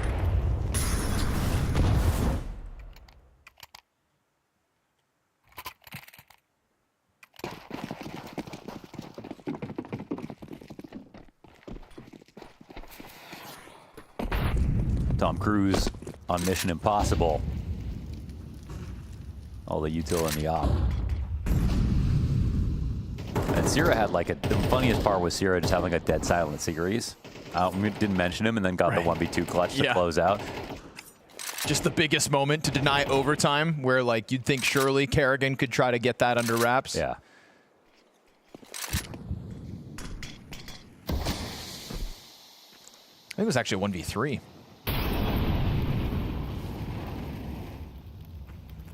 Give him the extra credit.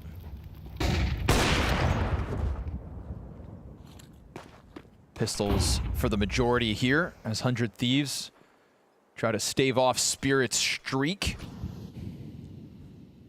Does Sierra get active? He's thinking about it. But he'll pull back instead. I kind of want to do something, but that'll just get Poi killed. Yeah, they're kind of like tiptoeing on the edge of making moves. Sierra does pounce the back end of the E-box play. And Donk is actually very wounded now. Working with 9 HP, certainly not comfortable. Bomb crosses into the site. Whoa. Nade's trying to expose that planter, but the grenade doesn't go deep enough to clear Donk out of this deep corner. Gizmy almost, he will, finds Tanir in the smoke, grabs his gun. Now it's rifles on all the 100 Thieves, and it all falls onto Shiro. He's gonna miss what could have been a critical shot, recovers it on a device. They're gonna push, and he misses it. How do they pull that off? I mean, Gizmy, I guess. They blew that smoke open on the cross. He got scared, wasn't ready to go, came through the smoke instead. The fact that he gets a knife kill and walks out. Tanir doesn't even start shooting. Nope. He's like, eventually this problem will go away.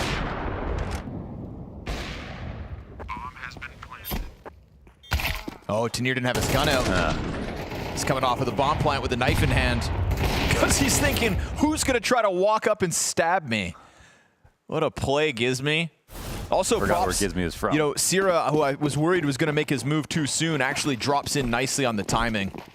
Device has a 1.22 rating in the last 3 months, up from 1.05 the 3-month period before that. B-Trams loves Device. We are improving. And by we, I mean Device. Poi flashed into Canal with the window drop at the same time. So 100 Thieves trying to play active early. Nice quick headshots out of Sierra and Poi. 5v3 taken back by Donk. Looking for his second in the round. He's got the E-box player tucked to the right side. They're dropping utility to just prevent any kind of a bomb plant. Where's this third piece? That was Zontix. He drops into his demise. They gotta go clear this out. Rain trying to help out this E-Box player with the cover, with the flashbang. Donk's gonna get there. It's Gizmy dead. Shiro tries to peek deep, and Donk is now gonna have to do everything himself this round. The 1 minute walk back to long as he just uses this to cut off the E-Box player. He's hoping 100 Thieves overstep. How could Donk possibly get back? This is how. Taps Device out of it, and he knows. He knows! And as he tries to just keep it accurate, it's a hell of an attempt. Can't believe he killed Device there. But it's 100 Thieves to take the lead off of, again, an opening move. You know, 100 Thieves making active decisions, dropping into canals, taking fights to Spirit, and now taking the lead by 1. They heard that flash into E-Box and thought, okay, they're going to retake canals. Here's a time to explode out. But 100 Thieves, they had more answers. It wasn't just 2 guys working on that.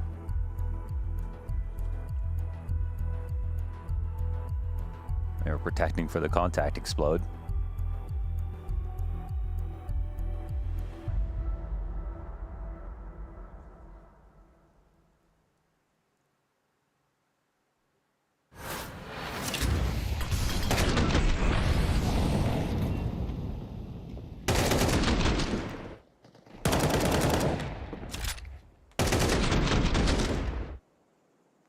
This is... It's tough because he has 6 bullets after the kill, doesn't reload, and then you can see him trying to tap out Rain on that duel. Weak point. Tanir's the 3rd worst rated Anubis player in the top 30 this year. Only ahead of Snacks and Kerrigan. Oof. Sweat off the brow. Damn. Yo, B-Tram's just pumping him out tonight. That's like a fun fact every round. Let's go. Who's getting the smoke next? Do, you know, yep. Do Gizmy. What you got? Do Launders next. Give me a Launders stat, no. B-Tram. What do you got on this guy? Just your social insurance number? My mother's maiden name. Yeah.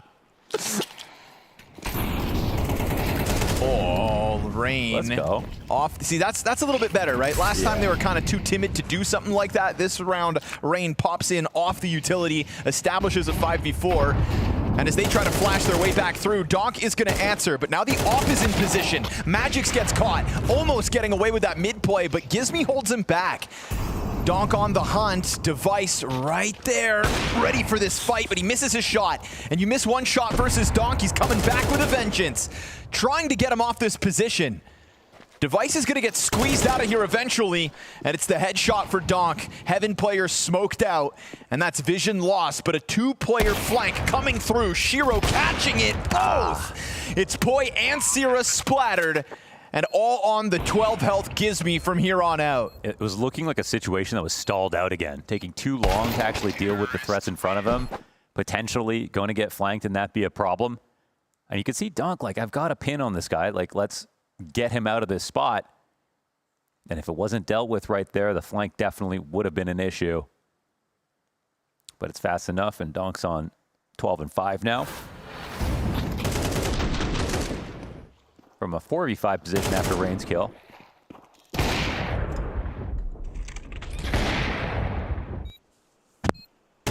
Sorry.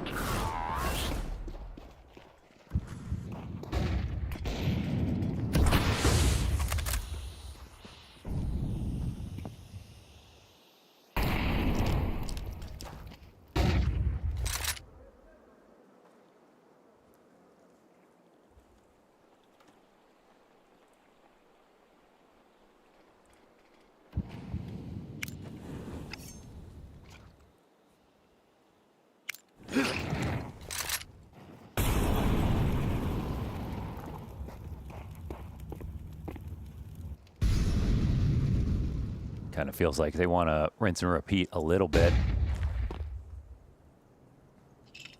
A-site has been falling.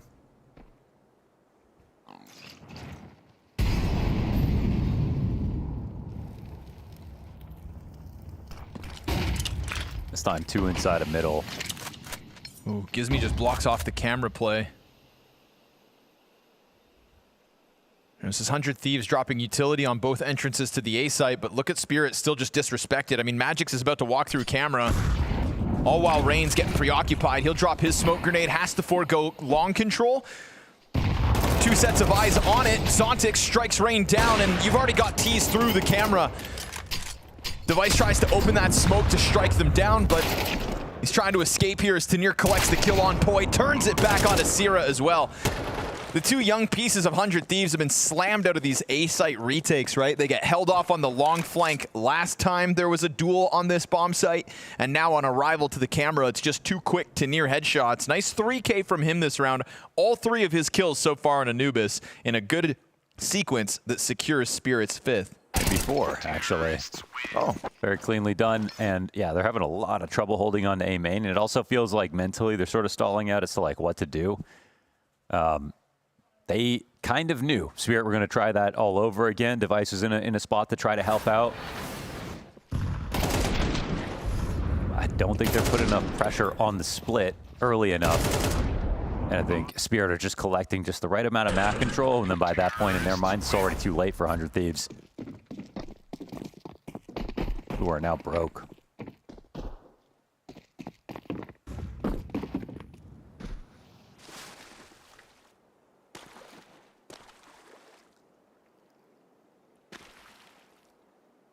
It was a good battle. A nice back and forth. But yeah, money bottoms out. I think he said he played them, no officials, but just scrims. He kind of implied that he played them, like them and Falcons a lot in scrims. Oh, right. And it also sort of steered his decision, which kind of implied that they didn't have as much fun in the scrims versus Spirit. Yeah, and then, you know, you purposely selected Falcons to avoid Spirit, but then in the second round of the draft show, it's the only opposition left, and 100 Thieves were last pick. It's not a surprise that nobody picked Spirit. So kind of falls on Gizmy and friends to try and slay the dragon.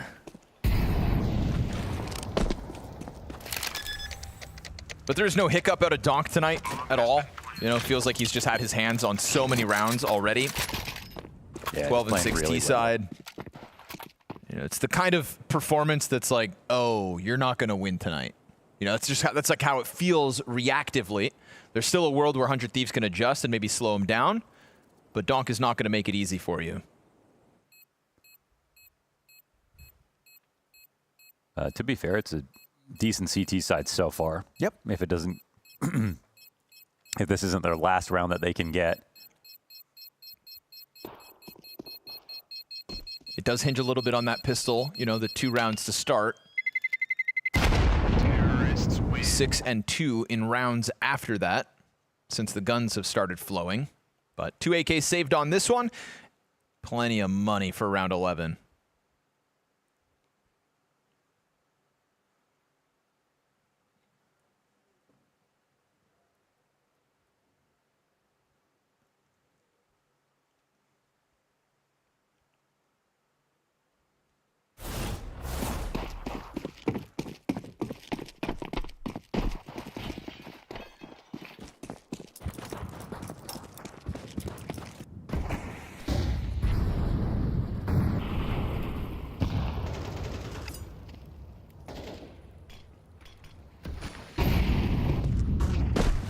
Gizmy drops. We've seen these active moves into the canals pay off, but now it's just no contact. And he's like, oh, damn, I've just given over mid control. Obviously, they know exactly what he got off to, so it's going to be tough to plug this gap now. Responsibility sort of falls on Device, and he's got 3 players barreling his way, almost exposed by the frag. He'll drop a nade of his own as this pack of Spirit players keeps up the threat, but actually decide not to follow forward. That is a real problem of this map, though, that playing mid as a CT just feels like so risky. It feels like T-nades are so much better than yours. Tanir's going to spot anything? I mean, they heard the flash retake. Right. So, you know, Poi's getting cleared. Just off angle works out for him. And if he has a way out, yes, they've got actually support. It's a good pickup here in the dying moments of this CT side. Real chance now to improve beyond 4. Shiro getting out of middle, looking to go join forces, but it's all about this Zontix walkout timing, and he just gets the clean frag onto Rain. A quick push down through that camera smoke as it's soon to fade. Sierra's got a big responsibility, and he finds that instant headshot plus finishing off Magic. 7 seconds to the clock, and they will just flood down into the site.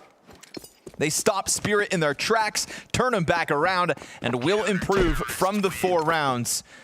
Another active moment early from Gizmi, and I was worried that when he drops out of middle that pocket was going to be taken over by Spirit, but good on Device to slow it all down.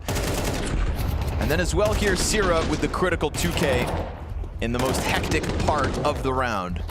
That's similar rotation in from Device in that previous round. Except they didn't pin him on the tall box. He didn't peek at all and put up a really important 2K, because I actually think bomb goes down, post plants. Spirit favored if he gets that kill. And of all the rounds to win on the A-holds, it's the one where they're actually not protecting A main at all.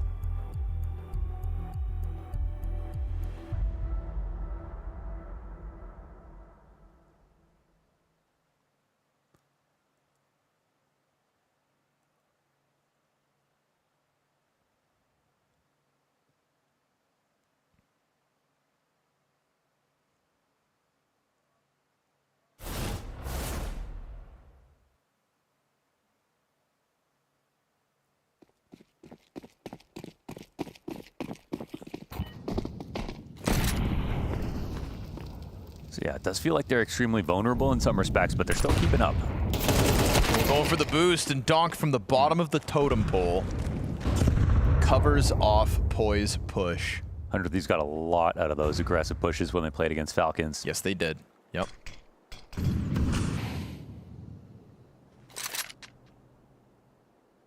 Funnily enough, I want to say Liquid did the same thing to Vitality. CT pushes getting value, so yeah, they did flash. It's been a lot. Kind of good driving force for a couple of the big upsets. Again, it's like CT options on this map. You know, that's always been the big problem. This Molly. Gizmi's going to play in front of it, but his teammate behind could get separated. We'll see how this clear goes. Ah, Magic's quick to it. Magic's traded back. Fire it to Near's feet, almost flushing him wide. This Sierra still sticking around in middle. Spirit announced their intentions with this utility for the approach.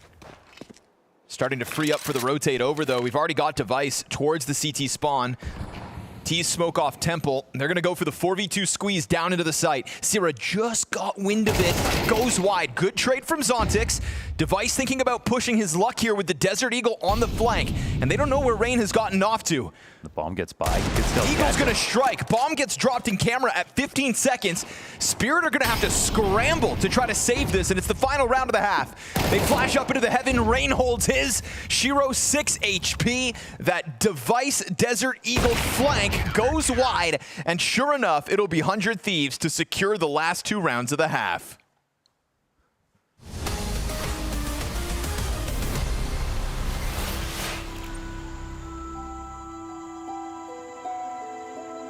Here on the sun-drenched streets of Mirage, we spot some of nature's most fascinating creatures, Counter-Strike players in their natural habitat. Despite the plentiful environments these fellows could inhabit, they seem to always swarm towards the comfort and safety of this shining paradise. As the sun rises over the stone architecture, in typical fashion, we see this species squabble over their preferred position. Let us discover where they shall end up. A breakneck flurry of utility flies overhead, attempting to disrupt the defenders. The stakes could not be higher. And with nothing he can do, the A anchor is flash-banged like a deer in headlights. He decides his best bet is to retreat. No matter how much he cries out for help, support is nowhere to be found. However, the restless hunter has found its prey. It's one shot, one kill. Such is the life of the Opper, precise and deadly. On the opposite side of this erupting battlefield, our B anchor is as cool as a cucumber. having the time of his life with a spring in his step. Returning to the chaos, this perfectly executed attack has a problem. A noob. Fresh account and less than 20 hours played, duoing this season with a veteran. Blinded by one of their own, it seems as if their fate is sealed. The hunter is now the hunted. Revenge is a dish best served with a karambit. Huddled like penguins, their plan has failed. Now it's only a matter of time before they are spotted, and the round is over. Through all of this havoc and turmoil, our B anchor continues the kangaroo jump. Finally, after many hops, they hear a faint cry in the distance. He decides to abandon his post and regroup with the herd to claim what little glory may still be available. But he is not alone. The T's are nothing if not sneaky. This T's patience has been rewarded. The unfortunate anchor never stood a chance. And to make matters worse, the A attack was a ruse. Our A player's defense was a waste of time.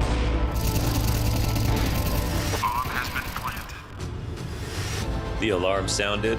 The CTs must now migrate to the B site. This once stalking predator is now the prey. As a final solution, the CT has one last trick in its arsenal, the smoke diffuse. And as the famous saying goes to the native people of Mirage, pros do not fake. Bomb has been defused. Counter-terrorists win.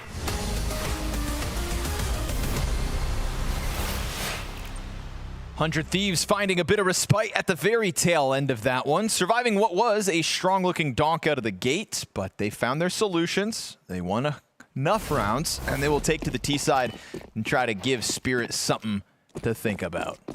I feel like almost a little too good, where Spirit might be a touch uncomfortable now.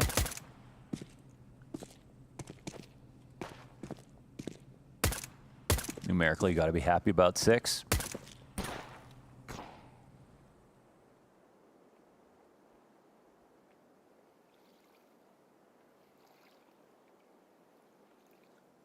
And this is where 100 Thieves turned it up versus Falcons. Again, let's see. This is where Rain's Device actually went having a great crazy. game, too. And that was the thing is Rain's first half back versus Falcons, like it wasn't anything to blow your minds. No. He switched to the attack and went nuts. Now he's already having a better game, so can he tap back into what was definitely a driving force to the Falcons' upset? They're taking a look at this B site. It's only Zontic's home. Quick move down from the CTs through camera. They find a gush on Shiro through the smoke spam. A lot of free real estate here for 100 Thieves. They're thinking about going into storage, but there's 4 players here. Sierra gets there in the end. Him and Gizmi combining for at least the 1 frag, but they see all of those bodies on the approach. There's a very late mid lurk being set up by poi. Camera player starts to get into the action. 2 members of 100 Thieves down in the site, and poi's flank successful in dropping 1. But now that they know about it, Tanir is just going to set his sights on the bomb site. Falls on Magic's 1v3. 100 Thieves will have a lead. 7-6 earned off the pistol. That's a lead, man. They got back into that half. They won the first pistol, then won the second pistol. Sort of, no matter how they do it, even if they had that like a vulnerability, Spirit exploited. I'd really rather take the team that have both pistols. They've already shown us a very good Anubis. I'm going to get more and more worried about the way that Spirit, they may look a little bit better than they did in the previous match, but still not at 100% clearly. Yeah, Zontic's had a lot of time to win that duel. Couldn't get it. I think what maybe convinced us that Spirit were going to play better tonight was just how strong Donk started. Like a lot of those good multi-kill entries and whatnot, but what they're not getting out of the Spirit squad this time is kind of Shiro's big impact. We'll see who gets online for the CT half of Spirit.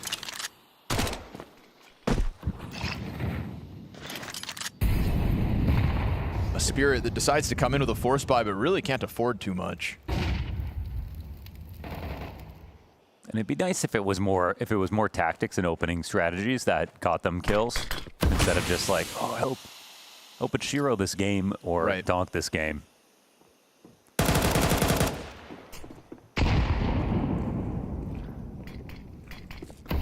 Rain trying to get right back to what did defeat Falcons.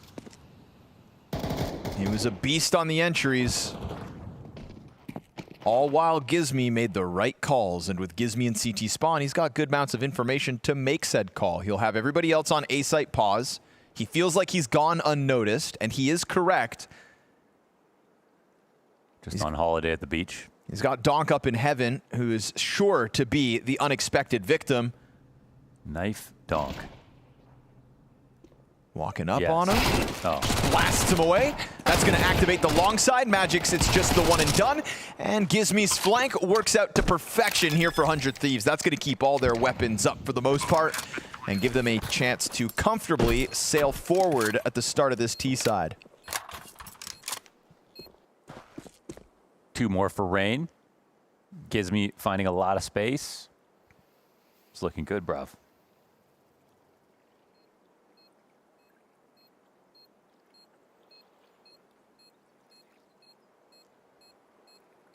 Spirit are struggling, Dan.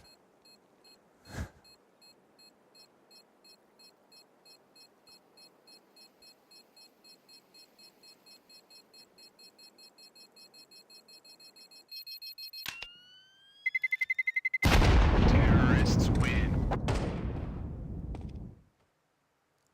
Ooh, Now, at least at MongolZ, they weren't 100%, and they didn't really have like that much of a game plan, clearly. And they just had too much new stuff going on. They still pretended like they had all the confidence. Sure. I'd like for Spirit to pretend they have all the same confidence, because I actually think that would just win them the game. Yeah. No, you're actually, you're very, they sure did pretend today, but it worked. Spirit play the waiting game for primaries, and you know, a little confidence could go a long way in a round like this one where you're working with so little. Is that an F1 thing? What? Primaries? Primaries and primary weapons? Oh, primary guns? Gotcha.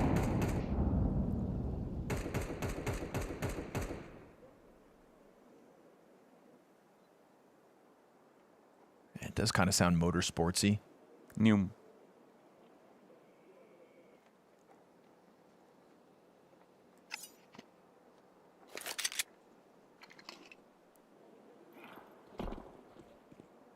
Rain hears that nade usage, so he's going to figure out your positioning, and you've given him so much space that he's just going to inch this closer and closer, and his whole team was ready for the execute. So again, meant to be an easy round for 100 Thieves, barring the gun advantage. Another round where you'd like perfect. to see, with this little to work with, like something interesting. Yeah, it'd get crazy. You know, MongolZ got crazy all series long. Mm-hmm. Your Spirit.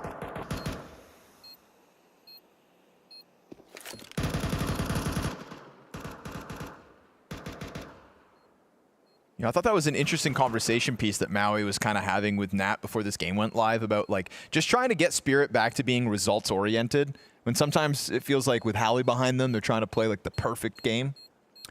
I'm not seeing that either, to be honest, so I don't really get that. No, but I just don't know what it is, because it's not the Spirit that got second in Rio. It's not the Spirit that stomped Astana.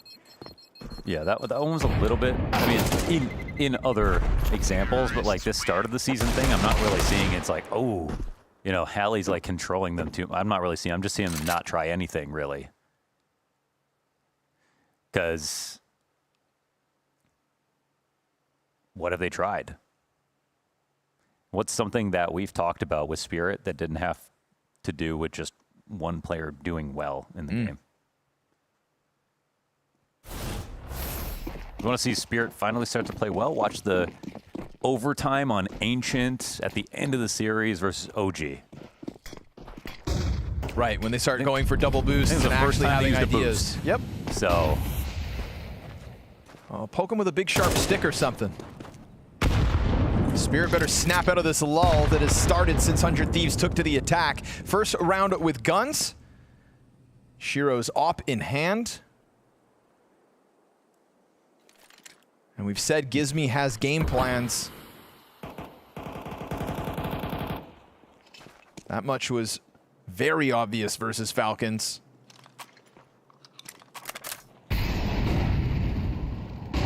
Numbers strong on the bridge cross, no resistance met. just chucking the nade off the wall in response to their approach. It does get a decent amount of damage done. But you still have to follow that up with some firepower, and it's Device to clip Tanir's wings. He catches him trying to get aggressive outside of the B site. That's Spirit trying to get a bit of info, and instead they lose a player. Although it was just their SMG, but still, man advantage earned by 100 Thieves, and they have all that mid control that they also established early. And so you look at the map and you go, where are the winning chances now here for Spirit? Already shoved back to the perimeter.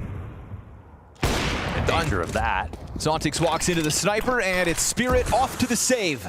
As 100 Thieves catches you getting curious outside of the B site, and everybody was ready to just pounce on this A site from the get-go. So catching a B flank just made 100 Thieves all the more confident, and it winds up just being Zontix tiptoeing into a scope. Tanir, same deal. So I get the sentiment, but there isn't really obviously a perfect in Counter-Strike. It's, you know, when we talk about, an aggressive play, sometimes that's the correct play. There needs to be, I think, a delineation between aggressive and overly aggressive, I think, is the difference. You know what I mean? Like, you play passive, that can oftentimes just be a negative, but, you know, that might be closer to quote-unquote perfect, where you delay for time, but it's not really improving your odds of winning the round at any point. So it doesn't really sort of even make sense in CS. And at the moment, you know, closer to perfection is more map control. It's better chances at 5v4s, playing with the clock to your advantage. It's being on the line before the op is. Not seeing a lot of that.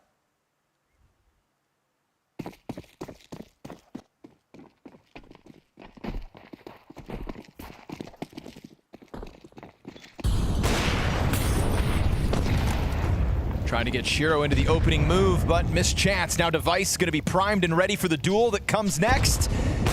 Oof, the jump over gets Device to show his hand. So Shiro won't fall victim to the counter pick. And even here, you know, if you go a good team, you get an opening play. If that fails, you can't just leave with no map control. It's only minute 20. There still has to be more moves and more layers.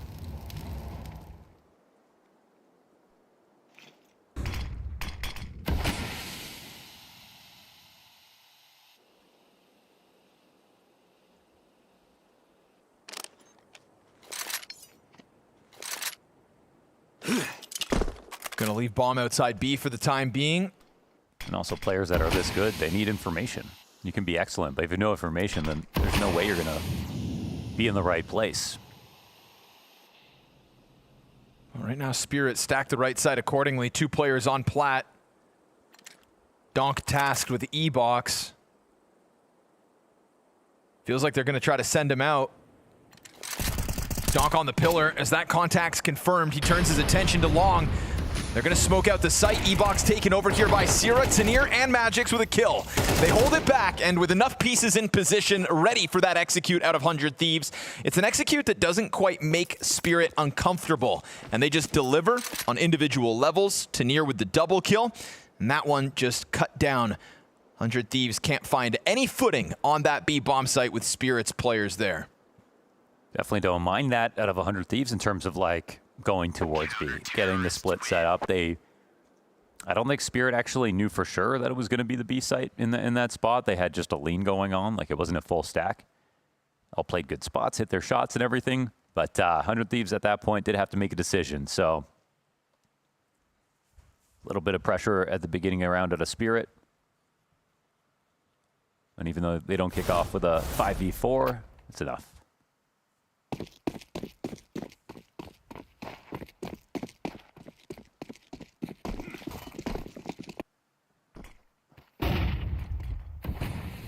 Boy taking an early look to B, finds a Donk duel that he won't be able to win. Donk sitting comfortably on this site. Back into the E-Box play. And Device, although he watches window, won't find Shiro over there. He is here instead, reveals himself and tags Rain low. If they were banking on Rain just catching an entry at the A site, it's going to be made difficult now with his 20 HP. Couple opening points of contact that both go to Spirit's favor.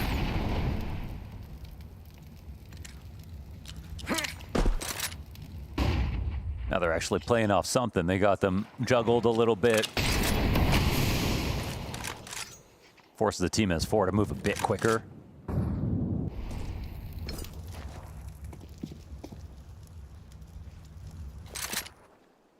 Full main control for a second. I think they feel much more comfortable to play 3A here. Knowing Rain's also tagged. Full-blown execute coming through from 100 Thieves, but you've got Shiro behind Cake. It's strong cover. Frag grenade almost finishes off Rain, but not quite on the mark. Zontix plays ahead of the utility. Those last few flashes come through from 100 Thieves, and it is only Sierra in the sequence to get one.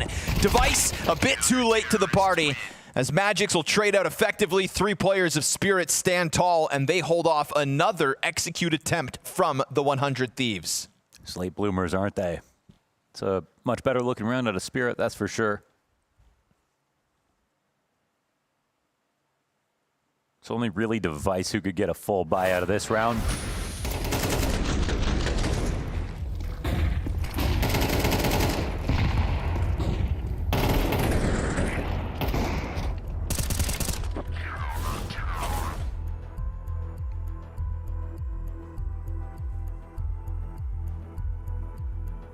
Must be quite an asset to have Clavier as a coach behind you as well.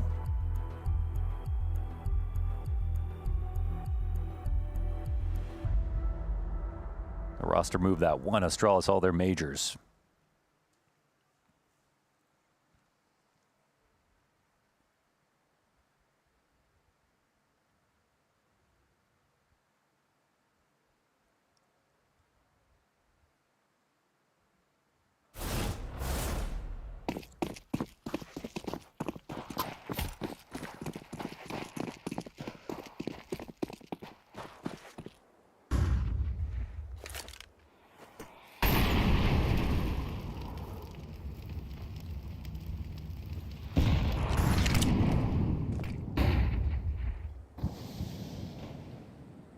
You want to talk about fragging IGLs? Glaive was a top 10 player in 2018. Well, Gizmi's on his way up. But a hell of a road ahead. Sierra down to 1 HP. So these hopeful Desert Eagles as they spread across the map. It's going to start to feel real unlikely. Nate will finish off what the Shiro shot started. And Spirit suddenly going to be within arm's reach of this 100 Thieves T side.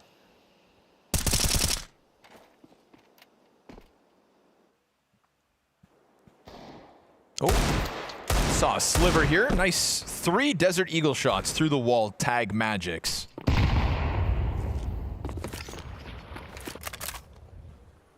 But obviously not nearly enough.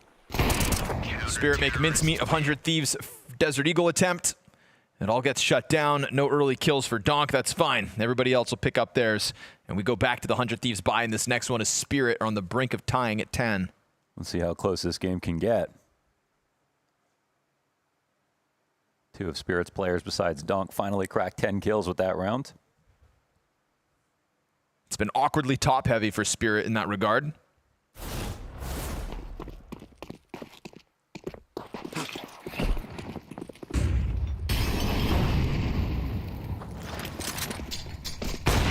Missed chance for Shiro. This is going to be a faster tempo. 100 Thieves charge them down! Oh yeah, that works. Sierra and Gizmi a headshot apiece.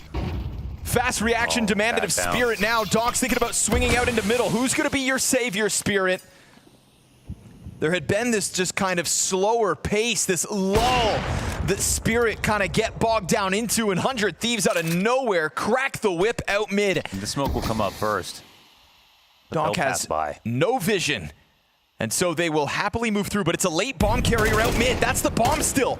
Donk duels with the bomb, and this is going to cause the camera player to come back, but Boy just goes right in for the swing, and it will be 5 deaths on the side of Spirit. A tempo change-up called by Gizmi that pans out perfectly. You kind of like that after a few slow burn rounds where now they see Spirit actually starting to play well and go for opening moves.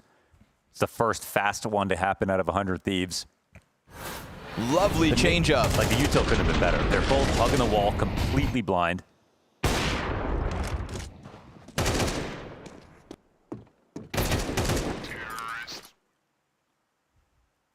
Hundred Thieves just take the game by the reins. Reminds Spirit that they're on the brink of defeat within Anubis. And now Device goes for the E-Box duel, but Donk's gonna win it. Rain caught off by this forward press, and Spirit rebound quickly, trying to make that one electric mid-take be nothing more than a one-off. Ents are back with their own fast play. Could have been a kill from Device to keep this an even-looking map, but right now just 5v3. Zontix ran through that molly early, knew he was going to get a free kill. Totally blindsides Rain's approach. Gives me blinded as Magix takes a peek and will wall bang him out of this one. Finally, util setting him some peaks too.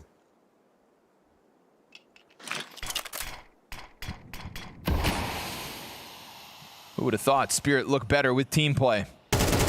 Zero will catch the temple push, and that's with a CT inside a camera. Great read. Sierra starting to pull back this 2v5. Only one man the difference in 35 seconds to try to make it happen. Now we're going to get this walkout from Poi towards B. At least that was their intention. Donk going back towards bridge, loses that duel, confirms Sierra's position. Go for the ace. He's going to drop down into the E-Box challenge, and you have Tanir just tucking into the corner. Sierra, oh, he's got the quad kill. No way he does this. This is for 12, actually, if he gets it. He just has to read the rotation. Eyes forward on temple. Shiro coming in slowly from behind. And he's taking the risk of pushing forward. Once he clears this out, he knows he's going to get a free peek. He wishes he had an AK. Here's the approach. Smoke goes long. Sierra's looking to keep it clean on 2 HP. All about the headshot. And he goes for it, but Shiro denies. The massive health advantage makes the difference. Needed to be instantaneous. Sends a shockwave through Spirit's squad, but comes up 1 kill shy. And that's a 10-second stick. If Sierra even has enough HP to survive 1 peek.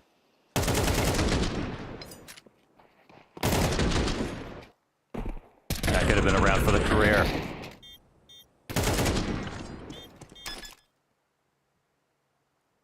Ooh. Double digits earned off that one. Really saved the best for last, though. Shiro in the 1v1. Oh, yeah. Sierra having a great game. 17 and 10. He's really got his late game moments, doesn't he? Oh, they want to keep this one light. Could be the call. Donk has been good, though, when these duels have come his way, but he's not ready.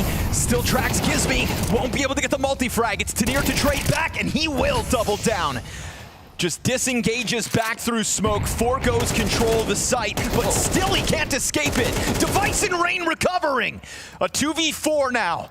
And inspired by Sierra's efforts, this one remains winnable for 12. One more smart move will do it. They have a molly as well. They put it down in front of the temple player, just making sure that Magix can't get into it. Almost on the brink of that fight, deep towards the cave. Rain just tucks back in. Wealth of experience here for 100 Thieves. Device sees the approach. Both players confirm now. As Magix goes for the reload, it's going to be Zontix to push up in front of him, and Device off at the site. Sees him crossing to the plat side. Rain called into the action, and they just toy with them, but it's going to cost them Device. Falls on Rain with the bomb at the halfway point. They have a molly. Smoke on top of it. Rain, mischance, Spirit to tie at 11 rounds all. Ooh, they were getting their chances. You could see just the experience coming in, trying to play it very calm. Nearly pulling back that 2v4. One hell of an effort, but now the score is all tied up. 11-11. Donk in a hectic moment with players already beyond him. He was back inside of E-Box throwing utility when the call is made that they're inside sight already. A 2 versus 5 in the last round that comes down to a 1v1, a 2v4 that also has a chance at happening. All they needed was one kill out of those two, and then they could just both tuck. Spirit surviving some sketchy spots have put themselves into a huge advantage. It is Tech9's across the board, barring Sierra's AK. And so 100 Thieves look to keep it simple. Numbers stacked outside of the B site. Spirit here early with 3. The few nades they have chucked in, meant to make Donk uncomfortable. He's fine by the challenge. 2 kills collected. Tech9 and Rain's hands good only for the 1. And as Tanir's on the scene, Magix finds the lineup through that smoke. 100 Thieves, valiant efforts round after round, meant to come up short. Spirit take their time to get the CT side online, but they have secured a map point. Goes to round 24, and Spirit have just barely got there first. Overtime locked in. Another light and fast exec with not the most coming into it for 100 Thieves. They already knew after that if they didn't pull off that 2v4, they would almost certainly lose now. They're waiting for this chance to buy. They've got to do this the hard way.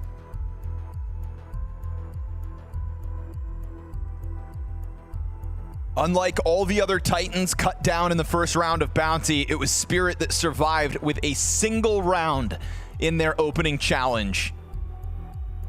Here they are again, staving off an upset in the first map of this best of 3. A chance to close out after foregoing both pistols. Conversions at the beginning of each halves. 100 Thieves have had the formula for victory on Anubis, but yet it eludes them. They've kind of played well the whole time, where a Spirit took forever to wake up, but as soon as they do, obviously have been kind of unstoppable. It's like 10-6 on the comeback. And Donk doing his part. 8-1 on opening duels. Kind of numb to that, though. Don't even know if that's good for him. Spirit's floor slowly rising as all other members beyond Donk find their moments in these hectic moments. Now Rain flashed and just takes a quick glance, but there's nobody up close. He has been challenged that far forward before, but not here in round 24.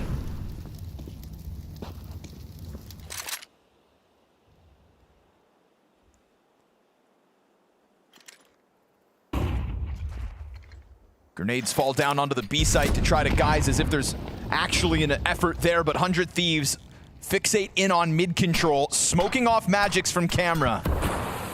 That's gonna call Tanir into the action, wrapping back around from Temple. Oh, Sierra wins the spam through smoke. Just the Galil to Magix's chest. Clean kill back out of Tanir. Can get in and get out. Doesn't see the bomb in this spot, but they know what's on 100 Thieves' minds. Down to 30 seconds. Clock's going to start to play pressure in the back of 100 Thieves' minds. Rain chucks out the Molotov, but there's nobody actually on Fountain. It's going to be a quick adjustment back to the B site, and the only person home is Donk. Plays from behind sight. Smoke to his right. He will pick up a position here on platform, plays in the open ground, and the flashbang from Tanir helps out perfectly. Shiro on the scene, and they recover a CT side that looked like it would be 100 Thieves there for the taking. An early streak of victory for the challengers cut shy. Once Spirit find their footing, Donk delivers. That is an insane way for Spirit to get Anubis. I mean, yeah, they were slow to wake up, and we knew that once they would, Maui, it would be a great showing for them. But to get it closed out that way, to get to witness what just happened in that final round from Donk, you kind of get reminded, again, it's not just about those stats, how it always looks so good for him, but really what he's about to do when it comes to time to deliver. It's just another Sunday for Donk. I mean, it's hard not to stay impressed by how easy he makes rifling look in these tense situations. But when they went towards him, that's when I think Spirit were winning. They had a lot of great sight hits, 100 Thieves that is, onto Donk's positions, but continuously was able to find multi-frags. A couple times the 100 Thieves players were able to fight back despite the opening blows that Donk kept delivering, but not quite enough, and the firepower of Spirit really shone through. Yeah, I mean, look at that. Literally the last round that he could possibly show up more than he had already been showing up, and he does it that way. So even if you want to try and take on a duel first donk, you know, yeah, he's winning those opening pickoffs, but at the same time, you can throw 3 bodies towards him, and that's what they'll be. Bodies at the end of the day when they're done with donk. You know what? I could go through this segment and just talk about how donk's great, but I honestly, I think Spirit need to play a lot better if they want to secure this trophy. Yeah, as a team. I think they got to play a lot better as a team, because I feel like I'm once again in a new season sort of rattling off a similar story to what most of the Spirit narrative has been for a year, because I thought in a lot of ways they were actually outplayed by 100 Thieves. A lot of the situations looked incredibly favorable, and if it weren't for Donk going supernova, especially on some of these B site hit holds, then they would have lost this map. 100 Thieves would be walking away with a 1-0. Coming into this series, that is pretty much what you said. You needed specifically Magix to call a little bit better, be a bit more clean on that. And you also wanted Tania to step up and kind of be that resemblance of what he was towards the tail end of last season. And you feel like that still hasn't necessarily gotten better since their OG series, even though this has only been 1 map?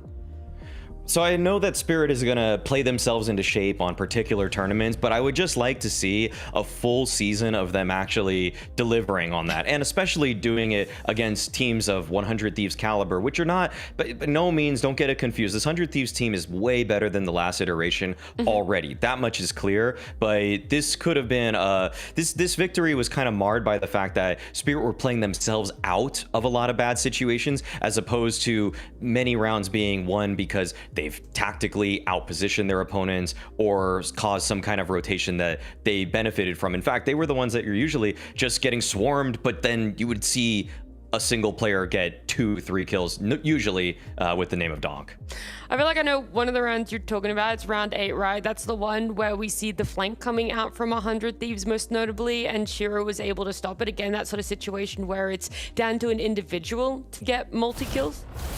The way this goes, yeah, exactly. The way that this one goes is actually a really nice opener from 100 Thieves. They use a little Molly flash combo to set Rain up to get this kill onto Zontix, and Spirit get the kill in return. They take that space back, but I never really like how Spirit, they get so halted in these kinds of moments, and it becomes so abundantly clear what's going to happen. If they're in a 3-on-4 situation, 100 Thieves is flanking them. They're already being flanked. The guys on the bomb site are doing a decent job of at least delaying it. Eventually, device does go down, of course, but if it weren't for just Shiro watching the flank, getting a double kill, and the 100 Thieves not being in great trading position, this round to me felt like it was 100 Thieves written all over it, given the positions. If you took a radar screenshot, you say who wins this round, it's really the only thing that would shift you to think it's the T's there is the nameplates. So I would like to just see a little bit more going on, I guess, for Spirit, instead of them just sort of pile driving their way through a bomb site that was actually well defended.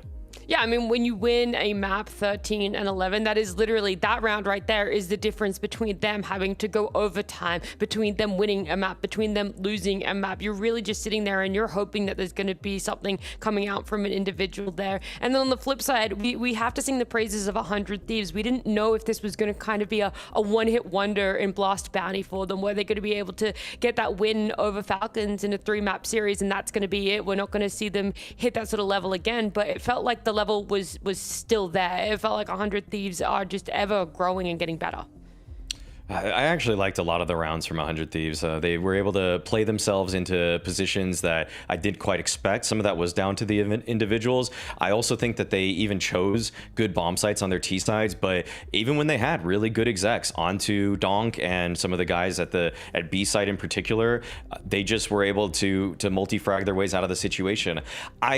This game really kind of shifted once Spirit played a style on Anubis that I personally wouldn't recommend, which is I felt like they started turtling a lot more and just kind of daring 100 Thieves to beat them on site hit executes, because I think 100 Thieves maybe just don't quite have the best always spacing or entry fraggers that are going to get them into those kinds of situations. If they just got one clean kill on a bomb site anchor one more time, 100 Thieves, totally different story.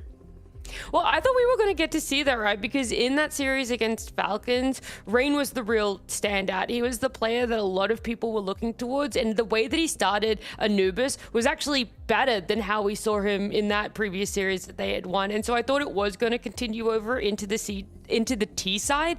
It did a little bit, but you're right. It wasn't to the extent where they could have the strong openers to be able to have a dominant round where they were having the significant closeouts.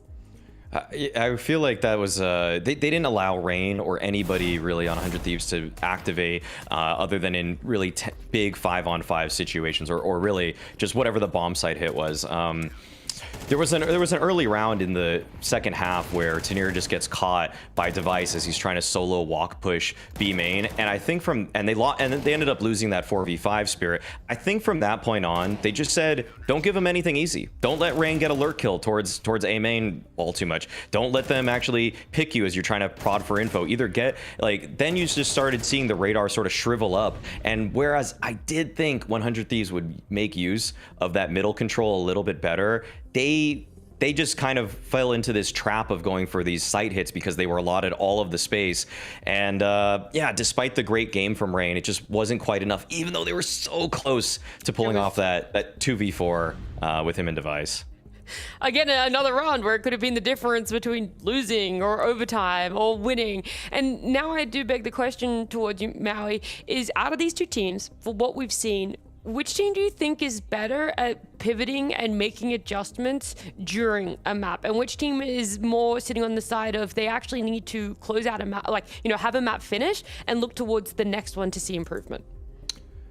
That's a great question, because I actually do have to tip my hat to Spirit then, because of how they played the first CT gun round, failed, and then shifted their defense drastically to, again, one that I don't really recommend from round number one. Like, turtling on Anubis is generally a very bad strategy because site execs are so potent, but it was effective, and so I have to give them credit for it. I can't stand here and act like in theory this shouldn't work, because it did. And they also understood that when the site hits come, that 100 Thieves might not actually have always that perfect flash that's going to get Donk off the angle, or that the Spirit players are capable enough, even when there is a full site exec coming at them, that they can withstand that utility pressure.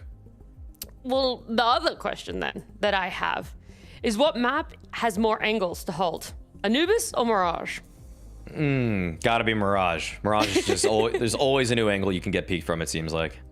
Well, I'm glad that's the answer, because I know that if you guys want to work on your angles, if you want to work on your crossfire, you can head on over to Refrag. Mirage is going to be our next map, so it feels quite topical, Maui, that we're looking at what you're able to do in this training mode over on Refrag.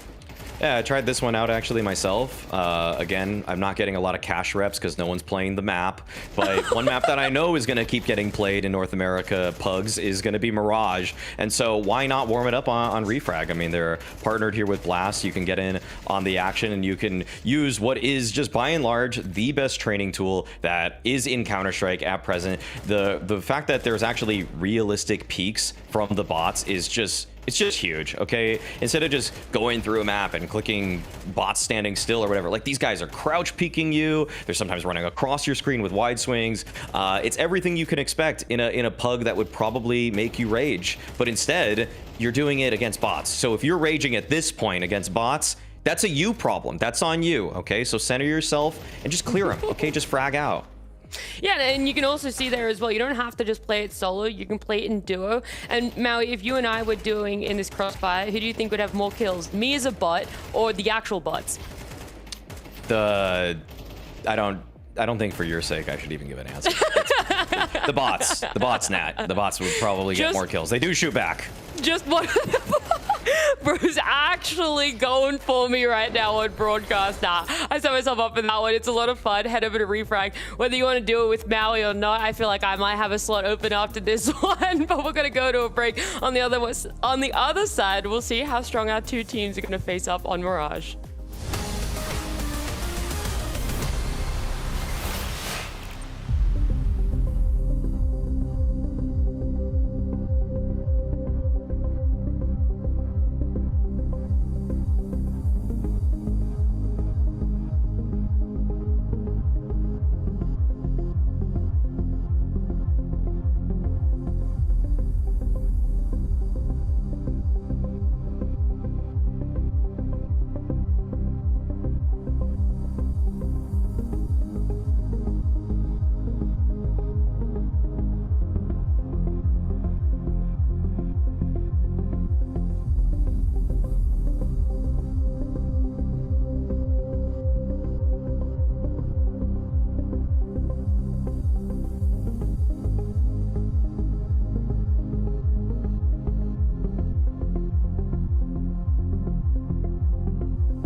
You muted, motherfucker.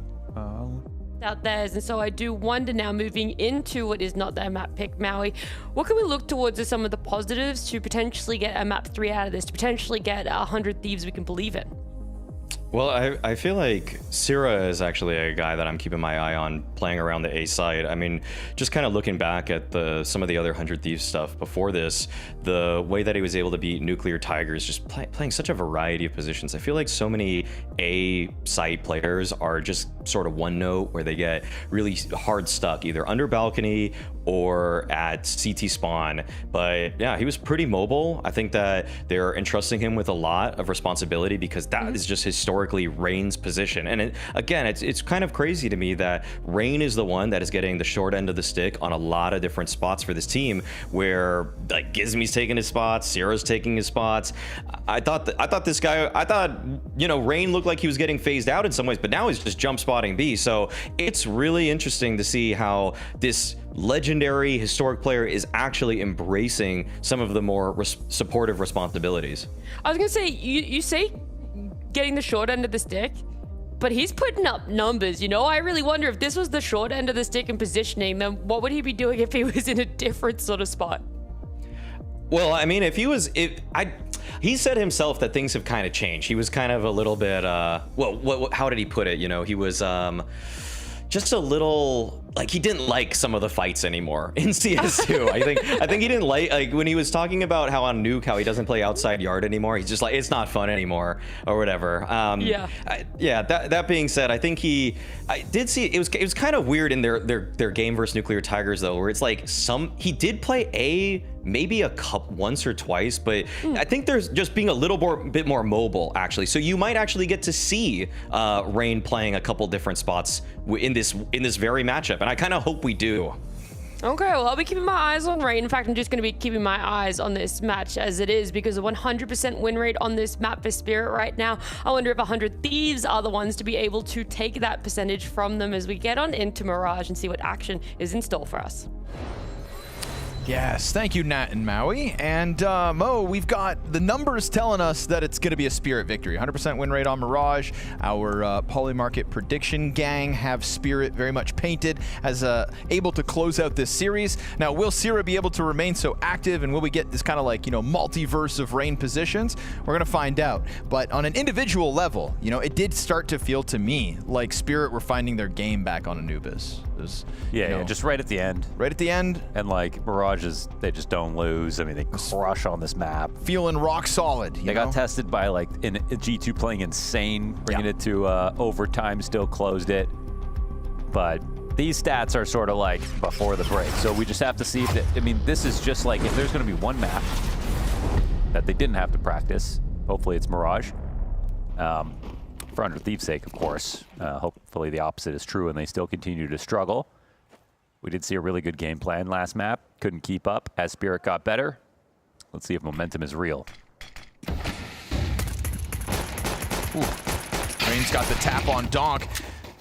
Donk's been killed as the first player in multiple pistols, and Poi's gonna shut Zontix down off of the cross. We go 3v3, a lot of bodies flying out through connector, and that's where they're gonna draw the line in the sand. It's 100 Thieves with every pistol so far in this series. That's how you eventually win. They have also converted all of them. 2-0 start back on Anubis, the 3-0 start in the second half. Here's another one. They've also just been winning the pistols so easily, it's like no plans. Both T pistols. Yeah, good point. So.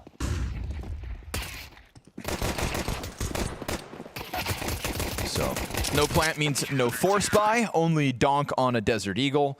Magix actually picks up some utility late.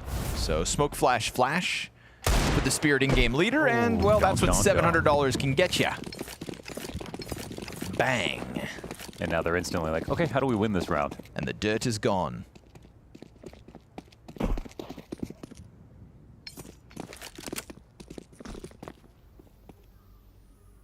Did you say that in Gizmy's voice, or? I did.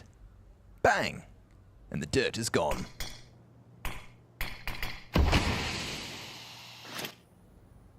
The Brits know what I'm talking about. That one's for them.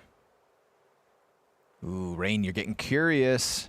Good gun to get curious with, I guess. Yo, Donk's gonna get a second. Oh. Poise Famas could go unnoticed. Just gonna tuck down in van. Hope back's turned to him. He'll finish off Donk. Catch Shiro in the process. Nice triple kill for Poi that sets up Device for the cleanup. So sure, it's costly, but being able to just tuck that Famas into the middle of the Spirit pack. Of course, when they kill Rain, they're gonna go all in on the site. Throw caution to the wind and look for a plant. Not a bad single Deagle round, but here we go. Spirit's guns pop up in the third round of play. Yeah, it's overall kind of a decent round for both of them. And I couldn't remember if they had 3 like M4s in that or if they just picked the 2 they brought in. So I don't think it'll be too bad for them. Yeah, I saw Famas's, MP9s. Just some junk.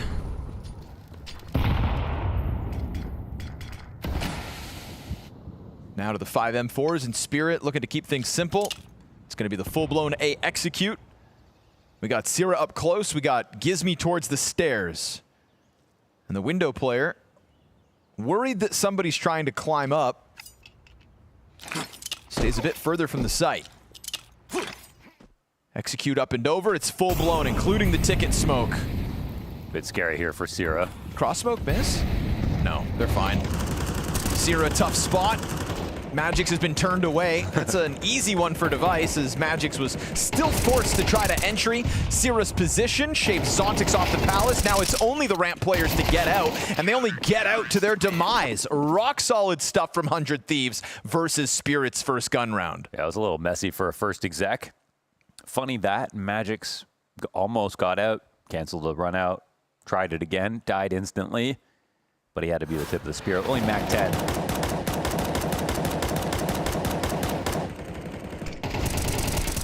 That'll always be the folly of right side smokes, is that there is so much counterplay for the CTs. You know, in CS2, being able to blow them open, being able to spam through them at the same time. Even getting vision when you're spamming through makes it difficult to scale. No default molly on that one.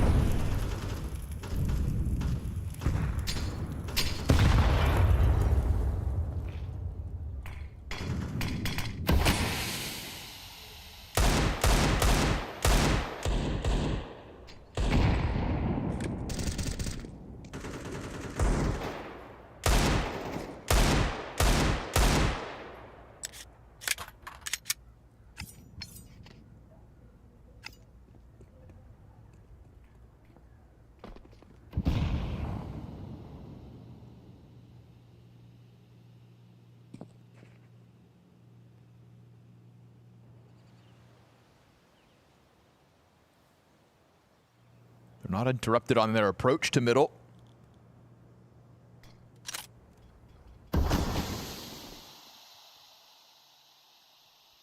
But now that the smokes go up, 100 Thieves going to be a little more curious about what exactly is on the other side. So they'll pop one open from the cat grenade. Nice team play to get Device on the first blood and catching Tanir up into the windowsill. That's a nice big sigh of relief for 100 Thieves. Comfortable now from the 5 versus 3 onwards. Yeah, they really didn't want to put themselves out there to get these kills. Did it from the safety of their own sites. Still always going to be a little concerned while Donk is out there on the field, and Shiro's still giving us something to think about, but if it's only 2 casualties when Donk and Shiro are alive, you'll take that. 100 Thieves still flawless thus far. I feel like just the existence of Donk on the other side just would make you play so well all the time. Just in case you face the guy that if you miss 1 bullet, you're dead. Yep. You have to remember, like, every 4v2 is losable if Donk's a part of the 2. He's just one of those players. Kind of guy that keeps us all glued to the screen. Does put butts in seats. That'll be a good opening find for Shiro. As the fire lands on top of him. Chance at a recovery kill there for Gizmy. He's trying to sign up for the fight, but he ends up finding Donk on the other side of the smoke. And that's not who he was hoping for. Sierra clips Zontix deep inside of the apartments. Yeah, that's quite nice. He's up to a 6-0 start, Sierra, and he had a excellent map of Anubis. And I like that he takes his chance pressing out through ramp as well. Oh, a little awkward as he goes for the climb up and Magix gets the better of him. That's just going to express this Spirit attack straight into the A bomb site. Poi is already here on arrival and he'll catch the Magix headshot. Yeah, okay. Dueling with the players over bricks as Tanir kills Rain. It is all on Poi, and that's not what they had hoped for. 3 players survive ultimately as Spirit find their first round win. I think there was a part of them that thought, okay, we got this Palace kill. Maybe they won't try A. If they do, it'll be a lot slower. And Spirit did walk the entire way back to ramp, but I almost would have preferred an escape route there for Sierra, or a way to get the damage without full commitment. At the very least, he got info early, but they just didn't have the players left over after that.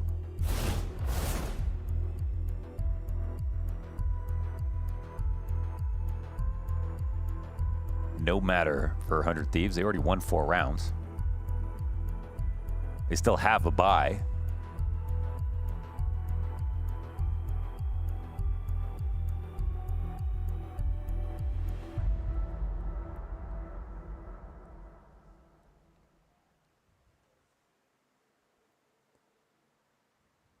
You think Donk's having fun? I don't think so.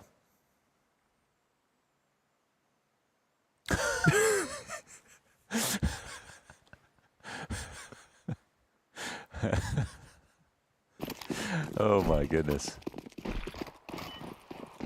Why was that play so funny?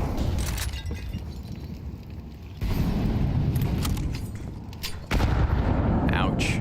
It's just like, how much, you know, does he derive from even beating a team like 100 Thieves? And then also, they almost lost.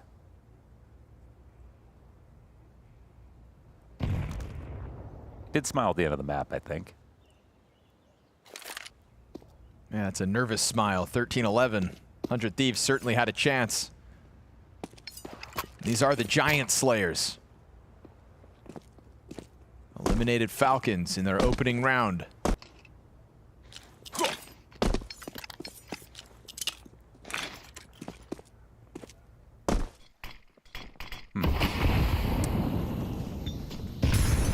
Certainly not ideal. But they get the group going towards this A site, met by smoke on arrival. We'll see how stubborn Spirit want to be about trying to puncture through this. Poi's gonna play up close. They're gonna pop it open with a flashbang as well, and that gets him to just pick up position down beneath Balk. Device kills Magix, who's really not had a good time getting close to this bomb site.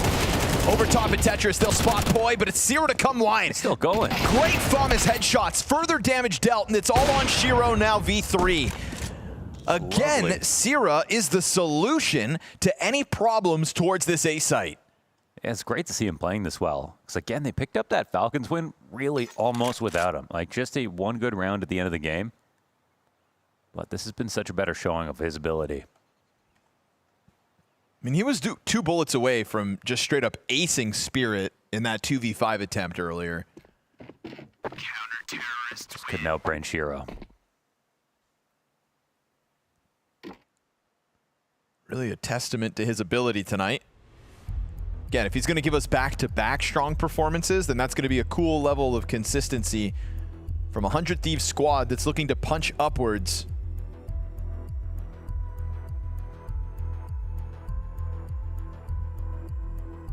You know, we had such damning stats coming into this game with Spirit's win streak on Mirage, but I think you put it very well. It's like all the numbers we can discuss that lead you to believe Spirit win right here.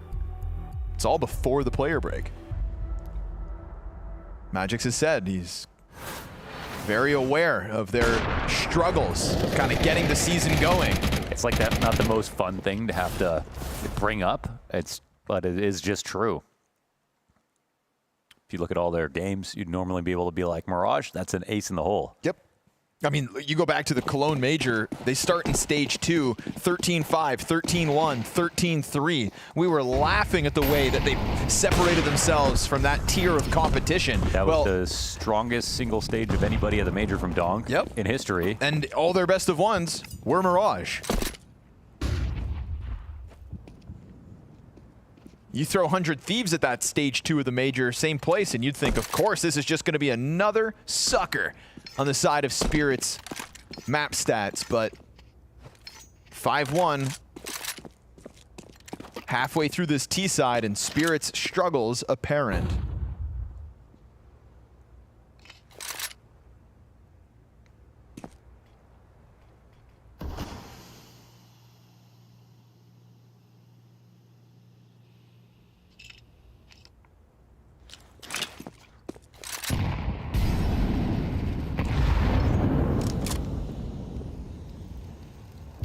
Again, it's these smokes in middle, feigning a bit of presence as it's actually this emphasis on apartments.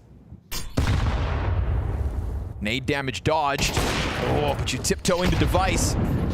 Magic's approach a bit sloppy, and Device strikes down a second. That's Donk dead, and the player to get out through the window is executed by Rain. Another attempt totally turned around by what is turning out to be a rock-solid 100 Thieves CT side so far.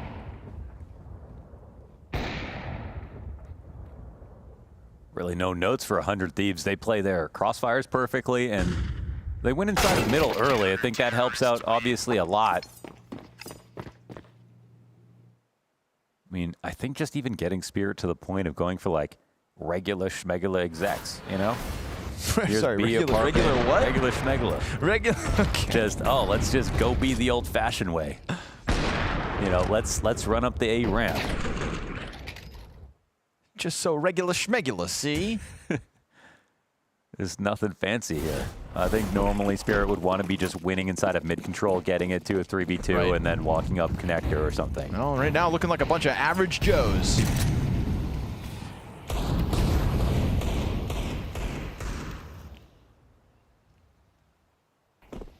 John Does in the way that this T-side lacks identity.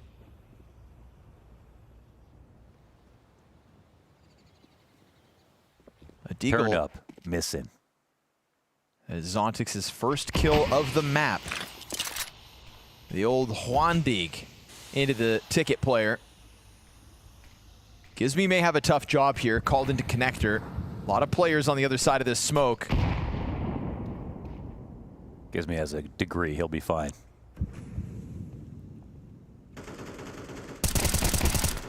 Yeah, perfect. Let Poi take contact, activates Gizmi, in with the double kill. A degree in ass whooping. Spirit looking like a bunch of chumps throughout this T-side. Can't get anything going. Now this round, of course, weapon limited, but still no bomb possession for Tanir. Somebody want to let Spirit know this game's already 8 rounds deep and they've only got 1 round win. If 100 Thieves win both pistols and don't win a map, yikes.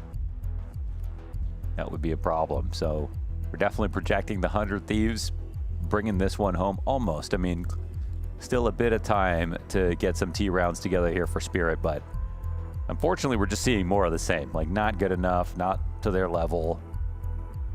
Totally, it's almost exhausting because you're like, you know, by the end of this game they're going to show us stuff. Sure. But you also know they're not going to show it now. And like, it's time for show and tell.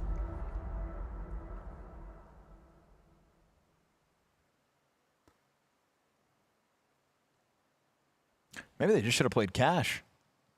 Yeah. Cash looked great. They spent all their time practicing it. Cash. At all these tactics for Cash, actually. It really looked They great. had a ton of set stuff on Cash. Dude, Yeah. remember, I mean, when Donk was standing on the very edge of vent just to avoid the Molotov? They had so much to show us. So much stuff on Cash, yeah. They had Cash out the wazoo. Looking like oil barons. It's never over till it's over, but you can't tell me it's inspiring. Device is going to clip Donk's wings top mid. Donk at 5 and 8. Device is getting some nice openers. Yes, sir. Flexing that op as it remains mobile in middle. Another opening kill to 100 Thieves. 800 dinks. Gives me still dizzy. For the record, actually couldn't have picked Cash because it was 100 Thieves' first ban. Oh, true. But in jest, maybe they would have done. Yeah, well, maybe because 100 Thieves is paying attention. Yeah, they fair saw enough. that Cash the other night and they went, yeah, no. No, thank you.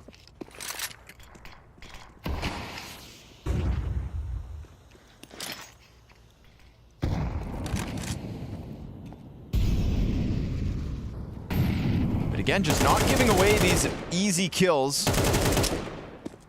Not letting Spirit get that mid contact.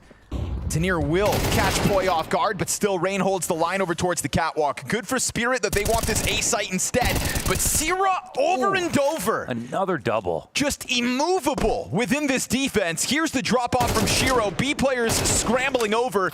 Shiro could still pull this off as he goes for the default plant. Molotov a little late, burns him down to 30.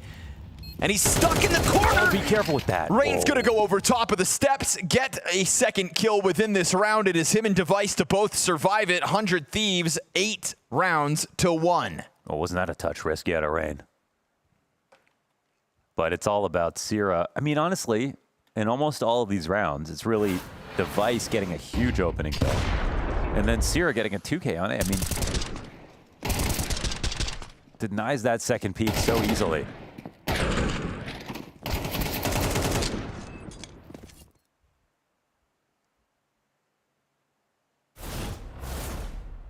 And that's Sierra cutting down numbers regardless of the entry point, right? We've seen him lock down Palace, the ramp players, this time Khan. Just showing a real level of comfort despite constantly being this anchor. You can find him in the same spot almost every single round, but nobody can get him off of it. That's true too. It's not like he's changing it up every time, you know what I mean? It's not like he's not revolutionizing this defense. He is just shooting straight. Magics will do so at the start of this round. Opening kill for Spirit.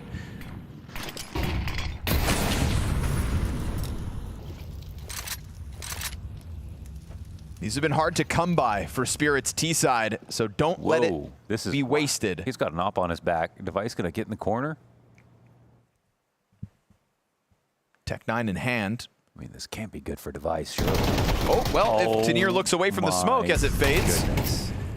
Device is stuck here, no smoke. If they set him on fire, frag grenade did no damage. They're gonna try to boost up into him, and that's where Donk will catch the frag back. Looking to link up with the 2 players ramp. That's where the bomb's coming through, but for the first time ever, Sierra's not on default. And they mollied it. They mollied both of his spots here. But now they might know. They're not considering it. Nobody's watching. Back triple. No one's spotting Nobody this. watches. Sierra goes Palace for the first time ever. Strikes Shiro off the post plant. Collects another double. He finally does something different at the perfect moment to sprinkle this in and gives the edge back over to 100 Thieves retake. They're going to go 1 player coming in from connector. 1 ticket, 1 Palace. Deep jungle position for Zontix with the instant headshot on Rain. That bodes well now for Spirit. Sierra in with a 3rd, and he has done it again. He is a maestro for the A-side defense as 100 Thieves go up 9-1. Sierra, a driving force of this success. What can you say about Sierra right now? I mean, this is just like an actual masterclass on the A site. Every angle played to perfection. All his timings are super good. And he's being nice and active, too. It's not just sitting inside of Palace. Even on that last round, he wasn't actually on default. He was off to the right of it. Took his duel out in the open, a nice off angle, trusting himself. Massive impact, and it's, even though Device getting that with a Tech9 inside a window where he probably should have died, it's another opening from him. Another multi from Sierra. It's a good formula.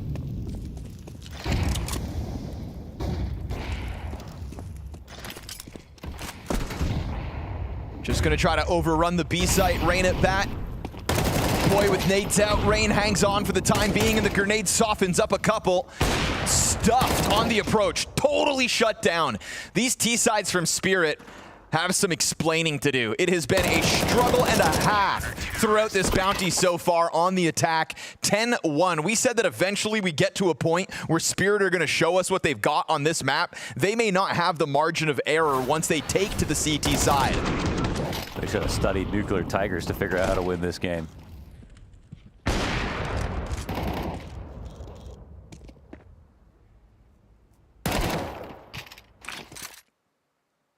Insanely consistent impact out of Device in this half.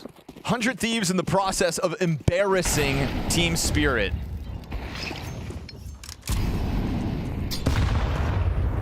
And had they been able to just win a couple more rounds back on Anubis, this would be a hell of a 2-0. So great rebound from 100 Thieves from the tough loss into a stomp so far. But a man advantage earned by Spirit. They'll get Sierra empty-handed. And if he dies with nothing for once, leave it to Device. Missed shot, but a Desert Eagle headshot that connects. Good spam back out of Tanir. Spirit will double their rounds in the final round of the half. Although Rain is tasked with a clutch attempt. Nothing to lose. A 1v3 for the road.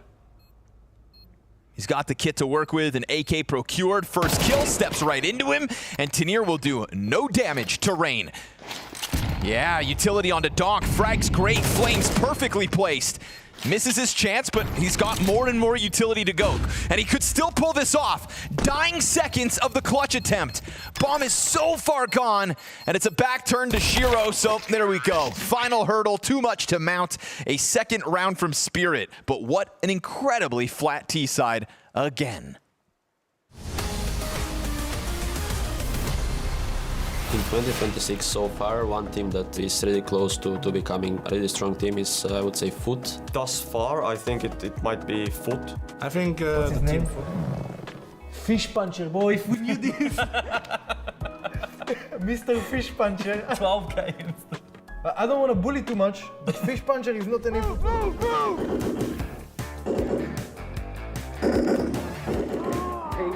God. I killed you there. Back. Ahead of us, we have Inhuman Reactions by Hiko. You remember this well, don't you? I do remember it. I can't escape it in some sense. It has become part of my life. Yes. 4 out of 5 fatality members have the letter Z in the surname, representing the organization B theming. Apex is not included because bees have short life spans and don't usually live too thoroughly.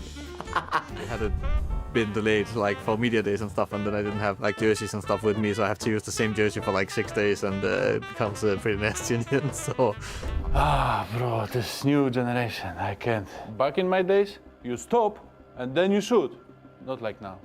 Now, that time, I have those teenagers fucking Mercedes picking me. Here's the view from Section 111 on the day before. And this is what it looks like day one. Bon appetit, fellas. I think we all get 1 ravioli each. You know what? I'm grabbing 2. Usually at the start of the round, you want to pay attention to the spawns. That's because only the best spawn for the CTs gets past this corner before the best T spawn peaks. So the best use of the spawn is to try to get a Molotov down at the doors right away to stop a potential rush. This is an incredible electricity in the air. Can you let me hear you roar? They had to. What are you supposed to do with this? Buckle up. This is going to be very hard to see what's happening inside. Some say years of practice are required. They're wrong. I will teach you good habits, such as smoking, flashing, and of course, winning. Bro, how can I play with this guy in team, bro? I don't understand. What did he ask? Just advice, emotional support, ChatGPT has it helped. What's the point in having Jack, our performance coach, when you have ChatGPT? I think he did a great job with Flamesy. That's kind of scary. I heard about that. My question for Ime is, bro, are you him? Every time when I see him everywhere, he's shouting to me, you are him, and I mean, he's so funny, but I don't know, maybe not. Who knows? A little lackluster out of Team Spirit in their attempts to close out on a map pick that they currently hold a 100% win rate with. On a map that was a driving force in their domination of the Cologne Major Stage 2 outing. A map that had become synonymous with Donk. And yet now, losing to 100 Thieves 10-2. 100 Thieves showed up hard. You know what they say, kids? Don't take a player break. Yeah. You never know when the drop down's coming. Look at those score lines. Gizmy's got to be so proud. everyone contributing last map. Yeah. Or this last half. And even though everybody contributed and Sierra was really a monster towards that A site, it was actually a real pleasure watching Device's op. Yeah. That was kind of my favorite part of it all. This would be the first pistol that Spirit win in the series. So that's also a stat that doesn't bode quite well for their chances of clawing this back. But they are so good at trading Donk on these pistols. Yep. I think Donk has died first. I know for a fact he's died first, at least 3 out of the 4 pistols.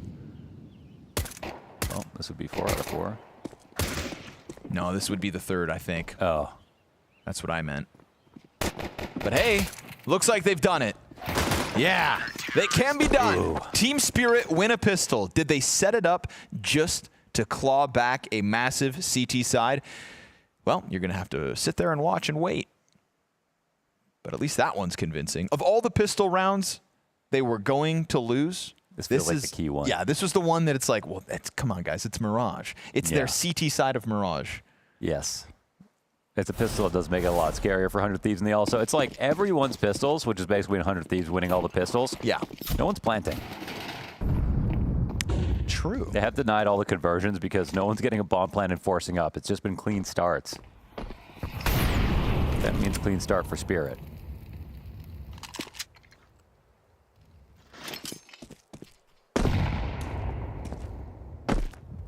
Little worried for 100 Thieves. I mean, we saw a good P side in some rounds on Anubis, but also had a pistol.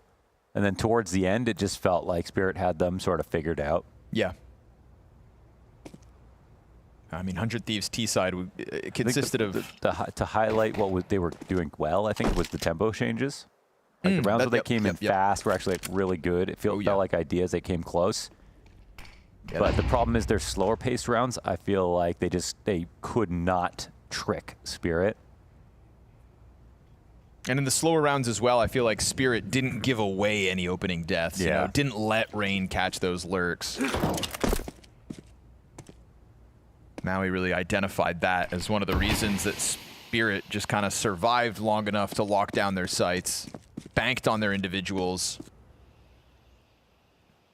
Yep. Good spidey sense here from Tanir. And obviously, you're going to find Donk at the top of the staircase just letting lead fly. I swear he was just at the top of mid. He was. If there's any human who can... teleport? Yep, it will be Donk. Instant transmission. So yeah, I get to play CT Mirage, where I get to play it like a T.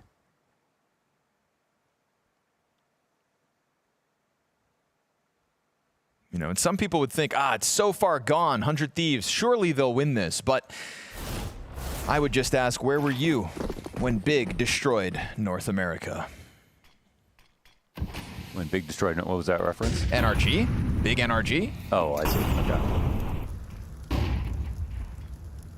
You know, remember that historic moment? 12-0. Yeah, 16-0. Yeah, that, you know. Yeah, right. Just that absolutely soul-crushing experience we all had to go through. But Donk dies. Yep, that's the thing. You know, we said that one of the elements of surviving 100 Thieves was not giving away these opening kills, but Donk signs up for a duel because you know he's going to be feeling antsy after that lashing of the first half. Well, now massive. Donk's dead, and you've got a 4v5 to hang on to. Obviously, Spirit rely on their 5v4s.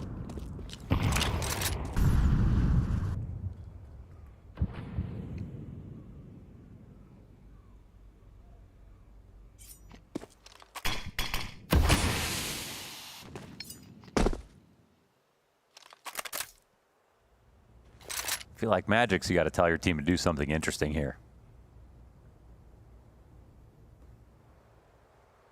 But they haven't really done anything interesting. No, they've not been feeling very interesting today. It's part of the problem. I'd say this event. Oh, that nade's good. Very good, actually. That helps. And Shiro's coming over. Yeah, that nade could actually have made a difference. It was very well placed, softened up 3. They hear the stop flashes. now. Zontic spotted on the dropout, but he's only able to collect the 1. Shiro, nothing. Rain comes wide with the headshot, and that's a 4v2 secured by 100 Thieves. They will plant their bomb uncontested. And an MP9 duel there for Magic's always going to be unlikely. Gizmi's going to chase him down. Easy cleanup here for 100 Thieves. They will secure the 11-4 lead off a nice simple B hit that chews through Zontix and Shiro. Only one kill between those two defenders after Donk had died as the first casualty. Nice little triple here for poi, as suddenly he's going to be somebody that we talk about by the end of Mirage. He's also quietly just playing well throughout that first half as well.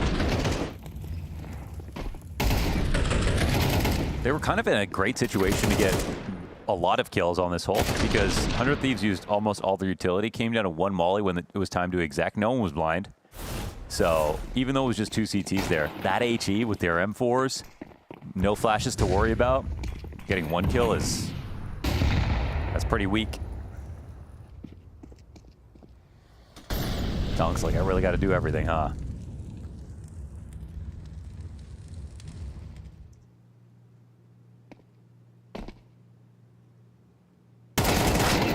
That gets away from Sierra. You hear the drop off from Donk and everything. Good dink though, at least for Gizmi. He'll survive it. Pick up the duel over Zontix. You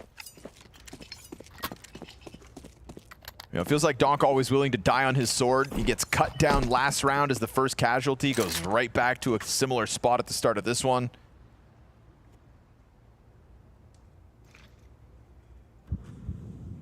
Simply sharper than Sierra.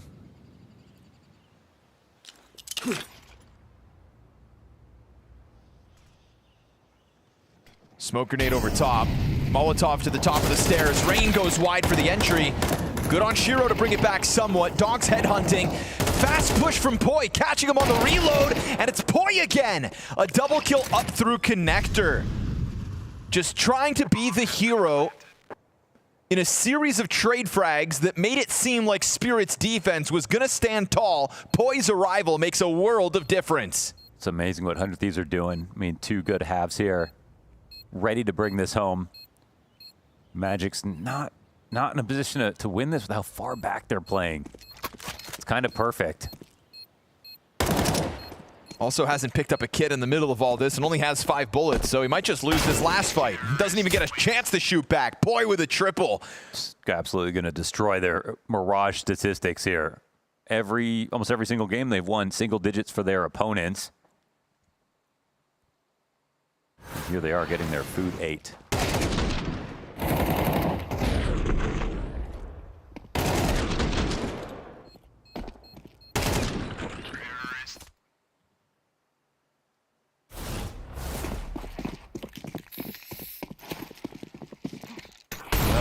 Well. Who could have thought? Spirit absolutely flopping on Mirage. 12-4 without the second pistol. Yep. A 10-round CT side where they only even had to defuse 2 bombs for round wins. Yeah, it was not a good I mean, man. It's been rough to watch the attacks of Spirit this week. And in this case, they don't do enough.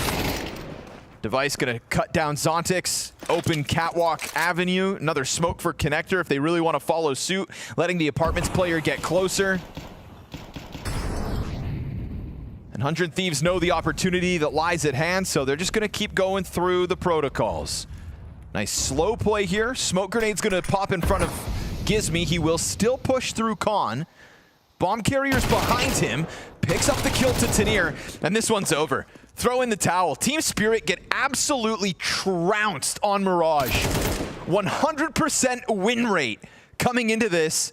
An absolute main feature of their run back on Cologne, and it is stellar stuff from 100 Thieves. All of a sudden, this elimination series made interesting. Take a bow, Gizmi. You have made Spirit look like chumps. An outstanding performance from 100 Thieves. To think now we could be in a situation where we could have been seeing 100 Thieves 2-0. I know Anubis was so long ago. I know I shouldn't be talking about it in that regard, but just the way that they showed up on Mirage really makes you wonder what could have been when you know that this is what is happening right now. The truth is that they would have won Anubis if poi just shot as well as he did on Mirage, on Anubis. That the way that he was able to turn some of the rounds on their head, and I would say even this, the flatness of Spirit in their calling all amounted to 100 Thieves outclassing them in terms of tactics for sure, and even in player versus player. I can't even get that high on Donk this time. Well, that's the thing, right? You said at the end of the day, there were things Spirit did tactically well to adjust to what was happening on Anubis, but it was also very heavily the Donk show. And when we see him now putting up the stats of 14, 15, where it still felt like the majority of those kills were in the second half of Mirage, you really wonder, what are they going to fall back on if Donk has a similar sort of story in that decider map? Well, what they fell back on were strats that were half-baked, that looked like it was... this was like Babby's first time calling Mirage, okay? It was honestly really sort of pretty hard to watch for this, because you would have thought that Spirit would have gone back to the drawing boards and they would have figured out what their win conditions were on Mirage, but it felt like they just went through every single strat in their playbook. The clear weakness, it felt like, after their first gun round that succeeded, was just heavy mid presence, where you get Donk, you get Shiro on a T-side mid fight, and then you get to let them do what they do best, which is take duels, try to exert pressure from multiple positions. But so many of the hits from Spirit just ended up being really one note, very flat. Maybe you would leave like Magix in middle by himself or something, but it wasn't enough oomph. And 100 Thieves on their pure bomb site defenses looked great. Yeah, that's the thing. 100 Thieves just had the most insane first half there. We want to have a look at the rounds there, because you got a little bit of evidence backing up what you're talking about, right? That Spirit weren't really able to take control of anything. It wasn't like they were actually going at any sort of strategy wholeheartedly. It was like, oh, a little bit here, a little bit there, sometimes leaving themselves open like they did in round 3. The way that Spirit called this round just set me up for disappointment for the rest of the half. You're calling an A exec on your first gun round at a minute 30. I honestly just... I had to close my eyes. Like, it's like we're playing like 2013 Counter-Strike here. I mean, this can't be the way that you, Spirit, who is supposed to have just better players, you know, like this is just so vanilla, so cookie cutter, that 100 Thieves had the perfect reaction. Sierra navigating around the default bomb site perfectly. The fact that Gizmy and Device were both spamming the stair smoke perfectly to try to dissuade any sort of palace pressure. It set up Sierra on the bomb site perfectly. He was able to hold his own, and he bought so much time for the rotations, and I felt like that was kind of the story throughout this half, that bomb site anchors got way more mileage than they ever should, because angles weren't taken away from them, and there really wasn't any sort of external pressure. Well, let's talk about Sierra a bit, right? Reigns had his moment of glory, and yeah, he still delivered a lot on this map as well. Device had his too, but Sierra really was just on another level in Mirage. It felt like he had unlocked himself a bit, also played with quite a lot of confidence too. I mean, at one point in the cast, Scrawny was talking about that Sierra was just in the same position succeeding. I'm gonna but actually him. Okay. It was around the A side. It was top, it was under balcony. It was around default. It was pushed a little bit towards ramp. It's the same, probably like 20, or maybe not even 20 square meters, like 10 square meters, but he was using all of the angles so well. I mean, look at the variety of just angles that he's taking as he's just moving around the best cover around that A side. I do like how he positions himself, Sierra. I do like the way that he understands what his teammates are covering. I got a lot to enjoy here, and when that was kind of one of my narratives coming into it. I mean, you took away Reigns' A anchor spot. I mean, that's where he's been playing for nearly a decade. I legit remember watching demos of Rain in 2016 playing A anchor and learning from him. I even think Sean Garris made a video of Rain anchoring Rain on that map, like that spot, like telling us how it was all broken down. Now he's in the front offices of 100 Thieves watching as a new guy is now writing the new book on how to anchor that spot. So huge props to Sierra, because that was an impressive performance. Maybe that was like the actual tryout process. You had to sit down and watch that video, and if you could emulate it on your first go, then that's it. You're in the 100 Thieves team. Yeah, exactly. If you can make Sean think that he saw something new there, that isn't just the same old Rain, but also a little bit of credit does go to Rain. I think that he had a couple very serviceable holds on the B side when it was once again Spirit just kind of going for those 1-no B exec approaches. I think again like Magic's tried coming up short one time and he just got immediately deleted, and Rain just held on, and that's what he needs to do. So both of the bomb side anchors really performed well for 100 Thieves. Both Rain, both Sierra, and yeah, I think this was actually all across the board. I liked almost everything I saw from the players. I was going to say the only downside to 100 Thieves doing so well in the first half on their CT side was that we didn't get to see more of their T side, because what we did get to see was still a treat. It was still a pleasure. One of the biggest rounds was round 16, and what I loved so much about it was the aggression and how eager they were to push through spokes, most notably paiN in the position that he was at.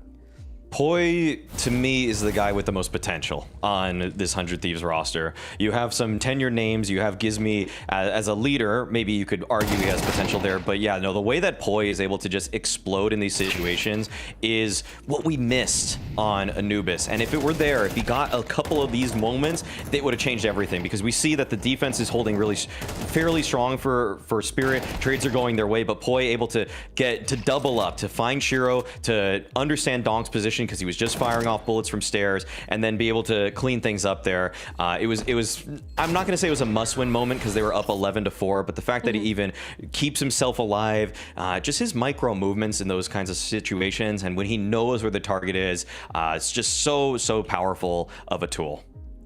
That's also the double-edged sword of having a map as strong as Mirage is for Spirit, is everyone knows what works for you. When you've never really lost on it, when maybe there's been small cracks in the armor, maybe some small weaknesses exposed, at the end of the day, a lot of success information is given out there. And Gizmy's shown it time and time again what he's been able to do as IGL, but having Glaive as their coach as well, someone who's able to look at those demos, work with someone like Gizmy, break it down, it's like, this is what the combo that we hadn't seen before is able to deliver for themselves on what should have been such a strong showing for Spirit.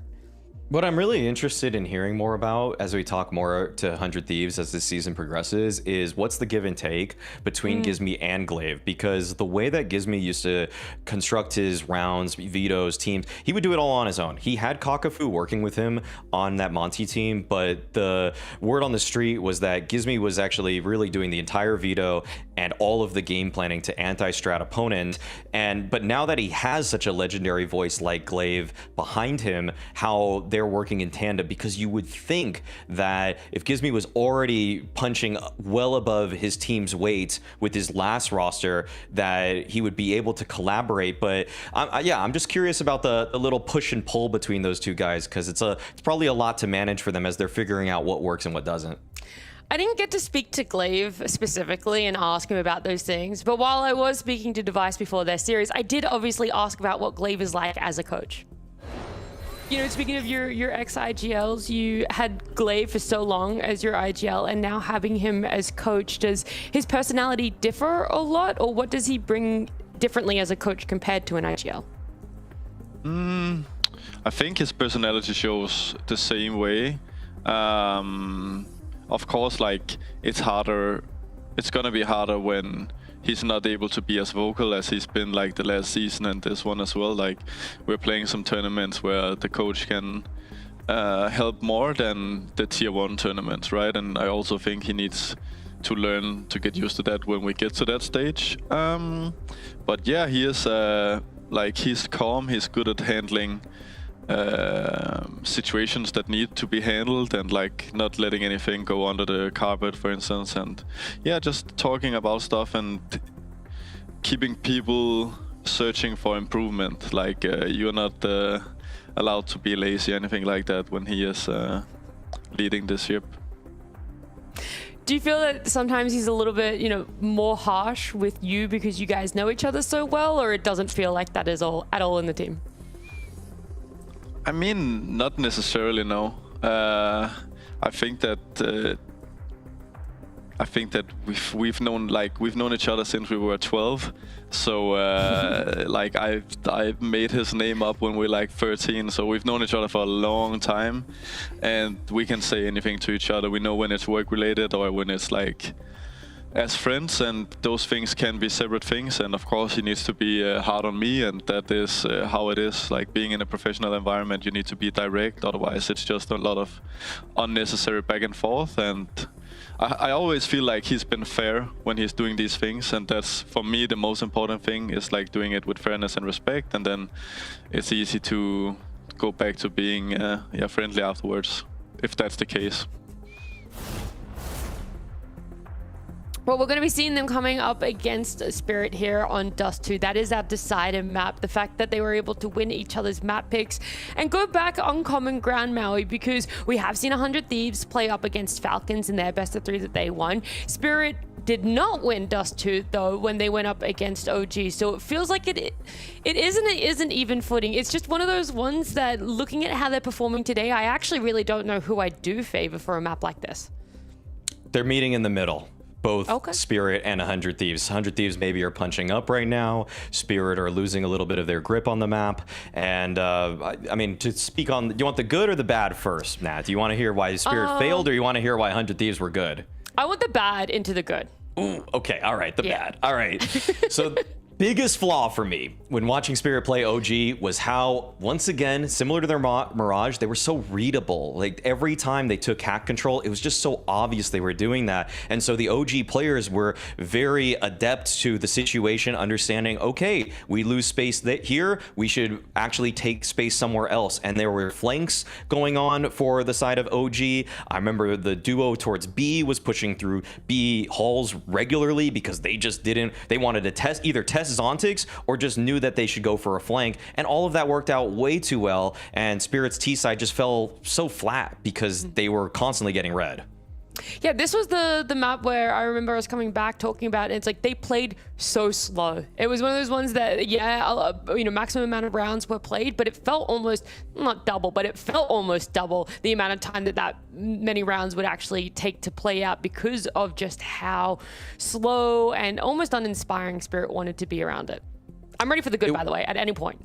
Yeah, okay, all right, let's move on to that because we can dwell on that, and I'm sure we will if Spirit drop the series. But in terms of the good, I will say something that happened in the 100 Thieves series versus Falcons was maybe a bit unsustainable. The CT side, which they got, by the way, 8 rounds on despite losing pistol, that was a lot of it predicated on really choice multifrags from individuals. I don't know if that's something that's going to happen again. Like, Device got a collat, Rain was unsupported on B, he got a double kill, Poi rotated in B one time, he got a triple kill by himself. Like, these are no nades, no flashes, just individuals hitting shots. So I don't know if you can always rely on that against Spirit. That's my one concern. It wasn't as active or proactive as of a defense that OG, for example, showed against Spirit. It was just the guys in those 100 Thieves jerseys hitting every bullet they possibly were presented.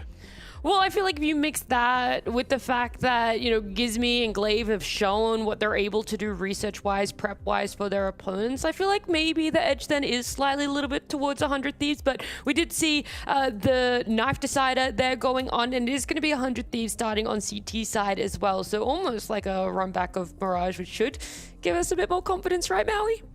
I think this is perfect for 100 Thieves because there will always be a nice bag of tricks for Gizmy once he swaps over to that T side, but I do think that 100 Thieves at present are just feeling really comfortable and confident given how this played out for them recently versus Falcons. Well, then a nice little setup for them, and it is going to be Spirit, again, having to be significantly more aggressive from the get-go. They're not necessarily going to have a map, the whole half to warm up for themselves if they get in a position where they're down 8 rounds. So what are you hoping Spirit are doing to not get into that hole? They don't necessarily need to be coming out on top on their T side, but they need to not be falling down the rabbit hole for it. Just a little bit of misdirection, Spirit. Throw some corridor smokes in middle. Throw the left, the left-right ones. The one at the bottom of B ramp, the one in CT spawn. Make 100 Thieves guess. Then actually hit something else as they try to rotate and snuff out what's going on. If they could do that, if they could have 1-2 rounds where it's not just the bulk of 100 Thieves players guarding the position that Spirit are attacking, then you might actually get them off kilter enough. But I feel like if it's just what I've been seeing from Spirit thus far in this season, which is very, very obvious, telegraphed, in fact, attacks, then I actually think 100 Thieves have a chance to stand their ground. That is strong reasoning to keep your faith going in 100 Thieves. We don't know, though, just exactly how Spirit have been able to adjust for their Dust 2 either, but all I know is whoever wins this map, we will be seeing in Malta. That's right, it all boils down to this final map of Counter-Strike, and Spirit are very suddenly kind of on the chopping block. Again, not the best outing in their last Dust 2 game. We've been talking about this like statistical drop-off of Donk, even though his stats are still crazy on this map. It is a downwards trajectory, and well, still hanging on to the Polymarket prediction, but it is as close as it's gotten all series, and that is, I think, because 100 Thieves just showed us on Back on Mirage, they can not just beat Spirit, but blow them out of the water in the way they did that on Mirage. I mean, on an individual level, 100 Thieves have brought their best game that we've seen yet. And if they are to qualify for the playoffs of Bounty off of the back of eliminating both Falcons and Spirit, then I think it is going to be cemented that this pickup of Gizmi in the offseason is one of the best possible moves this organization could have made. I tweeted when they made this team that if they took a map off of Spirit, I'd give away a knife. So I have to do that now. Okay, yep. What happens if they eliminate Spirit? Give away one of Pimp's knives. Ah, classic. I was worried you were going to give me away. Gonna do that for free. Somebody take this idiot. No more joking matter, though. This is the real deal. Towards the A site they'll go. Donk, not the first guy to die in a pistol for once. And if he's alive, so are the hopes of Spirit. Now getting the pinch into the bomb site. Poi's arrival starts to claw it back. Gizmi's got a double. Oh, but you didn't kill Donk. And if you don't kill Donk, you've got problems, clearly. He can go and scoop up bomb. Device on the crawl up catwalk. Doesn't feel like Donk is considering this just yet, but he's got so much time to play. You know, Device, if Donk goes out wide enough, ooh, okay. Oh my. Oh, you didn't. Damn, that was didn't delectable. kill Donk. What in the world was that? This First guy bullet? has died first in 3 of the last 4 pistol rounds. Crazy. You don't kill him right away, that's what happens. And he gets a 4K when you don't put him down. Well then, Spirit gonna kick off the T side with a Donk moment. And for their sake, they'll be hoping that there's plenty more of those to come. Oh, what a tap.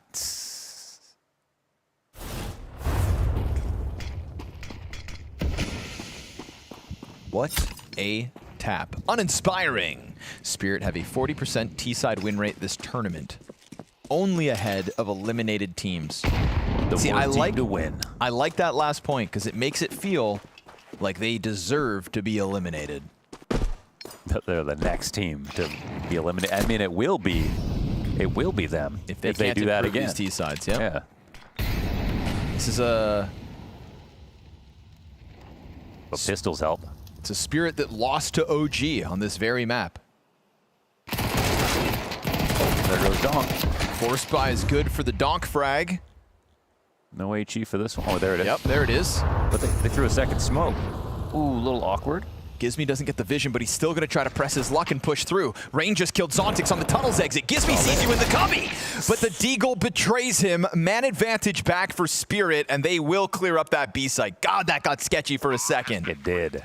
I mean, that one more kill definitely makes things interesting, but now Tanir, who's still alive, yeah, Tanir on the fragging. Brink of a 4K. Yes, sir. That is some clean shooting out of Tanir. Cheeky quad kill after Donk, but that's what we're working with so far for Spirit. 2 4Ks. His coach wasn't there last map. There he is. Something about a man in overalls, you know? Yeah? Yeah.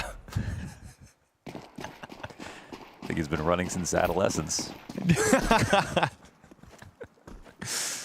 Yeah. Not my best word. Or maybe my best.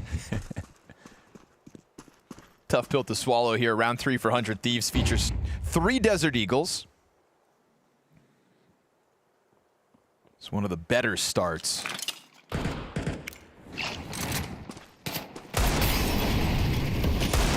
Yeah, just for the record, it was 100 Thieves to win the knife round and choose CT side. That kind of makes perfect sense. Yep. There's a very CT-sided map. Just letting the people know. and you've been thinking about kind of how lackluster the attacks have been from Spirit as well, feels like the perfect way to set up the decider win. Maybe a second coach in the circle will make the difference here for Spirit. But it's not the start the defense would have wanted. 3-0 secured as Spirit just skate by into the open A site, smoke off this cap flank, and we'll wait for that bomb to pop to secure it.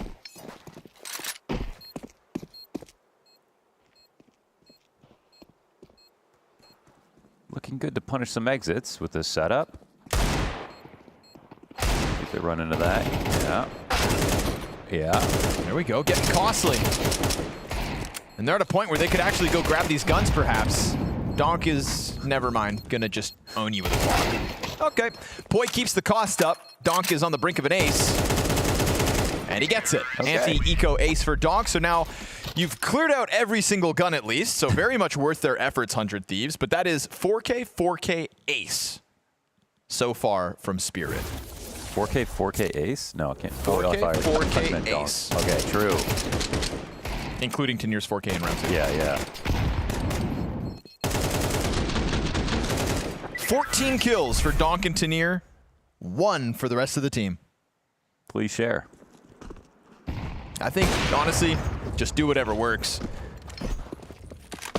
If Spirit decide to have a hero, now's the kind of moment to do exactly that. You can wake up on land. Right now, it's just don't get eliminated by the Thieves.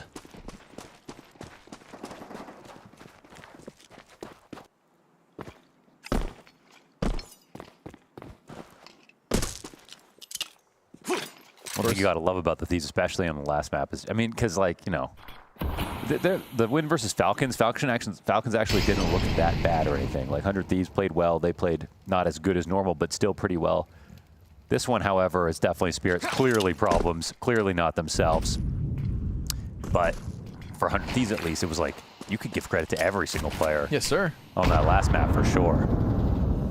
He opens it up, but he also gave them a smoke to play through. He's gonna test this, and he gets away with the Shiro kill, but then they catch poi awkwardly. Donk's not wasting bullets now. Oh my goodness. Yeah, another multi-frag for Donk. Looking to get back to those absolutely astronomical stats that he tends to deliver on Dust 2. That was an F1 peak. Holy. Sure, there has been a decline in Donk's Dust 2 performances, but he's on the brink of sending those numbers back to the stratosphere. Those are some Rain-esque entries. There was an awkward one. I believe it was poi, right? That gets caught kind of falling off of the boxes. I think because the kill Gizmy's info is not late, but it's too late in that situation. They're already scaled. It takes 2 seconds to get to the doorway. No time to corroborate what they found. You see, this is a walkout. So by the time they get this kill, they're already here. It's like, damn, that's crazy.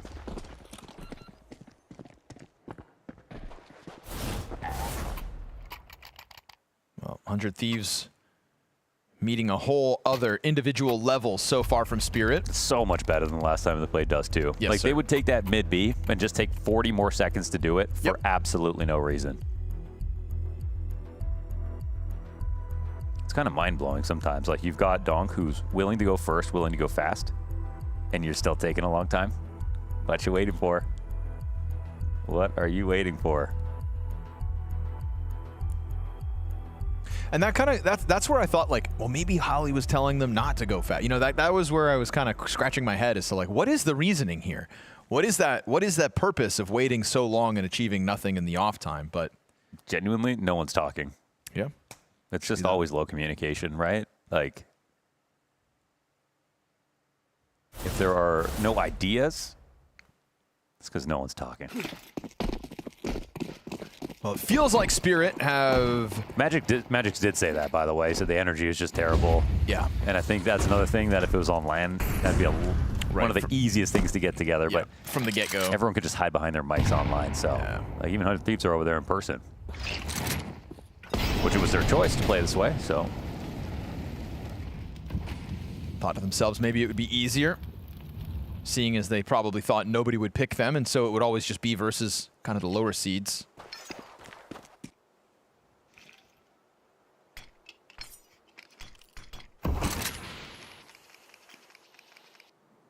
I don't know, calling them the lower seeds, it just makes them feel subhuman. I take that back. Really? Yeah, it just feels, I don't know, it feels, it feels rude. How about the loser seeds? Oh, yeah, that's better. Another smoke in the middle of the long approach. Sierra's been real good tonight. Question is, can he keep it up for a third map when the pressure is mounting? There's not a lot of support for him here.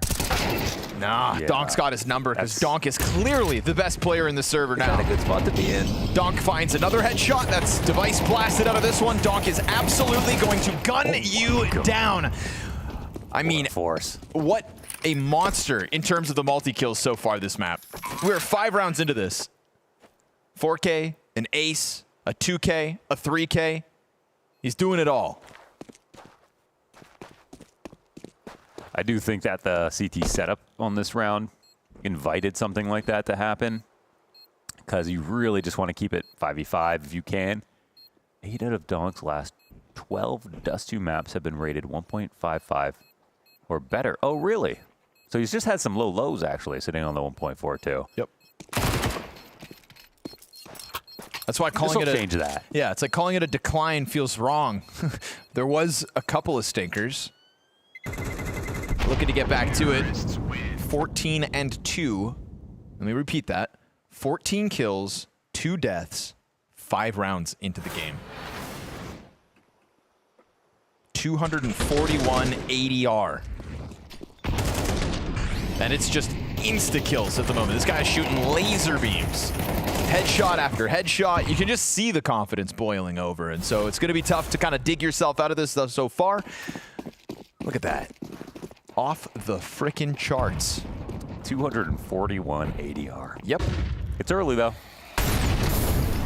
It could get worse.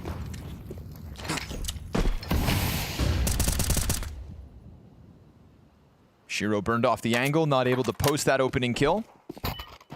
Not even an opening attempt, in fact. Him and Zontix and Magix still only have 1 kill. You just don't want to see a real quieted down map like that with 100 Thieves, and then Sierra's playing car. Like, they're probably long. Sierra knows it too. But there's no way to get him out. There's no way to peek off of his contact. So again, just inviting tragedy.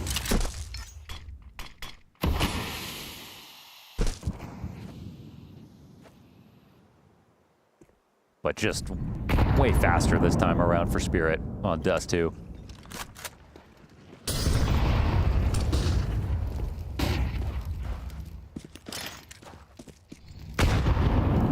It's a well-placed nade. Some early damage on Magix could help out this defense. Tanir, the solo walkout middle. Oh, Gizmy keeps trying to test these waters, but Tanir getting away with it. Traded back by Poi. Long contact, drops Sierra down to 40. Good on Device to hold his nerve and collect one. But that's Poi also now killed, and so this round could still go either direction. Donk has surpassed Device's line. Oh, this is going to spell disaster for Device, you'd think. He's not even going to be worried about falling back. He still wants to stay active. Nice adjustment. Shiro clipping rain off of the Xbox climb up. Sierra's push around through the long doors, though, catches Shiro totally unprepared. How'd that even happen? Device is down to 20 HP, so that's going to invite Donk to go for the duel, and now it just falls on this catwalk retake, which they're not even going to attempt, right? Sierra, you don't have a kit. Bomb at the halfway point. 6-0, the Team Spirit T-side start. Just a tiny bit of pressure on Cat. Instant attack. And they don't need a Donk multi to win this one. Just one good kill.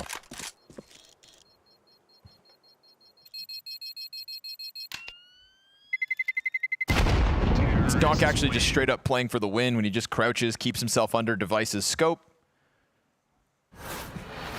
They plant bomb and don't look in the rear view. That is probably, this is Device's most iconic position, probably. Respect the legend. Not that I'm disagreeing, but what about overpass? What about it? Overpass bathrooms, A-site, stuff like that. Bathrooms? No. But that's every Opera, right? Sure, sure. I just feel like I've... What about Shiro and overpass? Yeah, okay. I'm just trying to stir up a debate. Get the people going.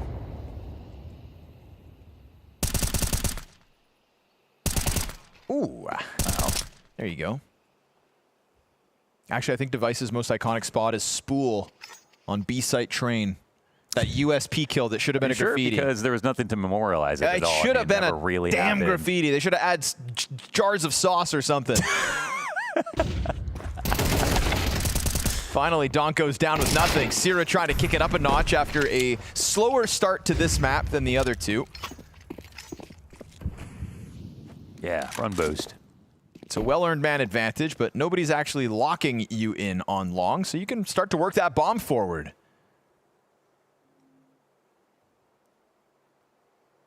They have a smoke for the cross. They have lots of them. Plenty of utility to try to make this comfortable. Oh, he steps. paiN not ready for somebody that close. Gets pounced on. Magix dies to the smoke op shot. Okay.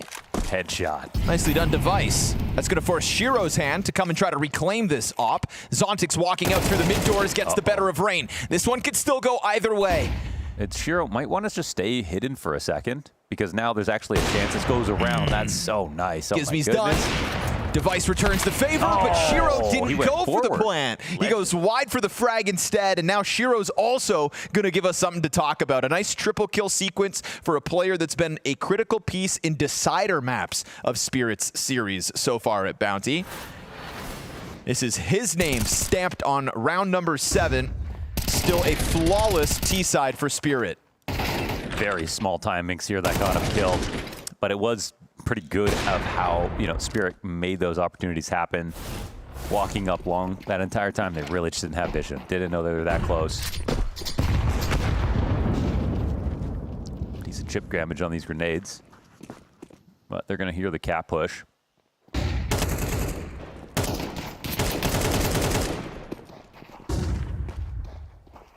So they know one got loose. What's that one guy going to do by the time that A-site's fallen? Device trying to soften him up for his scout, but it's a Magix headshot to end him. And Donk does seem wary. Oh, no. Actually, he'll get cleared. He says, sit down, kid. Papa Rain's coming through. Yeah. Whoa. He says, sit down, kid. Papa Rain's coming through.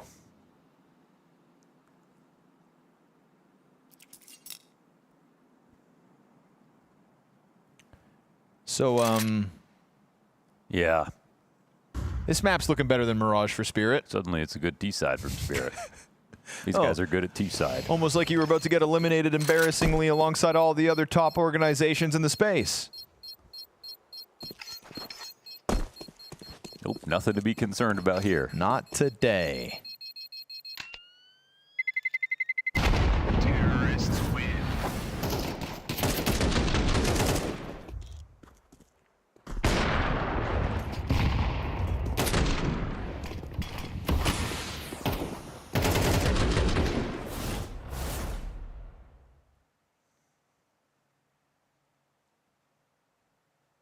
Just goes to show that IGLing itself is something that needs to be warmed up. I don't think Spirit need wings, Red Bull. They're already flying through this map. They can fly. Yeah. They're kind of feeling out of 100 Thieves' reach already. It's been a pretty nasty tempo to this game as well. Feels like Donk has just kind of had enough. Guys, I'm sick of sucking. Let me show you how it's done.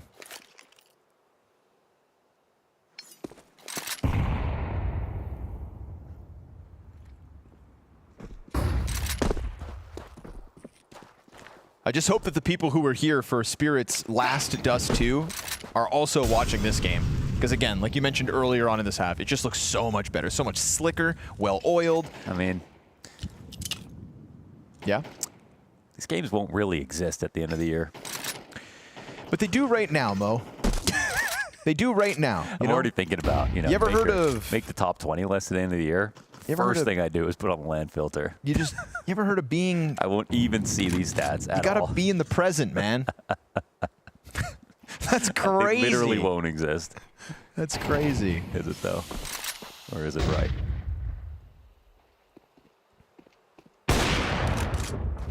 Unfortunate missed shot by Device. Now your CT spawn's compromised. That player's going to link up with the bomb and a third member of Spirit, walking it towards the B site. Rain's got support from Carr. He gets blasted out of the bomb site, though, and Tanir also clears out Poi. So bomb down. On for the 9-0 T side. Although it is a little HP for the majority of Spirit. And we're at that strange point of the game where if you're 100 Thieves, you're just going to go for this. You need rounds. Frag grenade goes to Carr, where it will have no impact. We're getting this slow burn wrap by Zontix to just deny them any saves. Ooh, you think you're going to save? Not on Zontix's watch. Zontix. Sira trying to use util to get out of here. Run, brother. Run for your life.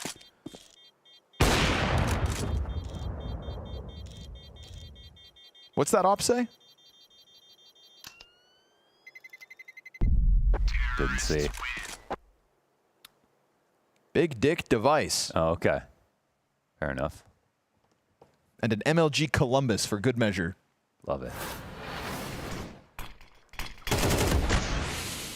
That was before he was on top.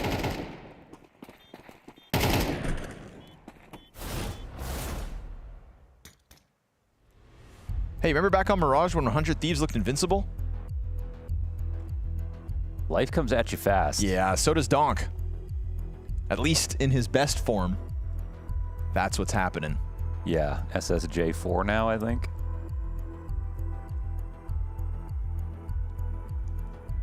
Hard to draw a narrative in a match like this. But if you know, you know. Yeah.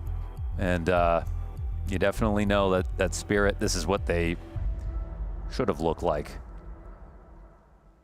Especially on Mirage. And also just knowing that LAN is around the corner, right? 4 rounds from it. Like you said, it's the easiest way to kind of get that energy injected. They've probably had a great player break, and hey, even if they lost that Mirage game just to turn around and 13-0 this last map, they can also just kind of point to multiple other teams and go, well, we're not those guys. Yeah. You know, a failure to qualify from a lot of the top organizations. Most of the top organizations, in fact. It's feeling like MongolZ and Spirit are really the only 2 teams you'd expect to have qualified for playoffs that have kept up their end of the bargain. Shout out MongolZ, because 2 players of a roster change, big moves, made it feel like maybe they would also sink. They Very held tough it up. For 100 Thieves, they have this route. Donk's gonna blow open your smoke so that your cover's gone and kill ya like it's nothing. I mean, he just runs you down like you are a speed bump. And he hits it with speed on purpose, gets a little air, because he's just looking for excitement at this point. He's looking for somebody to try to hold him back. They are running rampant across this T side. It is double digits, 10 rounds straight out of Team Spirit. And if you only tuned in for this decider, you would have never known that 100 Thieves actually just embarrassed Spirit on Mirage. I swear. Truly did. I promise you that is what happened. They were great to watch. embarrassed on the second map of this series.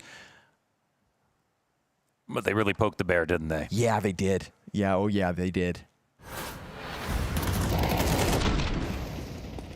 I mean, Donk just opening up that ramp smoke and not even, he didn't even look at the smoke when the nade popped.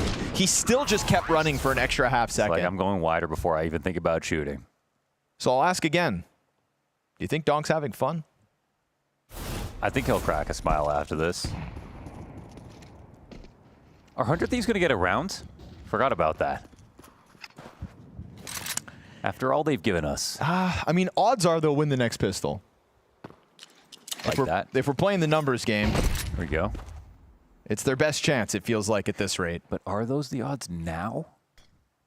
I don't know. No, I don't know. It might just randomly be this run. It's got to kill Donk first.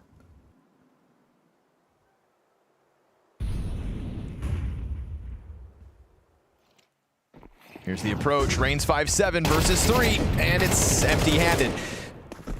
Zontic's tagged low. They'll wait for the door smoke, but Magic's already activating out middle. Tries to give poi a distraction. He might still fight through the window. Again, we're at that point where it's critical. There is very little to lose, so try to be the hero, why don't you? An 11-0 Team Spirit lead.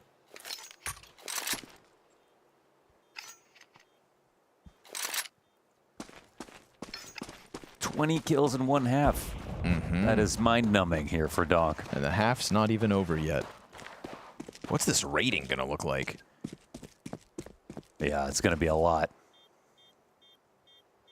But it won't exist.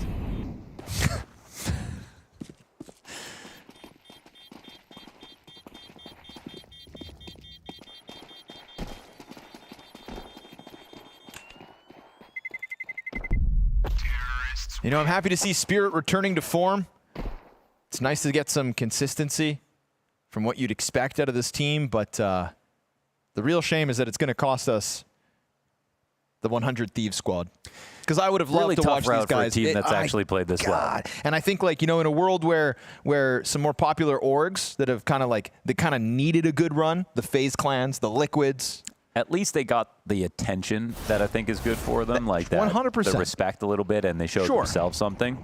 But man, it would have been nice to have an event like Bounty with FaZe Clan, 100 Thieves, and Liquid in the playoffs. Very true. It would have been nice. No, it's true. But, I mean, arguably the hardest road of any roster, and still, it's a commendable effort. Why is that again? Why did they get such a hard? They just, like, they had the unluckiest seed. Yeah. They had, what, second to last pick in the first draft show and last pick in the second draft show. Bounty's kind of ruthless if you're right on the cusp. Right. Kind of ruthless. And I suppose to win an event, you've got to be able to beat anybody. But you know what? I bet they wouldn't have it any other way. Sure. Rain and Device? Yeah. I think this is why we got to see the best of Rain we did, back versus Falcons. I mean, that T side of Anubis was so fun to watch. And again, you can objectively say that 100 Thieves have had a more successful start to this season than Vitality, Furia, and Falcons. That is an objective truth. Yeah. Nobody can take that from them, even if Team Spirit have stomped them into the ground like a cigarette butt. These guys just got smoked. They got to win a round, though. Otherwise, unfortunately. Well, it would be a sad way to send them off, I'll tell you that much. Donk forgot to react. He's looking at his radar. Donk looks at his radar? I still don't believe it. 2 players left over in the CT side, 100 Thieves. It's a hard-fought battle up against a 20-6 Donk. This third map is just an anomaly in the series. Go ahead, Device, give it to us. Nah. 12-0 for Team Spirit. The Mirage whooping that 100 Thieves dished out, it just got upended. Hell of a third map so far.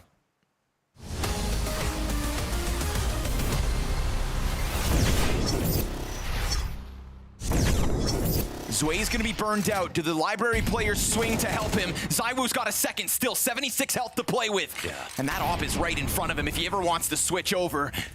Ready for some kind of a peek. And with Short not being able to be pushed, they're gonna take a second here and throws Yellow over to this side. He gets behind the tall box, looking to cut down Library. ZywOo 3 kills into this. One kill! 1v5! If he can, and he always can! The best! The absolute best! Quesarado trying to keep himself slim by the pillar. Oh, okay. Dude, he's had some... Oh! What are you doing? Surgical precision on these shots. That was Xantares on roids. Because they don't have a teammate just yet, and this is... Oh my God! ZywOo is an animal with a shot like this. It's another KW He's not flick. even on his screen. Oh my God, he is didn't this? see anything.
Well, it may not be a long one, but it was a fun one. 12-0 Team Spirit, absolutely dismantling 100 Thieves on Dust 2. So they do have the ability to do the most funny thing. Look, you didn't stick around because this game was competitive. You stuck around because you wanted to see if it would be a 13-0.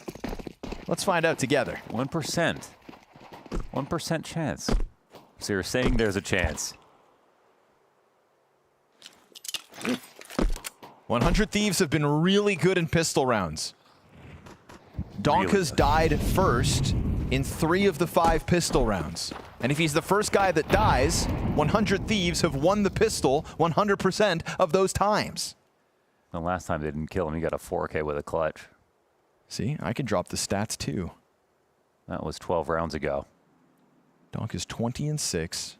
100 Thieves just don't want to get 13-0'd because they're actually all sat side by side. They are next to each other. It's one thing to look your teammates in the eyes after you get 13-0'd. Yeah. They call it getting egged. The old goose egg sat there at the top of the screen. I mean, I feel like a B split. It's got to be the one. It's got to be the way. Who's over on that B site? You've got Zontix and Shiro. Shiro's got Berettas. Zontix has a smoke. Ooh. Shiro doesn't like the quietness of this situation. He's going to go for the push. Uh-oh, tunnels control now for Spirit. And now they open up big Smoke block. onto the door. Beretta's come back. Shiro, what's up, buddy? 2 kills to your name. Yeah, he gets the 3rd. Oh, Gizmy. Poor Gizmy. 1 versus 4. He's halfway through it to avoid the 13-0. Oh, he got him. Wait a second. Gizmy kills Tanir. 15 seconds to the clock. Gizmy could be your hero. And he's just got to push into this bomb site and figure out where Shiro's at. Right there. He can't stop it. It's 13-0. 100 Thieves eliminated from the bounty after shocking the world with the Falcons upset.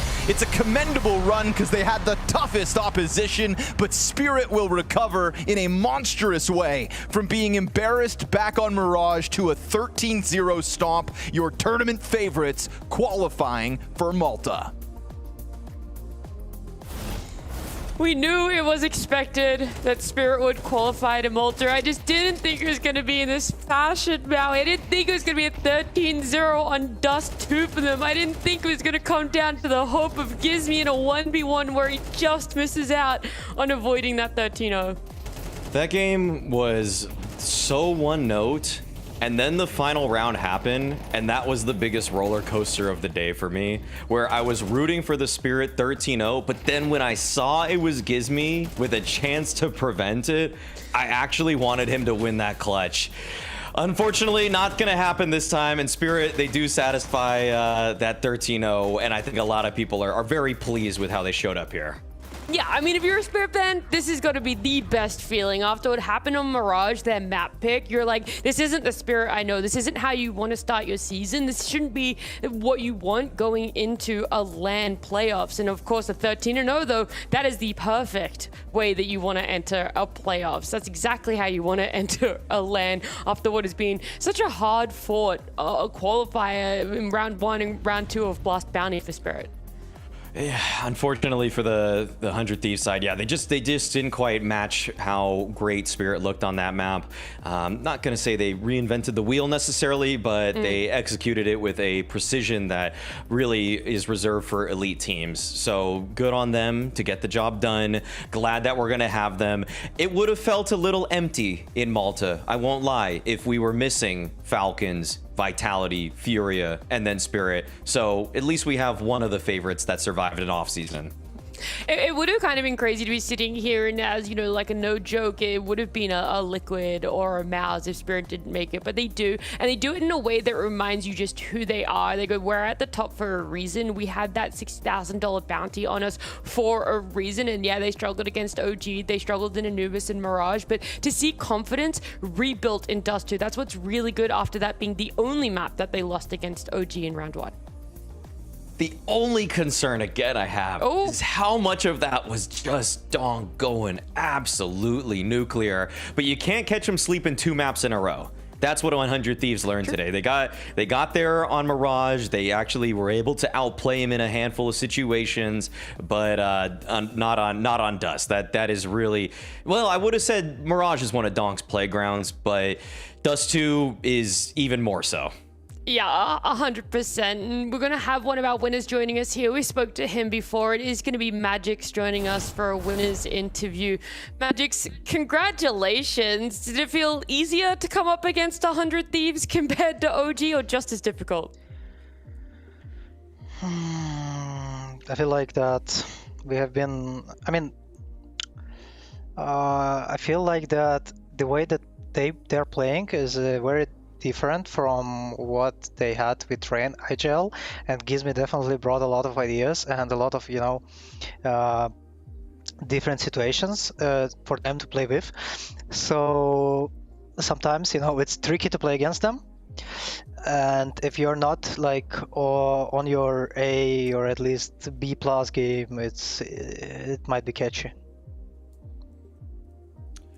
What do you think has led to this? I mean, you could be honest. If it's on the favorites, then you could say so. Feel free. But I mean, we saw so many of the top teams at this tournament just get upset. Obviously Vitality, Falcons, Furia. You guys actually almost got upset in a way twice. But yeah, is that actually the underdog teams playing super well, or are you guys also not at 100? I feel like that when you're playing a tier 1 competition, everyone is playing, pretty much the same Counter-Strike, and you're getting used to it. While you're playing against top 40, top 30, or even lower ranked teams, they have their own fresh ideas, and if you're not ready, or if you're imagine if you're playing against one particular exact scenario which you expect, you are being owned by some different one. Okay, that makes total sense. Yeah. Okay. How about what do you think about the fact that the playing field looks like it is, though, that you're going to be going to Malta and you don't have any of the other elite teams at the event? It kind of, in a way, I'm not trying to put too much pressure on you guys, but this kind of feels like it's now Spirit's trophy for the taking. What do you see it as? I mean, almost every tournament that we are playing, and if the question is about us winning or losing it, it's mostly coming down to us, how we play and how we perform and how we communicate, because it's a late game again, and this is kind of tough to maintain the energy level. Just imagine if you're used to play practice matches, an example, from 11 a.m. You play some, and then you're not practicing in the evening. Even if you're playing a deathmatch, it's not a 5v5. Even if you're playing Face It, you're playing with and against plumbers without keyboards, and it's a big difference, Sure. So yeah, if we are capable of keeping ourselves in control of motions and keeping the communication level good, we can play much better. Yeah, I do want to have you sort of talk to me about the difference in what happened on Mirage and the way that you were able to flip it around and get a 13-0 on Dust 2. So I would like to begin with that the comms were bad again. It was kind of similar to what we have had against OG. We had kind of, I feel like, shaky map, the map 1. On the second map, it was like the energy level and communications between each other, when players are playing in a setup, or we're left in a clash scenario and communications between two alive players, it was poor. There was not so many ideas, and this Mirage was kind of a slap on the face, which has kind of reignited us. And going into the Dust, I feel like that we have been communicating way better. Few scenarios, we're kind of impressive, like some clutches, some situations which some people who were remaining in a clutch, they managed to pull off. That was kind of impressive. Nice. Well, Magix, thank you so much for joining us. I look forward to seeing you in Malta, and congratulations again on the win. Thank you. Congrats. Magix is always one of those players. It feels like you're never going to know if you're going to be given all the information in the world or if he's going to troll you a little bit. But it felt like he gave us the best of both worlds with his, what was it? Plumbers and no keyboards? He's very tapped into the memes. Okay, that's one thing. He'll find a way to always sprinkle that in here and there. I do think that the interviews we've actually gotten from Magix have been extremely genuine, though, at this event thus far, which a year ago or more, he was a bit of a troll. I think he still is a troll, but you get him on the right day and he's focused, then he'll really give you some details. Yeah, I always appreciate what Magix is willing to share with us there. And yeah, talking about, again, the late game, the energy aspect of it, but also diving really into the communication, how hectic it was, what was happening if they were left in a 2v3, a 2v2 sort of situation, and that those alive players weren't really putting it in. And also, most notably, I have to say, Maui, that they were kind of running out of ideas. No new ideas were being brought to it. And that's a massive props, again, to 100 Thieves, what they were able to do on Mirage, what they were able to do on Anubis, the two maps that felt so competitive. And again, what Gizmi and Glaive have been able to do so far with this roster. I have already liked a lot of the aspects from watching 100 Thieves. It's unfortunate, I guess, that they weren't able to start off and kick off this early season by just qualifying for a couple lands to see what this is capable of, but it's going to take a little bit more, as you could even hear it from Magix, that the way that they played in the past versus how they're playing with Gizmi, it's trickier. It's harder for teams to follow, so it can actually get the better of teams, even like Spirit, but it's also a learning process for some of the players. Like, I think Poi looked especially uncomfortable on Anubis, for example, in some of the early round fights that he was supposed to take. So I think that some guys might get it right away, some might take a little longer, and I think the proper assessment of 100 Thieves will happen more around the 2 or 3 months time.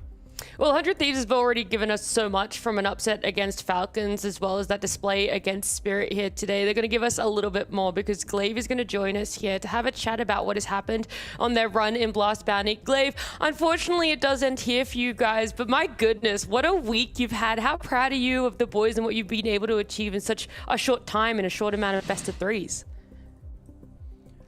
I mean, we knew that it was going to be a very tough week, because we only had like 1 week of practice after the vacation and bring in Jack Gizmi.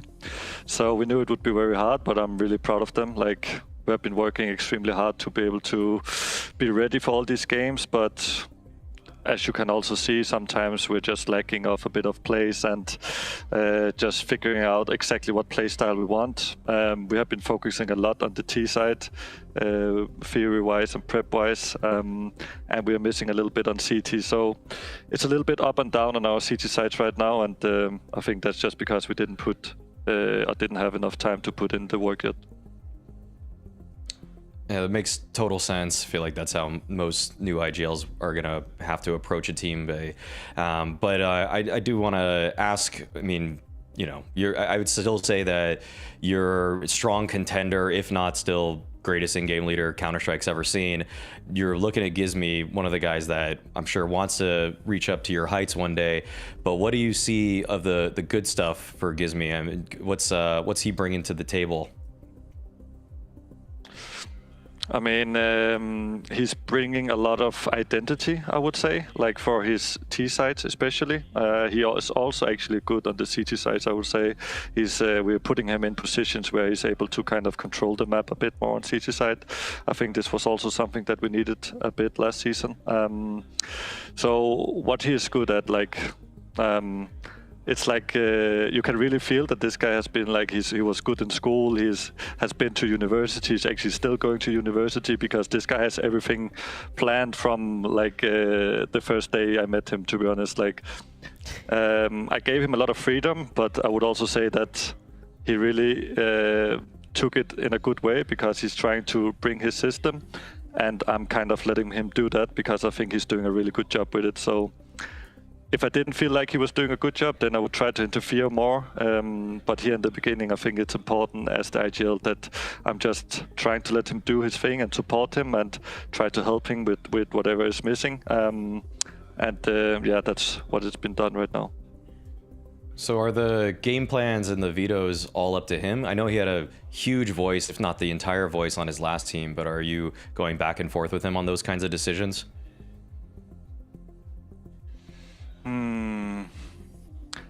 It's a little bit, I mean, I think we're still trying to figure out, because the way we had it before is so much different from what we had it now, Like before, me and the assistant coach was like really the two biggest voices in everything, and now we have like brought in a guy that really wants to be in the decision making of a lot of stuff. So it's, for us, it's about finding the balance, like who is deciding what, who is responsible for what. Like he's a hardworking guy, so I will say he's really good at finding the weakness of the opponents. But for sure we have to find some balance, especially if we had, example, the first day where we played against NIP and Falcons, where we had 2 best-of-3s a day. It's also really hard for him to be in control of everything. So sometimes it's also for him about letting go of some control, and it's also a new thing for me and the assistant coach to give some control away. So kind of finding the balance at the moment.